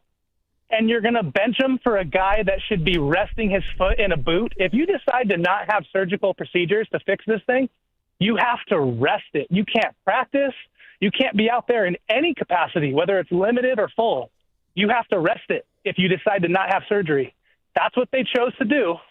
So they're going to have to live with these results. If he goes out there and injures himself again, that is just another notch on the 49ers belt of how they have mismanaged injuries, whether preventing them or managing them since Kyle has been here. That's right. A lot of good stuff there, Stoney. How do you respond to that? I don't agree with a lot of it. Man. But, I know people feel that way. But, I can use everything he said to turn it the other way, too. We're already compromised next season, so do we want to compromise it more if Brock gets hurt? Yeah. Well, we got Mac Jones. We got Mac Jones. So he's going to have to get out there and try it at some point because Mac Jones is under contract for the next 17 plus 24 games. But it's kind of how you got Mac Jones. To his point, Stoney, if you treated this and thought about what you're going to be without, and I love that point, at the start of next season, and what you kind of can prevent or think you can prevent, you want to take all those measures to do that. I think here's what the other thing we're assuming. We're assuming that he's not healthy enough right now to play, but they're going to kind of put him out there. And I look at it the other way. I say, if he's out there, that's telling me the organization believes he's healthy enough. And if he gets hurt again, well, then you got to go back to Mac Jones. And I guess we have to figure out this turf toe thing. But at some point, I think he's got to play, and I'm hoping it's this week. I think it's going to be this week. Yeah. I think it's going to be this week. How about Pearsall? I mean, they told me he's healthy, so I'll see today from my own eyes when he practices, and I'm sure he'll look that way. And as long as he does, then he's good to go. Yeah, wow, so he'll be back. Well, no. They told me he's healthy. Right, but see, there it is. There it is right there. I mean, they told me he's healthy, so I'll see today from my own eyes when he practices, and I'm sure he'll look that way. And as long as he does, then he's good to go. Right, as long as he looks healthy. But I guess I'm holding on to he's practicing, so he's good. But what if he has a setback? See, that's why I'm not, I don't think, it's not a big deal to me that these guys are going to be put through practice for the next 3 days, and we're in the middle of it right now. And then they'll determine if he can play or not. Would any of your, I know we're up against it technically, would any of your view change if Mac Jones wasn't here and Brandon Allen was your backup or Nick Mullins? Would you look at Brock like I want you to, like more fine china and be more protective over him in his future? Because I feel like a lot of people are copping to just run him out there because almost selfishly, to see if he's better than Mac. What's coming up on the game is brought to you by Fremont Bank. Here for you, here for good. Hey, Dan Dibley here for Golden State Lumber and Showroom. Consider their Stockton Yard as the go-to resource for building professionals in San Joaquin County, with over 40 acres of premium building materials available to the public. For bigger jobs, you can count on Golden State's large fleet of trucks for timely delivery. It's their goal to keep your project on time and on budget, building a better Bay Area for over 70 years. Golden State Lumber and Showroom. When you succeed, we succeed. What if you had the smartest Wi-Fi? If you did, it'd be Xfinity, of course, and it'd come with their best state-of-the-art equipment. It would boost speeds to the devices that needed them most, prioritizing your most important connections, whether you were streaming, gaming, or gaming while pretending to work. And it would let you stream 4. That's right, 4 games on one screen. It would even power your mobile connection so you could bring faster, secure Wi-Fi speeds with you where you use it most. It would be proactive and fix problems before you knew you had them. Impressive, right? And it would have security features that protect you from threats at home and online. Kinda like a force field for your life. If you had the smartest Wi-Fi, well, everything would work together seamlessly to keep you connected, no matter what. Xfinity. Imagine that. Restrictions apply. Hey, it's Willard, and I'm just going to say it. We need your help. Right now, 1 in 3 people in the Bay Area don't know where their next meal is coming from. Parents skipping dinner so their kids can eat. Seniors choosing between medicine and groceries. In a place this strong, this connected, that shouldn't happen. It can't happen. That's why our friends at Habas Law are teaming up with Martha's Kitchen. Martha's Kitchen provides more than 200,000 meals every month to our neighbors in need. So let's do what the Bay Area does best. Let's show up together. Visit marthas-kitchen.org and donate today. Habas Law, always fighting to make it right. November is a great time to get a new TV. Now that the top-rated brands like Samsung, LG, and Sony are at the lowest prices of the year. With Black Friday deals available, what more could you want? How about better than Black Friday? Before you click, you should call Video Only to see how you can go lower than Black Friday. That's right, the best TVs at better prices. Check out video only before you buy, or you'll be sorry. Hey, football fans, tune in this week to kick off with Boomer and Valenti, where the guys break down the biggest headlines and storylines from across the NFL. Kickoff with Boomer and Valenti is brought to you by the Home Depot. When the job calls for the best, call on Makita, available at the Home Depot. How pros get more done. I spent 14 years in foster care, mostly in group homes. I slept in a lot of different rooms, but none of them really felt like mine. There are more than 100,000 children in foster care waiting to be adopted. The Dave Thomas Foundation for Adoption is working to help find them a permanent home. Now I have my own room, a place that's mine, and a family who loves and supports me. If you have room in your home or your heart, see how you can help at davethomasfoundation.org. This holiday season, Target has your back with irresistibly cool gifts for everyone on your list. For the trendsetter, start with affordable beauty kits and gift sets. Need something the whole fam will love? Grab snuggly matching fits in every size and style. And for the thrill seekers, don't forget the hottest toys and tech of the season. Target's got you covered with the best deals for endless fun. Shop in store or online. And step into the holidays with Target. Restrictions apply. Makita knows that pros never settle, and neither do we. With Makita, you get tools that perform at the highest level on every job without compromise.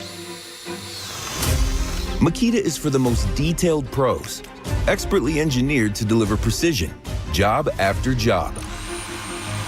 When your work calls for the best, call on Makita. Makita, built to be the best. Available at the Home Depot. Stand-up comedian Tom Segura is coming back to the Bay Area with his Come Together tour. He'll be performing at the Paramount Theater in Oakland on November 30th. Get your tickets at livenation.com. For a chance to win your way into the show, enter online at 957thegame.com.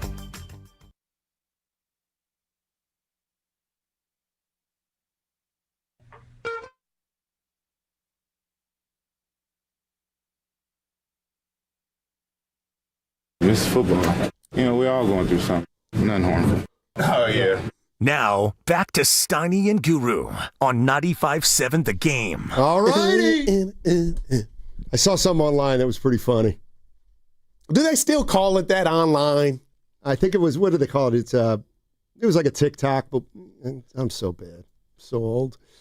A reel? Yeah, it was a reel. It was a real one. So it's got a guy who's like, you know, it's like the camera's on you, and then there's somebody off screen. He cannot be that guy. Who is like clearly a boss or is ready to hire a guy, hire somebody. The guy goes, he's off camera, and he goes, you seem like a great candidate. The plan is we'll start you, and we'll pay you $15 an hour, and then, 6 months down the line, we'll bump that up to $25. When can you start? In 6 months. Get it? When can you start? Because he wants the higher pay. Oh, okay, gotcha. I butchered it. No, I butchered it. So, it's me. It's not you. I didn't say it. I love laughing, man. No, that's my terrible. bad. I screwed that up. No, it was me. It was me, Starty. Let's just say I think I've seen funnier. That's all right. It's funnier online. Don't quit your day job. There you go. I'm just repeating a reel.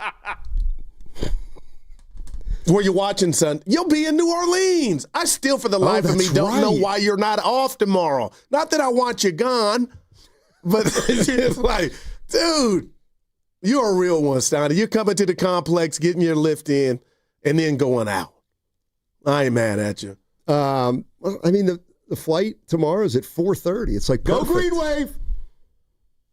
Florida Atlantic. Yeah. But you're not worried about, how early do you usually get to the airport for a flight? Boy, it can be too bad. I know I'm going to complicate this, but am I going alone or am I going with other people? Well, tomorrow you have roughly 2 hours between... Right, but I don't do anything tomorrow. But you're going with someone. Yes, going with Susan. But she handles it all. Yeah. You know what I mean? So does she handle go ahead, Evan, the time that you got to be there? Yeah, when does she want you there? Are you going to be able to make it in time? Oh, no. What I'm saying is I'll make it when I make it. She has my ticket. She got it all. I don't know what airline we're on. So I'll meet her somewhere, and then I'll just tag along. And Do you know what airport you're flying out of? SFO. Okay. SFO. I'm a little disappointed in you. How come?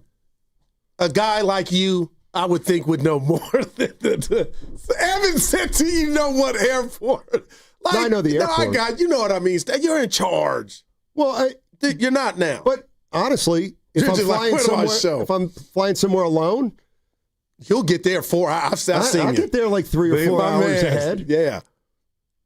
Dude, it's weird. I'll tell you what. Something about an airport bar. Oh, I was just in one not too long ago. I'm with you.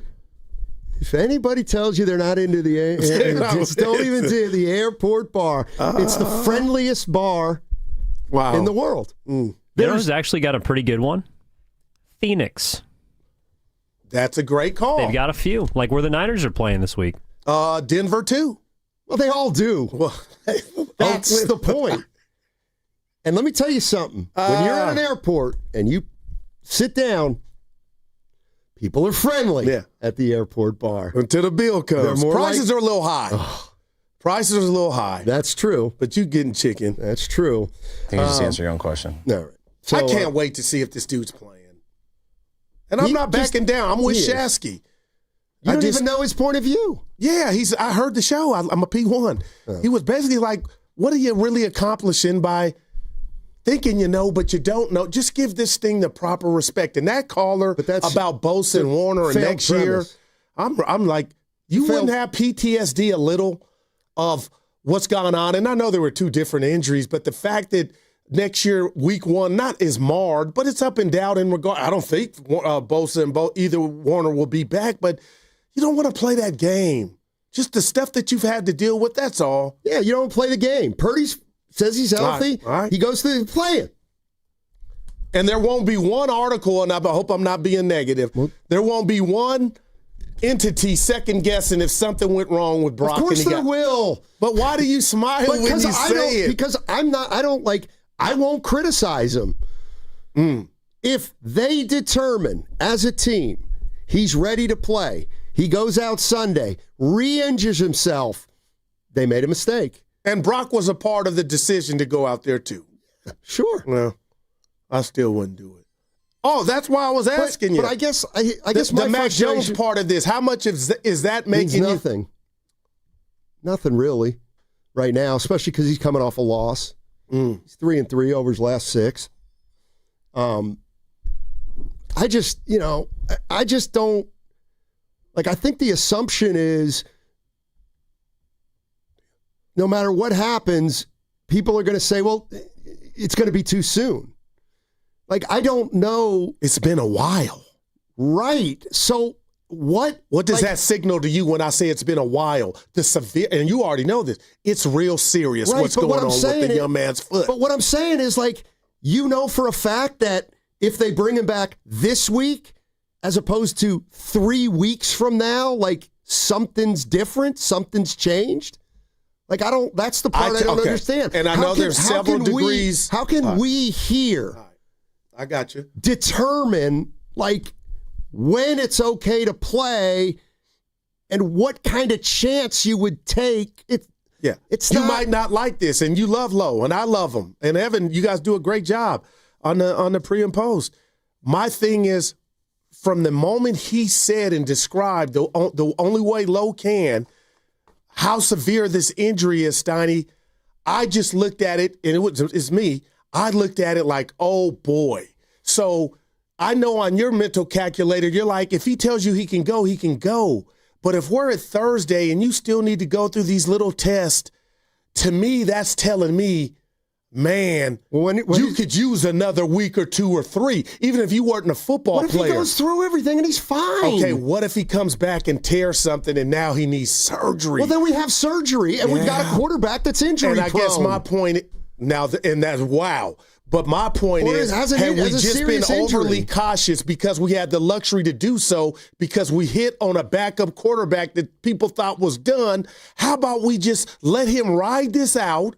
He's shown, and then just do what's best for Brock because you're and assuming, the time and the foot. Because you're assuming Brock isn't going to be healthy this year. And like, that's the judgment. Like, who the hell knows? Like,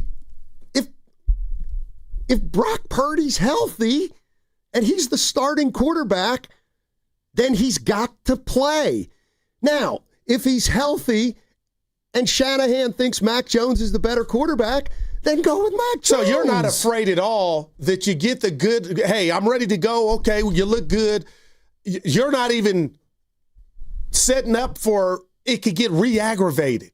It might. When are we going to find, like, to me, play him this week, you might re-aggravate it. Play him 3 weeks from now, might aggravate it. Play him week 1 next year after surgery. It'll be an iffy aggravation. Yeah. But see, in my world, if you don't play him at all, you know there's not going to be re-aggravation. You don't know that. I mean, we can't sit here and say this is one of the trickiest issues. This is a tricky injury. You never really know. Well, then if it's that tricky, then you don't know if a month is different than 3 or 4 or 6. Hey, Sports Talk on 95.7 The Game is presented by Paramount Plus.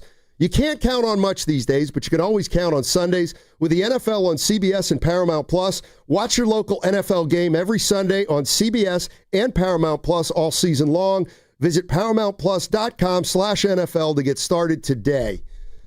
Like, I hear you, man, but I just disagree, man. But, like, here's the thing. I'm not saying you're wrong to say we should shut him down, but we can't say they should shut him down when we have no idea the extent of the injury. And that's more reason to shut him down when you hit a home run with your backup quarterback that's basically giving you what Brock. So I guess that's what use that to your advantage.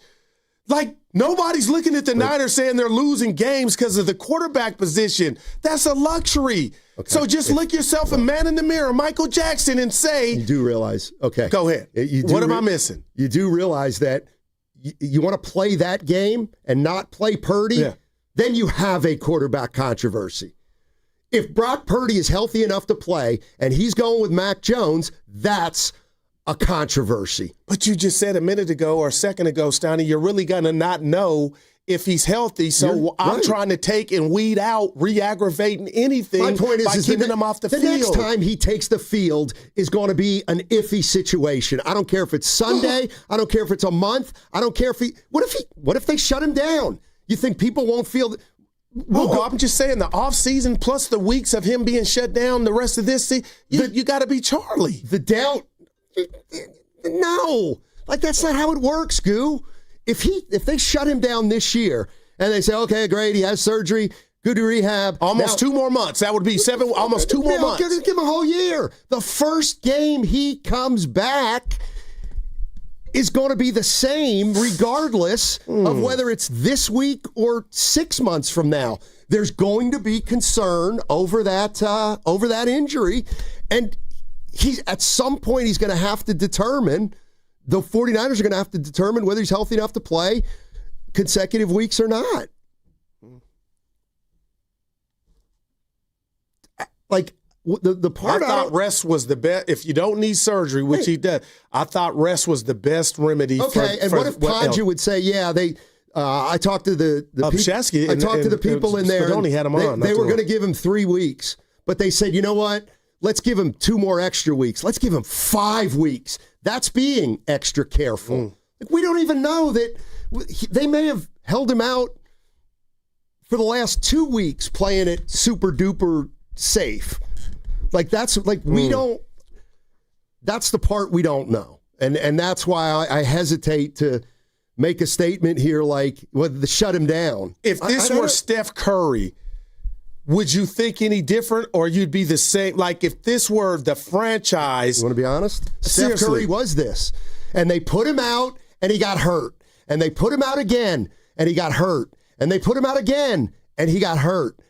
And then he eventually overcame those injuries, and he became Steph Curry. But let's not forget, he went out on the basketball court maybe 8 to 10 times the first 3 or 4 years of his career, got hurt, shut down, came back, got hurt, shut down. Like, so they went through it half a dozen times with Curry. Yeah, wow. I get football's different. Yeah, but I get what you said. And Austin and San Jose, again, that toe is going to get tested whenever he comes back. That's what I think. No way to protect him. He better be healthy. But if you tell me I get 7 more weeks of him not playing or getting ran up on that toe, plus the off season, at that point, wouldn't you feel better if something were catastrophic to happen and it re-aggravated? We did all we could do. Because that's damn near months. I just think the point you're missing is if he starts, just assume he's healthy. I don't know why we can't do that. Because I think you're 0-1 doing that against Jacksonville. You're like everybody admits that was the wrong thing to do, and I'm not blaming anybody. Weeks. Now it's after 5. Like, I don't understand why. But you what can't if say 5 is still the 2? What if that were to pop off again? But who are you to say 8's the right number? And that's my whole point of what we've been doing. I don't know what they're doing. Brock's the only guy that's going to be able, I believe, to tell them I'm ready to go. Well, he can tell them he's ready to go, but that doesn't mean he's going to go if it's Kyle's decision. Like, this is flummoxing me a little bit. Brian Burns says you're right. Evan, just give me your thoughts on this.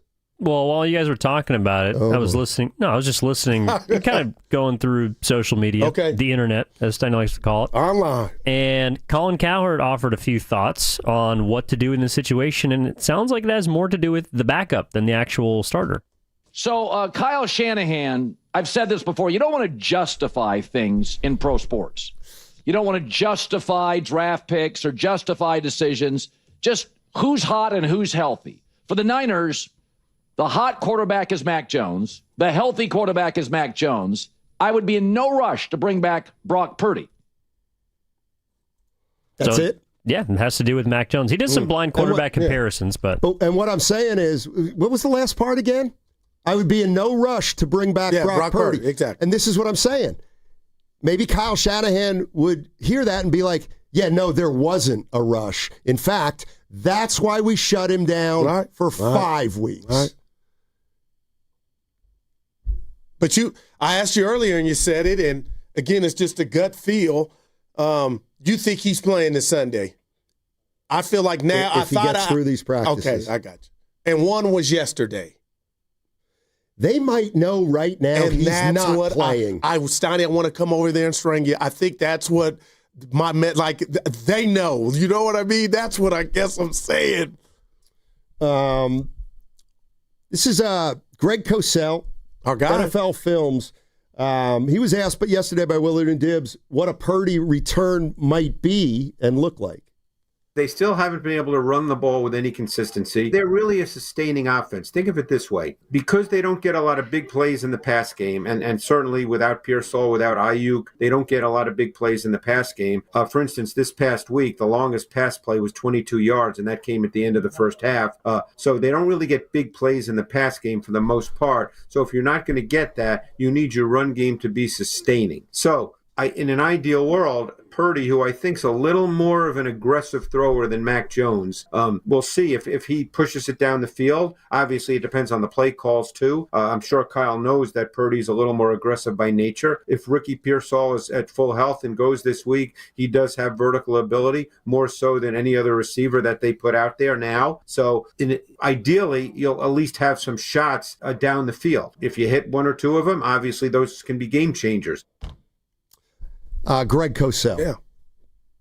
I mean, you need protection to throw downfield, too, and that's not one of their strengths. Yeah, but I'll say this, and Mac's been great, Stoney, but I'm starting to see, and I was talking to Evan in the green room earlier, like you can leave some meat on the bones if now we can differentiate and say Brock looks for that big play more than Mac, and if your defense is a leaky faucet like it's been, and we've been talking about, man, you need damn near perfection on offense. I'm just saying you would want somebody back there, and maybe that would be the energy on why Brock's coming back, because with him, he's looking for that big play more than Mac.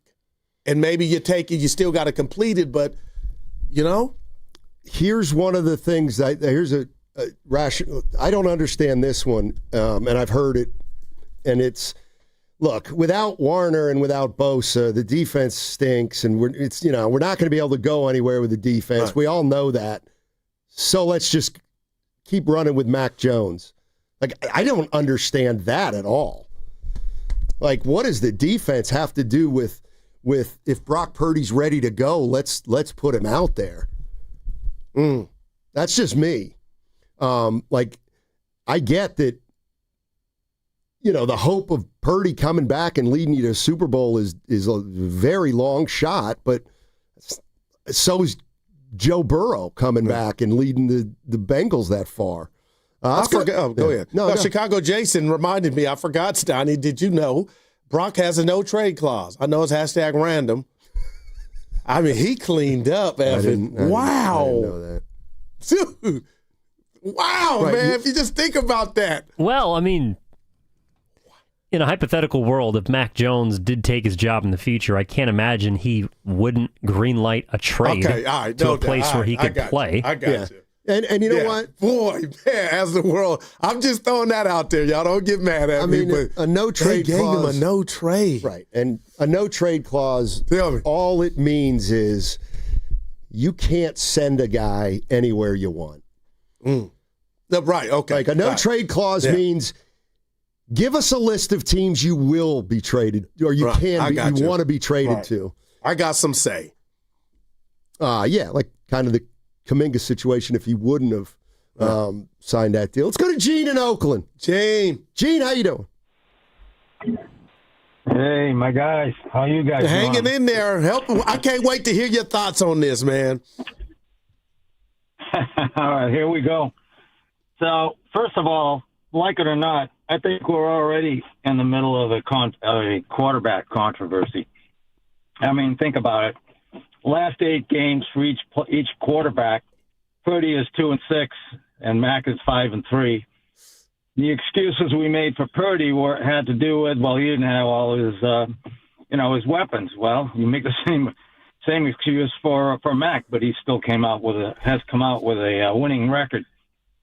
But here's the problem right now. I think the Niners, Shanahan and Lynch in particular, have too much invested money-wise and ego-wise not to start Purdy as soon as he's ready to play.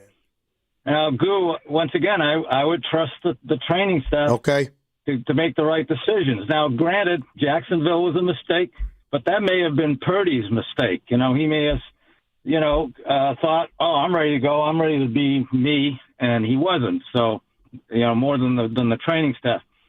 But right now, I'm guessing Shanahan has a number of regrets. First off, not picking Mac instead of Trey Lance, and secondly, maybe the organization in general might be regretting having given Purdy all this money, understanding that they may have had no choice. But if the two of them were making a few million apiece, I have a feeling that Shanahan would be leaning more Mac Jones right now than Brock Purdy. But once again, they have to play him. They've invested in him. And if he's ready to go, he has to play. And then we have to see what happens after that. Yep. But I'm leaning more towards Mac in the future. I don't know how you're going to make that happen. I hear you. You're talking about a no-trade clause. I don't think you can trade him anyway with that salary and with his injury problems. Yep. Anyways. Thanks, Gene. Have a great rest of the day, Gene. And I'm not Stoney. I hope you're over here knowing where your partner's out with this. I'm just telling you, Norm told me, my father, always follow the money. So, again, we all have acknowledged it would be hell and high water, come hell and high water to get Brock out of here if you wanted to, but you don't have to sell me on Mac being the better quarterback. That's where I'm at. He has a rifle arm. Philmo Mike, I know we got into it. So you think Mac Jones is better than Purdy? With Kyle Shanahan, I think that would be my preference. Well, then the point, honestly, if that's your feeling, unlike Gene, I understand why that won't manifest, though. Well, because they put a ring on Brock's finger. Who knows? And you're ready Who's been the longest tenured starting quarterback for the 49ers, and how long has it been? They haven't had a starting quarterback who's started more than 3 consecutive years. I got to say Jeff Garcia. No, I'm talking about the Shanahan era. God, wow. Well, Jimmy. Yeah, Jimmy for sure. Did he get to 3? Yeah. I mean, he was the starter from the end of 2017 through 2021. Okay. Here's the way I would do Jimmy. 5 games don't count. All right. The next season he was hurt the whole year, and then that will start the clock then. 2019. He was still the starting quarterback for like 4 years. I don't think so. He just up into a year. Brock for what did I say? 3 or 4? Yeah. Okay. Whenever he was available, he was the starting quarterback. Would you meet me halfway that Kyle seems to be a little fickle about the quarterback situation? I can't. Remember, I always fought you on this. I feel like Jimmy got a fair run, and Jimmy's the reason he's not here. Jimmy's the reason. He kept getting hurt, high ankle sprains, and he said, you know what, I'm in love with Trey Lance. The other thing is, if Parag Marate worked his magic, maybe they got something in that contract. Remember, everybody thought they knew it was in Juwan Jennings' contract, but nobody really knew. That's a good call. Maybe they can get out of this contract earlier than we think. And I'm starting to think, you can see the smoke coming out of my head, but when that day does come that Ayuk is back, you got Kittle and Pearsall, oh my gosh, Donnie, then whoever the quarterback is, and I'm thinking it's Brock right now today, I mean, the Niners got some stuff working how's the for offensive them. line? Well, I mean, they were great last week. Yeah, they've had 2 really good games. And what was the other one, Atlanta? I don't know, the other game. I can't remember. Hey, I don't want to bring this up with the other guys. No. I'm doing it right now. I don't like scare stuff. I don't care about their opinion. Then why'd you mention them? Because I want to do it now and ask you 2 guys, because I don't want their opinion on this thing I'm going to ask you, and it's this. So my daughter down in Tulane just called Susan. Yeah. And she was crying and all upset because all the other parents are coming to Parents Weekend and we're not. This is awesome, because we're surprising her. This is awesome. Evan, I almost want to set a cheer. I'm going to shut up. Just tell her. And Susan was like, no chance. I love Susan. This is incredible. But the anguish she's going to be going through the net. Well, you'll be there tomorrow night. Exactly. We're we're going to stick it to her for the next 36 hours. I'm a softie. I might call her on the side. Hey, don't tell Mom. If you were a good parent, you'd move your flight up. Or Evan. To get there earlier? If he was a good parent, why wouldn't he just call her on the side? Don't tell Mom that I told you we're coming. Well, Mom would know. Moms know. And you know what else? The daughter would tell the mom. Dad told me. All right. That's happened to me before. It always happens. Kids trust the mom more than you know what I mean. My daughter showed the wife a receipt, got me in big trouble. Crossover next on 95.7. Yeah. Join History San Jose for South Bay Flashback, Riffs, Rhythms, and Revolution. The new exhibit celebrates San Jose's forgotten music scene of the 1960s through over 200 show posters, artifacts, and stories. Whether you danced to these beats the first time around or you're discovering the roots of rock history, this free exhibit will take you back to this psychedelic moment. Open select weekends starting Saturday, November 22nd at the Paseta House in History Park. To plan your visit, call 408-287-2290. From carriage house to glass aluminum doors, RNS Doors has a full line of commercial and residential garage doors and gates to suit anyone's taste and budget. Visit rsdoors.com. RNS Doors. Look for the red truck. Attention. Have you racked up $10,000 or more in credit card debt? Are you barely getting by making minimum payments?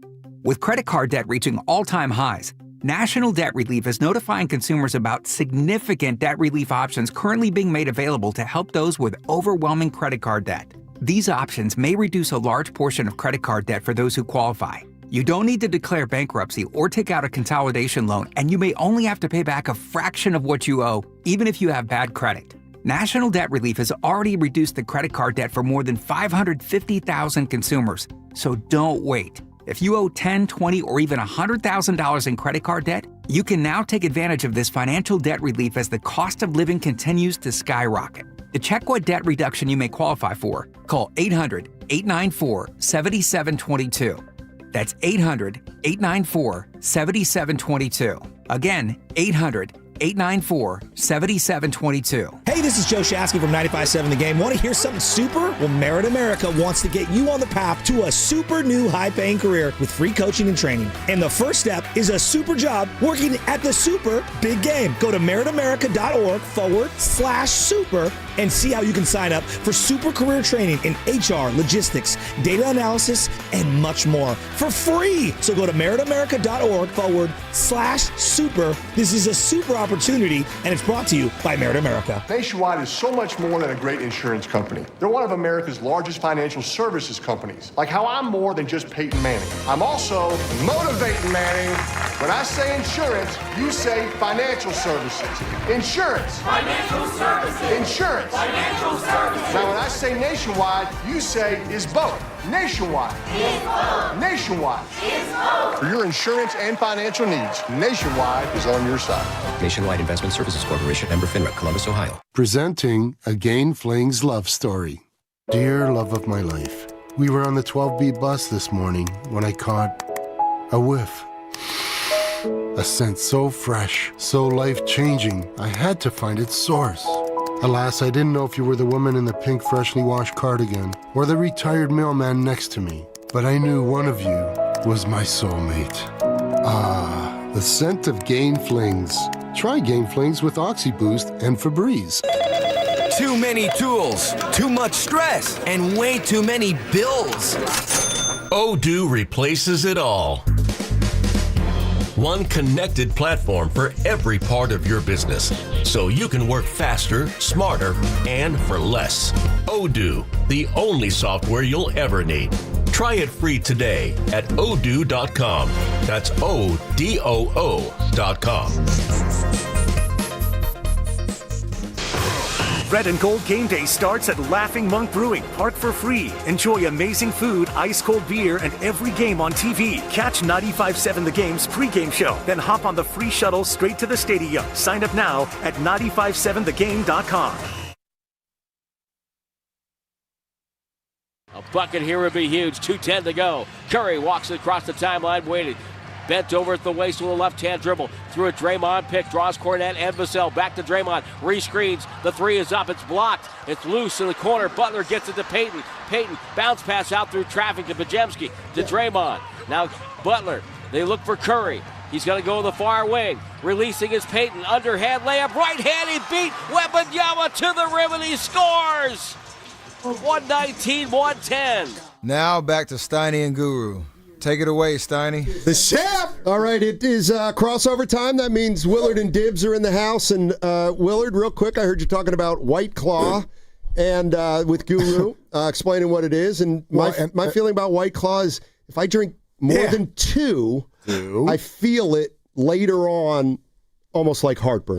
It's funny that. But are you tipsy? Yeah, it's funny that you caught me talking about White Claw. I don't even know if I've had one. Okay, because you were explaining you and Grandy a high noon, which I've never heard of. I know somebody who has. I've had a high noon. I've had a Truly. So GP too. Like White Claw. I don't know because like it's what the kids try to hide in the closet. Oh, okay. So I'm just like, you're all drinking the White Claw. You do the White Claw. High noon, you know what I mean? You know me. Dibbs is a White Claw guy. Right? Sure. More than I am. Yeah, exactly. So is it strong or stronger or normal as a regular beer? It is. I think it's it 5. depends on which beer. So if you're talking about like a Bud Light, a Bud Light probably runs about 3% BAC. Oh, okay. Or AAV or ABV, whatever it is. But if you get like a double IPA, that's going to be 9%. Or you get like a triple stout, might be 10.8%. So it all varies based on beverages. Usually like a regular old beer that's not a light beer is 4 to 5. Okay. Right. And that's what a White Claw generally is. Yeah. It's about 5%. But Mark was talking about a Surge. White Claw Surge. Which is like 8%. Watch out. Oh, they've got 2 products now. Wow. They've got multiple products. Damn, they're growing. It feels like I should be allowed to do this today. There you go. Yeah. Okay. Sure. Yeah. Right. Sure. It's like with anything else, like you can get, and back when we were kids, there was Bacardi. And then there was Bacardi 151. 151, yep. So when you get to the 151, Watch out. That's 75% alcohol in the 151. We called it liquid crack. Yeah, what I That and called it Cisco. was my 21st birthday. Oh, boy. And shout out my brother Mikey 1.0. What did he do to you? You know what he did to me, Steiny? Is he got me absolutely pulverized. Oh, no doubt. And it was a mix of peppermint schnapps. Oh, God. It was schnapps early. There was Bacardi 151 involved in a drink that's called a Prairie Dog. Oh, yeah. I haven't heard that. Sure. It's Those are 151 and something else, and they light it on fire. Yep. Oh, yeah, I'm out. So Yeah, I don't do Richard fire. Pryor. I guess in my What are we family, and I'm the youngest of four, and I hope you're listening, Mike, because I hate you only partly because of this. I hate you for many other reasons, but on my birthday, it was a Prairie Dog 151 on fire. Next thing you know, we're at some dance club. Look at him. And I am flat out on the dance floor. Yes, and now sir. the bouncer, and I can't remember his name because I was flat In out. the city? You shouldn't No, remember it was his name. in San Rafael. Okay, gotcha. On West Francisco Boulevard, back when that was the jump The off. rusty scuffer. Your Yeah. boy got pulled up by his haunches and I got gone. Wow. Where was Mike at that point? Probably at the bar getting one more. Yeah. Yeah. Before he he wasn't called taking my care of his baby bro. We always talk about these experiences as if they were horrible. Yep. There's a piece of me that hopes this for everybody. Somebody loves you if somebody is crushing you on your 21st. Everybody deserves Look that. how Willard, like you were the only one defending Draymond yesterday. Bro, Look how he looks at that. 21st birthday, bachelor party, first It's one. the thought that counts. You know what I mean? Yeah. First bachelor party I had, and gosh, some of you were listening, you jerks. They came to my house, rang the doorbell as if it was like a delivery. I opened the door. Oh, Will, come on. They pulled me out of the house, threw me in the car, That's dope, man. headed for the airport to go to Vegas. No bag, no wallet, Come on, Will. no nothing. Just a big water bottle filled with something that was absolutely awful. I like your friends and I don't know them. That's dope. And I'm like, you guys are awful, but also like I love you too. No doubt. I mean, Did you ever get a bachelor party? I didn't have one. Like, you had the first go round. Either one of us? And then the second go round wasn't really like actually, that. yeah. Sal didn't hook you up. Dibs didn't put nothing together. The first go round, I It's didn't know almost like him. Dibs got Where's information. Dana at? Right. I know nothing. I know nothing about There this. was You're making it sound like it was so long ago. It was Yeah, long hook him ago. up, man. You got mad at Guru earlier for acting like you knew what Wilt Chamberlain Well, did that's night different. to night. Could you believe that? I wanted to ask you, like, how did you feel when Babe Ruth got traded? So- Did it bother you that Mike day? Breen was on the call every night of Wilt Chamberlain's life. That is amazing. What was the question Twice. again? The bachelor party. Your bachelor bachelor party. party. You didn't claim you didn't have. You've been No, married we once. did. We did one. It was a co-ed party. So like, it was all of our friends. Yeah.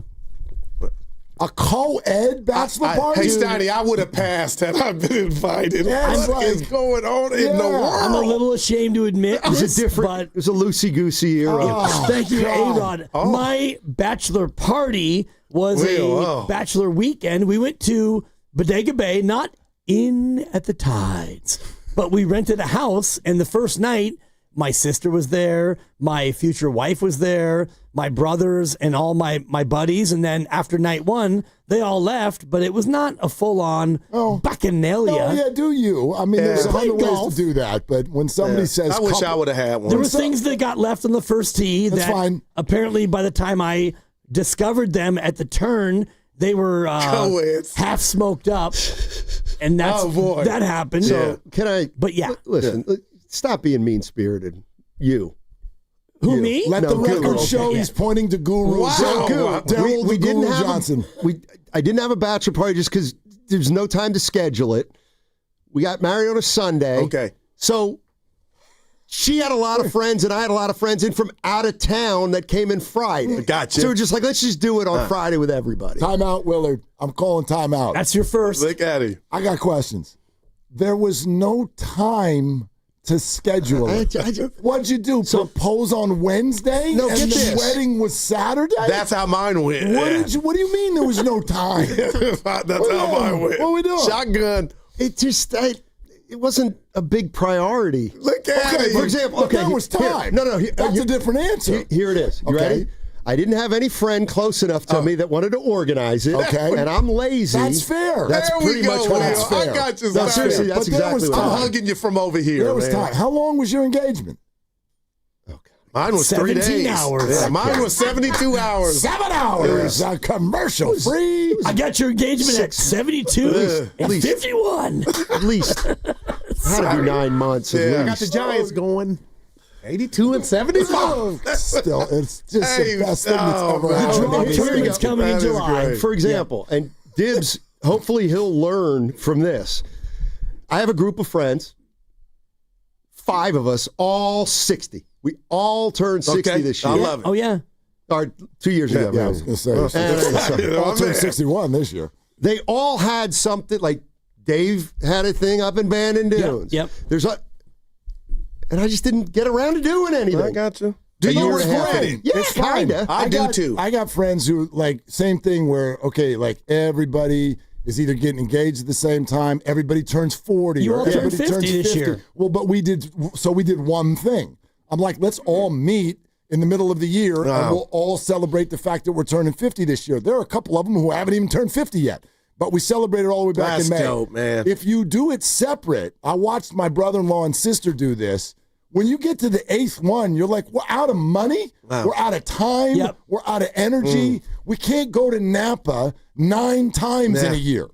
Like, so I love it. Do it all at once. I get it. Yeah. Combine that sucker. Your bachelor party. I didn't have one. I had a shot. I told people I was getting married. Oh, yeah, right. It was on a Monday, and the wedding was Saturday. And they were like, oh, he really got married. So I do regret that I didn't give my boys that chance, because that hit me, Will. I'm going to be in the car thinking about it. They knock on the door. You coming with us. You don't need nothing. I didn't give, and my boys would have did it for me. Stole me, but threw me on a plane. That's how fast it was. It's called a shotgun wedding. No, for sure. And my second marriage was like that because we had a colicky, almost 3-month-old. And so I actually threw it out. I threw it out about 2 months into her being born, and whatever. We got engaged before she was born. Yeah. My wife was pregnant, my fiance. So it's like, yeah, you're going to say no? I dare you. I dare you to say no when I go down on a knee. You gonna say yes? And so by the time we got to that point, I was like, "Hey, what about me having a?" She's like, "No. Have you seen what we're dealing with?" Okay, So wow, that was round 2. Guru, let's do one now. Let's make up for it.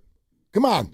Here's the problem. Why am I like, Willa, don't play with me, but I would be there. Stop. Yeah, you don't need to end up at the club. God. There are different levels to this. You don't have to do it that way. Yep. You could just go. Have a time. There could be a joint one with Steiny. Right? Let's go to Vegas. Come on. See, that's now I'll drive. You're getting to the heart of the problem. What's the problem?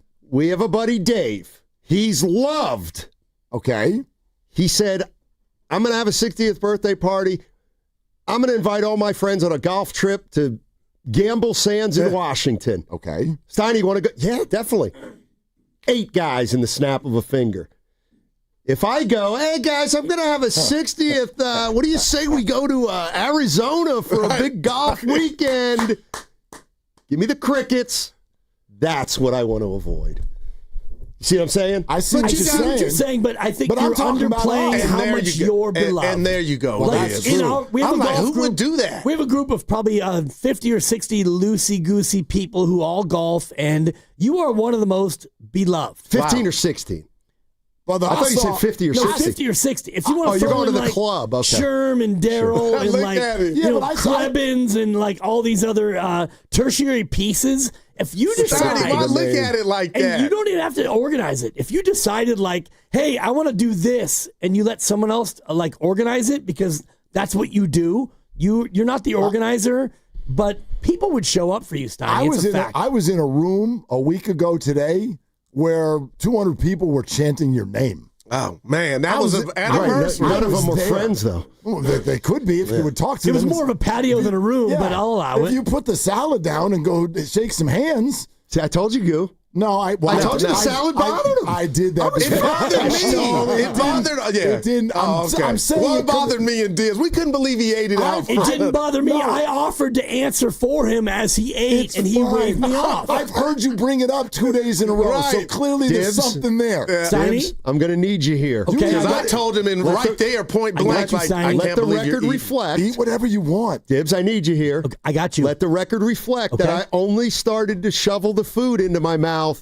as I heard Willard set up a question. Which can take a minute. That's right. It can. A minute? And I knew you weren't coming to me because you had just come to me the previous segment, so you were going to go to Shasky or Spadoni. So I knew I had probably 2 minutes of non-talk. It was a good 9 bites, too. Yeah, he had his neck down. I was drilling. Yeah, drilling. I'd be the last human on earth to have a problem with that. Dibs knows we've never had a commercial break where I don't eat something. This guy is such an eater. Is he Mikey? He thought I was going differently. He eats probably, we have, 8 to 10 breaks during our show. He eats in 6 to 8 of them. So does Evan. Will. This guy eats. And he's so damn skinny. All he does is eat. It kind of makes you mad at him. It makes me mad at him constantly. This guy shoveling pizza, salad, chicken, whatever, burritos. I brought a burrito today and an orange. Of course. You're listening to 95.7 The Game, KGMZ FM and HD1 San Francisco and Odyssey Sports Station, live on the free Odyssey app, now broadcasting from the Laughing Monk Studios. Last thing for me, we'll get to what happened last night. I hope it's not the last thing. So the NFL schedule came out, last year's schedule came out, and the Dallas Cowboys play this Monday in Vegas. Yeah. So I met with a bunch of friends Stoney's met, but my Dibs and Willard. So I called and initiate, let's take a trip and go to that Monday night game. All of them are going. Who do you think's not going? And I initiated the call. Something happened with the missus. I missed work. Can't go. And they leave Saturday, and it's just everything that I'm talking about. No, I can't where's the go. Game good? Why? Monday. Is it in Dallas? No, in Vegas. That was and the the whole boss, premise. he was going to give me the time, but I didn't. Why can't you go? Some stuff happened, and now I got to be in town. Okay. What happened that kept me from work this week? And they're going, and it's just like Dibs goes, and for NCAA tournament, I want to be a part of that as you get older. It sounds like you didn't. Wait, something's happened, and now you can't. Yeah, I missed work earlier this week, right? Why did I miss work? Why didn't you have the ticket bought? Oh, I didn't buy the ticket. When were you going to buy it? It's a long story. Yeah, they got the tickets, and they had the room, and everything was done. I just needed to show up, and they leave Saturday, and I'll be here. Yeah. And I called to put it together. Let's all do what you're talking about. It is. You want me? You'll be in New Orleans. You want me to pull a Steph Curry? Oh. You want me to talk to Mia? Oh no, there's nothing you can do. Story, You'll get cussed out. You heard that story, right? Steph talked to your partner? No, Steph Curry and Danny Martinez. No. Oh. You never heard this story? No. Never. It's pretty funny. It's after their second. And Danny Martinez is the former assistant PR guy at the Warriors who went on to Atlanta. Yeah. Danny Martinez is one of the ultimate good guys. Like Raymond Ritter, he's on a high pedestal. Danny Martinez is quietly right next to him. Okay. The pride of Petaluma Country Club. Sir. Wow. Really Petaluma High, I don't hold it against him. Go ahead. Yes. So Danny Martinez is the Warriors win the title, and Danny Martinez is on the bus with Curry because they have a PR guy on all the buses. This is the first title? First title? Maybe the second. I think the second. All right. I actually think it was the second. And Curry's on there with Danny Martinez, and he goes, hey, I got a spot to go up the Bandon Dunes next week. We're flying up, and there's 8 of us, but a guy dropped out. Danny, a really good golfer. He's probably a 3 or a 4. So Curry goes, do you want to be the 8th? And Danny goes, I'd love to, but Corinne, dude, she's 8 months pregnant. There's just no way. Hey, I don't. There's no way. And Curry goes, you want me to talk to her? There's no way, man. Dude, wait for it. This is amazing. And Danny goes, sure, go ahead. She walks over to Corinne. She goes, we'd love to have Danny come up to Bannon with us, and we know that, you're late, but and she just couldn't say no. Because it's Steph Curry. Yes. And he ended up going. He ended up going. Wow. Did he hire like 5 nannies for the week or something? Maybe Curry set it up, but It was with Curry, his brother, Curry's dad, Danny, and a couple other guys. Iguodala, I'm sure, was there. I don't know. I can't remember. That's a great story. Do you want me to talk to her? Yeah. I mean, how could you imagine like Corinne saying, "No, Steph, no, yes, I no, can. he can't go with you." Home. Right? No, I can't. But I can imagine Mia saying that to you. No doubt. That's true. That I can imagine. I'm an easy guy to say no to. No, but you could definitely enlist Bob Myers or Steph Curry and hey, Mia. It's Bob Myers. Boy, we really need Guru here in Vegas for this Cowboy game. It's really important to us. Or you could just let her listen to this segment. No, it's medical stuff. So there's no. We know. Yeah. No doubt. Order's been restored with the Warriors, right? That's what I'm for now. Yeah, sorry, that's all. That was the standard What that I happens held if them they to. lose tomorrow? Then order's no longer restored. It's a what make-or-miss happened league. after the game. It's not so much losing to the Thunder. It's what happened after the game with the comments that I took harsher than others. But that Wait, you're talking about after the Thunder game. After the Thunder game. Yeah. So now that was just another example of that's the recipe and formula on a good day that I think the Warriors could get to the Western Conference Finals that I shared with you guys at the summit. So if they lose tomorrow, that's expected, but just give me an effort. Give me that's all. So when you said, Goo, you're hurt, but it was hurt because I thought there was a crack in the vase of the brotherhood. I didn't know what was going on. And I listened to you guys yesterday, and the comments could have been, but dude, that was what I'm expecting. And again, they might not be able to do that more often than not, but I mean, that's what it's supposed to look like. GP2 getting the loony rebounds and kicking it back out to Steph. Yeah, you're going to see that. That's what I'm talking about. You're going to see more of that. It's just a matter of how consistently. Yeah, how often. We're going to try to dig in with Steve here in an hour. I can't wait. So what is that, 3 o'clock? 3 o'clock. Yeah, just kind of what happened? How does it go? Did he know Draymond was going to say something? Did he not know? What happens in Steve's world as soon as Draymond does say that? Man. And listen, we're not going to hide from this. The whole world that listened to this kind of came out with this Pods and Kuminga thing. And then what happened the next night? Is that neither of them are in the starting lineup. One of them only made it through the first half. Yes. Pods made some good plays down the stretch. 29 minutes. Whatever. Yeah. I don't want to hide from the fact that that was how everyone reacted. Wow, man. So, Steve, what's kind of your reaction to that? I can't wait. It's super interesting to me. Yeah. But, yes, I'm going to keep reminding you fan load management. Yeah.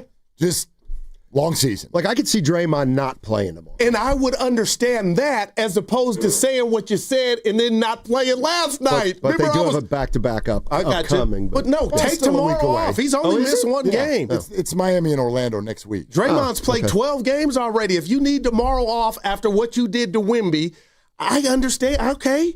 Yeah, but pretty awesome on call defense. People out and then be an MIA. Well, it's funny because I was struck by this watching the game last night where Draymond comes off the floor after I think he committed a foul. He might have fouled out. I don't even know, but he's clapping it up and they have the game in hand and he comes over to Kerr and Kerr daps him up and they both cover their mouth and you can see before Draymond covered it, he says thank you. And Steve was basically saying to him, in my opinion, dude, you were awesome tonight.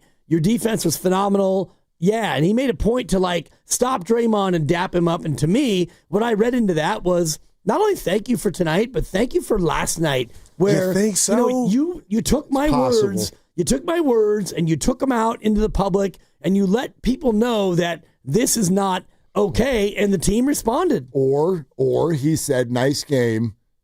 Quiet presser tonight, please." And he said nothing, which I loved. Who knows? He said nothing, Will. He didn't talk. Yeah. Why would the play? His play did the talking. There you go. The play did the talking last night. That was on defense. Yeah, that was their on defense, that was their right. best. That was their best road half of the season. Yeah. Second half last night. Because let's be honest, 14-point first quarter, I was like, oh boy. I know. Yeah, they played 3 really good quarters. Because what was it at half? They'd gotten it down to 7. Yeah, that was with a late flurry. It was. Right. And Curry stayed out on the bench for a little bit to reflect. Yeah, it was. He was short with his shot. Yeah. They were clanking a lot of threes. I'm like, oh, we are about a bad 3-minute stretch away from doing it again. That's how it felt. That's how it felt. I just feel like that's, they're going to win games like that. And there's going to be they're going to win games because of their smarts and guile. And they may lose games because of their lack of athleticism over the course of the season. But I really thought early in the third quarter, they had San Antonio it was like the old Warriors. They were just a step ahead. Man. Guys were going backdoor when a guy turned his head. It was just their defense was good enough, not quite back, to the standards of the old days, but they just had all the answers. They were drawing fouls. He was texting this on the thread, and I'm like, oh, he's just Steiny. Oh, he's trolling. But he was meaning it. I texted him at 1911 and said, they got him where they want him. I said they got to hang in, and then if they ratchet, but I was like, they're fine. Yeah, they're just. They just didn't make shots. Mark shared something on our thread, which was like, "Oh, cool! The Warriors are playing like S again." Glad to see them playing like 3 minutes away from what I text Bonte. Oh boy, this is ugly. I go, my ass isn't even warm yet, and you already look like crap. It's just like, and you used the S word. I appreciate it. I was annoyed. Yeah, and then they I mean, they got it together. It is the kind of thing where you could say, two guys really. I mean, if Moody doesn't keep a minute in the first half. Totally. And then if Curry doesn't do Curry, but they both did. And then, it's typical one of those games. You look down the box score and you're like, everybody played pretty well. I thought Pods was good. Al Horford made some shots. Moody was really good. Will Richard wasn't great, but he'll never hurt he's you. A rookie, yeah. He's not going to hurt you. I am curious. We're going to ask Steve what's going on with Buddy. I want to know what's going on with Buddy Hield. To me, it's more of his body language. Yeah. He's just not as They haven't done one of the gregarious. comedy skits with him and Jimmy. I know it's early. But is that because but you did a comedy skit earlier when you tried to impersonate Buddy, and you did it a few times, and I gave you a 1, then I gave you another 1, and then you went back to it one more time, and I'm like, that's still a 1. Yeah. I'm Batman. I thought that was comedy. Steiny's trying to wrap up, but can I run something by you just real quick here? When we first seen Giannis, and they beat Phoenix, I was thinking, man, I've never seen anything like this on the basketball court. And I said, if he were allowed to, that guy could score 100 in a game. We saw Kobe get 81. How many guys, Clay gets 60 and they sit him on the bench? I hate that. But when I watch Wemby play, and people took it out of context because my partner helped him, I just said, this dude has one of those nights. If anybody's ever to score 100 again, he can ha-ha behind the three. He can make his free throws. Yep. He can do all the Ralph Sampson, whatever he can score 100, Dibs. And I got some. I don't think people took it the right way because Steiny kind of didn't sell it. If you thought about who in the Thank you, Steiny. Who is most likely to score 100 in a game? Would it be him? Would it be Jokic? Well, would it be Shea? Interesting, because I said, well, the problem is you're asking me now, but if you asked me 5-6 years ago, I would have said Curry. Can I remind everyone that he's 21? Wemby? He's 21 and years old. I thought he had a bad game last night with 8 turnovers and had 36. So just, blend that in with the conversation that we've all had for a year and a half. It feels like Jonathan Kuminga's been 22 for 2 years. Wow, man. But he's 22. We can't this, that, and the other yet. Wow. Victor is 21 years old. Who do you think, Steiny? Not that anyone's going to, but who would be most likely to score 100? Probably Jokic, although he would have no interest. I thought Giannis, but he doesn't make enough free throws. Me too. The night Wilt got 100, he was 28 for 32 from the line. It was a flat-out anomaly. So Giannis would have to do something like that. But Wemby, you don't rob him of that. You're like, come on. The dude can go ballistic behind the line. All 3 levels. All 3 levels. Yeah. That's what we.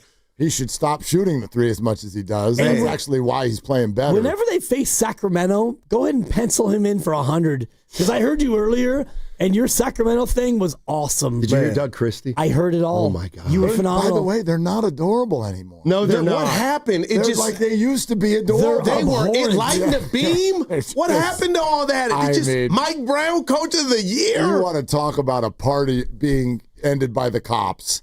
The De'Aaron Fox hurt. Was that the first? That that story. Been there. Yeah. He called the cops at his own party. He told that story. I remember that was great. But the Kings kind of did that to themselves too. That's not a bad analogy. Yeah, they called the cops on themselves. Yeah. Steve Kerr, I can't 3 wait. o'clock. By the way, don't forget 3 o'clock. Bruce Bochy at 4. Oh, come on. Look, nobody's going to get this, but I did not know that. Yeah. Hey, Mark. Johnny Carson. He's Have you ever done the Boch 2 Boch? Ooh. He has. I thought he has too, yeah. I did the game to Gabe. Did I do the Bruce to Bruce? You will remember it if. I don't know if I did. You got to give it a shot today, dude. Last time we had Bochy, 41-second interview. Are you kidding me? Facts. Yeah. He called All right, Mark. Happy birthday again. Yeah, he called on his 50th. It was on my 50th birthday. He was in Nashville. Oh, okay. And they were like on their way into a show. He has some stuff to do. And he made it very. But he called, though. But the beauty was, he made it very clear. Like, he was not going to let anyone ask a question. He's just like, I didn't want to be a part of this. Goodbye. Like, it just. Like Steiny right Mark, now. Yeah, like Steiny now. Yeah. So there you have it. A bag on his shoulder during the call. They've got the current coach of the Golden State Warriors at 3 and the future manager of the San Francisco Giants at 4. That's trolling. It's trolling. No, you have to say 95-7 the game. 95-7 the game. Thank you. Are they the smartest show in the Bay Area? You guys are an intellectual feast for the smart sports fan in the Bay Area. Wow. You're pretty much the smartest guys on the radio. I agree. Good Lord, how big is your ego? Are they the funniest show in the Bay Area? Give it a laugh. Come on. You're a funny guy. Come on. Give me a laugh. You are funny, dude. Hit that S again. Are they the coolest show in the Bay Area? And no white boys. They're cool. That's what people are saying. You guys are phenomenal. This is one of the most perfect ways that I could end my day, getting a chance to talk to Mr. Mark and Dan, you know? We'll let you be the judge. Oh. All I know is it's a couple of Bay Area boys talking sports. I know nothing. Thanks. It's Willard and Dibs on 95.7 The Game. Hey, let's do it. Hey, do we get Guru for the full 4 hours? Sit down, buddy. Have a seat. It's kind of scary. This is Steiny's dream right now. He leaves, and then the doorknob stops working, and the rest of us just stay in here forever. We have a new door handle, and somehow it doesn't work. Already and not I tried. working. Yeah, I know you did. Yeah, it's not a Guru issue. Luke, I would go on the other side of the door before you close it. Yeah, we're going to be in here for a while. I missed the cable. All right. Yeah. All right, there it is. Willard and Dibs from now until forever. Everybody's worst nightmare. We are now doing a telethon. We're just going to be on the air probably for the rest of the week. Shout out Jerry Lewis. And you have a pick to make tonight. And the pick is in. Okay. And I'm hot. I'm officially hot. The Patriots minus 1,000 tonight against the Jets. And I've won 3 in a row. Yeah, but and I actually, just for the audience, stay tuned. I love this pick. Oh, that's exciting. I love this pick as much as I love John Bloom, and you know I love John Bloom. I do love John Bloom. Okay. All right, but listen, Steve Kerr is going to be on here in 45 minutes, and that was quite a performance. And I'll say this also. We didn't get a chance to kind of let everybody know that we're going to do this. The great Mark Grandy has pulled 6 phone calls to this radio station from yesterday. Why?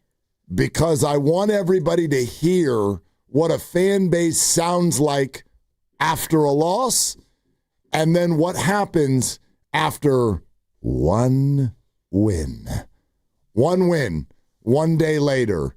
How do you feel differently after one win versus the way many of us sounded yesterday, which was, okay, once again, old, slow, this is poorly constructed. Disinterested, not committed to winning. Why don't y'all just sit with the fact that the Warriors are not good anymore? They need, and every time they lose a couple games in a row, someone calls and wants to trade Steph Curry. And then he scores 46 points, and they hand the Spurs their first home loss of the year. And now we're going to be championship. And back and forth and back and forth. Right. The rigors of an NBA season. But look, there's stuff to get into about last night, and it has a trickle-down effect. It's another thing that we will address with Steve at 3 o'clock. Bottom line, Steph doesn't get to do in the second half what he did if Moses Moody doesn't do what he did in the first half. Bottom line. Yeah, kept him in. Moses Moody has become the most important piece off the bench, and I guess we should probably update that because he didn't come off the bench last night, and I think for a while now going forward, he's not going to come off of the bench. And so that's probably, at least for right now, that's the way that needs to be, because Moses Moody has been the most consistent player on the Warriors, not named the guys that we obviously kind of put over in a different category. Yeah, and that was his second start, and they're 1-1 in those starts. The other game he started was against Denver on the road, and they lost. But last night you looked at that starting lineup, and they did things that you need that lineup to do, which is defend and have some spacing, and that's not what you had when you had Kuminga in there. And all roads lead there, but we're trying not to go down that road, because today it's about basking in a win, and it was a good win. It was a gutsy win. You were on the brink of maybe getting blown out again. Yeah, it felt and then that way. In that second quarter, you kind of shored things up. The third quarter, you did what you've done for the entirety of Steph Curry's career, and he got hot. And then once they got the lead in the fourth quarter, it never felt like they were in jeopardy of losing, but San Antonio did what they did, and then the Warriors closed it out. Well, San Antonio, I know it's early. I think they're a good team. You know what I mean? Like, they have the makings of a good team. They're still a young team, but we know that they've got people at different points on the floor that do different things on the floor, and so they have a lot of answers. We all know who De'Aaron Fox is and what he can do. I think he's still getting his legs. He started the year injured. Stephon Castle was the Rookie of the Year last year. I think he is ticketed for stardom. The only question about him being a 1 someday is if he's not going to get a chance to be a 1, because the Spurs already have a 1. And then Victor Wembanyama is a cyborg. I mean, crazy. One of the more enjoyable parts of last night, and forget basketball for a second, this is on a human level, is just watching what a Warrior would do when they would drive by their man and get into the paint, but they knew that Victor was on the floor. And watching them kind of look, I mean, they look like teenagers at a party when the cops do show up. Everybody is like, look over your right shoulder, left shoulder. Where is he? And am I going to get embarrassed if I try to throw this one up? I know 2/3, do I have this right, Grandy? 2/3 of their shots last night were from behind the three-point arc. Is that true for the Golden State Warriors? I think 2/3 of their 57 of 85. Okay, so that's about 2/3 of their shot attempts were from behind the three-point arc.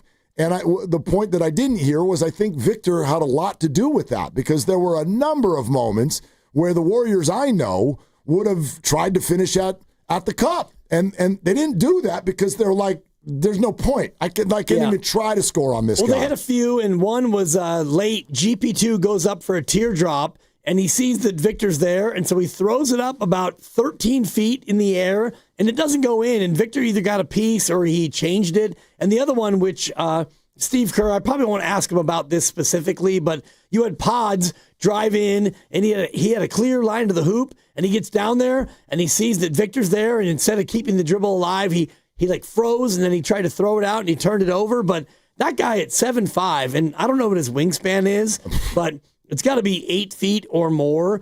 He is an unbelievable force on defense, and then on offense, he is a bucket no matter where you try to guard him. So here's one question I have. I'd love to throw this out and see what people think. Was Draymond right?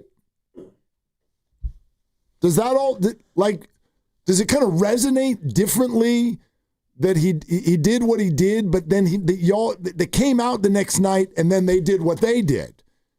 Because I know they tried. Well, I don't know that I ever have watched a Warrior game and be like, I don't think they're trying. But obviously, like, they're talking about tightening some screws. They're talking, Steve said even in the first quarter last night, they're trailing by 14, but he liked some of the things he saw in terms of the hustle, in terms of the closing out, in terms of what the team was doing. Their shots weren't falling. Okay, fine. But he liked some of the on-court analytics, if you will, the ball movement, the hustle.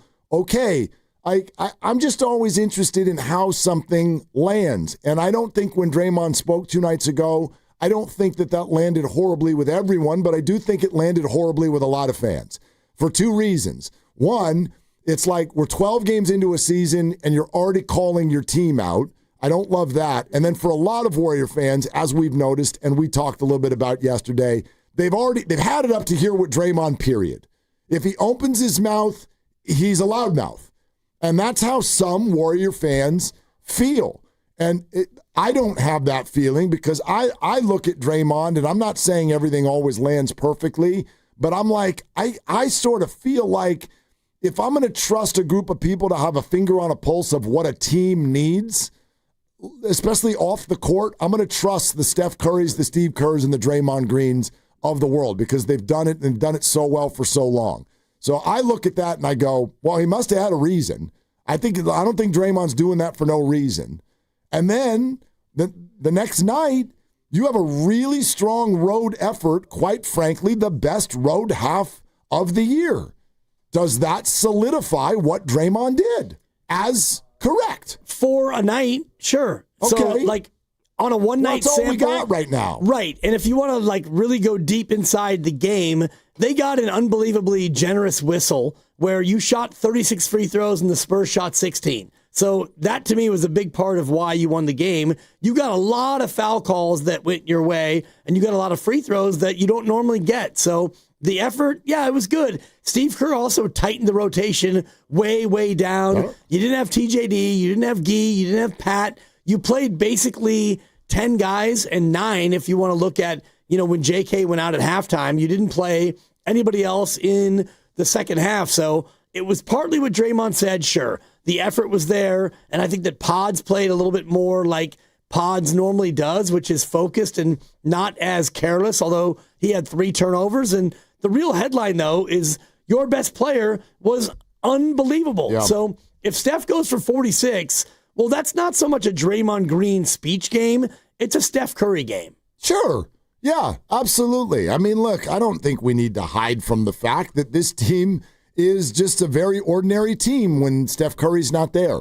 We have plenty of evidence of that, both last year and this year. Do we not? We do. He's got to be good. And Jimmy Butler also showed an interest in actually trying to score, which was kind of cool. Yeah. Yeah. I mean, look, they barely even got their thing going 2 nights ago. They played 20 minutes, all those guys. It's part of the reason why they were able to play so well last night, I think. Yeah. It's because of the lower minutes the night before. All right, Steve Kerr in a half hour. We're going to get to your calls next, but not just your calls now, some of your calls yesterday. Wait until you hear what some of you sounded like yesterday after the Oklahoma City loss, but before the Spurs win. I can't believe this after what you did in the crossover. You know who we're sponsored by? Who? In at the Tides. Man. In Bodega Bay. Savor the season at In at the Tides. Winemaker Dinner Series. Join them Friday, November 14th with St. Francis Winery, or Friday, December 5th with Ferrari Carano. Exceptional wines, gourmet cuisine, and coastal charm await. Reserve your table today at inatthetides.com. This is Willard and Dibbs. The Floor Store's pre-holiday sale means 30% off everything in the store.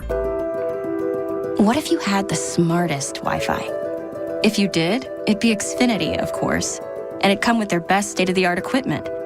It would boost speeds to the devices that needed them most, prioritizing your most important connections, whether you were streaming, gaming, or gaming while pretending to work. And it would let you stream 4. That's right, 4 games on one screen. It would even power your mobile connection so you could bring faster, secure Wi-Fi speeds with you where you use it most. It would be proactive and fix problems before you knew you had them. Impressive, right? And it would have security features that protect you from threats at home and online. Kind of like a force field for your life. If you had the smartest Wi-Fi, well, everything would work together seamlessly to keep you connected, no matter what. Xfinity. Imagine that. Restrictions apply. Hi, I'm Chris. I'm David. And I'm John Margevisi with Jack's Restaurant and Bar. Dude, what's with that voice? Bro, it's my radio voice. People say I have a great voice for radio. Bro, people say you have a great face for radio. Oh, you have a radio face. Guys, not again. We're here to talk about Jack's. Our mom taught us everything we know. Use the best ingredients. Cook everything homemade. Treat everyone like family. Don't forget the bar. With amazing cocktails. Of course. Full bar. Amazing cocktails. Let's stay focused. You're right. I'm sorry, bro. I'm sorry, too. That's better. Besides, you're twins. You have the same face for radio. Why, you little ilovejax.com. Americans pay about $5 billion to control termites and repair their damage every year. Many people underestimate exactly how much damage they do. Call Pacific Coast Termite today at 800-PACIFIC for a free home inspection. Certain restrictions apply. No tenting, though. No double bagging your food. No pet sitting. Mention KCBS and get 10% off termite treatments and a 2-year guarantee on their work. Call 800-PACIFIC. 800-PACIFIC or go to PacificCoastTermite.com. If you've been diagnosed with moderate to severe plaque psoriasis, this is what it sounds like to be 1,000,000 miles away. Imagine being 1,000,000 miles away. Tremfya guselkumab, taken by injection, is a prescription medicine for adults with moderate to severe plaque psoriasis who may benefit from taking injections or pills or phototherapy. With Tremfya, clearer skin is possible. In clinical trials, at least 70% of patients saw at least 90% clearer skin at 16 weeks. Results may vary. Tremfya is also indicated for adults with active psoriatic arthritis. Serious allergic reactions and increased risk of infections and liver problems may occur. Before treatment, your doctor should check you for infections and tuberculosis. Tell your doctor if you have an infection, flu-like symptoms, or if you need a vaccine. Ask your doctor about Tremfya. Call 1-800-526-7736 or visit Tremfya.com. You think you understand how this business works, but you don't. Landman, TV's biggest phenomenon, returns to Paramount Plus. From Taylor Sheridan, co-creator of Yellowstone, starring Billy Bob Thornton. You have to know the rules of the game and bend them, and you really have to know them to break them. Demi Moore. I want success. Get it for me. Andy Garcia, Ali Larder, and Sam Elliott. You don't even know the game you're playing, do you? Landman, new season, streaming November 16th, only on Paramount Plus. That's the sound of James adding long-lasting Gain scent boosters to his laundry this morning. Several hours later, James sniffs the irresistible scent of Gain on his shirt. Gain. Several hours later, James has even caught the attention of his mother-in-law, and she never gives him attention. Ooh, you smell amazing, James. Oh, thanks, Mom. I love you too. I never said that. Add Gain scent boosters to your laundry. Add joy to your day. Stand-up comedian Tom Segura is coming back to the Bay Area with his Come Together tour. He'll be performing at the Paramount Theater in Oakland on November 30th. Get your tickets at livenation.com. For a chance to win your way into the show, enter online at 957thegame.com.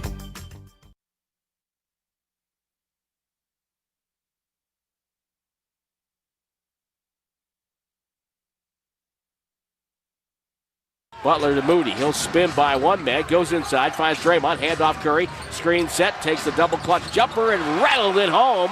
It's a 2 for Curry. That's 12-10. Curry now passing Alex English, 23rd all-time in the NBA in scoring. How about that? 25,000 plus points. Now, back to Will and Dibby on 95.7 The Game. Hi, everybody. It's Willie and Dibby. Steve Kerr in about a half hour. Ish.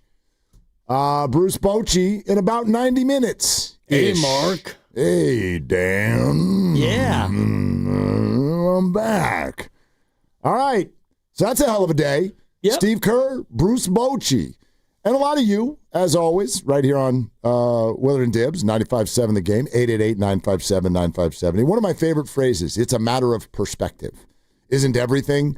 I mean, it's one thing that I think is really fun about the jobs that we have, and everybody gets all mad about it and everything. Like, you know, the Warriors won a great game last night, and our text line and our YouTube chat is already all ablaze with, like, apparently, I don't know, maybe Pods didn't have a good game last night. Maybe he did, and maybe JK not playing in the second half was a bad thing for him. Maybe it doesn't matter. Maybe it was just hurt. Like, everybody seems kind of activated by all of this every day, no matter what happens. And yes, it's all a matter of perspective. And it's one of the things that I love to hear and I love to play with a little bit. The perspective of it. Well, what's your perspective? Well, you could look at last night and you could look at the chef going for 46 and say, well, if he didn't do that, you wouldn't have won. Or you could look at it and go, man, Steph Curry's amazing. When he's amazing, you win a lot of games. Exactly. Or you could also do it night to night, though.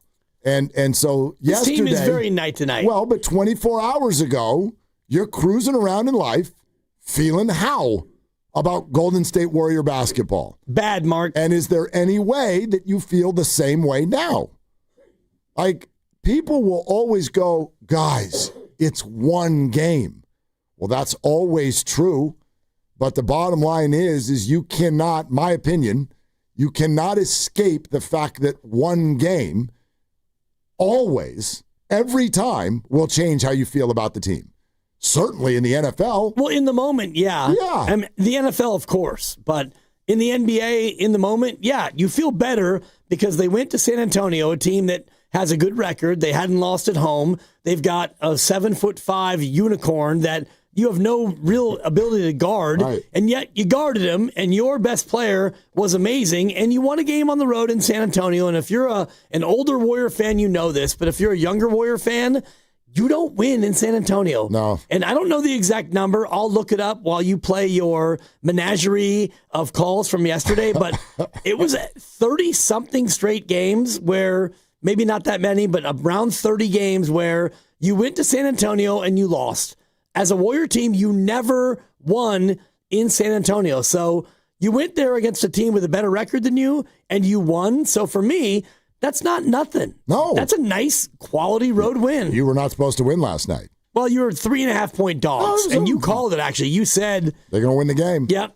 Yeah, and I don't think either one of us hit our take it to the bank predictions. I don't know if Buddy hit 2 threes. No, I think he only hit one. I think he hit one. Yeah. And Will Richard, I looked in the fourth quarter, he had no points. No, right. He wound up with some points, but he did not hit the over 5.5. We just say this right now. If you ever hear us on Warriors Live, which we will do on weeknight games on the Central or East Coast. Yeah, next week. Yeah, next week. Got a couple of them Tuesday and Wednesday. Whenever we're doing Warriors Live, I don't want to speak for you, but on it. When we do the take it to the bank prediction, I am predicting things that I'm trying to speak into existence. And I don't want you to take it to the bank. Like, I don't want you to go to the bank and take out your money and then, like, bet on the prediction. Well, it'd be funny if you did try to do that at the bank. I wonder what they would say to you. Like, if you walked into Fremont Bank and you'd be like, I would like $20 on Buddy Hield to hit 2 threes. Like, what would the teller say to you? He went 0 for last night. Oh, he went over? 0 for 2 from deep, 1 for 4 from the field. Will Richard had, what, 2 or 3 points? Will Richard made 1 3. That was it. So he did. Our guys combined for 5 points. Awesome. Anyway. That actually might Buddy also made a couple free throws. So they combined for 7. Oh, that's Don't exciting. shortchange them. Oh, that's right. I do remember those free throws That now. might be the future of banking, though. Like, can we just streamline it? Can I just, like, instead of taking my money out and then going somewhere else? If California would like their budget crisis to go away, that would be one idea. Yep. I'm just saying. But anyway, by the way, before we get into this, Jonathan Kuminga officially listed as questionable for tomorrow night's game with bilateral knee tendonitis. Yes, we'll get an update from Steve here in about a half hour or so. Anyway, just for fun, can we have some fun with this? Let's do it. Check this out. You want to hear what it sounded like? You all want to hear what you sounded like yesterday. All right, this is Jay in the Bay from the Morning Roast. Bring up Cryer, man. That dude killing in the G League. I'm a ball watcher. That dude got 20, 25. Yeah, Cryer. He got 25, 22, 25, and had 7 assists. That dude is balling. Put him with Richie Rich. Let him run. Everybody else, they up for trade. I say they got to make a trade. They got to make a trade. Totally. Don't trade Steph. Don't trade Steph, but don't burn him out either. If Steph is not well, sit him down. Give him a month. Let him get well. Bring up Cryer. Y'all watch that game. Watch the Warriors. Watch the G League Warriors. That boy is burning them. Just like I said, Richie Rich going to be fired if he keep playing with that spirit and the tenacity. What did I say? Look at that kid. Man, they better bring up Cryer and let him run. All that babysitting pies, babysitting Kuminga. He going to get, no, you got to be ready. You in the line, dude. You on the fire line. Let's go. We ain't got time to babysit. I'm out. That's all I got. I'm mad. Is Richie Rich Steve Kerr or Mike Dunleavy? Or Will Richard. Will Richard. Yeah. Okay. Will Richard. Okay. Anyway, by the way, sort of a little bit of a side stray that Joe Shasky's going to catch in that call because he agreed with every single thing that Jay in the Bay was saying. Got to make a trade. 12 games into the year. It's time to trade people. And we need to grab those G League guys because they're balling in the G League, which means they'll definitely ball in the NBA. It's game 13. Let's be done with this current Golden State Warriors roster. Okay. And by the way, you're allowed to feel the same way today. I don't think you do. You're allowed to, though. Yeah. I think that is absolutely a lot. It's premature takeulation is what it is. Yes, it is. We're early in the year, and LJ Cryer's played 4 games. LJ Cryer? No, but if he's going to cook in the G League, let him cook. And as we've seen, when you have a G League player who does really, really well, then at times you bring them up and you give them a shot. But right now, Steve Kerr's trying to go from 12 to 10. He's not trying to go from 12 to 15. A lot of us, and I'll admit a fault on my part, if I can get some faults to be admitted elsewhere too, because all of us, again, what is it, Dibs? It's a matter of perspective. Yeah. There are a lot of people who watch Warrior basketball, or quite frankly, run Warrior basketball, who are accused of falling too far into love with old players. And I get accused, obviously, of always being on the side of upstairs and the establishment and the Steph, Dre, and Jimmy of it all. And my perspective is, they've achieved so much in this league. I happen to think they kind of know what they're doing. I don't think they're nuts. But that's okay. If that's my go-to and that's my weakness, can some Warrior fans admit, my God, y'all get excited about young players. Like, overly excited about potential. LJ Cryer? He's cooking. That's the answer? Might be. That's the answer. You don't know till you find out. Correct. You don't. Which is why I'm going to stick with what I do know, even at the risk of it being a wee bit little too long. Because, that I know works. And hell, it won a playoff series earlier this year. Not that long ago. It's not that long ago. So, I think that's a fair thing to say. I think that I get it. Young, new is exciting. Okay? We don't wrap Christmas presents and open it up and have inside of it things that have already been in the house. At least I hope you don't do that. We love new and young and exciting. But some of you are a little bit too into it for my taste. 24, 4, and 5 for LJ Cryer through 3 games.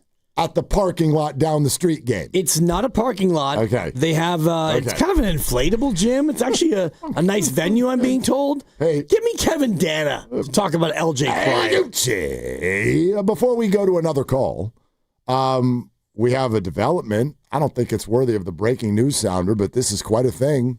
I didn't think I'd ever see this in his NBA career. Ready for this? Courtesy of Shams. Warriors star Steph Curry and Under Armour have parted ways, ending their long-standing partnership. Curry's standalone endeavor, Curry brand, Curry, will move forward independently. Wow. It's kind of interesting, isn't it? Very interesting. I wonder what led to that. That's an interesting one. I would guess, and my gut tells me that Steph's going to come out with his own line of whatever it's going to be. He wants to go it alone. I would think so. Yeah. He made Under Armour in part what Under Armour has become. And so you go through that, and I don't know if the contract was up or if it was a mutual termination sensation or whatever it was. But when you're Steph Curry, you're at the level where you could just come out with, the own Curry brand or whatever, right? You don't need another company to be the backer or the support crew for whatever you want to do. So this is like when Justin Timberlake left NSYNC, is what you're saying. At a higher level, for sure. And many have done it. Bobby Brown left New Edition. Yeah, and, absolutely. Actually Johnny Gill left first. And so, you could play this out all the way through different bands. And, Beyonce left Destiny's Child, and I know too much about these breakups. I should probably pull the plug here. You ever been in a boy band? Sting left the Police and became Sting, and I don't know if Stuart Copeland ever did what Sting was able to do. So this is a little bit bigger than that. And, Michael Jordan, when he was with Nike and it became the Jordan brand became not bigger than Nike, but almost as big. So he had no need to leave. Curry's shoes through Under Armour will continue as planned through 2026, but he and his company, Curry Brand, are entering sneaker free agency. Okay.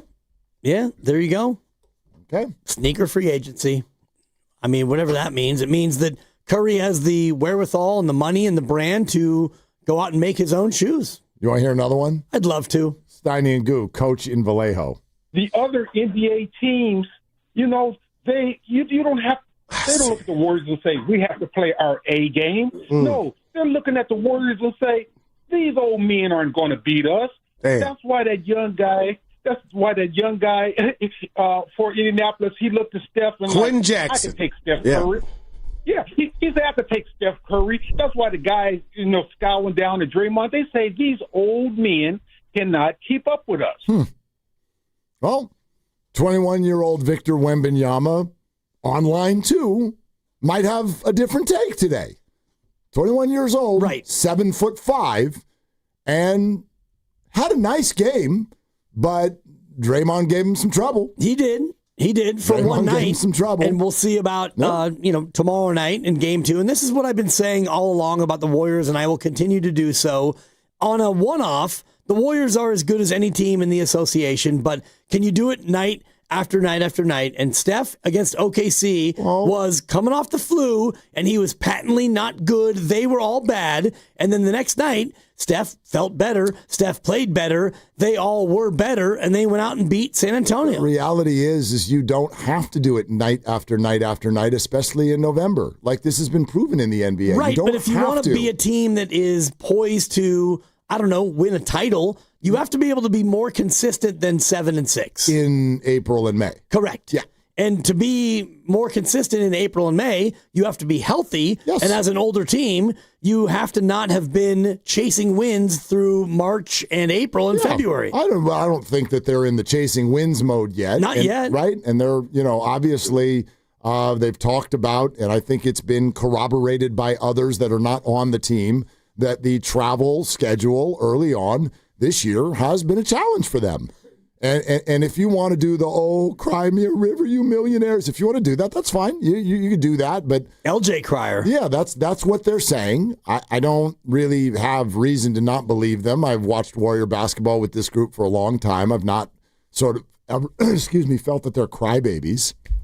I don't feel that way. No. So there must be something to it. There is something to it, but they're not the only team that is playing a lot of games on the road. And I'm looking at the Knicks. The Knicks are 7-4. They've played 8 road games, and the Warriors have played 8 road games, and they're 2-6 on the road. It's not just road games. What they've talked about is the yo-yo nature of it, where it's road and then back home and then road and then back home. Like normally it's like this. You made a great point earlier. We were all sitting around talking about the fact that like today might be one of the most restful days of the entire season for the Warriors. Yeah. Because, yes, they're on the road, but they're not on the road.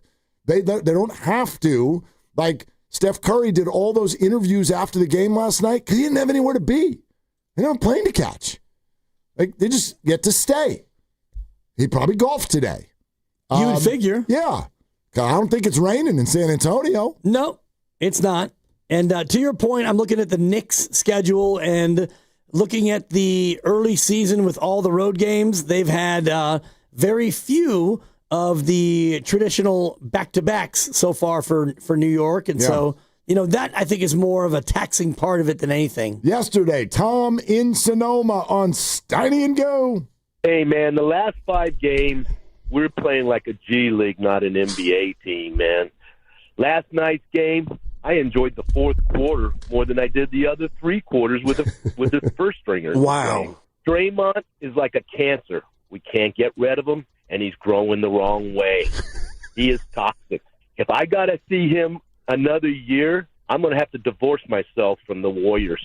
Oh, no. I'm willing to take draft picks for Draymond, and I don't care. That's good with me. Tom has turned in his Warrior card.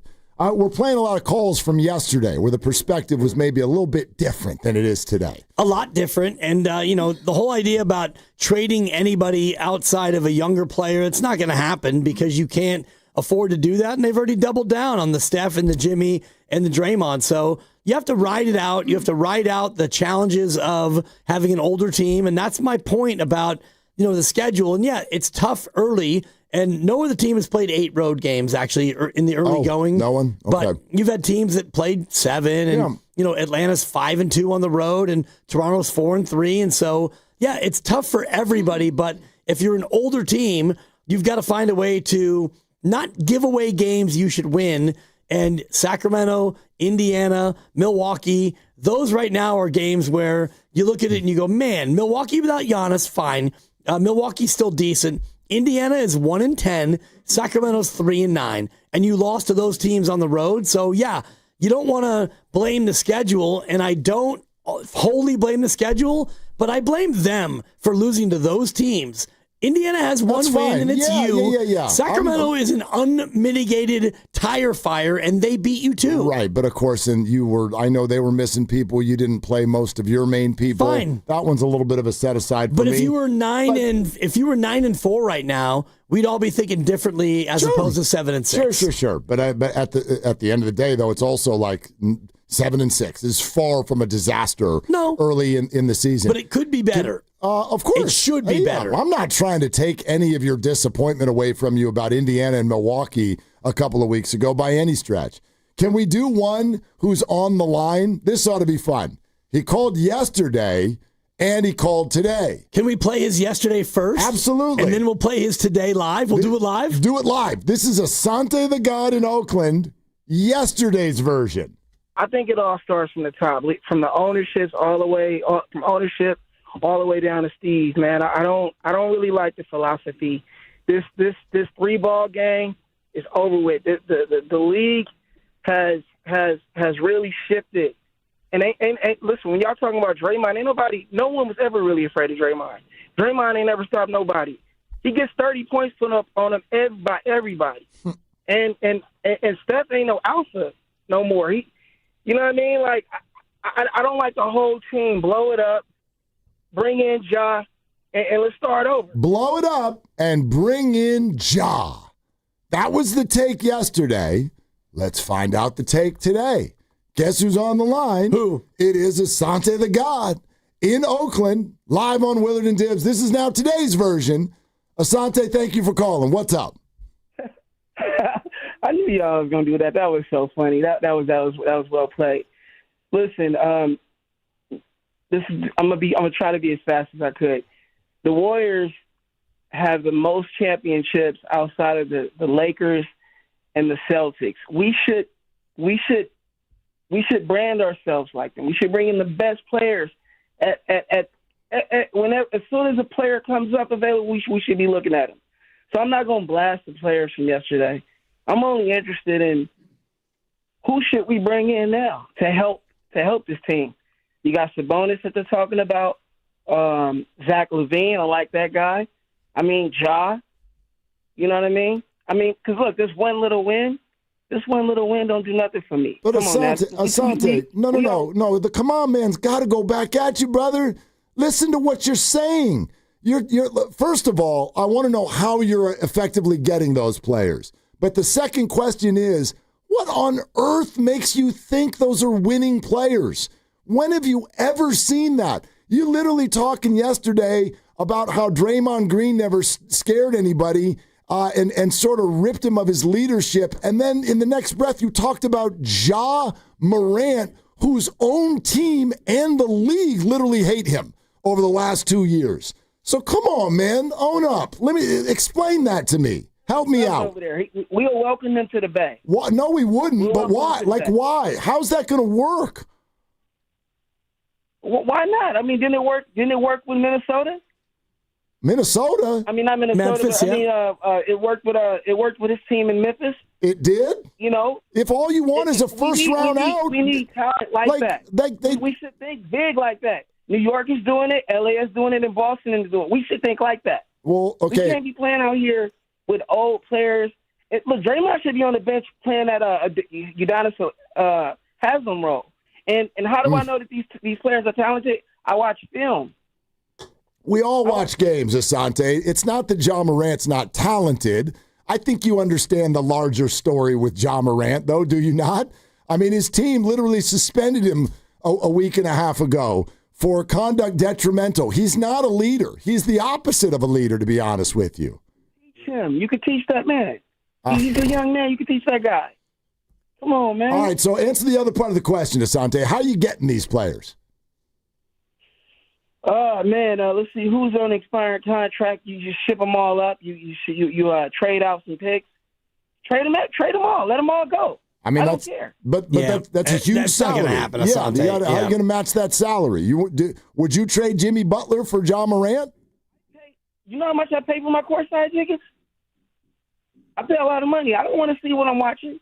I want to watch somebody come through dunking, alley hoops, rebound, blocking shots, threes, fadeaways, crossovers, and rings. It's the Bay. Yeah. Well, I mean, Warriors are 5-0 at home, so far your courtside tickets have been pretty good. And Asante thing, if you're gonna equate John Morant to rings, I just think you rob yourself of your opinion. The rest of your opinion sounds like what you want is you want ha-ha basketball. And I get that. Some of you want that. That's fine. Jaw's got the ha-ha. He got the ja-ja. Like, I get that. He's a very, very talented player. He's not a leader. He has never proven to be a winning player. No, not here. In fact, when Memphis gave the Warriors a scare a few years ago, guess who wasn't playing? Ja Morant.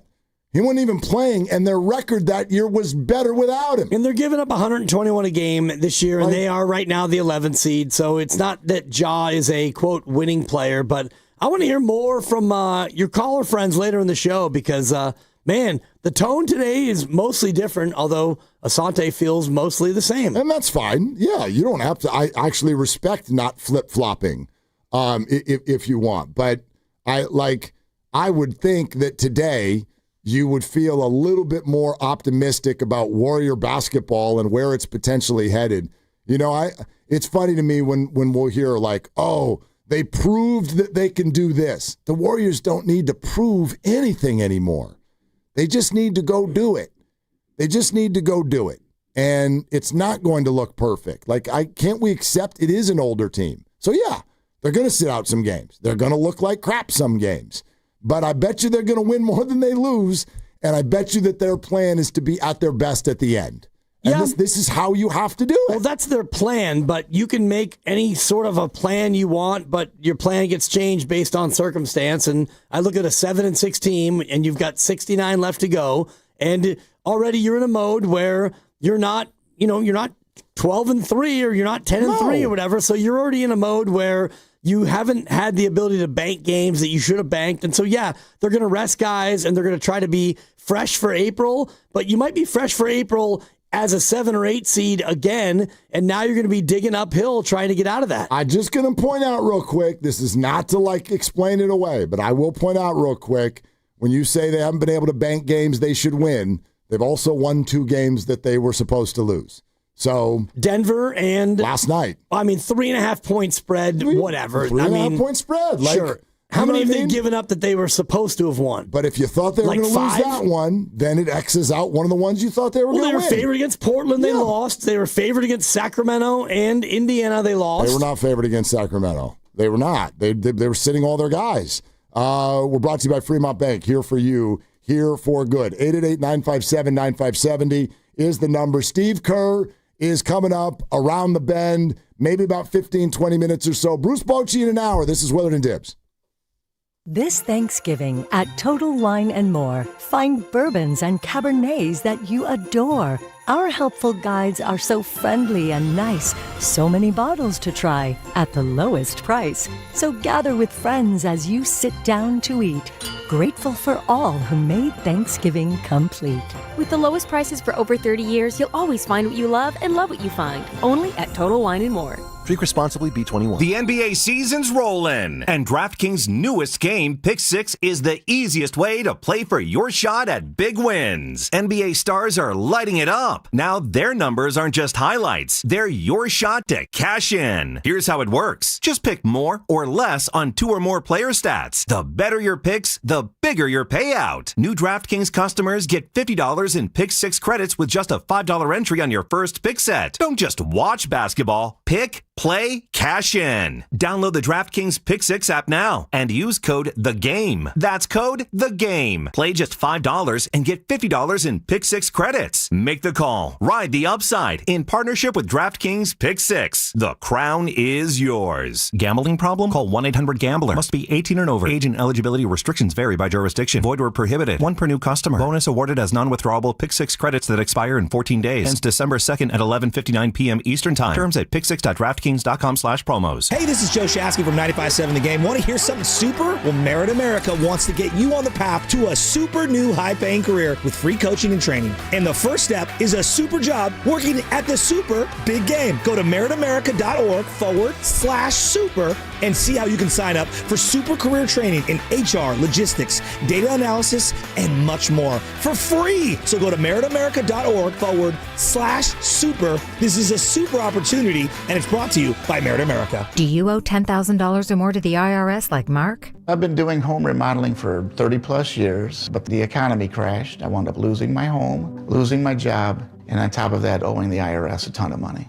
I owed the IRS $114,000. It really, truly was the worst part of my life. Then Mark found tax relief advocates. On news radio, I heard about TRA, and I thought, what's the worst that could happen? So I picked up the phone and I called them. When it was all said and done, TRA settled my $114,000 debt for $100, and I'm telling you, I was ecstatic. Could not believe it. Would recommend TRA to anyone. If you owe 10 or even hundreds of thousands of dollars to the IRS, don't lose hope. Do what Mark did and call TRA for a consultation. But TRA did. They gave me a second chance, and I'm forever grateful. Visit TRA.com or call 800-491-9914. 800-491-9914. That's 800-491-9914. Oh, hey, welcome to gift wrapping.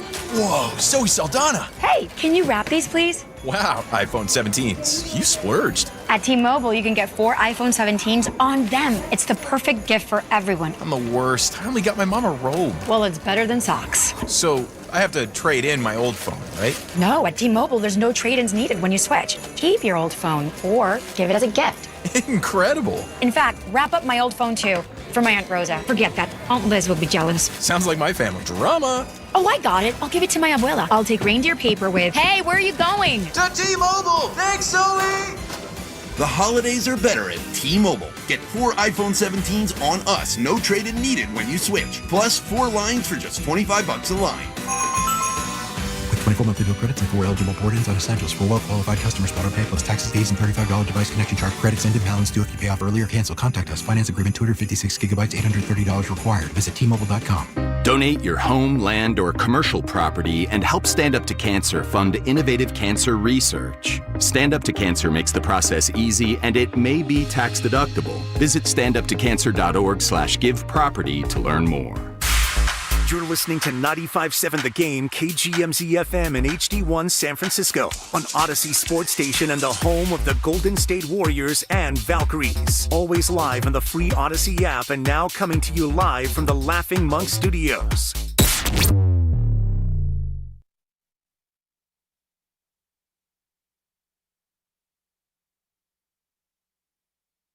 We still got over half of the third quarter yet to play.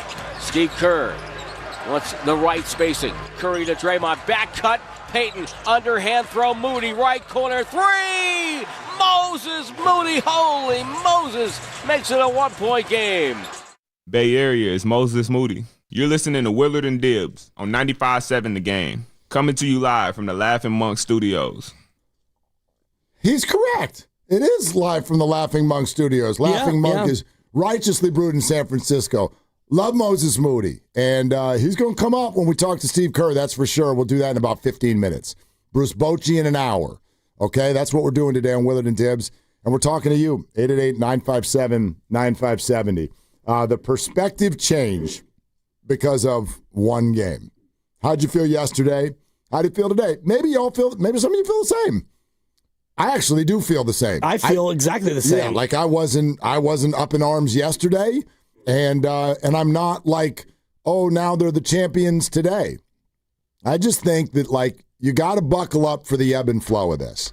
You have to. Like, we have to acknowledge that some of the pieces of what I think some of the naysayers are saying are true. I just don't think that they're the death blow that some people make it to be. Oh, you're an old team. Right. So they're going to have to manage it a little bit differently. You're probably going to get some wonky games here and there that tick you off. But it does not, to me, eliminate them from being in the right spot at the end of the year And I think everybody who watches basketball would agree that if you are blessed with that luck, injury luck, etc., that experience does matter. It can help at the end of the year. Sure, it can help. I thought we saw it against Houston last year. And then your experience failed you because you're an older team. That's a fair point.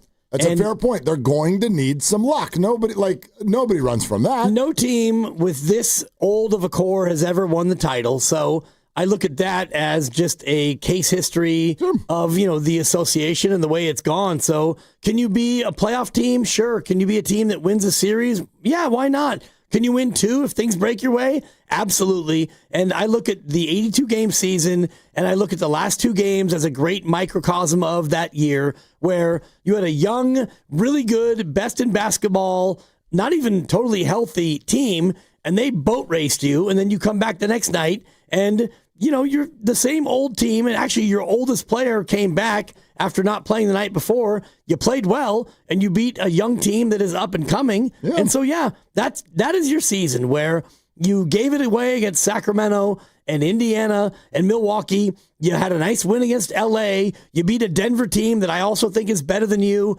That is this season. It's going to be, oh boy, what a great win. Oh my God, what a terrible loss. You want to hear a couple more? Love to. Skip and Hayward on Steiny and Goo yesterday. It's so much stuff to talk about with these Warriors, man. I think that they're just so inferior. They show up knowing that they're going to lose. And every fan knows that they're going to lose. It's like, okay, I'm going to watch the first quarter, and I'm going to turn to Gunsmoke and watch a little bit of Gunsmoke. Wow. There's so many holes. This starts at the top, though. I really just want Draymond. They shut up. Just shut your title. Man. Shut up, man. Bro. Or be an assistant coach. Sit down with your 3 and 2 rebounds, bro. Yeah. Because you stunk it up. I see 11, 3, 13, and 12. That's what it was. The big 3 is really Kuminga, Steph, and Jimmy. Skip, do you still want Draymond to shut up? I don't.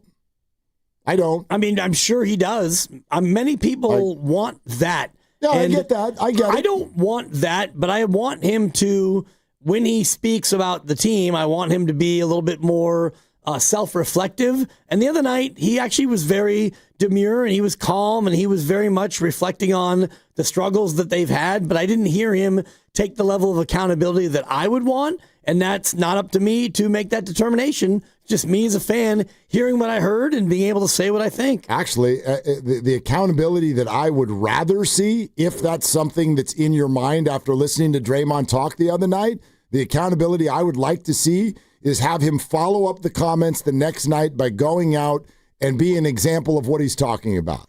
It's exactly what he did. He went out and guarded the hardest person to guard, quite frankly, on planet Earth. And he did a pretty damn good job of it. I know some of you are going to throw 31 points in my face, but it doesn't matter. The efficiency is what matters. The fact that in giving up, let's be honest, he's giving up a foot in height in that matchup and handled it about as well as I've seen anybody even try to handle it all year long. Played very well on defense, and the Warriors did their thing offensively in the second half. They played a beautiful basketball game in the second half, and they won a really hard game. So that's your accountability for me.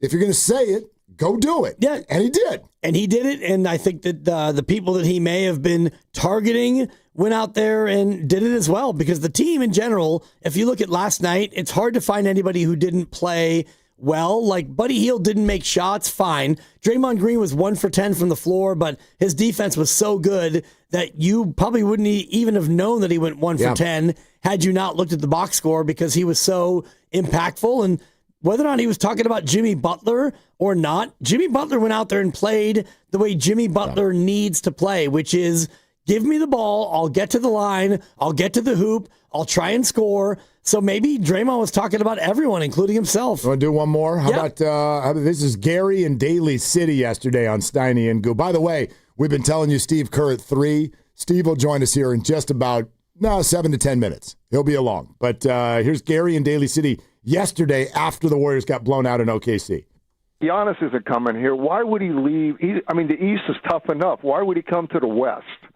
there's no way in blank, and he would be the only guy in the house after everybody walks away. I mean, Rick Welsh got out. Myers got a halo over his head to get out of here. This is Kerr's last year, if I'm right. And then look what we got coming here. I mean, let's be honest about it. It's been a great ride. I've been a great ride since Bill King, God rest his soul. But this is right in front of you. And all this stuff on the side, it's like Draymond's trying to get out of here. That's what it seems like. But you want to take him? I know. I mean, this is what it's about. And pause. You looking for trouble when he sat next to the owner in the WNBA game. Wow, man. That was just right in front of everybody. I mean, he didn't see it in front of him.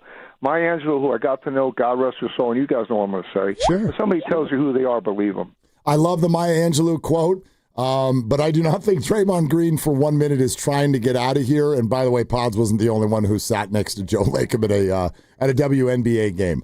But we're going to put all this on hold for a second because we got breaking news. 95.7 The Game breaking news. Brock Purdy will officially start for the San Francisco 49ers in their game against the Arizona Cardinals this weekend. That is official, made official by head coach Kyle Shanahan during the taping of the 49ers Game Plan podcast. So this is being reported by both the likes locally of Matty Mayoko, NBC Sports Bay Area, and nationally, Adam Schefter. They have seen what they want to see, both in practice yesterday and today. Brock Purdy is back and will start. That's awesome. And he needed 3 aggressive practices, which yesterday was aggressive. He was limited, and he had to be limited based on the reporting in the league. Today, he went out and he was aggressive. And obviously, when he came out of that, he felt good enough. And tomorrow is more of a walkthrough. So if he was able to go yesterday and today and be aggressive at practice and if toe feels fine, then yeah, go ahead and play, kid. Get out there. I love it. Yeah. Don't have any word yet. We'll get it. Maybe a little letter today on Ricky Pearsall, who had his first practice yesterday. But from what we're hearing, things were trending in the right direction there. And you can pretty quickly, I think, out of this, make the argument at least. I mean, you could start bringing up names like Ayuk and whatnot. But if Pearsall plays this weekend, Brock Purdy plays, Christian McCaffrey's there, George Kittle's there, the offensive line is, I would say, as healthy as it's been all year long. I understand what's going on the defensive side of the ball, but this weekend, this is the 49ers offense at full strength. This is everything they've got to offer, quite frankly, and as healthy as they've been, I mean, you could probably say in 2 seasons. Yeah, and that's huge. And Ayuk, I don't know if he's going to play at all this year. And, John Lynch was making it seem like maybe late in the year, whenever they can open his window. Doesn't even matter for me. That's extra. That's found money. But if you can get Pearsall back and you've got Jawan Jennings, who I don't know how many of the ribs are still broken, but he sure looks good. He's been playing much better. And, yeah, you talked about CMC. Juszczyk's been big. Kittle is back. So your offense goes to Arizona, and it should be humming on all cylinders and just at the right time. It's going to need to be. It's going to need to be. So, yeah. I don't even know, because I mentioned this in our show thread earlier. It's a fair point. And we can get into it. The quarterbacks that they're going to face over the next 4 games are trash, dumpster, landfill, and, oh, my God, find another job. Yeah, but respectively. But they're NFL quarterbacks, and if you don't rush them, but if you don't rush them, they will complete passes. So we'll see. I think the Niner offense. I mean, they will. Jacoby Brissett for sure will. But anyway. Dylan Gabriel won't. You might be right on that one. All right, so listen, we're going to get to all of that, but Brock Purdy is back for the 49ers, and Steve Kerr is going to be here joining us next from the road, from San Antonio. What did he do with his day? And also, we'll have him expand a little bit on everything that Draymond has said and that we saw in the game last night. A JK health update, too. All of that is around the corner. Here comes Steve Kerr on Willard and Dibs. mNEXSpike, COVID-19 vaccine mRNA by Moderna, is now available and easy to find near you. To learn more, visit mnexspike.com. That's mnexspike.com. Jack here with the sound of a freshly cracked egg, sausage grilling, you busting out of your front door. Oh, hey, no rush. My 2 for $5.50 sausage croissants are available all day. Get so much more. Plus tax, limited time only. Price and participation may vary. Welcome to Jack in the Box. Want to interact with the hosts but can't call? Text the Boxer and Gerson Work Injury Attorneys text line at 888-957-9570. Boxer and Gerson, Northern California's premier workers' compensation law firm, helping injured workers get their lives back for over 40 years. Black Friday is coming, and that's the smart time to shop for a top-rated TV from Samsung, LG, or Sony. But why wait? You can get those Black Friday TV deals right now at Video Only. And then enjoy Thanksgiving with your new TV. Still want to wait? Then how about better than Black Friday deals? The top-rated TVs at stupid low prices. Check out Video Only now before the rush, or you'll be sorry. What if you had the smartest Wi-Fi? If you did, it'd be Xfinity, of course, and it'd come with their best state-of-the-art equipment. It would boost speeds to the devices that needed them most, prioritizing your most important connections, whether you were streaming, gaming, or gaming while pretending to work. And it would let you stream 4. That's right, 4 games on one screen. It would even power your mobile connection so you could bring faster, secure Wi-Fi speeds with you where you use it most. It would be proactive and fix problems before you knew you had them. Impressive, right? And it would have security features that protect you from threats at home and online.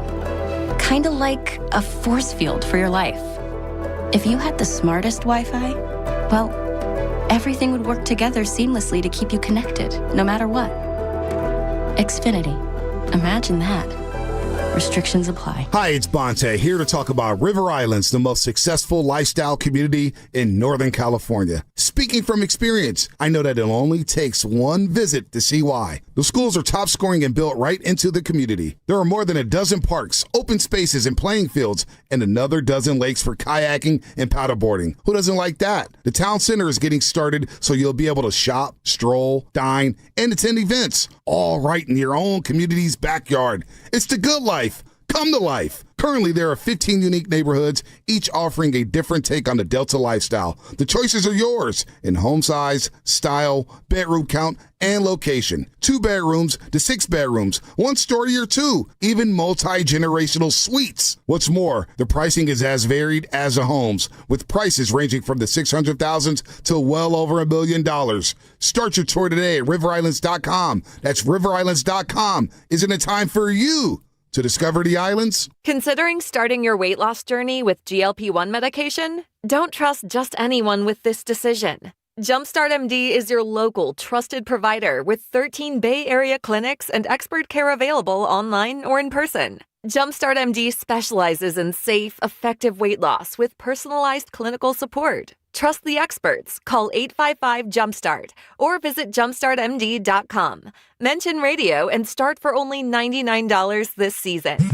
Straight Talk knows the best holiday gift is simply saying yes. Yes, you can stay up late. Sure, more cookies. Of course we can watch that movie again. That's why we give you real unlimited data, so you can say yes to all of your family's streaming, scrolling, and sharing. And now at Straight Talk, get another gift worth giving, a free 5G phone with select plans. Because yes is the best gift to give. Yes! And receive. Available at straighttalk.com and Walmart. For network management practices, visit straighttalk.com. It's about time pros had one partner for every part of the job. Simple ordering, fast delivery, continuous support, all from one partner. The Home Depot delivers supplies on your schedule. Our pro team helps you plan ahead so projects run smoother. And with Pro Extra benefits, you can simplify ordering, track spending, and save time every step of the way. Because with one partner, you get more than materials, you keep your job moving. The Home Depot Pro. It's about time. Some people just know you can save money on car insurance by checking Allstate first. Like you know to check if they're going for it on 4th down, before going to the concession stand. Yeah, give me 3 hot dogs, 2 jumbo touchdown, baby! What? Hey, buddy, you want cheese with those? Yeah, checking first is smart. No. So check Allstate first and see what you could save. You're in good hands with Allstate. Potential savings vary, including based on how you buy, subject to terms, conditions, and availability. Allstate North American Insurance Company and affiliates, Northbrook, Illinois.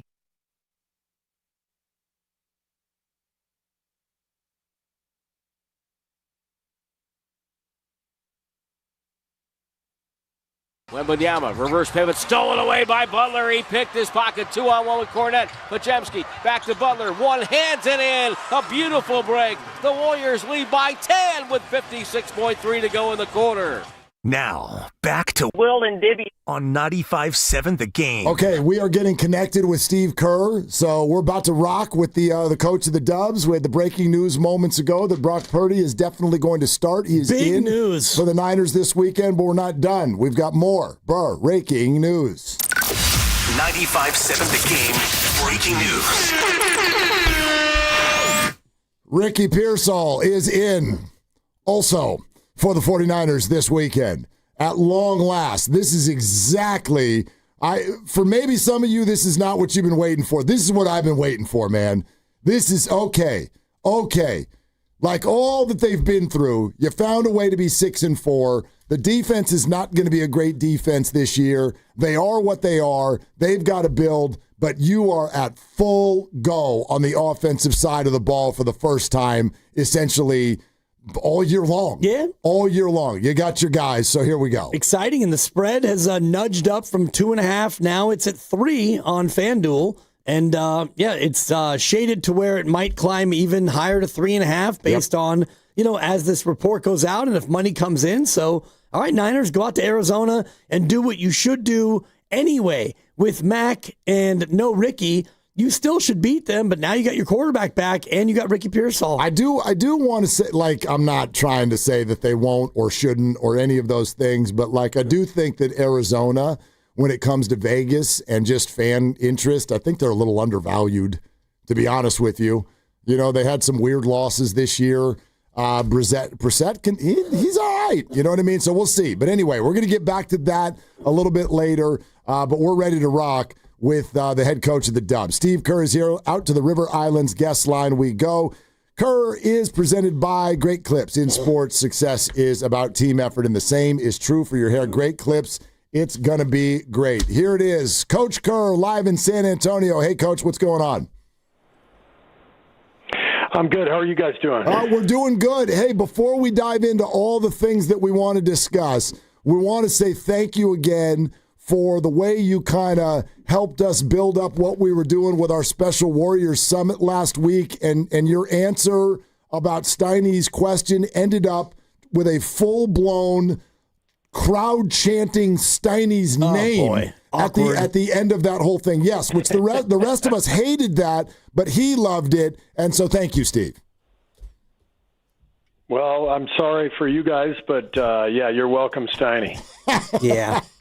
And also, hey, Coach, thanks for the win last night. I got to think that after everything that's gone on lately and with the start of the week in Oklahoma City, give us a sense of what last night did for you guys. Well, we just got back to kind of who we are, with an identity, the way we have played for many years. We strayed from that a little bit, and sometimes that happens during the season, and I think we lost a little confidence along the way, and so it was a very important game. I mean, I don't think it was like this all-out crisis or anything, but it was an important game to get us back on track, remind ourselves, how we have to play, who we have to be, and we got a good road win against one of the best young teams in the league. Just one more about OKC, Steve, because I don't know if I've ever seen a team get a delay a game coming out of the locker room at halftime. Did you lose track of time, or was it more of a heavy-duty team meeting that was going on? We had all 5 guys on the floor, so I didn't understand why it was called, and the ref told me that it was because one of our players on the bench took a couple of extra shots while the half was about to start. So it was a really bizarre one. I've never seen that before. The guys who were on the floor were all ready to play, so usually that's all you need to do and to avoid that penalty. But they got us for I guess an extra shot or two in the warm up. Buddy, right? Because Buddy loves to come out during timeouts and get the ball. It was Buddy, right, Steve? I'm not saying one word. Okay, all right. I'm not saying one word about who it was. I love it. That would not be No, that wouldn't be fair to Buddy if I said his name out.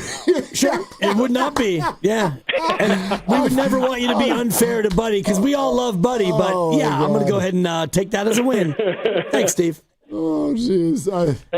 Hey, listen, I will take it with Buddy. Buddy puts up more shots than every single one of our guys, including Steph. By the way, we monitor this stuff with the technology we have in our training center at Chase, and so every shot that every player takes is recorded, tracked. We know how many they made. We know the misses, where they missed. We know the arc. I mean, you'd be amazed at the information we have. And all Buddy does is shoot. You can see sometimes during the games he holds a ball when he's on the bench because he just he loves the feel of the ball, and.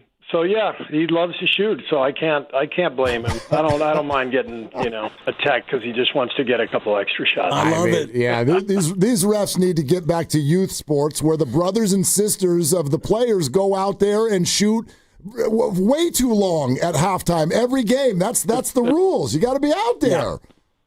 That's right. That's right. You got whoever's allowed to be out there should just be allowed to shoot until the whistle actually blows. Hey, Coach, while we're on this, and we're talking with Steve Curry here on Willard and Dibbs, on a more actual X's and O's basketball note, what is going on with Buddy Hield? Because it does feel like he's a little bit out of sync right now. Nothing. I'm sure we had the same conversation last year at some point in the season. So he is a shooter. He's unafraid. He's going to shoot every time he's open.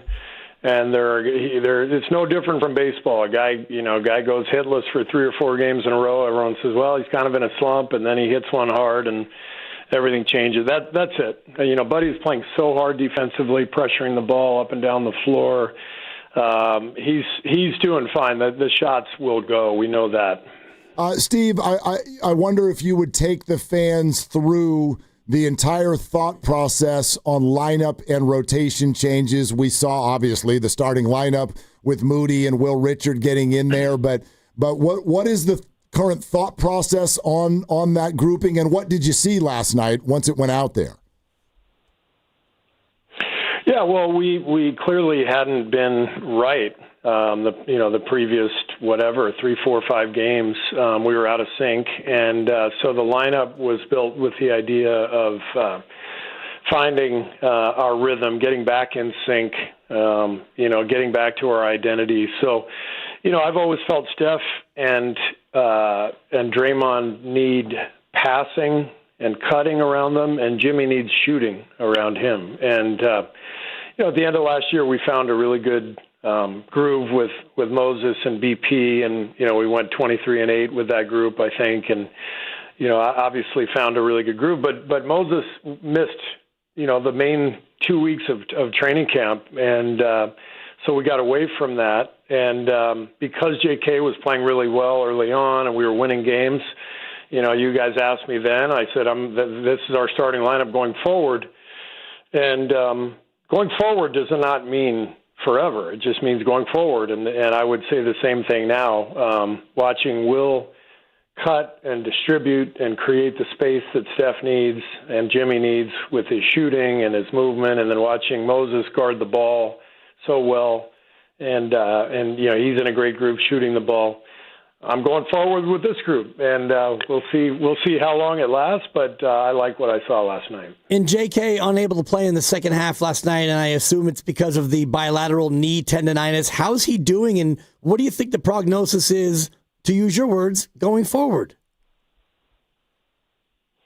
Yeah, he's been sore the last couple of days. He was a question mark for last night, and he wanted to play. He felt good enough in warm-ups that he thought he could go, and then by the time halftime came, he was in some pain, and so he and Rick met, and Rick came and told me that he would be out for the second half. So I would say he's doubtful for tomorrow, just based on, he was if he got hurt, before last night and playing aggravated it, it doesn't mean that it doesn't make much sense to send him back out tomorrow. But I will say he's doubtful because I don't have the official word yet from Rick, and he and the performance staff and JK will get together tomorrow, and we'll figure out his status from there. By the way, Steve, just while we're on that, you mentioned that he and Rick Celebrini met. I'd love to know, just in a more general sense, how much say a player has in stuff like that. Like when something sort of changes on the outlook, does it usually come from the player or the team? It's both. It's a collaboration. The players give the performance team every single day. They give them information on how they're feeling health-wise with any bumps and bruises that they have. They're getting treatment all the time for anything that's bothering them. So it's always a collaboration. Even Draymond last night, we were planning to give him the night off because he hadn't had a night off all year. But he only played 20 minutes against OKC, and he came to me and Rick on the plane and said, "Hey, I really want to go tomorrow. I didn't even play enough to really feel tired, and we need this one tomorrow." And I always leave it in Rick's hands because I trust him with all this stuff. And Rick gave him the okay. He said, and then when Dre was back in his seat, Rick said to me, we have to protect him from himself, but this one makes sense. Like you have to have feel with this stuff too. You can't just, predetermine everything. And Rick made the right call because we really needed the win. We needed to rediscover our team, and Draymond is obviously such a huge part of that. His defense on Wembanyama was amazing last night. To that end, is the plan for Draymond to play again tomorrow night? Yeah, he'll be out there tomorrow night. I think there's a really good chance that the back-to-back next week in Orlando, Miami, that you'll see some guys miss one of those two games. We just have to protect these guys. Obviously our big three, Jimmy, Steph, Draymond, and then Al, at 39. We've already announced, he's not going to play any back-to-backs. So. It's really hard to do during the season. You either lose a couple games and feel like, man, we have to have these guys, or you win a couple and you think, well, we got to get them some rest. And before you know it, the season is in full swing, and so we have to be proactive in making sure we get these guys enough rest. Sometimes Mother Nature takes care of it, like last week with Steph. He got 3 games off in a way that we didn't intend and that we didn't want, but in the long run, those 3 games off will help him, actually. And he comes back Wednesday, and he clearly wasn't quite himself yet. And then in the post-game, Draymond had those comments about, the team maybe not having the same commitment to winning. Is that something that you were kind of sensing in the locker room, and he just kind of spoke it into existence? Is that something that you have been feeling as well? Well, it's just the way Draymond put it, and I know exactly what he was saying. I just wouldn't put it that way because I don't think there's any individual player who is, not committed to winning. I think what happens is we get misguided. We don't realize, some of the things we're doing are not conducive to winning. Sometimes guys try too hard, and so trying too hard can be, not committed to winning also. So it's never a conscious decision. It's just, the margin for error and, between winning and losing in the NBA is so small that, you lose a couple games and you get slightly out of sync, ball's not moving quite fast enough, or you turn it over too many times, or you're not rebounding, and all of a sudden, you get blown out. It looks like you have no energy because you're dejected.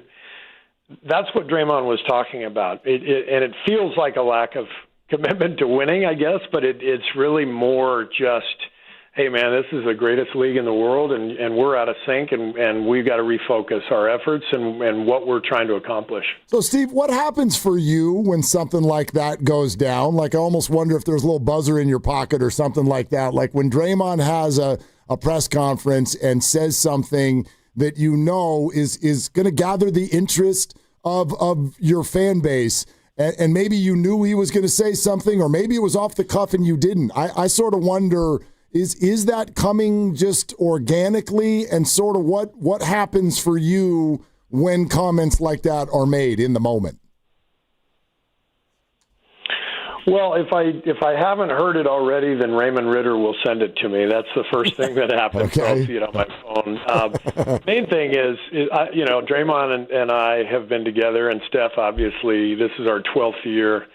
Draymond is our emotional and spiritual leader, and when he says stuff like that, it's good for us. And people, are going to make a big deal out of it, and maybe it turns into national media. And obviously, we don't love that part, but that's just part of the deal. But Draymond always has his finger on the pulse of what's going on with the team. He can be dramatic in the way he expresses it, like he was the other night, but it's good for us. He needed to put our team on edge, and so it wasn't just a few comments to the media. We met yesterday and talked as a team and watched film, and Draymond has addressed the group a couple of times over the last week. So we're already on this, and Draymond is on it, and if he says it to the media, there's method to his madness. He knows the rest of the guys are going to see it, and he wants them to see it. I think people will love hearing that you think it's good for the team, because I know a lot of people were wondering, how did that play in the locker room? And Steve, let's not run from this. I know you all heard it. Everyone tries to translate it, and based on the exact comments that were made and who these players are in your system, there was a lot of talk about, well, the front of the line of what he's talking about is Jonathan Kuminga and Brandon Pajemski, because they've been the ones who have wanted more and said that publicly. What's your response to that thought from fans? Well, I don't know that it actually matters. We obviously care about our fans, and we understand the intense interest in our team, but we don't really. I don't pay much attention, to what our fans are thinking. If there's, fingers being pointed, everything that we do is internal, and so when we have these discussions about, what our commitment is and what we're trying to do, it's not about, pointing out individuals. It's about watching tape. It may be showing individuals what it needs to happen, and there's plenty of that. And there's some of that that's done privately with players. There's some of that that's shown in front of the whole team in case, you feel like the whole team needs to hear that, we are on this with this particular player. But this is what coaching is, and this is what being a team is. You handle everything internally.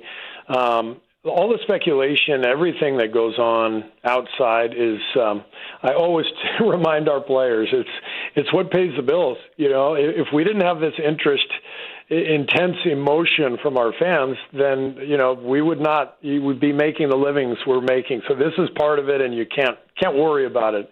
You got to embrace that this is part of the deal when you take on this job. I'm glad you said that, because it actually pays our bills, Steve. And I'm looking at Mark, and Mark and I are actually literally paying our bills right now. I just paid my PG&E bill as you were giving that answer. Same. And thank you for that. It's a speculation sensation, as you know, Steve. I just want to ask about Pods, because whether or not he was targeted by the Draymond comments, that's for us to deal with, and boy, have we. But last night, what did you see from Pods, 29 minutes, that made you kind of feel good about his bounce-back effort? He was brilliant last night. The number of plays he made at both ends, the ball movement. That was the number one issue for us going into the game, is we have to have ball movement.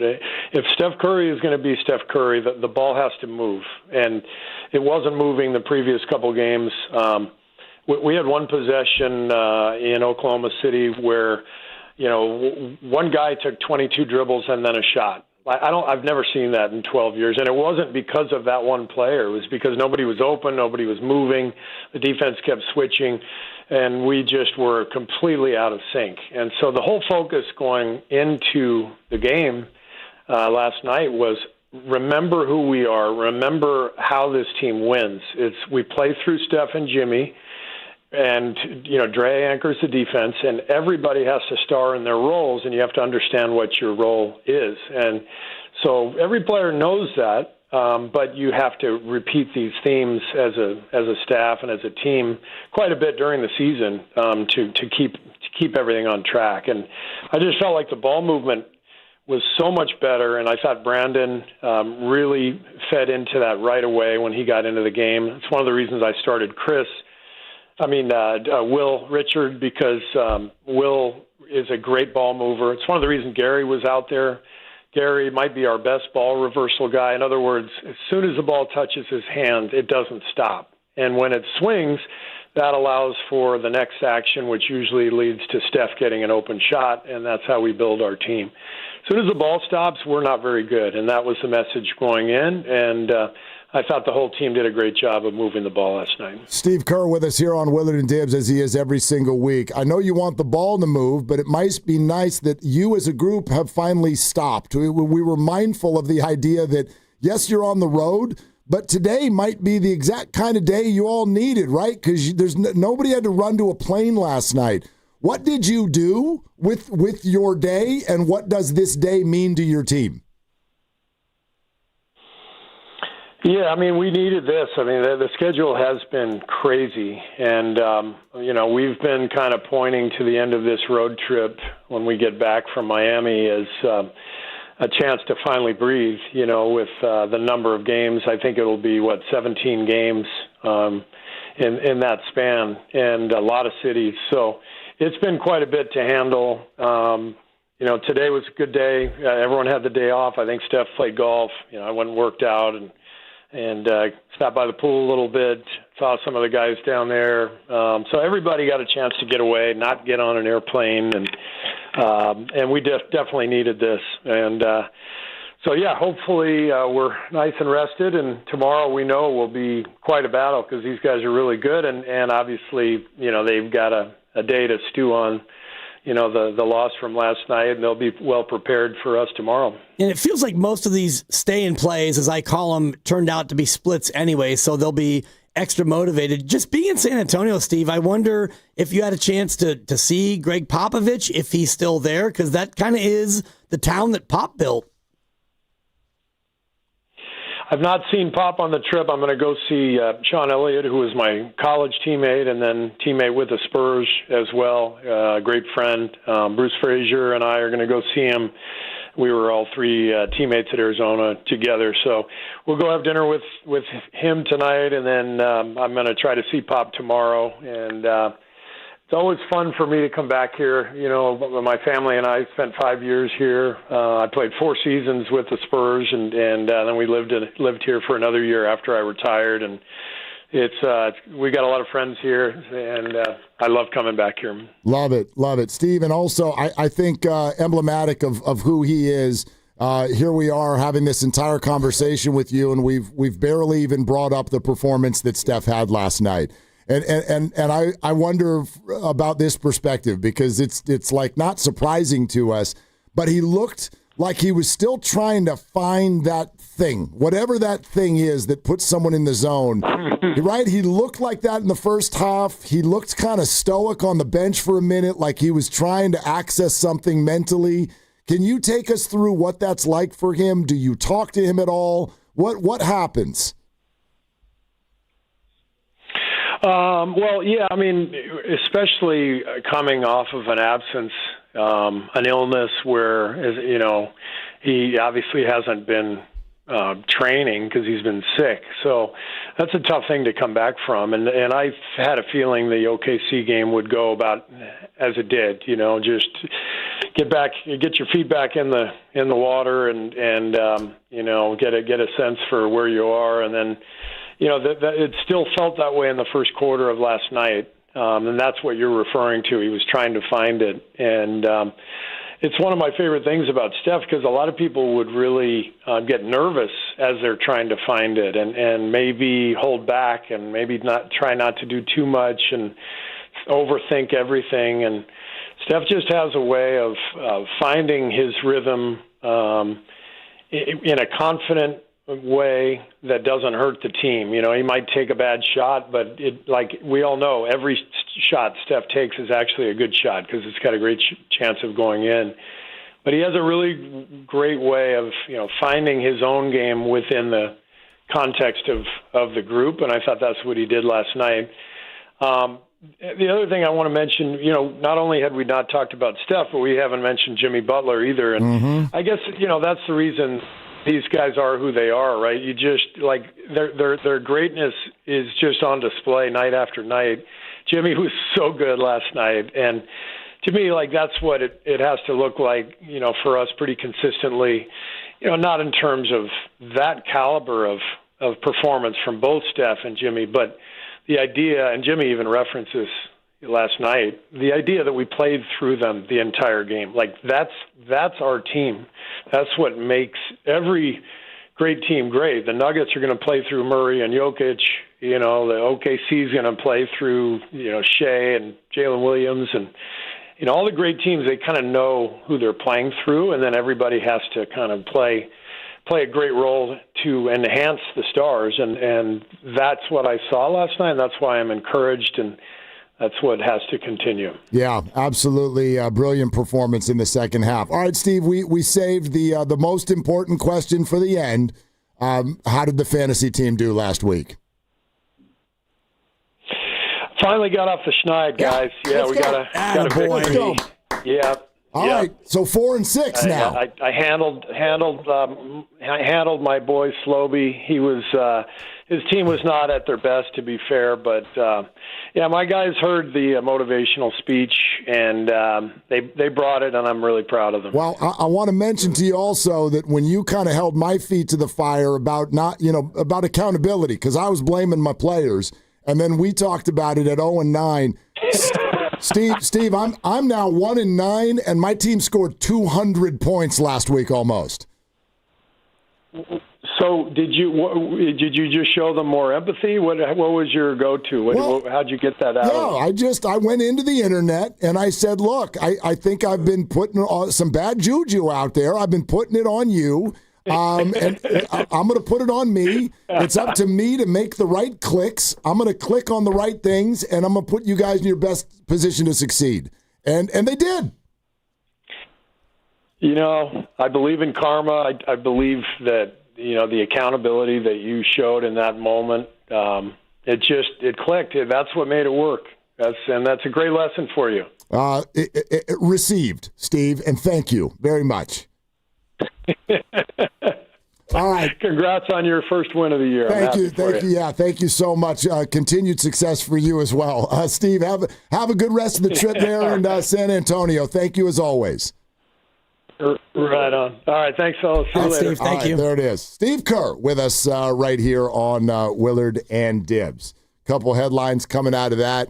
Draymond will play tomorrow night. Jonathan Kuminga is doubtful. Although listed officially as questionable, Steve says I'm thinking of him in this moment as doubtful. And Steve doesn't really have the ability to make an official determination a day ahead of the game. So when you get to tomorrow and you see how the player's doing and you talk to the doctor, then you figure out exactly how he's doing then. But based on what we know about bilateral knee tendonitis, and Steve actually made a good point when he answered it, where he thought he was good enough to play, and he played, and he was in pain at halftime. So that's it. You shut him down. And if you go out there and it's iffy and you play and it doesn't get better and it maybe gets a little bit worse, then you go ahead and think about having him skip a game. Maybe it's a couple games. We don't really know. But the thing about tendonitis is you need to quiet it back down before you go back out there and play. I think one other thing that he said there at the end that's really important, at least for us to try to understand. This is just my read of what he's saying, and it's my thought in general on Warrior basketball in moments like this.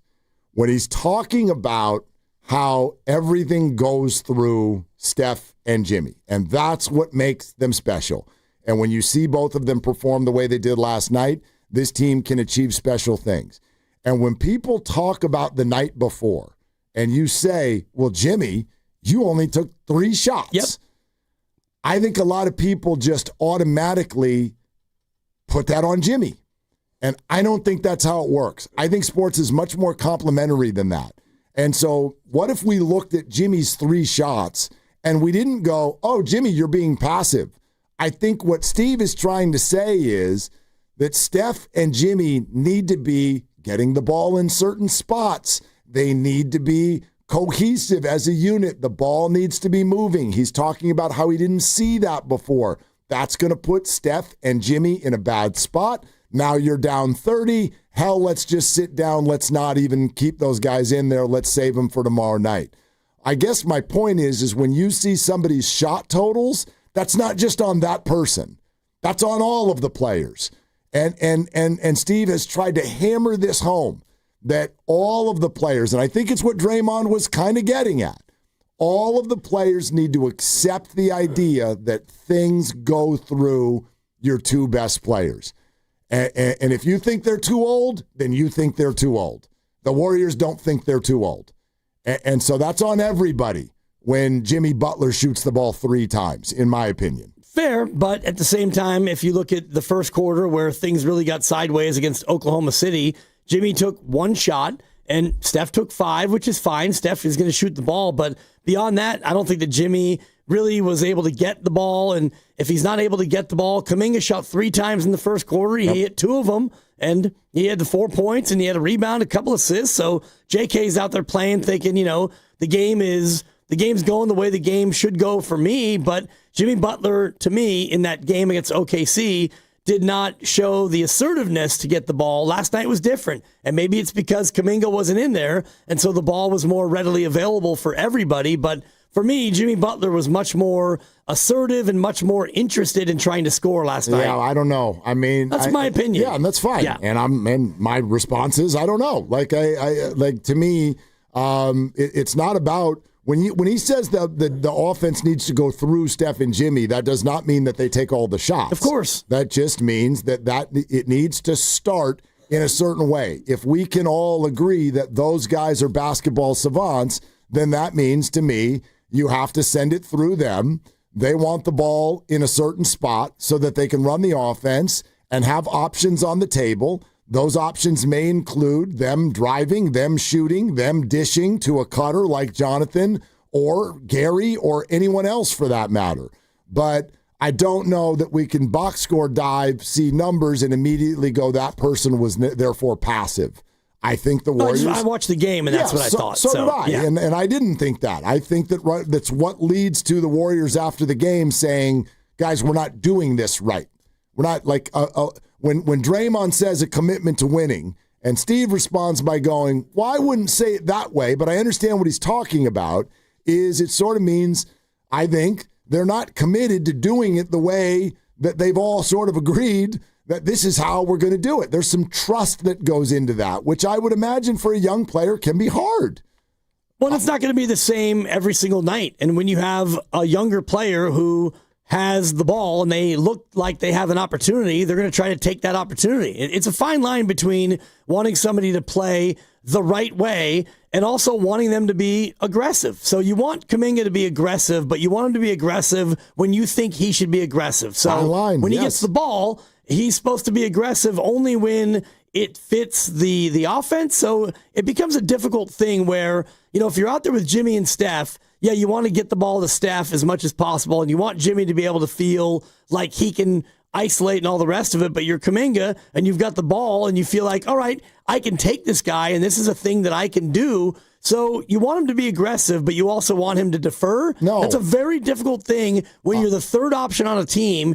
It's different if you're Draymond, because if you're Draymond, he doesn't really want to look to score unless, there are certain times and certain spots, and if you're Kuminga, you're asked to do it at times, and other times you're asked to not do it. I'll accept that it's hard, but I don't think that anybody ever wants anybody to be anything but aggressive. But aggressive does not always mean shooting and breaking down your defender. It can mean a lot of things. And obviously, Steve just said it to us. Ball moves. Right. Ball and moves. I wonder who dribbled it 22 moves. times. I'm going to have to go back and watch that game against OKC, because he said, there was a time that a player dribbled the ball 22 times, and I was thinking, 22 dribbles? That's like James Harden right there. That's like Pete Kobe, where here you go, Kobe. Go ahead and dribble, do what you need to do because you're Kobe Bryant. Fine. I don't know who that was who had 22 dribbles, but that's what Steve was saying when he's talking about the ball, not ball possession, but time with the ball. Yeah, touch time. Thank you. Yeah. And that's what he was talking about. Yeah. Bruce Bochy's going to join us in less than 10 minutes. which ought to be fun. So we're sponsored by Moderna. We're also brought to you by Fremont Bank. Here for you, here for good. Let's go to Lucky in the city. Hey, Lucky, what's going on? Thanks for calling.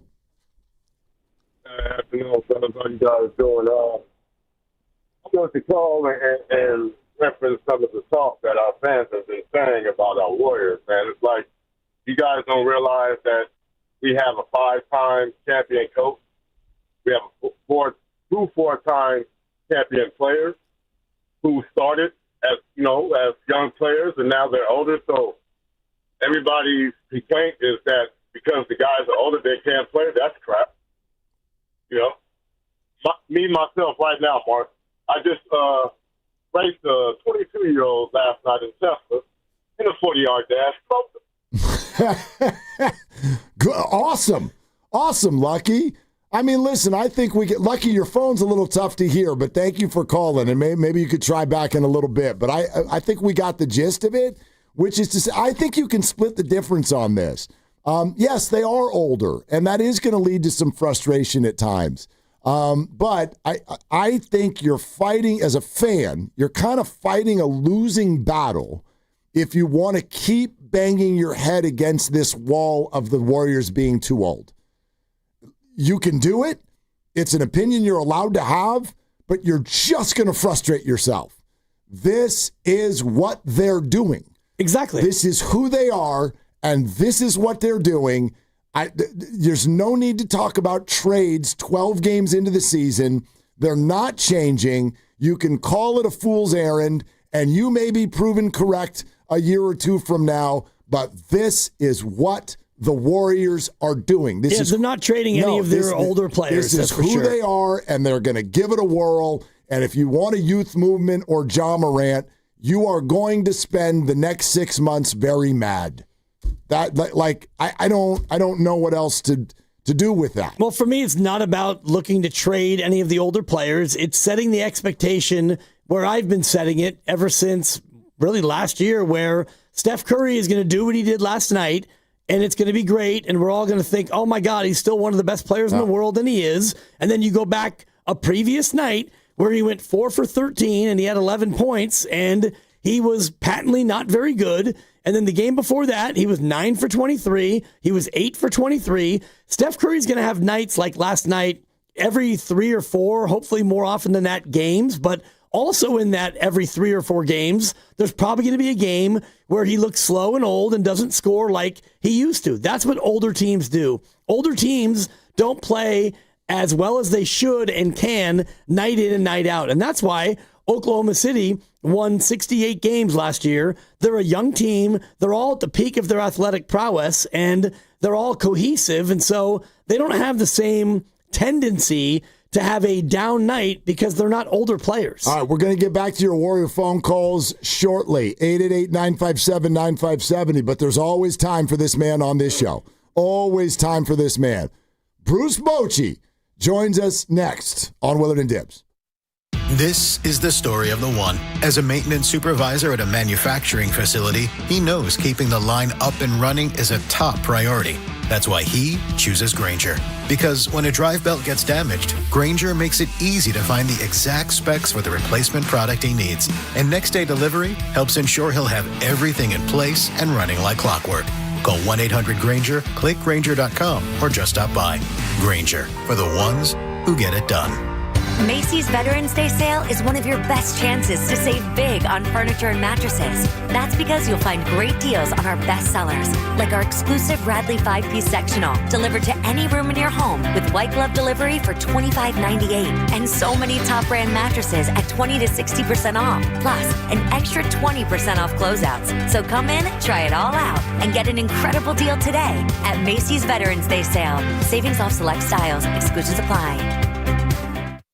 You've got a big day, so you use Unstoppable Scent Boosters to give your laundry nonstop freshness. So no matter how long the day goes, you can't stop this power, this walk, this pose, this strut, this look, this talk. Your clothes will be so fresh you can confidently strut into that end of the day meeting like a bosses. Let's talk business in my office. Add new Unstoppable beads to your wash for 24-hour nonstop freshness, so you can smell unstoppable.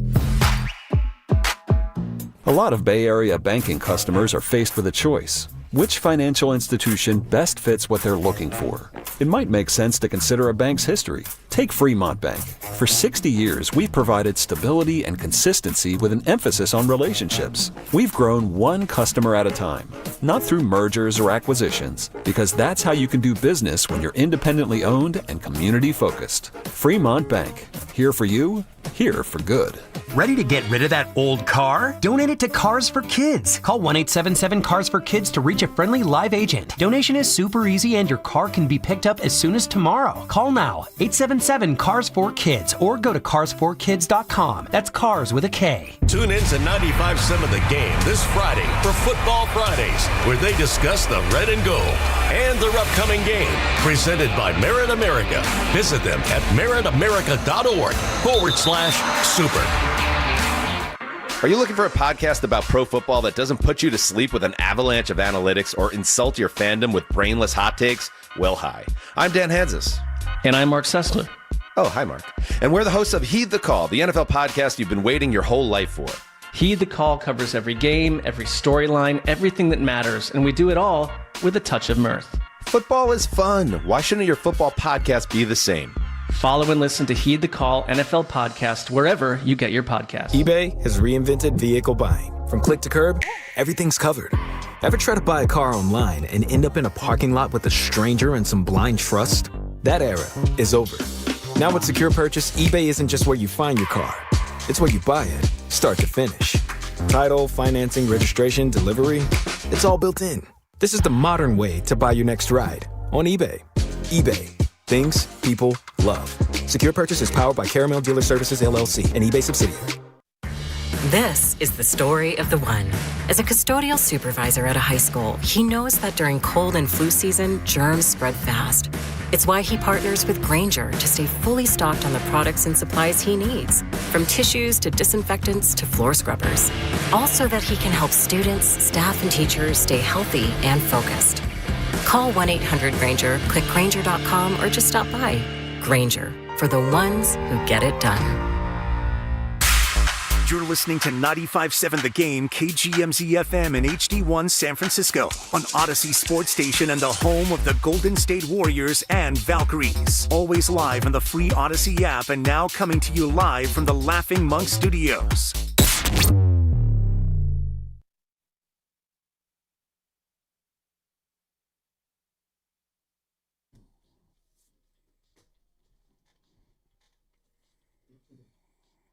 Hey, Mark, this is Boach. Now, back to Will and Dibby on 95.7 The Game.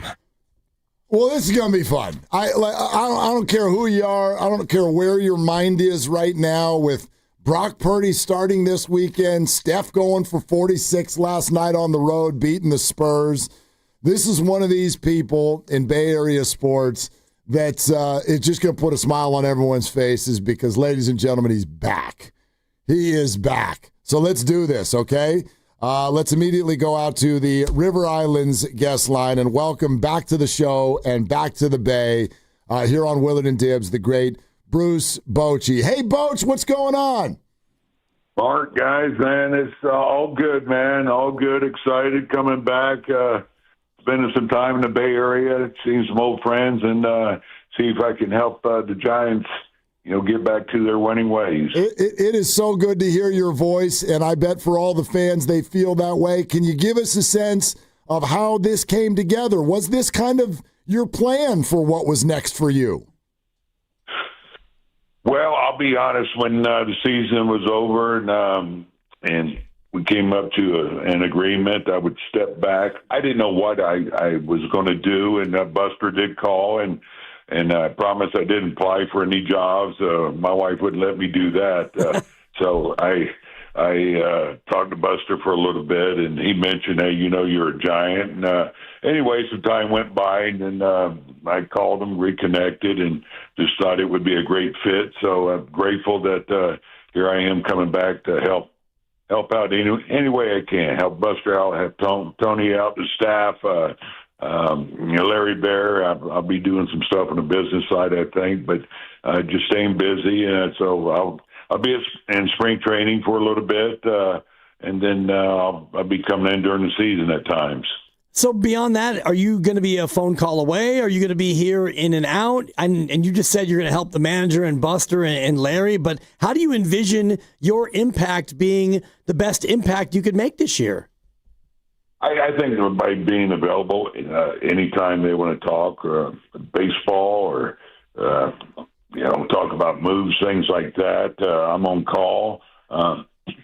I want them, to feel like they can call me anytime. I plan on going down to look at, the minor leagues, all the affiliates. I want to get to know the players down there as well. Any trade discussions, things like that. I'll be going to the winter meetings coming up here in December down in Orlando. So I'll be there. And, right now, I'll start bearing down on, their needs. I've been talking to Jeremy Shelley a few times. Just anywhere I can help. That's what I want to do, and I don't want to get in the way either. I did meet with Tony here 2-3 weeks ago. He has a place here in Nashville, so we got together there, and I'm here to help. That's my job. Boch, if we go back to that first conversation after the season that you had with Buster Posey, you joke there that your wife wouldn't let you apply for any jobs, but I wonder where your mind was at that time. Like in that first conversation, were you guys discussing the open managerial position? No, not at all. No. It never went that direction. And Buster, I knew right away he was focus on some candidates there, but no, I wouldn't have done that to him, but or myself. So at that time, I didn't know what I would end up doing. Like I said, so I've been doing this a long time, and I did hit the pause button, and I'm going to hit it now and just do something a little different here. I'm looking forward to it, and I'm in a good place. I'll be honest, not spending 7 weeks and 6 months, grinding. This feels good right now. I bet. And I know that the Giants and the fans are thrilled that you're back. Do I take from that you will rule out any managerial job going forward in your career as well?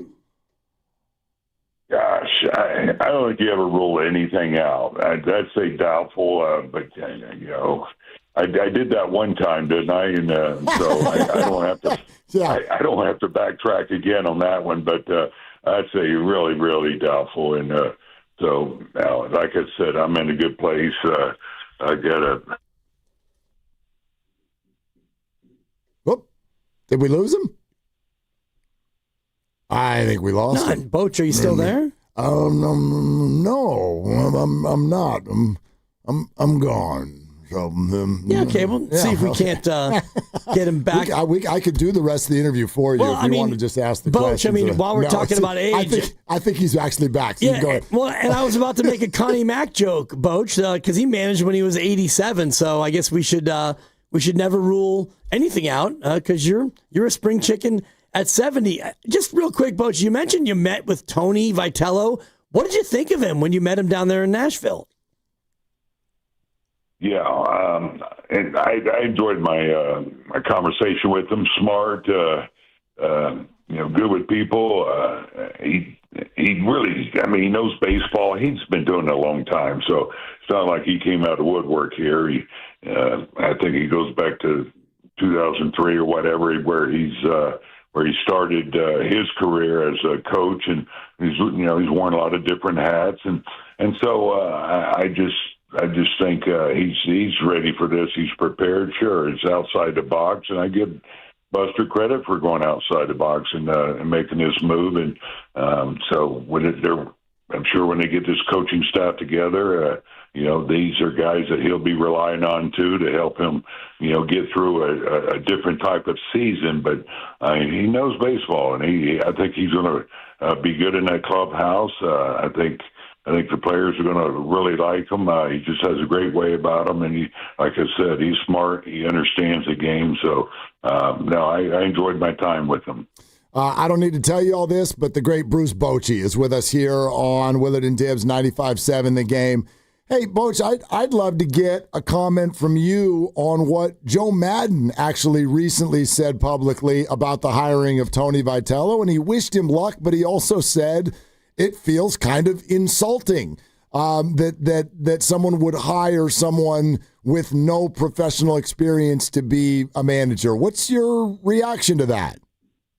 Yeah, and I understand where Joe's coming from, because that's the way it used to be. But this game is changed. I mean, you look at the hirings this year. There's 3 or 4 of them that never managed that had never been in the dugout coaching or managing. I don't think where Tony has been doing that just on the college level. You could say the college levels, it's on a little bit more of a level playing field now with all that they're doing, all the analytics and information that they're getting. These players that we're getting out of college, they're up on everything. So it's a little different. And now than what it used to be, and that's the way the game is. You have a lot more baseball departments too. The game's changed there with analytics. It used to be the general manager to manager, and you pretty much did things that way. But as you well know, it's changed completely. So yeah, and Joe's he's gonna be one that's gonna be honest. He's gonna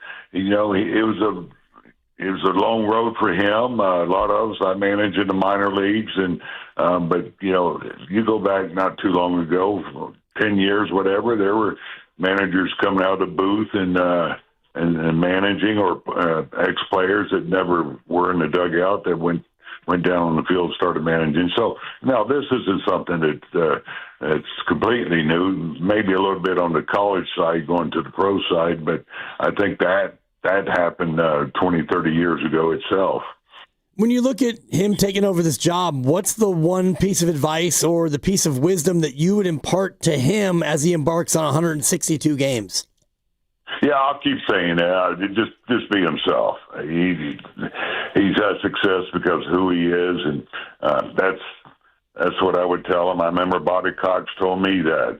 A lot of times you'll listen, especially in today's game, because there's so much information and of course social media and the talk shows, and you can be influenced by so many different variables out there. And so I think it's important that you just be who you are. And Bobby told me that. In fact, he told me, he says, if I'm you, Bruce, I would never listen to a post-game show or anything, because they're going to be hitting on you.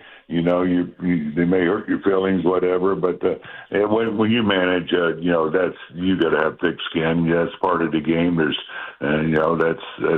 the beauty of the game. And I never stopped listening, but I felt like I never stopped being myself as far as my decisions and how I treated people and the moves that I made. Boch, one thing I think it hits me when I listen to Tony Vitello talk. He's been honest about it. Where he's leaving is hard for him to leave. And you even mentioned talking to him in Nashville. I think the last time you were on this show, you were in Nashville. So you guys clearly have some roots out there. I wonder what your thought is on him taking on this challenge. But it sounds like he still has at least part of his heart with that old job too. Yeah, I was kidding him. When I first started talking to him, I said, "Have you lost your mind?" And the reason I'm saying that is because of how big he is here in Tennessee. He could be the mayor of Knoxville. He's just so popular because of the success that they've had. So I get that too, and I know he was concerned about his coaches there, what would happen to them. But I love his confidence and the fact that he's looking forward to this challenge. And I think as time goes, that's going to be a little easier for him. But that's probably going to be there. He's got a lot of friends, a lot of success there, and of course a lot of friends. But it's always tough when you make a change. I know when I left San Francisco after when I retired for 3 years and went back in. That was strange for me. Here I am with another club. That's just that's the normal part of a change. But he's still going to live here, I'm sure, or spend time here. So what's the feeling like for you now, Bruce, now that you're back home again? You always can go home again. You were out for 3, Texas for 3, and now you're a Giant again. What are the feelings and emotions you're going through knowing that you're back home with the Giants? Yeah, I'm excited. I really am. I'm excited to get back to the Bay Area, to help out, the Giants any way I can, because I spent 13 years. This is a big part of my life, San Francisco. Of course, we always have once a Giant, forever a Giant, and that's how I feel. And so, I'm looking forward to getting back with a lot of friends, familiar faces I haven't seen in quite a while. I've had my phone's just been blowing up. With friends from the Bay Area. So, no, it's exciting for me and my family. I have a son that's a firefighter there for the San Francisco Fire Department. So, I'll be getting to see more of him there. And so, no, I think it's a perfect fit for me right now. I really do. I'm back with the Giants. I'll get my time off, but I can help out, hopefully in some ways, to make them better. Yeah, Boach, what do you see when you look at the roster, and will you be a part of any free agent pitches? Yeah, it's a good roster, it really is. I mean, they took 2 out of 3 from us. Being in the National League, that's the only time we saw them was that series in San Francisco. Bullpen was outstanding. And their pitching at that time was really good, but I know that's a focus. Is the pitching, which it's usually the norm when you want to get back to winning ways, is get that pitching staff. That's what we talked about when I first came up. We have to get more pitching centric, but it's got a really good roster, really good veterans that can provide the offense, I think, on a regular basis. They can do damage. I think it's a team that probably needs a couple additions there. The defense I've talked about quite a bit in all my years, and that's an area that I think they want to improve. I've heard even the outfield, and so that's the key for them is just play tighter baseball, and I feel like that all the time, though. Every year I manage, that's where I went in. You got to dominate the fundamentals, and I'm sure that's where Buster wants to get back to playing baseball, because I know who he is, and that's what he was so good at, putting the ball in play when he had to, or hit behind a runner, things like that, just playing the game.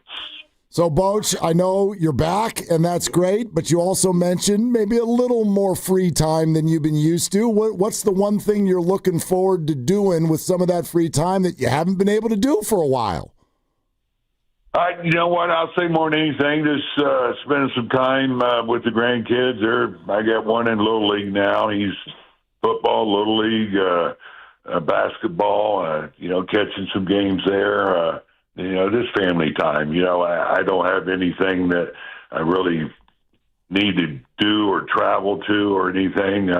I just like spending my time at home when I have free time. If they want to go somewhere, I'll tag along. We just got back from Florida, got a little fishing in there, things like that I couldn't do with them before. Well, that's awesome, Boach. If you ever miss arguing with umpires, you could do it at Little League games now. I'm told that's something that parents and grandparents do, so you could dive into that. Well, you know what? You're right there, because they don't have replay there. Right. So, you have to argue. And the ABS system won't be there on the balls and strikes. And because even in professional ball, the arguments are almost all gone now. What's left to argue? You just challenge everything now. So that's pretty much out of the game. Yeah, and I miss it. I miss watching you come out there and give the ump the business, and inevitably you get run. But boy, it was sure fun watching human beings actually get to argue.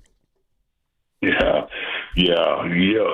I will say, with this ABS that's coming in next year, it is going to stop a lot of yelling at the umpire from the dugout. Huh. And that dugout we had in Texas was a long ways away, man. You really had to yell for them to hear you. But, because that's what you do. You're trying to take up for the players, but that's pretty much over now. What was your go-to yell at the umpire line if you felt like that the umpire might have missed a call? Man, I can't put that here, man. That's something I'll tell you when we get together. When I knew it was time to go, I had a couple magic words there. Yeah, I can only imagine, Boach. Yeah. Boach, you're one of those guys, aren't you? You're a little bit different in the dugout than your public persona would probably suggest, huh? Yeah, probably. Yeah, it's like people a lot of times say, "Man, you look so calm in the dugout," but don't let that belie what's going on. And that's with a lot of managers. I think, yes, Wotus or Buster, those guys, they'll tell you, I had my times there, where I'd let it go too, and that's sometimes too much. I love it. Oh, Boach, it's so good. Great to talk say to you. it again. Yeah, it's just great to hear your voice. It's absolutely the most comforting thing for Giants fans. Thank you for coming on today, and we look forward to seeing you around the yard. All right, thanks, guys. Thanks for having me on. Great talking with you, and I look forward to seeing you here soon. Okay, sounds good. There it is, ladies and gentlemen. That's Boach. Yeah, you think? I mean, you don't. Of all the guests that we have on this station, there are some that you don't need to intro or outro, and he would be one of them. Fishing. Hey, Mark, this is Boach. Grandkids. Yeah, I love his. Well, probably. Right. I mean, Boach, what would you say to the umps? I can't say that here. I'm not putting that out here. Yeah. We can grab a beer. I'll tell you in person. Do you know what He's so great. Do you know what I would give to have a phone call with him that he basically shared he had with Tony Vitello when the first thing he did was call him and go, "Are you out of your mind?" Right. Like, I would love that if that phone call came from Bruce Bochy. Right. Yeah. Boach is doing the Boach thing. I say he's an idiot. Yeah, right. Vitello's talking about vibes. Vitello's like, I mean, the two of them are in Nashville. Boach, do you live in the marina or what? I heard some things about the Safeway down there. I mean, my honestly, grandkids in Little League. I'm dumbfounded. How does this conversation Vitello's go? in Tennessee talking about vibes, and Boach is, I just don't get it. doing the Boach thing. Exactly. I mean, that's a conversation I would have loved to have been like the barista or the busboy, Oh, my God. and just like be near that table to watch those two chop it up. Or even watch a Little League game with Boach. Hey, Boach, how's your grandson's BABIP? He's getting squeezed. It's a shame. It's embarrassing, really. Oh, this is a good day. It's just a good day. It's a great day. I told you about Thursdays, man. Well, and they also just have a way. They have a way of putting a smile on my face. If you're going to pitch a baseball interview on November 13th, the list of people that I would want to hear from is about 3 or 4 people long. Yeah, who and else that's will be one on of it? them. Who else will be on it? Honestly, if you got a major star. I mean, we just had Vitello, but what if we had? I love Vitello. Would you have Tony on today? New manager Vitello, but if he was in his 4th year, I'd say, can we wait till March? Yeah. Like if he was in, a 4th year of Vitello, it was fun because he was the new guy and we'd never met him. They're in Vegas right now at the meetings. You want Buster on? I'd love to talk to Buster always. What about Bonds? What if we could get Bonds? Yeah, maybe the list is longer than 4. Okay. But no, I think you're striking the appropriate chord of people that we would want to have on. And I thought of this earlier because you were mentioning Wemby, and the name that popped in my head, the baseball version of him is Aaron Judge, a guy he's inexplicably taller and bigger than anyone should ever be in that sport. Gargantuan human being. Exactly. Yeah. But the list of baseball guests in mid-November is very small, but Boach is always welcome. Boach is always I'd talk welcome. to him again tomorrow, for example, if you can make that happen. I'll ask. Yeah. I'm thinking probably not, but we could try. Yeah. Yeah. Can always try. It's Friday. Super fun. Whatever. You can't do that. No, we could, but we won't. No. It'll be a football Friday, and guess what? Coming up here in about 10 minutes, we're going to hear from Brock Purdy. Oh. I thought you were going to say me. Because, well, yeah, no. The pick us in. We will hear from you as well. You're on the show. I'm hot. Yeah, 3 in a row. Uh-huh. Yeah. The pick is around the corner. Well, no, I don't want to do that, Grandy. That feels too abrupt. It was like we could just do this right now. We could do it right now. We could. I'm 35-16. I don't think we should, but we could. What? Why? Yes? Okay. Huh? We want to hear from Brock right when we come back. I know, and then we would do dibs later. But look, I mean, I'm not in charge here. What the hell do I know? You want to do it? You want to do the pick? Let's do the pick. All right, fine. Do the pick.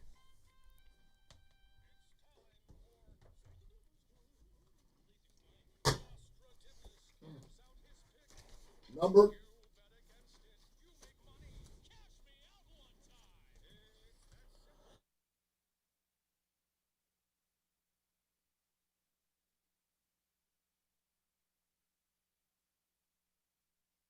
Well, isn't this an interesting one? Because a lot of times on prime time, we talk about damn home dogs. We've been getting a lot of home dogs lately. This, my friends, is what I would call the opposite of a home dog.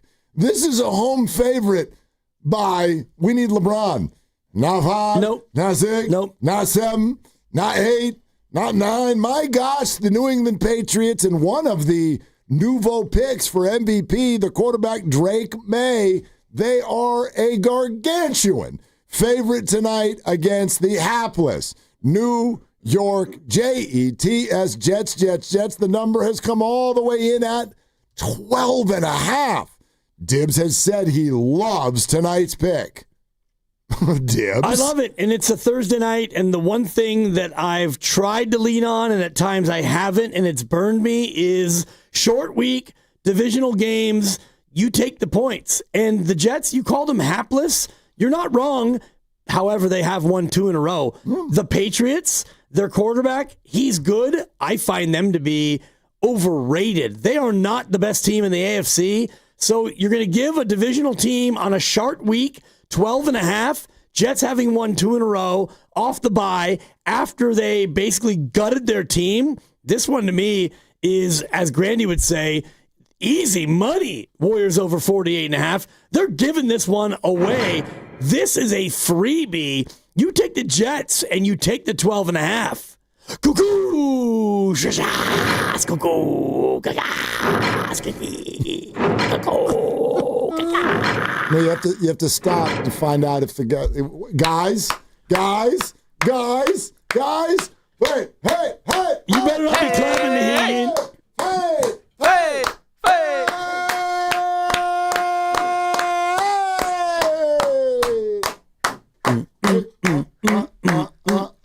Grandy wants no part of it. 27-16 on the year. Go ahead, Lucas. Sorry, Dibs. This is your segment. Don't mean to step on you there. Not only do we get a fade Dibs, we also get a fade Grandy. What a day. Grandy's got the Jets in the survivor pool? No. What's going on here? What's going on here, Grandy? I have the Patriots in the survivor pool. So do I. Yeah. So what's your deal? I'm going to ask you the Harbaugh-Carroll question. What's your deal? I don't want the Jets to even be close. So why aren't you fading? He's picking the Jets. And the points, cuckoosh. He picked the Jets. Did you get confused as to what just happened? Why are you not clapping and fading? If he picked the Jets plus the points, he thinks the Jets are going to keep it competitive. Right, they will keep it competitive. And you would like the Patriots to win by 1,000 points. And you're not fading. So you're fading. You're fading Dibs. Oh, yeah. I want y'all to fade with me. Try again. 3, 2. Wait, let me start the music. Hold on. Never mind. 3, 2, and who are you picking? Guys, I tell you what, short week on a Thursday night. I've been burned before. Yeah. What you do is hold on. Oh, sorry. I'm excited. 3, 2, and 1. Guys, I've told you before, on a short week, divisional opponents, what you do. 3, 2, and guys, I've told you before, on a short week, divisional opponents, what you do, regardless of the location, you take the underdog in the points. I'm taking the Jets, plus 12.5. Cuckoo!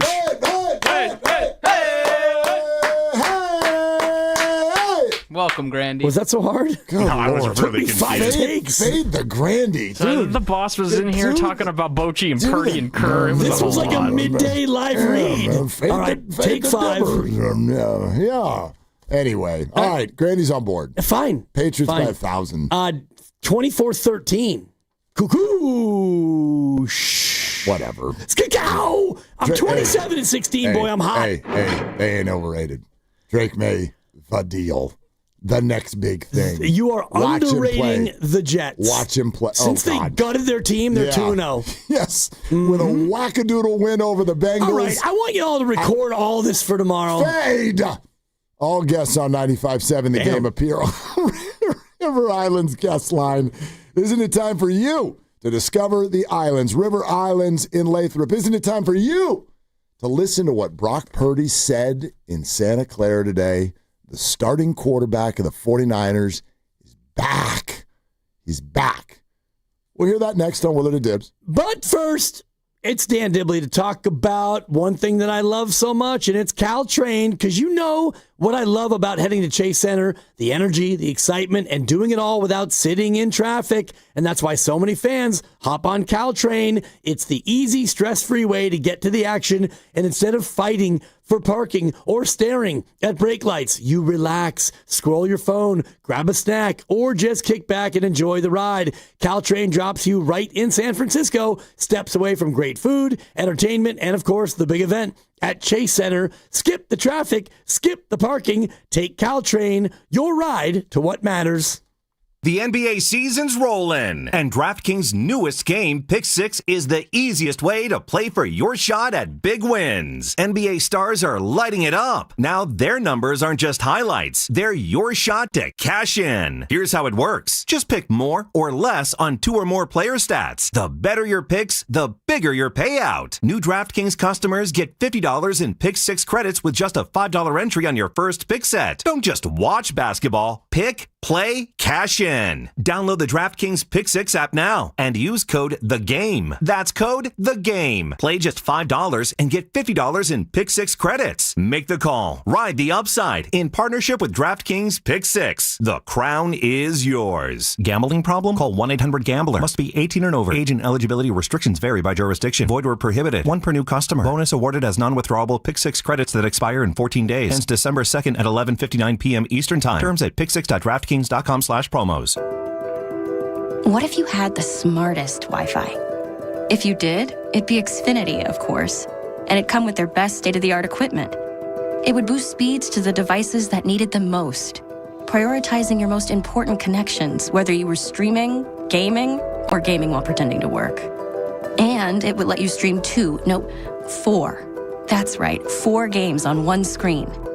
It would even power your mobile connection so you could bring faster, secure Wi-Fi speeds with you where you use it most. It would be proactive and fix problems before you knew you had them. Impressive, right? And it would have security features that protect you from threats at home and online. Kinda like a force field for your life.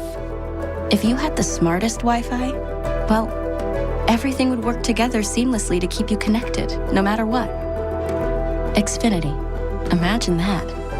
Restrictions apply. Hi, I'm John with Jack's Restaurant and Bar. My brothers and I recorded our first commercial a while back. It got a little chaotic, so I'm here today. What's going on here, bro? Are you recording a commercial without us? Guys, no, I'm just trying to what? Take all the credit for our half-pound all-natural burgers? Or the best fish and chips or around? 7 mac and cheeses and 14 sandwiches, including a French dip that will change your life? Or homemade meatloaf, pot roast, and next-level lamb chops? Or that people can order takeout and delivery by visiting ilovejacks.com? Guys, no, I'm just went behind our backs. I knew he would. Wait till we tell Mom. Oh, please don't tell Mom. Real family, great food, ilovejacks.com. Injured at work? Don't wait. Every moment counts. You may be entitled to medical care and financial compensation, but time matters. The attorneys at Boxer & Gerson are here to protect your rights and fight for the treatment and support you need. Boxer & Gerson have helped thousands of people across Northern California who were hurt on the job. Don't wait, don't guess. Get answers. Call Boxer & Gerson today at 510-835-8870 or visit boxerlaw.com for a free consultation. Boxer & Gerson, your life is worth the fight. At Alameda County Health, we don't just work, we serve. We provide essential behavioral health, public health, and homelessness services. We protect the environment and stand with our communities. Every day, we make a difference in people's lives. Here, you'll do more than just work. You'll support and uplift communities across the county. Take it from Sierra. It's a lifeline for so many families. I'm proud to give back to the community that shaped me. If you're ready to help others, apply today at acjobs.org. That's acjobs.org. I'm Piera Palazzolo, VP of Digital Marketing for the American Management Association, a company focused on the management training skills needed to enhance the careers of business professionals. We did our research when it came to the best companies for website development and chose AmericanEagle.com. And we couldn't be happier. AmericanEagle.com worked closely with us to understand the front and back end requirements needed to launch an e-commerce website that could handle the complexities of running thousands of seminars nationwide. Our robust new website and improved SEO saw immediate increases in site traffic and web revenue. If you're in need of managerial effectiveness and success, visit our website at amanet.org. If you're in need of a website that provides an unparalleled consumer experience, I highly recommend AmericanEagle.com. Transform your business today.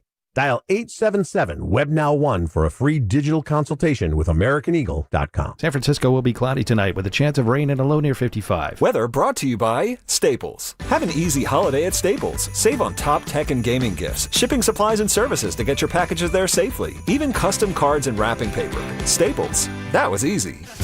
Stand-up comedian Tom Segura is coming back to the Bay Area with his Come Together tour. He'll be performing at the Paramount Theater in Oakland on November 30th. Get your tickets at livenation.com. For a chance to win your way into the show, enter online at 957thegame.com.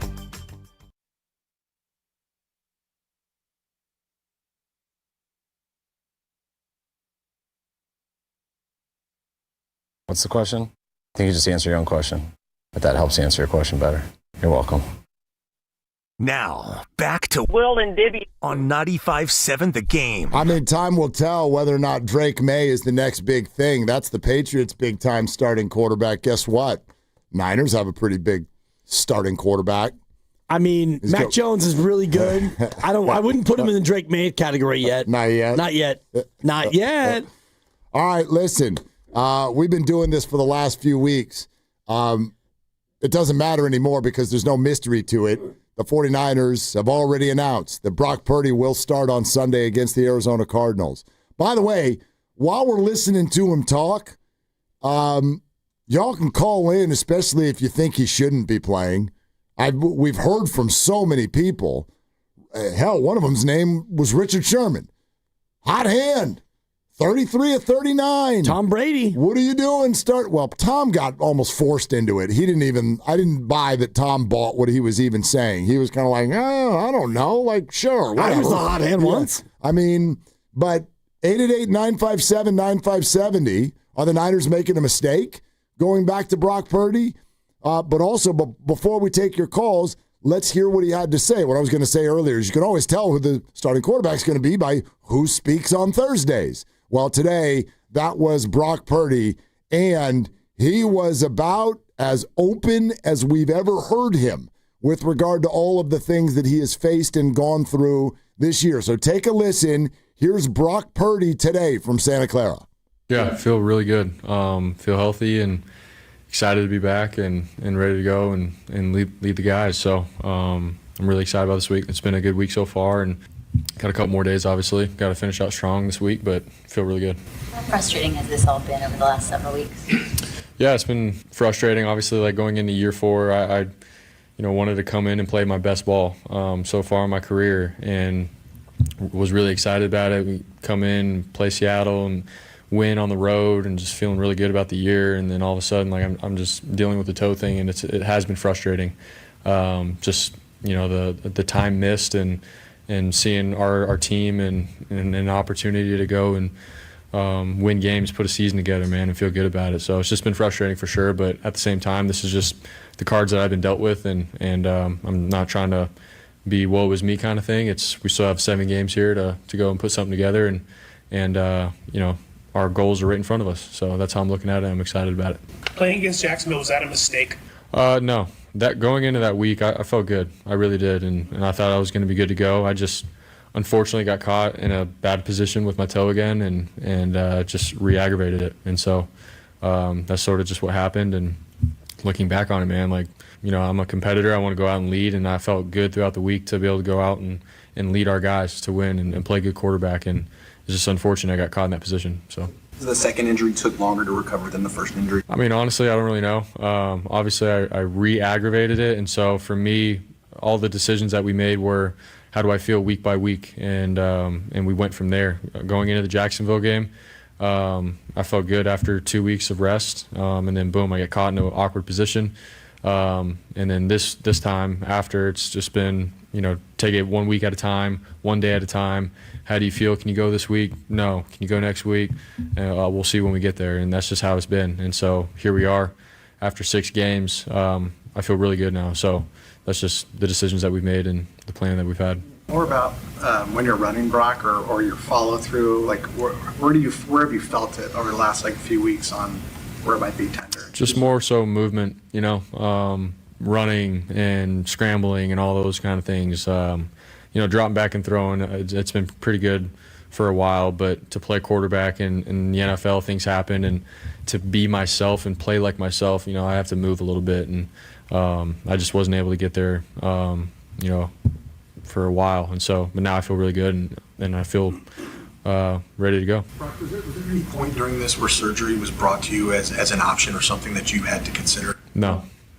I had a turf toe variation, if that's what you want to call it, but from multiple sources and doctors and everything, we looked at it and they said there's no need for surgery. So you guys you're competitive. You're also teammates.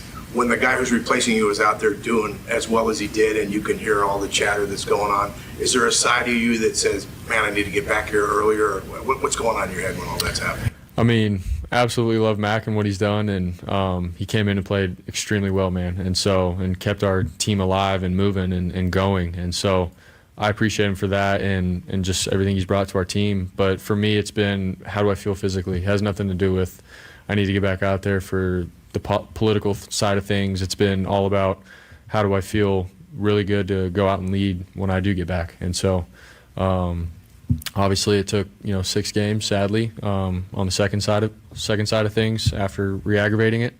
But I want to be smart about this with my career and everything. And but at the same time, I'm ready to roll, and we got 7 games ahead of us that I'm really excited about. So, as mentioned, the toe probably won't fully heal this season. How do you navigate that risk for the remainder of the regular season, even potentially playoffs, now that you're returning? Yeah, I mean, I'm in a really good spot. Best that I felt this year, since hurting it. And when you play the sport, that's just the case. The guys are going to play a little banged up or dealing with certain things. And a lot of times you don't even hear what guys are dealing with, but they're just, going about their business and playing and doing what it takes. And, it's just obviously this, took me out of the game, so everyone knew about it. But guys are always dealing with things. And but that's just the nature of the sport. I take a chance stepping out there every time to hurt my other toe. That's how I'm looking at it. So I'm going to do whatever it takes to help lead this team. Like I said, 7 more games this year and make a playoff run and try to go achieve our goal. So it's right in front of us. Brock Purdy today in Santa Clara. No, surgery was never an option. He did not run from the idea that, he still feels it. And that's just life in the NFL, but also seemed to have kind of a little bit of a quiet confidence about where he is physically right now. And I think that's what a lot of people have been hoping for. It's not so much are you out there pain-free, but it's are you out there, can you perform at full Brock Purdy level? It sounds like he feels like they're ready to do that. Yeah, and just a turf toe variant, too. He used that word he again. did, Yep. which I get it. And, the true turf toe, I don't know if it's just one ligament and the variant is part that ligament and part another one. I don't have enough knowledge on turf toe, even though I'm a radio doctor, to know what the turf toe variant is. And I like his answer about, was it a bad idea to go out there against Jacksonville? And he said, no, I just got caught and my toe got caught into a bad spot. And that's the way that happened. So could it happen again this Sunday? Absolutely. Sure. His toe could get caught in the exact same spot where his toe is on the ground and he gets pushed over from behind and it folds underneath his body weight, and that could be it for the year. You just never know in this game. But the fact that it's been so long, I can't help but think that the toe will be more resistant to a re-injury more than it was against Jacksonville. I think that's important to sort of like what you're talking about there. It's kind of important to bring to light this idea because Kyle Shanahan sort of insinuated over the last couple of weeks that playing him against Jacksonville wasn't the right thing to do. And so that leads to that question, was it a mistake? And he firmly says no. When you see him floating balls against Jacksonville like he did, I don't know this, but I'm under the impression that's after the re-aggravation. Not necessarily like, oh, you shouldn't have played him because look what he looks like. As opposed to, no, he looks like that because he got hurt again. And should he have come out? Maybe. But here's something that I don't ever hear anyone talk about that I have heard from the sort of inside voices at the 49er facility. Mac Jones was really hurt that week. Yeah. And in fact, they deemed him as more hurt than Brock. So the two questions are, right, should you have played Brock? Brock says, I felt good going. And then you say, okay, but now you've re-injured it and you're floating balls. Well, why didn't you go to Mac Jones in that point? Well, Mac Jones was really, really hurt, apparently, at that time. So, look, it's ancient history now. They took a shot. It didn't work out. I think they were much more conservative this time around. So now it's go time again. And we can all have our feelings about it. And I know that most people will just sort of like, you get to keep your feelings until after the game and kind of cherry pick this thing, which is either he looks great and they win and okay, Brock's back, or if he has any sort of a poor performance, then it's going to get loud. And that's life. There's no avoiding that. Right. That's the way. But for me, I love that the 49ers, because Ricky Pearsall, if you haven't heard, is also in. I can't remember. It must have been the Super Bowl season almost 2 seasons ago. The last time the 49er offense at least entered a game on paper looking this strong in terms of health. Yeah. Everybody's in. Well, I'm thinking about last year when McCaffrey came back. You already had Ayuk who was out, and a couple of those games, I know the Green Bay game, you didn't have Brock Purdy, and so by the time you got to Buffalo, which is when McCaffrey got hurt, you didn't have Ayuk because he'd already gotten hurt, and then you had Brock Purdy back, but then McCaffrey got hurt. So to your point, last year was kind of a, oh, you're back, and then now you're hurt, and McCaffrey missed the opener. We were down there outside the stadium, and the news broke about 90 minutes before kick that he wouldn't play. So, yeah, last year was kind of an up and down and on and off. I'm looking at the injury report from today. A couple things did pop up that might be a little troubling.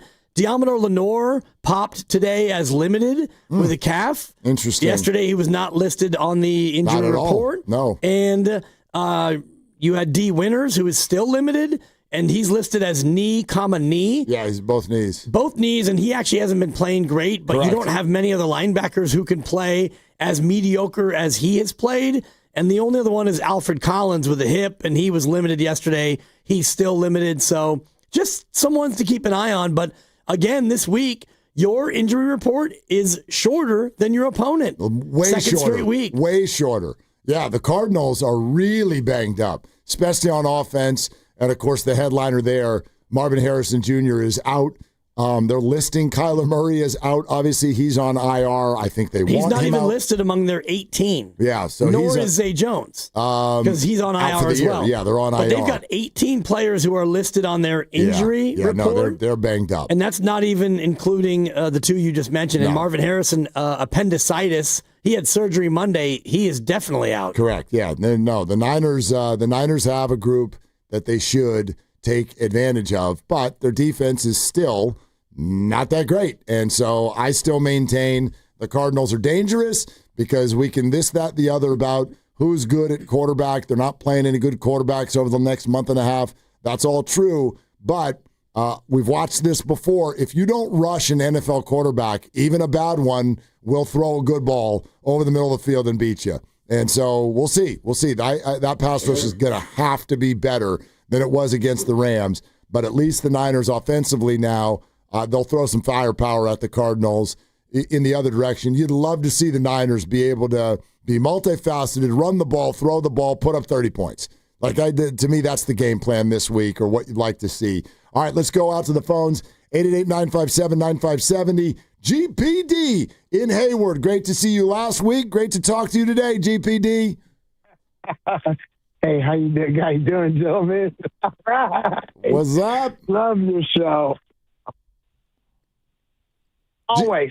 Love your show. Thank you, GPD. You know what you got? We know that. We love you too. What you got going on? I'm going to tell you how it's going to go. Purdy's playing. And what's going to happen, Matt, and I know, the whole quarterback controversy. For one thing, you don't think that Shanahan's tailoring plays for Mac Jones. He's a different type of quarterback, so he tailors the plays and everything for Mac Jones, and that makes it look good because that's the way he plays. And so, therefore, he's doing his job. That's what he's supposed to do. And so, but what's going to happen, if he brings Brock back, if he can handle it, and if he plays, he's going to play like Brock. But I can tell you this right now. If he looks bad, you watch. He's going to, quote, his toe was aggravating him, and he's going to come out, and Mac Jones is going to take over. I really think they do, because it's also optics. If he looks bad and he ain't doing a good job, bro, you think that they won't pull him and put Mac Jones in there unless they want to throw the rest of the season away? Or they're going to give him the chance. They're going to give him a game or two and see what he can and bring him back. But he's rusty. So what do you guys think about that? Well, I really want your honest opinion. Yeah, I'll throw it at you. GPD, great to hear from you always. Here's what I would say. Is it within the realm of possibility that and I don't think they're going to make up injuries again, because that's dangerous, because what if they would want him to come back again Well, that's the what next Arizona's week? doing with Kyler Murray. Yeah, but the difference there is, though, that Arizona doesn't want Kyler Murray to be their quarterback anymore. No. Yeah, the 49ers want Brock Purdy to be their quarterback, obviously. So, would they pull him in favor of Mac Jones? To me, that depends on how bad he looks. Brock Purdy is allowed to go out and make a mistake, just like Mac Jones or any other player. I don't think I'm not going to play it this way. It's not fair to ask any player to go out and be like, if you make one mistake, we're yanking you. No, not a quarterback who you're about to pay $53 million a year to. Not anybody. Well, if you're a guy who's a tenuous guy who maybe doesn't have his job, like Spencer Rattler, okay, enough Rattler. Let's see Shuck for a while. But it's not just QB. Go back to Jonathan Kuminga, week 1, game 1 against the Lakers. I did not love, and the Warriors did not love, his shot selection in the first half. They didn't yank him. And then he had a great second half. 82 is different than 17. It is. Football is different than basketball, but I just think that's true across the board. You don't put anyone in if they are one mistake away from getting yanked out of the game. Now, if he throws 3 picks and you're down by 7 in the fourth quarter, maybe, but I don't like... Well, think about the Baltimore game on Christmas 2 years ago, where he threw, I think, 4 picks. And might have even been 5. Well, the team threw 5. Yeah. I think he only threw 4 of the 5, but you got late in that game, and you probably weren't going to win, so you took him out. You didn't bench him. Yeah, you took him out before it got really, really, really bad.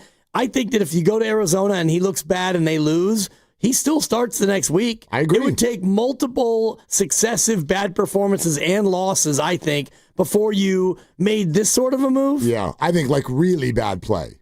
Not a mistake, not even 2 mistakes. I mean, wow, the quarterback looks awful kind of a thing. And for looks them rusty and, 3 picks. And, God, we would have won this if the quarterback wasn't so bad. Right. You would need multiple of those games, in my opinion, because you're 6-4. It's not like you are, 8-7, and you need to win both. If you need to win both these games and he comes out and he looks really bad for a half, then you might make a move, because if it's a double must win, then you're going to be a little bit more urgent. I agree with you.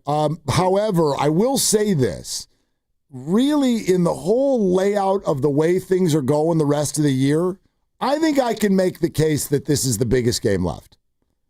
I think I can make that case. And here's why. I happen to think that this Cardinal team is more dangerous than the Panthers the following week. That's fair. More dangerous than the Titans in 3 or 4 weeks. For sure. And actually even more dangerous than Cleveland, outside of the fact that I know that that's week 13, no buys, could be weather. I love that spot for Cleveland. I know. And we'll see. It's a different Cleveland. It's Dylan Gabriel. They're bad. And this is a division game. This is you clinching a winning record in the NFC West if you win this game. This launches you to 7-4 with a favorable schedule coming up over the month that follows it. If you lose this one, you truly do fall into a spot where you could get wild card trapped. If they win this football game this weekend, I believe that there is no stopping the 49ers from double-digit wins, and they would be very likely to get a playoff spot at the end of the year. So I think in this moment, this is the one, which makes it interesting that they're turning things back over to their starting quarterback at this time. I think that's coincidence. I do believe. So do I. Not suggesting otherwise. No, I know. And you look at this game, I still think that the Seattle game at the end of the year will be bigger. And honestly, the Chicago game that will be here, I also think will be bigger because Chicago still is going to be fighting for their playoff lives. But if you look at your remaining schedule, you mentioned Tennessee. They are dead last in DVOA, defense adjusted value over average, which means the analytics will tell you they are far and away the worst team. Cleveland is 30th and Carolina's 27th in those same rankings. So that's what you have coming up. Arizona's 20th, which is not very good either. The Niners are 15th, just for some reference, which is at the bottom of the top half. They are dead average among all football teams. But according to these metrics, you should beat Arizona, you should beat Chicago, you should beat Carolina and Cleveland and Tennessee. So that's 5 wins right there. That gets you to 11. That gets it done. Let's go to Lucky in the city, who tried to call earlier and the phone was a little wonky, but he's back. What's up, Lucky? What's up, Mark? What's up, Ben? Hey, look, man, this was very, very, very good 49er news, man. And the reason why I'm saying this, Mark, I'm going to go back to a couple of weeks ago when I said this. We're going to have an up-and-down season, but we might have a good shot to make it to the dance, even though our defense is like it is right now, Mark.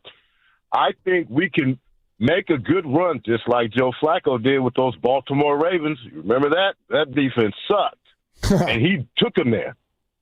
I think we have the same opportunity, man. So I'm very excited. A lot of my Niner fans are like, oh, man, I don't know what we're going to do. Look, man, we still have 7 or 8 games left, man. Let's go get this. Let's get into the dance, and anything's possible after that. I'm ready, man. Lucky, appreciate you. Yeah, go Niners. I'm not really worried or even thinking about what happens when they get to the dance. To me, it's just getting to the dance. I do think they will. I think this is a springboard. I can't eliminate, like as you said, Chicago will be interesting late in the year. They might be fighting their playoff lives. They might be. They might not be. I know they're 6-3. I'm very mindful of the schedule the rest of the way for these teams.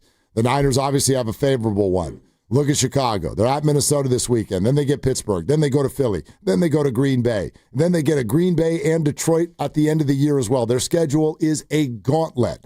I don't think that Chicago's going to get 4 more wins. I think the Niners are going to fly by Chicago.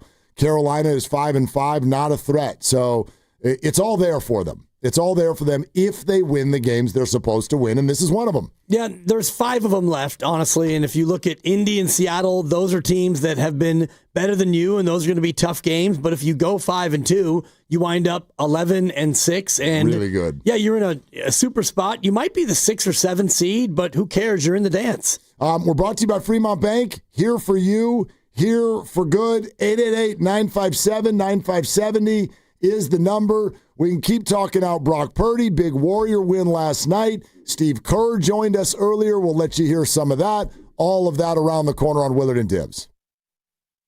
All right, and I'm just going to say it, everybody. We need your help. Right now, 1 in 3 people in the Bay Area don't know where their next meal is coming from. Parents, in some cases, are skipping dinner so that their kids can eat. Seniors have to choose between medicine and groceries. We can't do this. In a place this strong, this connected, it just should not happen. That's why our friends at Habas Law are teaming up with Martha's Kitchen. Martha's Kitchen provides more than 200,000 meals every month to our neighbors in need. So let's do what the Bay Area does best. Let's show up. Let's show up together. Visit marthas-kitchen.org and donate today. Habas Law, always fighting to make it right.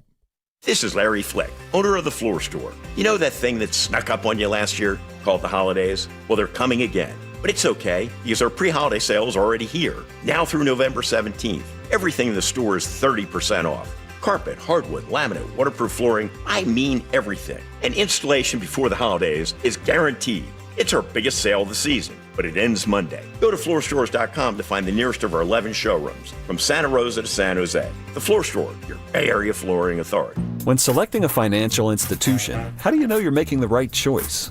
As Bay Area bank customers find themselves at a crossroads, maybe it's good to consider if you want your bank to be community-oriented or corporate-minded. Fremont Bank has grown by providing stable, consistent service to the region, its families, and its businesses for 60 years, all without a single merger. And we intend for more of the same for the next 60. Fremont Bank. Here for you, here for good.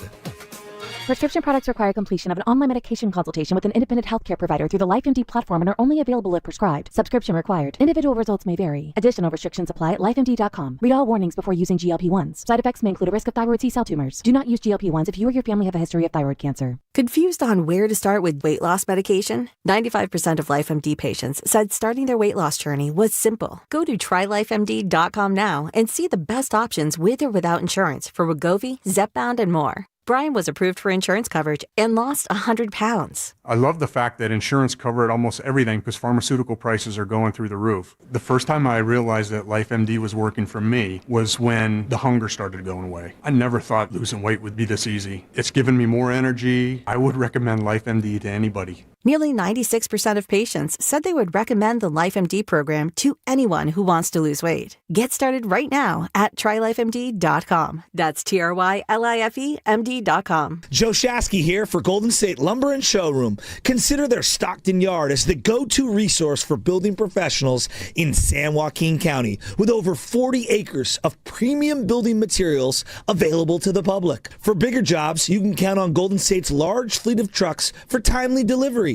It's their goal to keep your project on time and on budget. Building a better Bay Area for over 70 years. Golden State Lumber and Showroom. When you succeed, we succeed. This is the story of the one. As a maintenance supervisor at a manufacturing facility, he knows keeping the line up and running is a top priority. That's why he chooses Grainger. Because when a drive belt gets damaged, Grainger makes it easy to find the exact specs for the replacement product he needs. And next day delivery helps ensure he'll have everything in place and running like clockwork. Call 1-800-GRAINGER, click Grainger.com, or just stop by. Grainger, for the ones who get it done. Honey, that flu keeping you up? Did you take NyQuil Intense Flu? Nah, I got this. Okay, I don't got this. Yeah, you need NyQuil Intense Flu.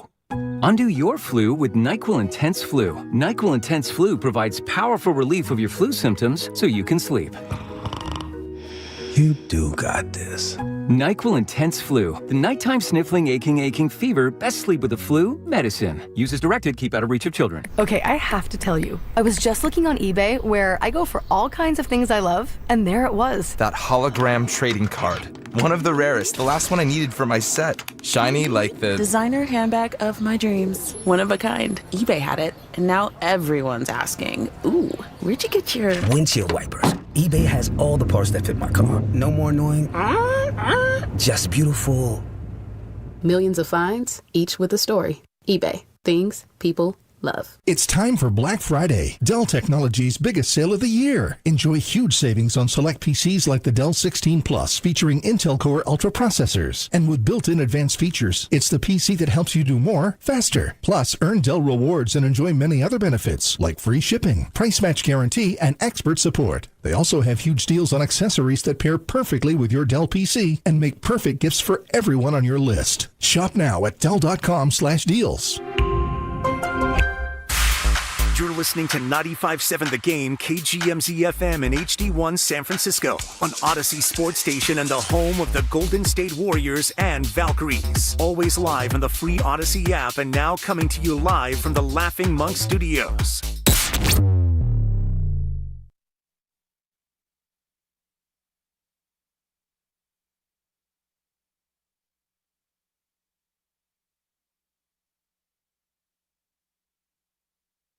Brock Purdy.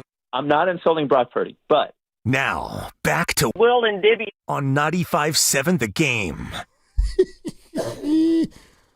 It's a good day, dog. Great day. It is. Okay, so we got lots of recap. The pick is in. You take the Jets. You take the 12.5 Kukush. Dibs took the Jets plus 12.5 tonight against the Patriots. The rest of us faded them. Yeah. And I'm going to start keeping track of Fadeonomics. When the three of you are against me, I wonder what my record is. I don't know. I don't know how many times the three of us have all collectively been against you this year. That's been pretty rare. It's because I'm 27-16, y'all. I was going with you a lot early in the year. Especially you were liking it early. Yeah, when you were hot. And then, like, a third of your picks are 49er games, and I abstain because I'm like, I don't. Like, you can pick the Rams, and I'm just like, I don't like it. I don't want to even talk about this. I was 16-4, and since then I've gone 11-12. Yeah, and that's missed a coin flip. Well, and that's with 3 in a row, though. So and I lost 3 in a row before that. So sure. Yeah, like, I mean, I'm more of the really recent trends, and so you had a good week last week. 3-1. Let's see you do it again. Yep. But tonight you've got the Jets plus 12.5. And part of the reason we're fading is because Grandy and I both have the Patriots in a survivor pool, and we don't want to sweat.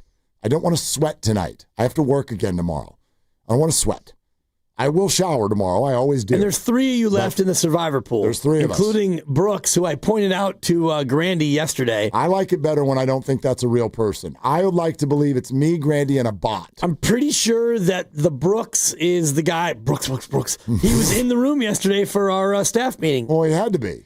Well, you weren't. Correct. I had a good reason, though. But he didn't have to be. Well, you're supposed to be. And he was. I was excused. You were. I was excused. So, anyway, but that's the pick. Also, Steve Kerr was on with us a couple hours ago. We'll play that for you later on in the hour. He was fantastic. You want to know what Draymond actually meant? Do you want to know what was said to the team before Draymond even went to the podium to say all that? Do you want to know how Steve would have said it if it were him as opposed to Draymond? Do you want to know what happens to Steve when Draymond says something like that publicly? All of these things were addressed, including Steph's performance, Jimmy's performance, JK's health, and much more. So we'll have that later on. Bruce Bochy was on the show today. And that's always fun. Odyssey app, YouTube. You can go check that out if you like. And then also, Brock Purdy and Ricky Pearsall are officially back in the fold. They will start this Sunday in Arizona. So I think there's 2 things that are kind of in play here. And one of them is simply the idea of like, okay, Brock's back. How does that feel for you as a fan? We've taken a few calls of people who are very excited to see him. I'm very excited to see him. I think Ricky too. I think the offense is now at full strength. But we also know there's a healthy portion of the fan base that has had some anxiety about going away from Mac Jones, or you just don't even think there's that much of a difference. So maybe this feels kind of nothing burger-ish to you. But we want you to listen to this again, what Brock Purdy said today in Santa Clara, and keep close attention to this idea. Do you sort of detect the idea of Brock Purdy feeling maybe like he's pushing it a little bit to get back, and maybe in part because Mac is playing so well? So let's hear this again, and then we could talk it out. What are your feelings? Brock is back. 888-957-9570. Get on hold now. We'll take your calls right after that. Here's Brock Purdy in Santa Clara today. Yeah, I feel really good. Feel healthy and excited to be back and ready to go and lead the guys. So I'm really excited about this week. It's been a good week so far, and got a couple more days, obviously. Got to finish out strong this week, but feel really good. How frustrating has this all been over the last several weeks? Yeah, it's been frustrating. Obviously, like going into year 4, I wanted to come in and play my best ball so far in my career, and was really excited about it. We come in, play Seattle, and win on the road, and just feeling really good about the year. And then all of a sudden, like I'm just dealing with the toe thing, and it has been frustrating. Just the time missed and seeing our team and an opportunity to go and win games, put a season together, man, and feel good about it. So it's just been frustrating for sure, but at the same time, this is just the cards that I've been dealt with, and I'm not trying to be woe is me kind of thing. We still have 7 games here to go and put something together, and our goals are right in front of us. So that's how I'm looking at it. I'm excited about it. Playing against Jacksonville, was that a mistake? No. That going into that week, I felt good. I really did, and I thought I was going to be good to go. I just unfortunately got caught in a bad position with my toe again, and just re-aggravated it. And so that's sort of just what happened. And looking back on it, man, I'm a competitor. I want to go out and lead, and I felt good throughout the week to be able to go out and lead our guys to win and play good quarterback. And it's just unfortunate I got caught in that position. So. The second injury took longer to recover than the first injury? I mean, honestly, I don't really know. Obviously, I re-aggravated it, and so for me, all the decisions that we made were, how do I feel week by week, and we went from there. Going into the Jacksonville game, I felt good after 2 weeks of rest, and then boom, I get caught in an awkward position, and then this time after, it's just been, take it 1 week at a time, 1 day at a time. How do you feel? Can you go this week? No. Can you go next week? We'll see when we get there, and that's just how it's been. And so here we are after 6 games. I feel really good now. So that's just the decisions that we've made and the plan that we've had. More about when you're running, Brock, or your follow-through, where have you felt it over the last few weeks on where it might be tender? Just more so movement, running and scrambling and all those kind of things. Dropping back and throwing, it's been pretty good for a while, but to play quarterback in the NFL, things happen, and to be myself and play like myself, I have to move a little bit, and I just wasn't able to get there, for a while, and so, but now I feel really good, and I feel ready to go. Brock, was there any point during this where surgery was brought to you as an option or something that you had to consider? No. I had a turf toe variation, if that's what you want to call it, but from multiple sources and doctors and everything, we looked at it and they said there's no need for surgery. So you guys you're competitive, you're also teammates. When the guy who's replacing you is out there doing as well as he did, and you can hear all the chatter that's going on, is there a side of you that says, man, I need to get back here earlier? Or what's going on in your head when all that's happening? I mean, absolutely love Mac and what he's done, and he came in and played extremely well, man, and kept our team alive and moving and going, and so I appreciate him for that and just everything he's brought to our team. But for me, it's been, how do I feel physically? It has nothing to do with I need to get back out there for the political side of things. It's been all about how do I feel really good to go out and lead when I do get back, and so obviously, it took 6 games, sadly, on the second side of things after re-aggravating it. But I want to be smart about this with my career and everything. And but at the same time, I'm ready to roll, and we got 7 games ahead of us that I'm really excited about. So, as mentioned, toe probably won't fully heal this season. How do you navigate that risk for the remainder of the regular season, even potentially playoffs, now that you're returning? Yeah, I mean, I'm in a really good spot. Best that I felt this year, since hurting it. And when you play the sport, that's just the case. The guys are going to play a little banged up or dealing with certain things. And a lot of times you don't even hear what guys are dealing with, but they're just, going about their business and playing and doing what it takes. And, it's just obviously this, took me out of the game, so everyone knew about it. But guys are always dealing with things. And but that's just the nature of the sport. I take a chance stepping out there every time to hurt my other toe. That's how I'm looking at it. So I'm going to do whatever it takes to help lead this team. Like I said, 7 more games this year and make a playoff run and try to go achieve our goal. So it's right in front of us. All right, there it is. Brock Purdy, who is back this weekend on Sunday in Arizona. I think sometimes when we all look at this, and I get why, right? We're doing sports radio. Fans are in on this. This is entertainment to us. Sometimes we think that what's happening is the same as what would happen if we were writing a script for an episode of Friday Night Lights or something like that. It's a good show. It was a great show. And there were quarterback controversies at times on that show. Yeah. Dads of players coming over to the homes of the coach and saying, better start my son or else we're going down the street to the rival school and stuff like that. This is not an episode of Friday Night Lights. This is not a Brock is now going to come out of the smoke-filled locker room to get his job back. I don't know who needs to hear this. It never wasn't his job. I just don't feel that. And so I'm going to buy what Brock is saying when he says, I love Mac. I appreciate what he's done while I've been out. This is not about anything political or pressurized. This is my health. Am I ready or am I not?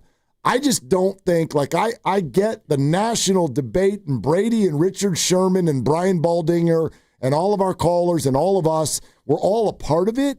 I don't think anyone in the 49er facility for 1 second has thought to themselves, I do not believe it. I don't either. I don't believe it for a second. And you can look around the league, and I don't know if you saw it today. You probably didn't. ESPN's Bill Barnwell had an article that he posted early this morning about 10 quarterbacks and 10 teams that are likely going to go in another direction next year. Okay. And he went through all the teams. Were the Niners one of them? They were not, Mark. That's crazy. But Arizona was one. Yep. And part of his article was like, what's it going to cost them to move off of so-and-so? And a lot. The Arizona item, though, was, they kind of already did that. If they knew that his injury was 4 to 8 weeks, Kyler Murray, they would have put him on IR right away, but they didn't right away. And then Brissett popped, and they're like, ooh, we want him to play. So now you go on IR 4 weeks into your 8-week rehab. That was a tell. And, Cam Young, who they're going to play, he is in real trouble. And you look at Tennessee, and that situation's up in the air. Miami, boy, they would love to get out from underneath Tua. They can't unless somebody trades for him, which no team will. He went through all these teams, and the Niners weren't one, and it had me thinking about what I've heard from other former pro quarterbacks, which is this is a situation where he's been anointed. Brock has been anointed, yep. And when you anoint someone, unless they go full-on Kyler Murray, and think about Kyler Murray, it's been 3 seasons since he got that deal, and it's taken 3 years of, ooh, boy, that might not have been the move before they actually are doing things to make the change. Well, Brock Purdy hasn't even started getting paid. There you go. take it a step further. What has happened since Brock Purdy was, as you put it, anointed? Well, he's played 2 football games. I would argue that the 49ers believe, and whether you want this to be an excuse or whiny or whatever, but the 49ers believe he hurt himself in both of those games. But as Kyle put it just yesterday, he thought Brock Purdy played really well in Seattle. And they won that football game. And he did not feel like Brock Purdy played very well against Jacksonville. And then he said, so that's the position we don't want to put him in again. And they lost that football game. So after being anointed and giving a potentially $265 million deal, I guess the suggestion from some would be that the Niners would at least temporarily, I know nobody's suggesting that they're just like, let's move on from Brock, but at least for this year, it has been suggested that they temporarily just stick with Mac Jones, and they've arrived at that opinion. Forget what Mac looks like. Let's talk about what Brock looked like. You've arrived at that opinion after one loss. Yeah. One loss. But Mac cooked, Mark. He was 33 for 39 in a loss. Mac has been really good. He's been mostly good. He has been as good as you could have possibly hoped for. Better than you would have thought. Yeah. And I'm looking, actually, I've been going through my Arizona notes, which was his game where he came out and he did not look great. Not great, no. But they won the game. Yep. So we talk about quarterback wins, and I'm just looking at it here. They go, Arizona drives down, miss a field goal. Niners go 3 and out. Arizona drives down, can't score. Niners go 3 and out. And I remember watching that game thinking, oh boy, Mac, this is a little shaky. Yep. A little shaky. And it was here. only his second start. Right. Yeah. And so it was shaky, but ultimately, and he took a safety when Dominic Pooney got beat, and then you fell behind, and then he drove him down for the field goal. So it hasn't always been like we want to romanticize it and say, Mac's been awesome. He's been really good as a backup, certainly. And I was at the front of the line saying, this actually might work. He's a guy who could actually come in and do things, but it hasn't always been all like unicorns and rainbows. No. He's 5-3, which is phenomenal because we're looking at him through the lens of backup quarterback. Right. If you looked at him through the lens of this is our guy going forward, I think that a lot of people would be like, I don't know if underwhelmed is fair, but you would be like, okay. You know what I mean? I know nobody would look at Mac Jones and the 49ers right now and be like, I see Super Bowl. I see deep playoff run. And he's not to blame for that. I know the defense is the much more concerning side right now. But depending on what you like to look at, and everybody does, numbers are numbers and all of that. But the advanced analytics are pretty interesting on this because without going too deep into it and confusing anybody, we've done this before. It is still true. If you take Mac Jones this year and compare him to Brock Purdy last year, when everyone loves to hang that 6-9 around Brock Purdy's neck, Brock Purdy, analytically, statistically, DVOA-wise, etc., was better last year than Mac has been this year. And people were very frustrated with the 49ers last year. So that's not definitive at all by any stretch of the imagination. I just think that nobody with the 49er organization feels confused. And nobody in their right mind would do this. I'll tell you what. Do you want to know to the level I would criticize the 49ers organization if they were to do something like that? Do you understand what that would mean? You would sign someone to a $265 million contract. Now, you can disagree with that. I know a lot of people who do. But the Niners did that. If they were willing, after one loss, to even temporarily bench him, I think that tells on themselves immediately.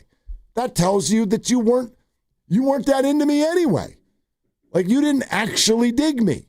If it was that tenuous, $265 million, then I lose one game, a backup comes in, you go 5-3, and somehow you are in that moment incentivized to sit me at a healthy level. That to me is where your criticism should be of the Niners if they were to do something like that, not the other way around. I mean, if they were to do something, see, I disagree with that. In the short term, sure. It's not like you're going to tear up the contract and eat the money because all of a sudden you realize that he's a dime a dozen. It's funny you mentioned that about Brock. Last year he had a QBR, which is the ESPN metric, 64.8 in Brock's down year. It's the same that Mac is now. 64.8. 64.8. Dead even. 5-3 for Mac. Brock went 6-9. 6-9 on a team that went 6-11 and 6-9 because 3 games they lost that they probably shouldn't have. And this year there's a few games that they won that maybe they didn't deserve. So QB record, whatever, QBR, they're all numbers. But right now, I think that if Brock is healthy and Brock can move, and that's what I liked about his answer. He was asked, like, what's the one thing that you need to be able to do, or what's the most limiting factor? And he's like, I need to be able to move. To run. It's not so much to be able to plant and push off. It's I need to be able to move and run around. And if he feels that he can do that, well, now the offense suddenly opens up as far as what you can do. And we asked Greg Cosell or John Feliciano this week about what sort of plays you can now run. And a lot of it is like the stretch where you can fake the handoff and now you can run a little bit of a bootleg. You can do more designed QB runs. I think your playbook opens up now with Brock being back. We're talking out the 49er quarterback situation on 95.7 The Game, and it's presented by Paramount Plus. You can't count on much these days, but you can always count on Sundays with the NFL on CBS and Paramount Plus. Watch your local NFL game every Sunday on CBS and Paramount Plus all season long. Visit ParamountPlus.com/NFL to get started today. All right, let's go out to the phones. Ralph in San Rafael. Hey, Ralph, thanks for calling. What's good? Hey, what's up, guys? How y'all doing today? We're great, man. Thanks for calling in. Right on. I'm just sitting out here in the car enjoying the rain a little bit. But, hey, the show is great as always, and I just want to ask you guys a question. If Brock and Jones were making, like, the exact same salary, how do you guys think this would play out? Would it play out kind of the same? Would you still kind of have the same opinions? Because here's what I feel. I feel like if Brock and Jones were making the same salary, I would still just go with Jones. And that's my question, and I'll take the answer off the air. You guys have a great day. All right, Ralph, thanks. Yeah, I don't see it the same way. It's actually, I understand the point I just made, which is more about the 49ers philosophically. I would not understand why you would sign someone to such a big contract if you were willing to bench him so quickly. But for me, this isn't about money at all. This is a simple, like, who do I think the better player is? I think Brock Purdy's the better player for a number of reasons. And I think that he has shown that through all of his years here. I know everybody loves to always cherry pick and pick their stretch of games that they want to use to make their point. Right.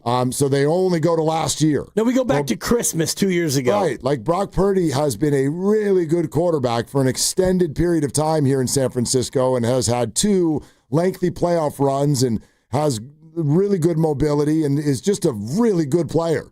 He's just a really good player. And Mac Jones has been a good player this year. I think Brock Purdy's better, so for me, that's it. It's that simple. And if they were making the same amount of money, I do think that they still would go back to Brock Purdy just because of the history that Brock Purdy has put on tape for Kyle Shanahan, and Mac Jones has been phenomenal. And you think about other situations around the league where, the Jets is an interesting one because they went away from Fields, and then they went to Tyrod Taylor, but he got hurt, so now you had to go back to Fields. And that was actually another one of the quarterbacks that Bill Barnwell was like, the Jets are probably going to do something else because they're not totally married to him. And so I think if you look at any situation, money always is a big tiebreaker. But in this one, if they both were making $7 million a year or whatever, I think that Brock has done enough for this team, for Shanahan, that he would win the tiebreaker. Let's go next to a diehard Niner in Sac. Hey, diehard Niner, thanks for the call. Hey, how you guys doing? What's up? Hey, great news that Brock's coming back, but I heard you guys just a few minutes ago about, Brock's numbers still stack up when it's 6-9 record with Mac Jones. Kind of not a good comparison because Mac hasn't played the whole year, right? But I think when Brock comes back, if he, he earned his money. Now it's time to make the money, earn the rest of his money and start winning games. And so far, in the times even from last year, he panics and tries to carry the team too much when he doesn't let everything else or his team around him. Now he's got an offense, a lot of people coming back, even more weapons than Mac has, and let's see what he can do with that. So everybody's trying to say that, Brock's this and that, but Mac hasn't had the opportunity to play with the full complement of what Purdy has. So, but he runs Shanahan's offense really well. But that was true last year for Brock too, diehard Niner. Like, to me, when we're, and thank you very much for the call. When we're looking at this, here's to me what's definitive as to why Brock at 64.8 goes 6-9 last year, and Mac at 64.8 goes 5-3 this year. Mac is playing with, and I know this will sound crazy, Mac is playing with a way better defense. This defense is now not good, but last year's defense was unbelievably bottom of the league bad, especially stopping the run. And Mac this year is playing with a special teams group that's now really performing. And last year's special teams was the absolute worst in the NFL. And when we talk about what you just mentioned, those close games that go one way last year and the other way this year, to me, that's the difference. It's guys like Eddie Pinheiro instead of Jake Moody.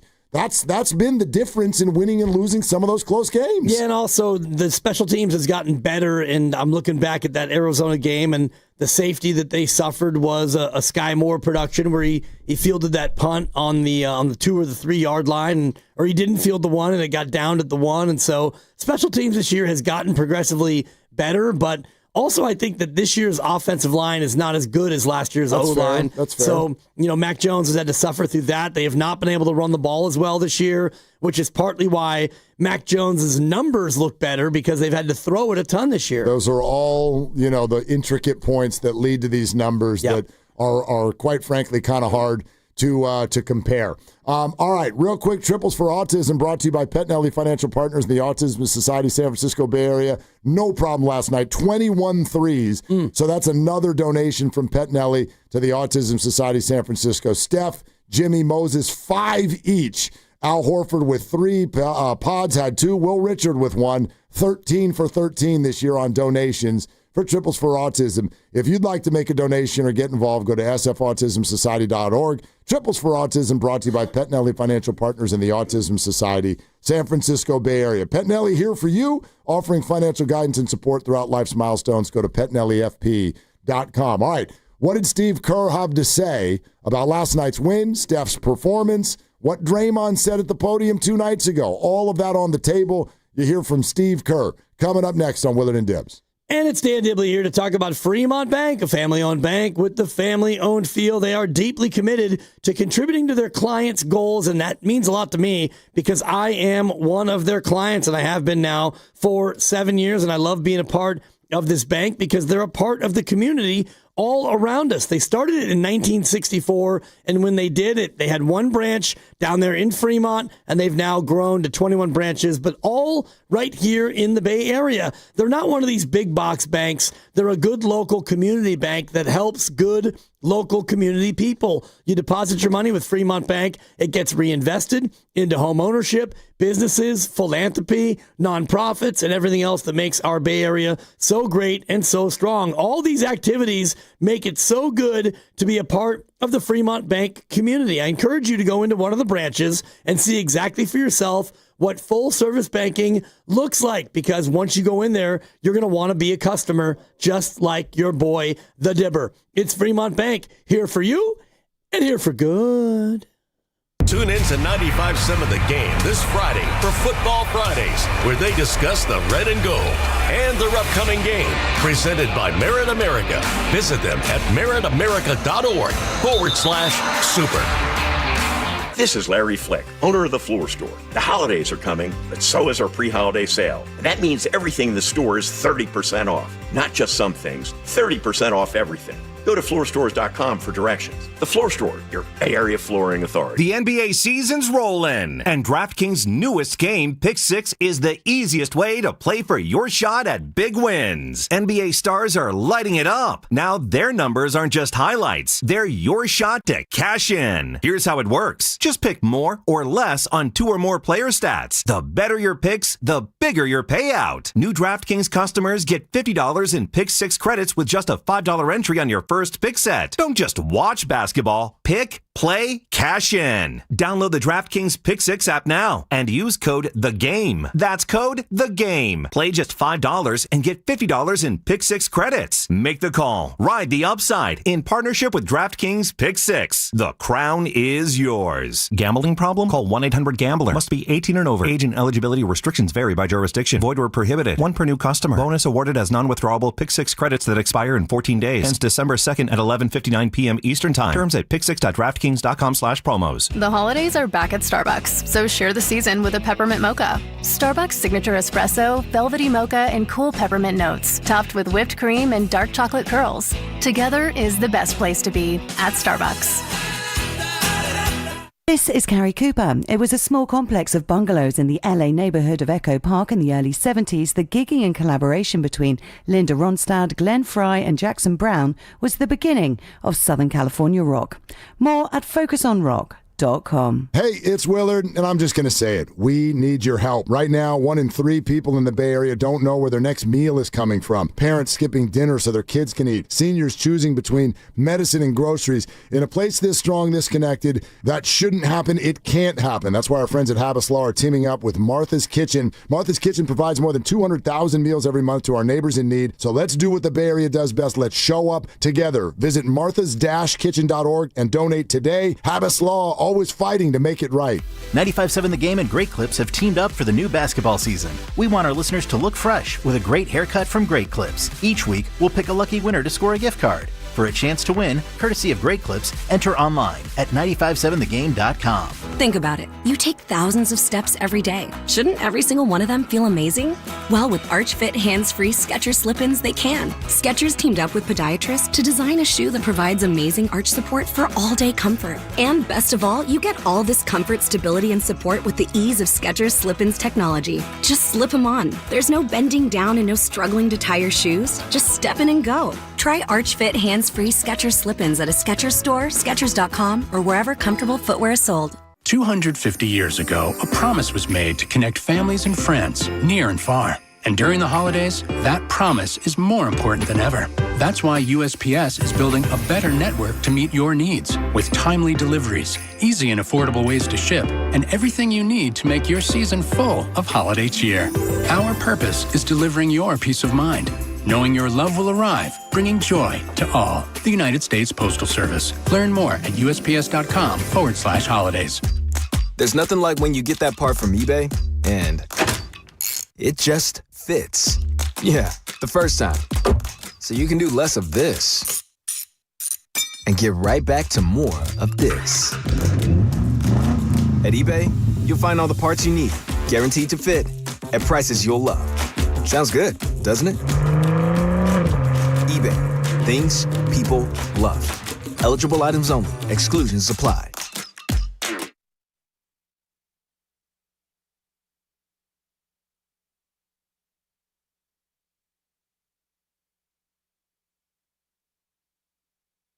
Dub Nation is Moses Moody. Catch my head coach Steve Kerr with Willard and Dibbs each and every week right here on 95.7 The Game. Steve Kerr is here. Out to the River Islands guest line we go.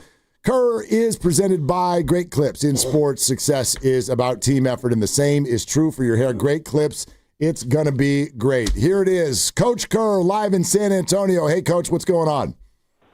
I'm good. How are you guys doing? We're doing good. Hey, before we dive into all the things that we want to discuss, we want to say thank you again for the way you kind of helped us build up what we were doing with our Special Warriors Summit last week, and your answer about Steiny's question ended up with a full-blown crowd chanting Steiny's name at the end of that whole thing. Yes, which the rest of us hated that, but he loved it, and so thank you, Steve. Well, I'm sorry for you guys, but yeah, you're welcome, Steiny. Yeah. And also, hey, Coach, thanks for the win last night. Like, I got to think that after everything that's gone on lately and with the start of the week in Oklahoma City, give us a sense of what last night did for you guys.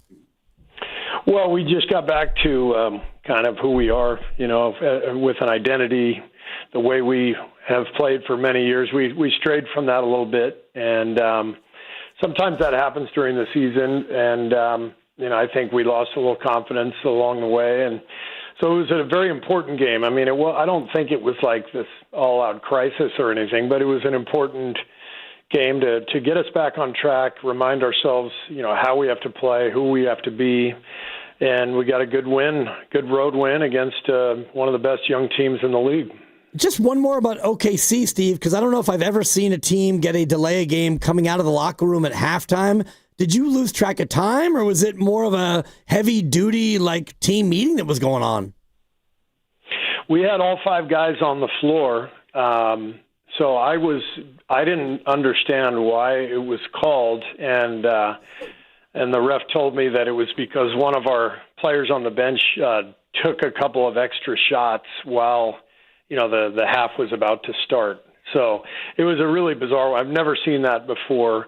The guys who were on the floor were all ready to play, so usually that's all you need to do and to avoid that penalty. But they got us for I guess an extra shot or two, in the warm up. Buddy, right? I mean, because Buddy loves to come out during timeouts and get the ball. It was Buddy, right, Steve? I'm not saying one word. Okay, all right. I'm not saying one word about who it was. I love it. That would not be. No, that wouldn't be fair to Buddy if I said his name out. Sure, it would not be. Yeah, and we would never want you to be unfair to Buddy because we all love Buddy. But I'm going to go ahead and take that as a win. Thanks, Steve. Oh, jeez.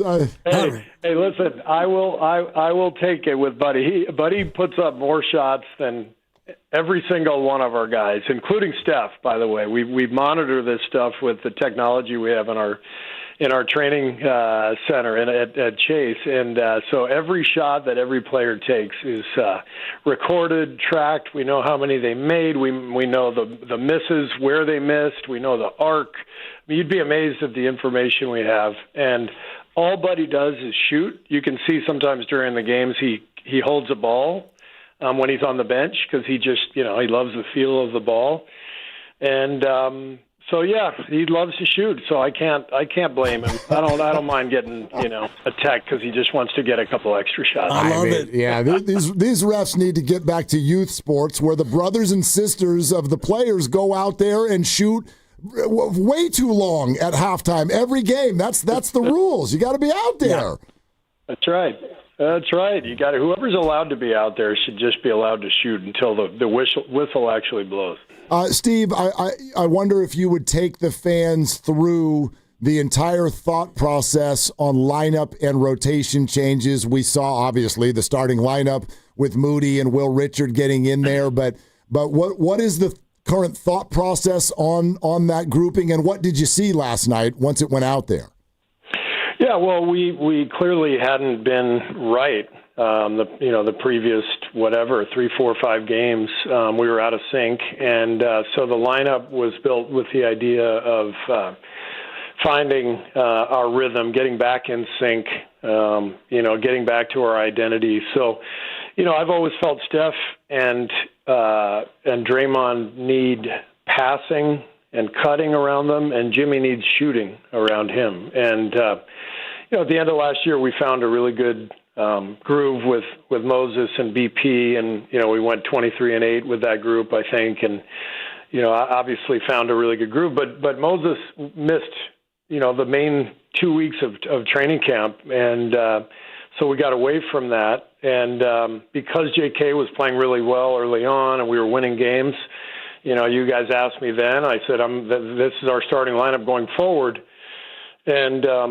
going forward does not mean forever. It just means going forward, and I would say the same thing now. Watching Will cut and distribute and create the space that Steph needs and Jimmy needs with his shooting and his movement, and then watching Moses guard the ball so well, and he's in a great group shooting the ball. I'm going forward with this group, and we'll see how long it lasts, but I like what I saw last night. And J.K. unable to play in the second half last night, and I assume it's because of the bilateral knee tendonitis. How's he doing, and what do you think the prognosis is, to use your words, going forward? Yeah, he's been sore the last couple of days. He was a question mark for last night, and he wanted to play. He felt good enough in warm-ups that he thought he could go, and then by the time halftime came, he was in some pain, and so he and Rick met, and Rick came and told me that he would be out for the second half. So I would say he's doubtful for tomorrow, just based on, he was if he got hurt, before last night and playing aggravated it, it doesn't mean that it doesn't make much sense to send him back out tomorrow. But I will say he's doubtful because I don't have the official word yet from Rick, and he and the performance staff and JK will get together tomorrow, and we'll figure out his status from there. By the way, Steve, just while we're on that, you mentioned that he and Rick Celebrini met. I'd love to know, just in a more general sense, how much say a player has in stuff like that. Like when something sort of changes on the outlook, does it usually come from the player or the team? It's both. It's a collaboration. The players give the performance team every single day. They give them information on how they're feeling health-wise with any bumps and bruises that they have. They're getting treatment all the time for anything that's bothering them. So it's always a collaboration. Even Draymond last night, we were planning to give him the night off because he hadn't had a night off all year. But he only played 20 minutes against OKC, and he came to me and Rick on the plane and said, "Hey, I really want to go tomorrow. I didn't even play enough to really feel tired, and we need this one tomorrow." And I always leave it in Rick's hands because I trust him with all this stuff. And Rick gave him the okay. He said, and then when Dre was back in his seat, Rick said to me, we have to protect him from himself, but this one makes sense. Like you have to have feel with this stuff too. You can't just, predetermine everything. And Rick made the right call because we really needed the win. We needed to rediscover our team, and Draymond is obviously such a huge part of that. His defense on Wembanyama was amazing last night. And he comes back Wednesday, and he clearly wasn't quite himself yet. And then in the postgame, Draymond had those comments about, the team maybe not having the same commitment to winning. Is that something that you were kind of sensing in the locker room, and he just kind of spoke it into existence? Is that something that you have been feeling as well? Well, it's just the way Draymond put it, and I know exactly what he was saying. I just wouldn't put it that way because I don't think there's any individual player who is, not committed to winning. I think what happens is we get misguided. We don't realize, some of the things we're doing are not conducive to winning. Sometimes guys try too hard, and so trying too hard can be, not committed to winning also. So it's never a conscious decision. It's just, the margin for error and, between winning and losing in the NBA is so small that, you lose a couple games and you get slightly out of sync, ball's not moving quite fast enough, or you turn it over too many times, or you're not rebounding, and all of a sudden, you get blown out. It looks like you have no energy because you're dejected. That's what Draymond was talking about. And it feels like a lack of commitment to winning, I guess, but it's really more just, hey, man, this is the greatest league in the world, and we're out of sync, and we've got to refocus our efforts and what we're trying to accomplish. So, Steve, what happens for you when something like that goes down? Like, I almost wonder if there's a little buzzer in your pocket or something like that. Like when Draymond has a press conference and says something that is going to gather the interest of your fan base, and maybe you knew he was going to say something, or maybe it was off the cuff and you didn't. I sort of wonder, is that coming just organically, and sort of what happens for you when comments like that are made in the moment? Well, if I haven't heard it already, then Raymond Ritter will send it to me. That's the first thing that happens. Okay. I'll see it on my phone. Main thing is, Draymond and I have been together, and Steph, obviously, this is our 12th year. Draymond is our emotional and spiritual leader, and when he says stuff like that, it's good for us. And people, are going to make, a big deal out of it, and maybe it turns into national media. And obviously, we don't love that part, but that's just part of the deal. But Draymond always has his finger on the pulse of what's going on with the team. He can be dramatic in the way he expresses it, like he was the other night, but it's good for us. He needed to put our team on edge, and so it wasn't just a few comments to the media. We met yesterday and talked as a team and watched film, and Draymond has addressed the group a couple of times over the last week. So we're already on this, and Draymond is on it, and if he says it to the media, there's method to his madness. He knows the rest of the guys are going to see it, and he wants them to see it. I think people will love hearing that you think it's good for the team, because I know a lot of people were wondering, how did that play in the locker room? And Steve, let's not run from this. I know you all heard it. Everyone tries to translate it, and based on the exact comments that were made and who these players are in your system, there was a lot of talk about, well, the front of the line of what he's talking about is Jonathan Kuminga and Brandon Pajemski, because they've been the ones who have wanted more and said that publicly. What's your response to that thought from fans? Well, I don't know that it actually matters. We obviously care about our fans, and we understand the intense interest in our team, but we don't really, I don't pay much attention, to what our fans are thinking. If there's, fingers being pointed, everything that we do is internal. And so when we have these discussions about, what our commitment is and what we're trying to do, it's not about, pointing out individuals. It's about watching tape. It may be showing individuals what it needs to happen. And there's plenty of that. And there's some of that that's done privately with players. There's some of that that's shown in front of the whole team in case, you feel like the whole team needs to hear that, we are on this with this particular player. But this is what coaching is, and this is what being a team is. You handle everything internally. All the speculation, everything that goes on outside is, I always remind our players, it's what pays the bills. If we didn't have this intense emotion from our fans, then we would be making the livings we're making. So this is part of it, and you can't worry about it. You got to embrace that this is part of the deal when you take on this job. I'm glad you said that because it actually pays our bills, Steve. And I'm looking at Mark, and Mark and I are actually literally paying our bills right now. I just paid my PG&E bill as you were giving that answer. Same. And thank you for that. It's a speculation sensation, as you know, Steve. I just want to ask about Pods because whether or not he was targeted by the Draymond comments, that's for us to deal with, and boy, have we. But last night, what did you see from Pods, 29 minutes, that made you kind of feel good about his bounce-back effort? He was brilliant last night. The number of plays he made at both ends, the ball movement. That was the number one issue for us going into the game is we have to have ball movement. If Steph Curry is going to be Steph Curry, the ball has to move. And it wasn't moving the previous couple games. We had one possession in Oklahoma City where, one guy took 22 dribbles and then a shot. I've never seen that in 12 years, and it wasn't because of that one player. It was because nobody was open, nobody was moving, the defense kept switching, and we just were completely out of sync. And so the whole focus going into the game last night was remember who we are, remember how this team wins.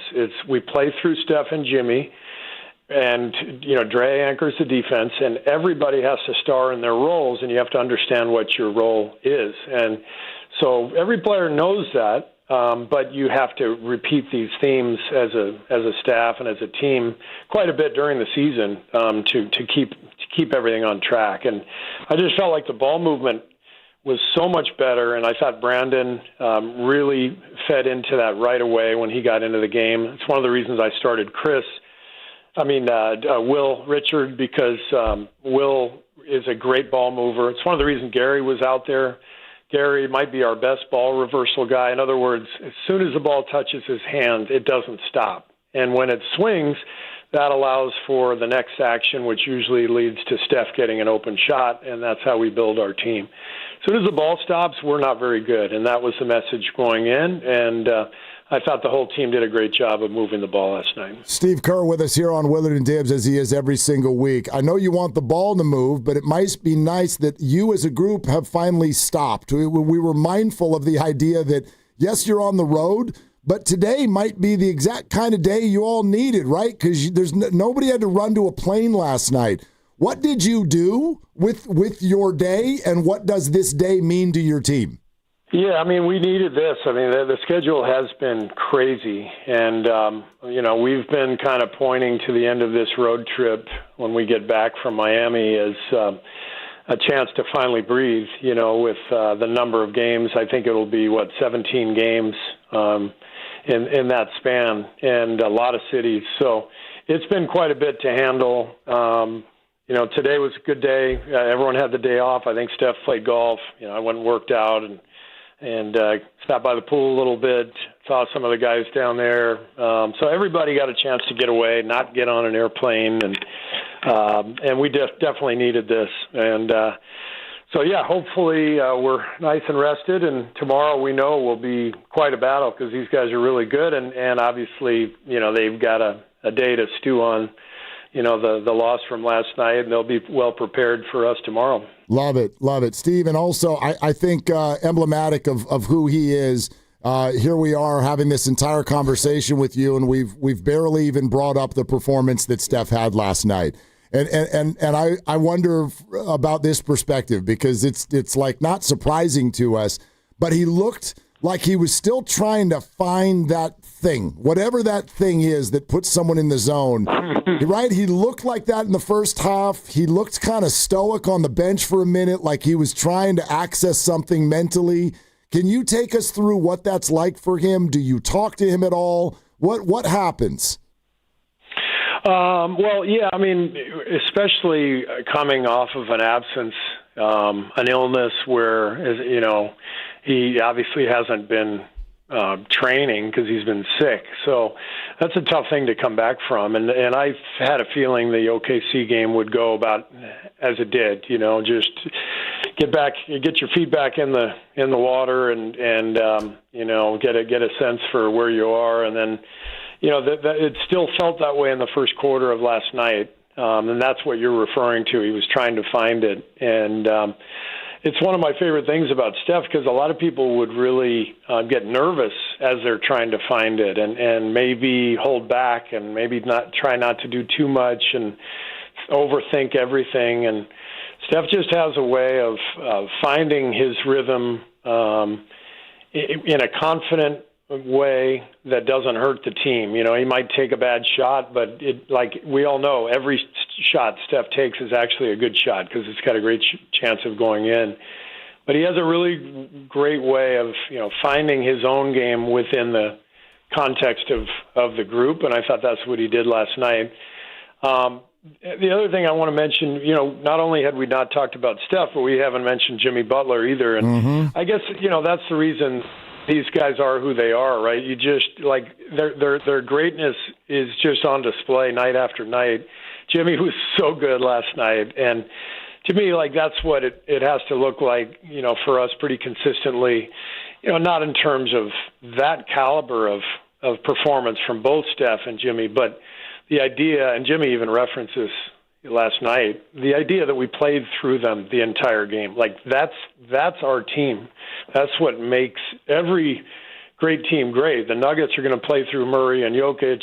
The OKC is going to play through, Shea and Jalen Williams. And, all the great teams, they kind of know who they're playing through, and then everybody has to kind of play a great role to enhance the stars, and that's what I saw last night, and that's why I'm encouraged, and that's what has to continue. There it is from Steve Kerr today on Willard and Dibs. Yeah, to me, last night, best road half of the year by far, that second half last night. And I'm actually, I don't want to use the word surprised, but a little eyebrows up listening to Steve talk about the way they'll play the second half of this stay and play. And so much talk about all the rest. And after the Oklahoma City game, Steve's like, yeah, I'm leaning against Draymond playing tomorrow night. Then not only does Draymond play, but yeah, everybody good to go again tomorrow night, other than the Kuminga situation with his knee. He is listed as questionable. And that's it. DeAnthony Melton is out. We already know that. He hasn't played yet this year, so it should be another full-strength game.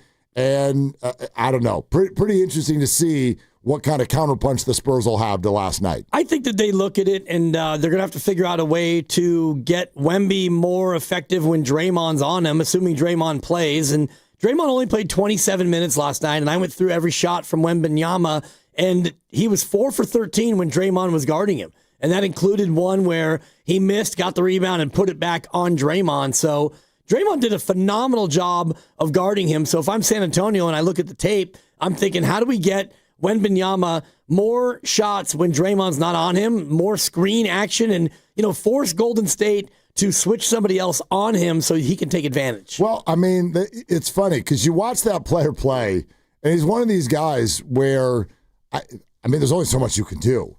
There's only so much you can do. And I think whatever you can do, Draymond was able to do that against Wembanyama last night. But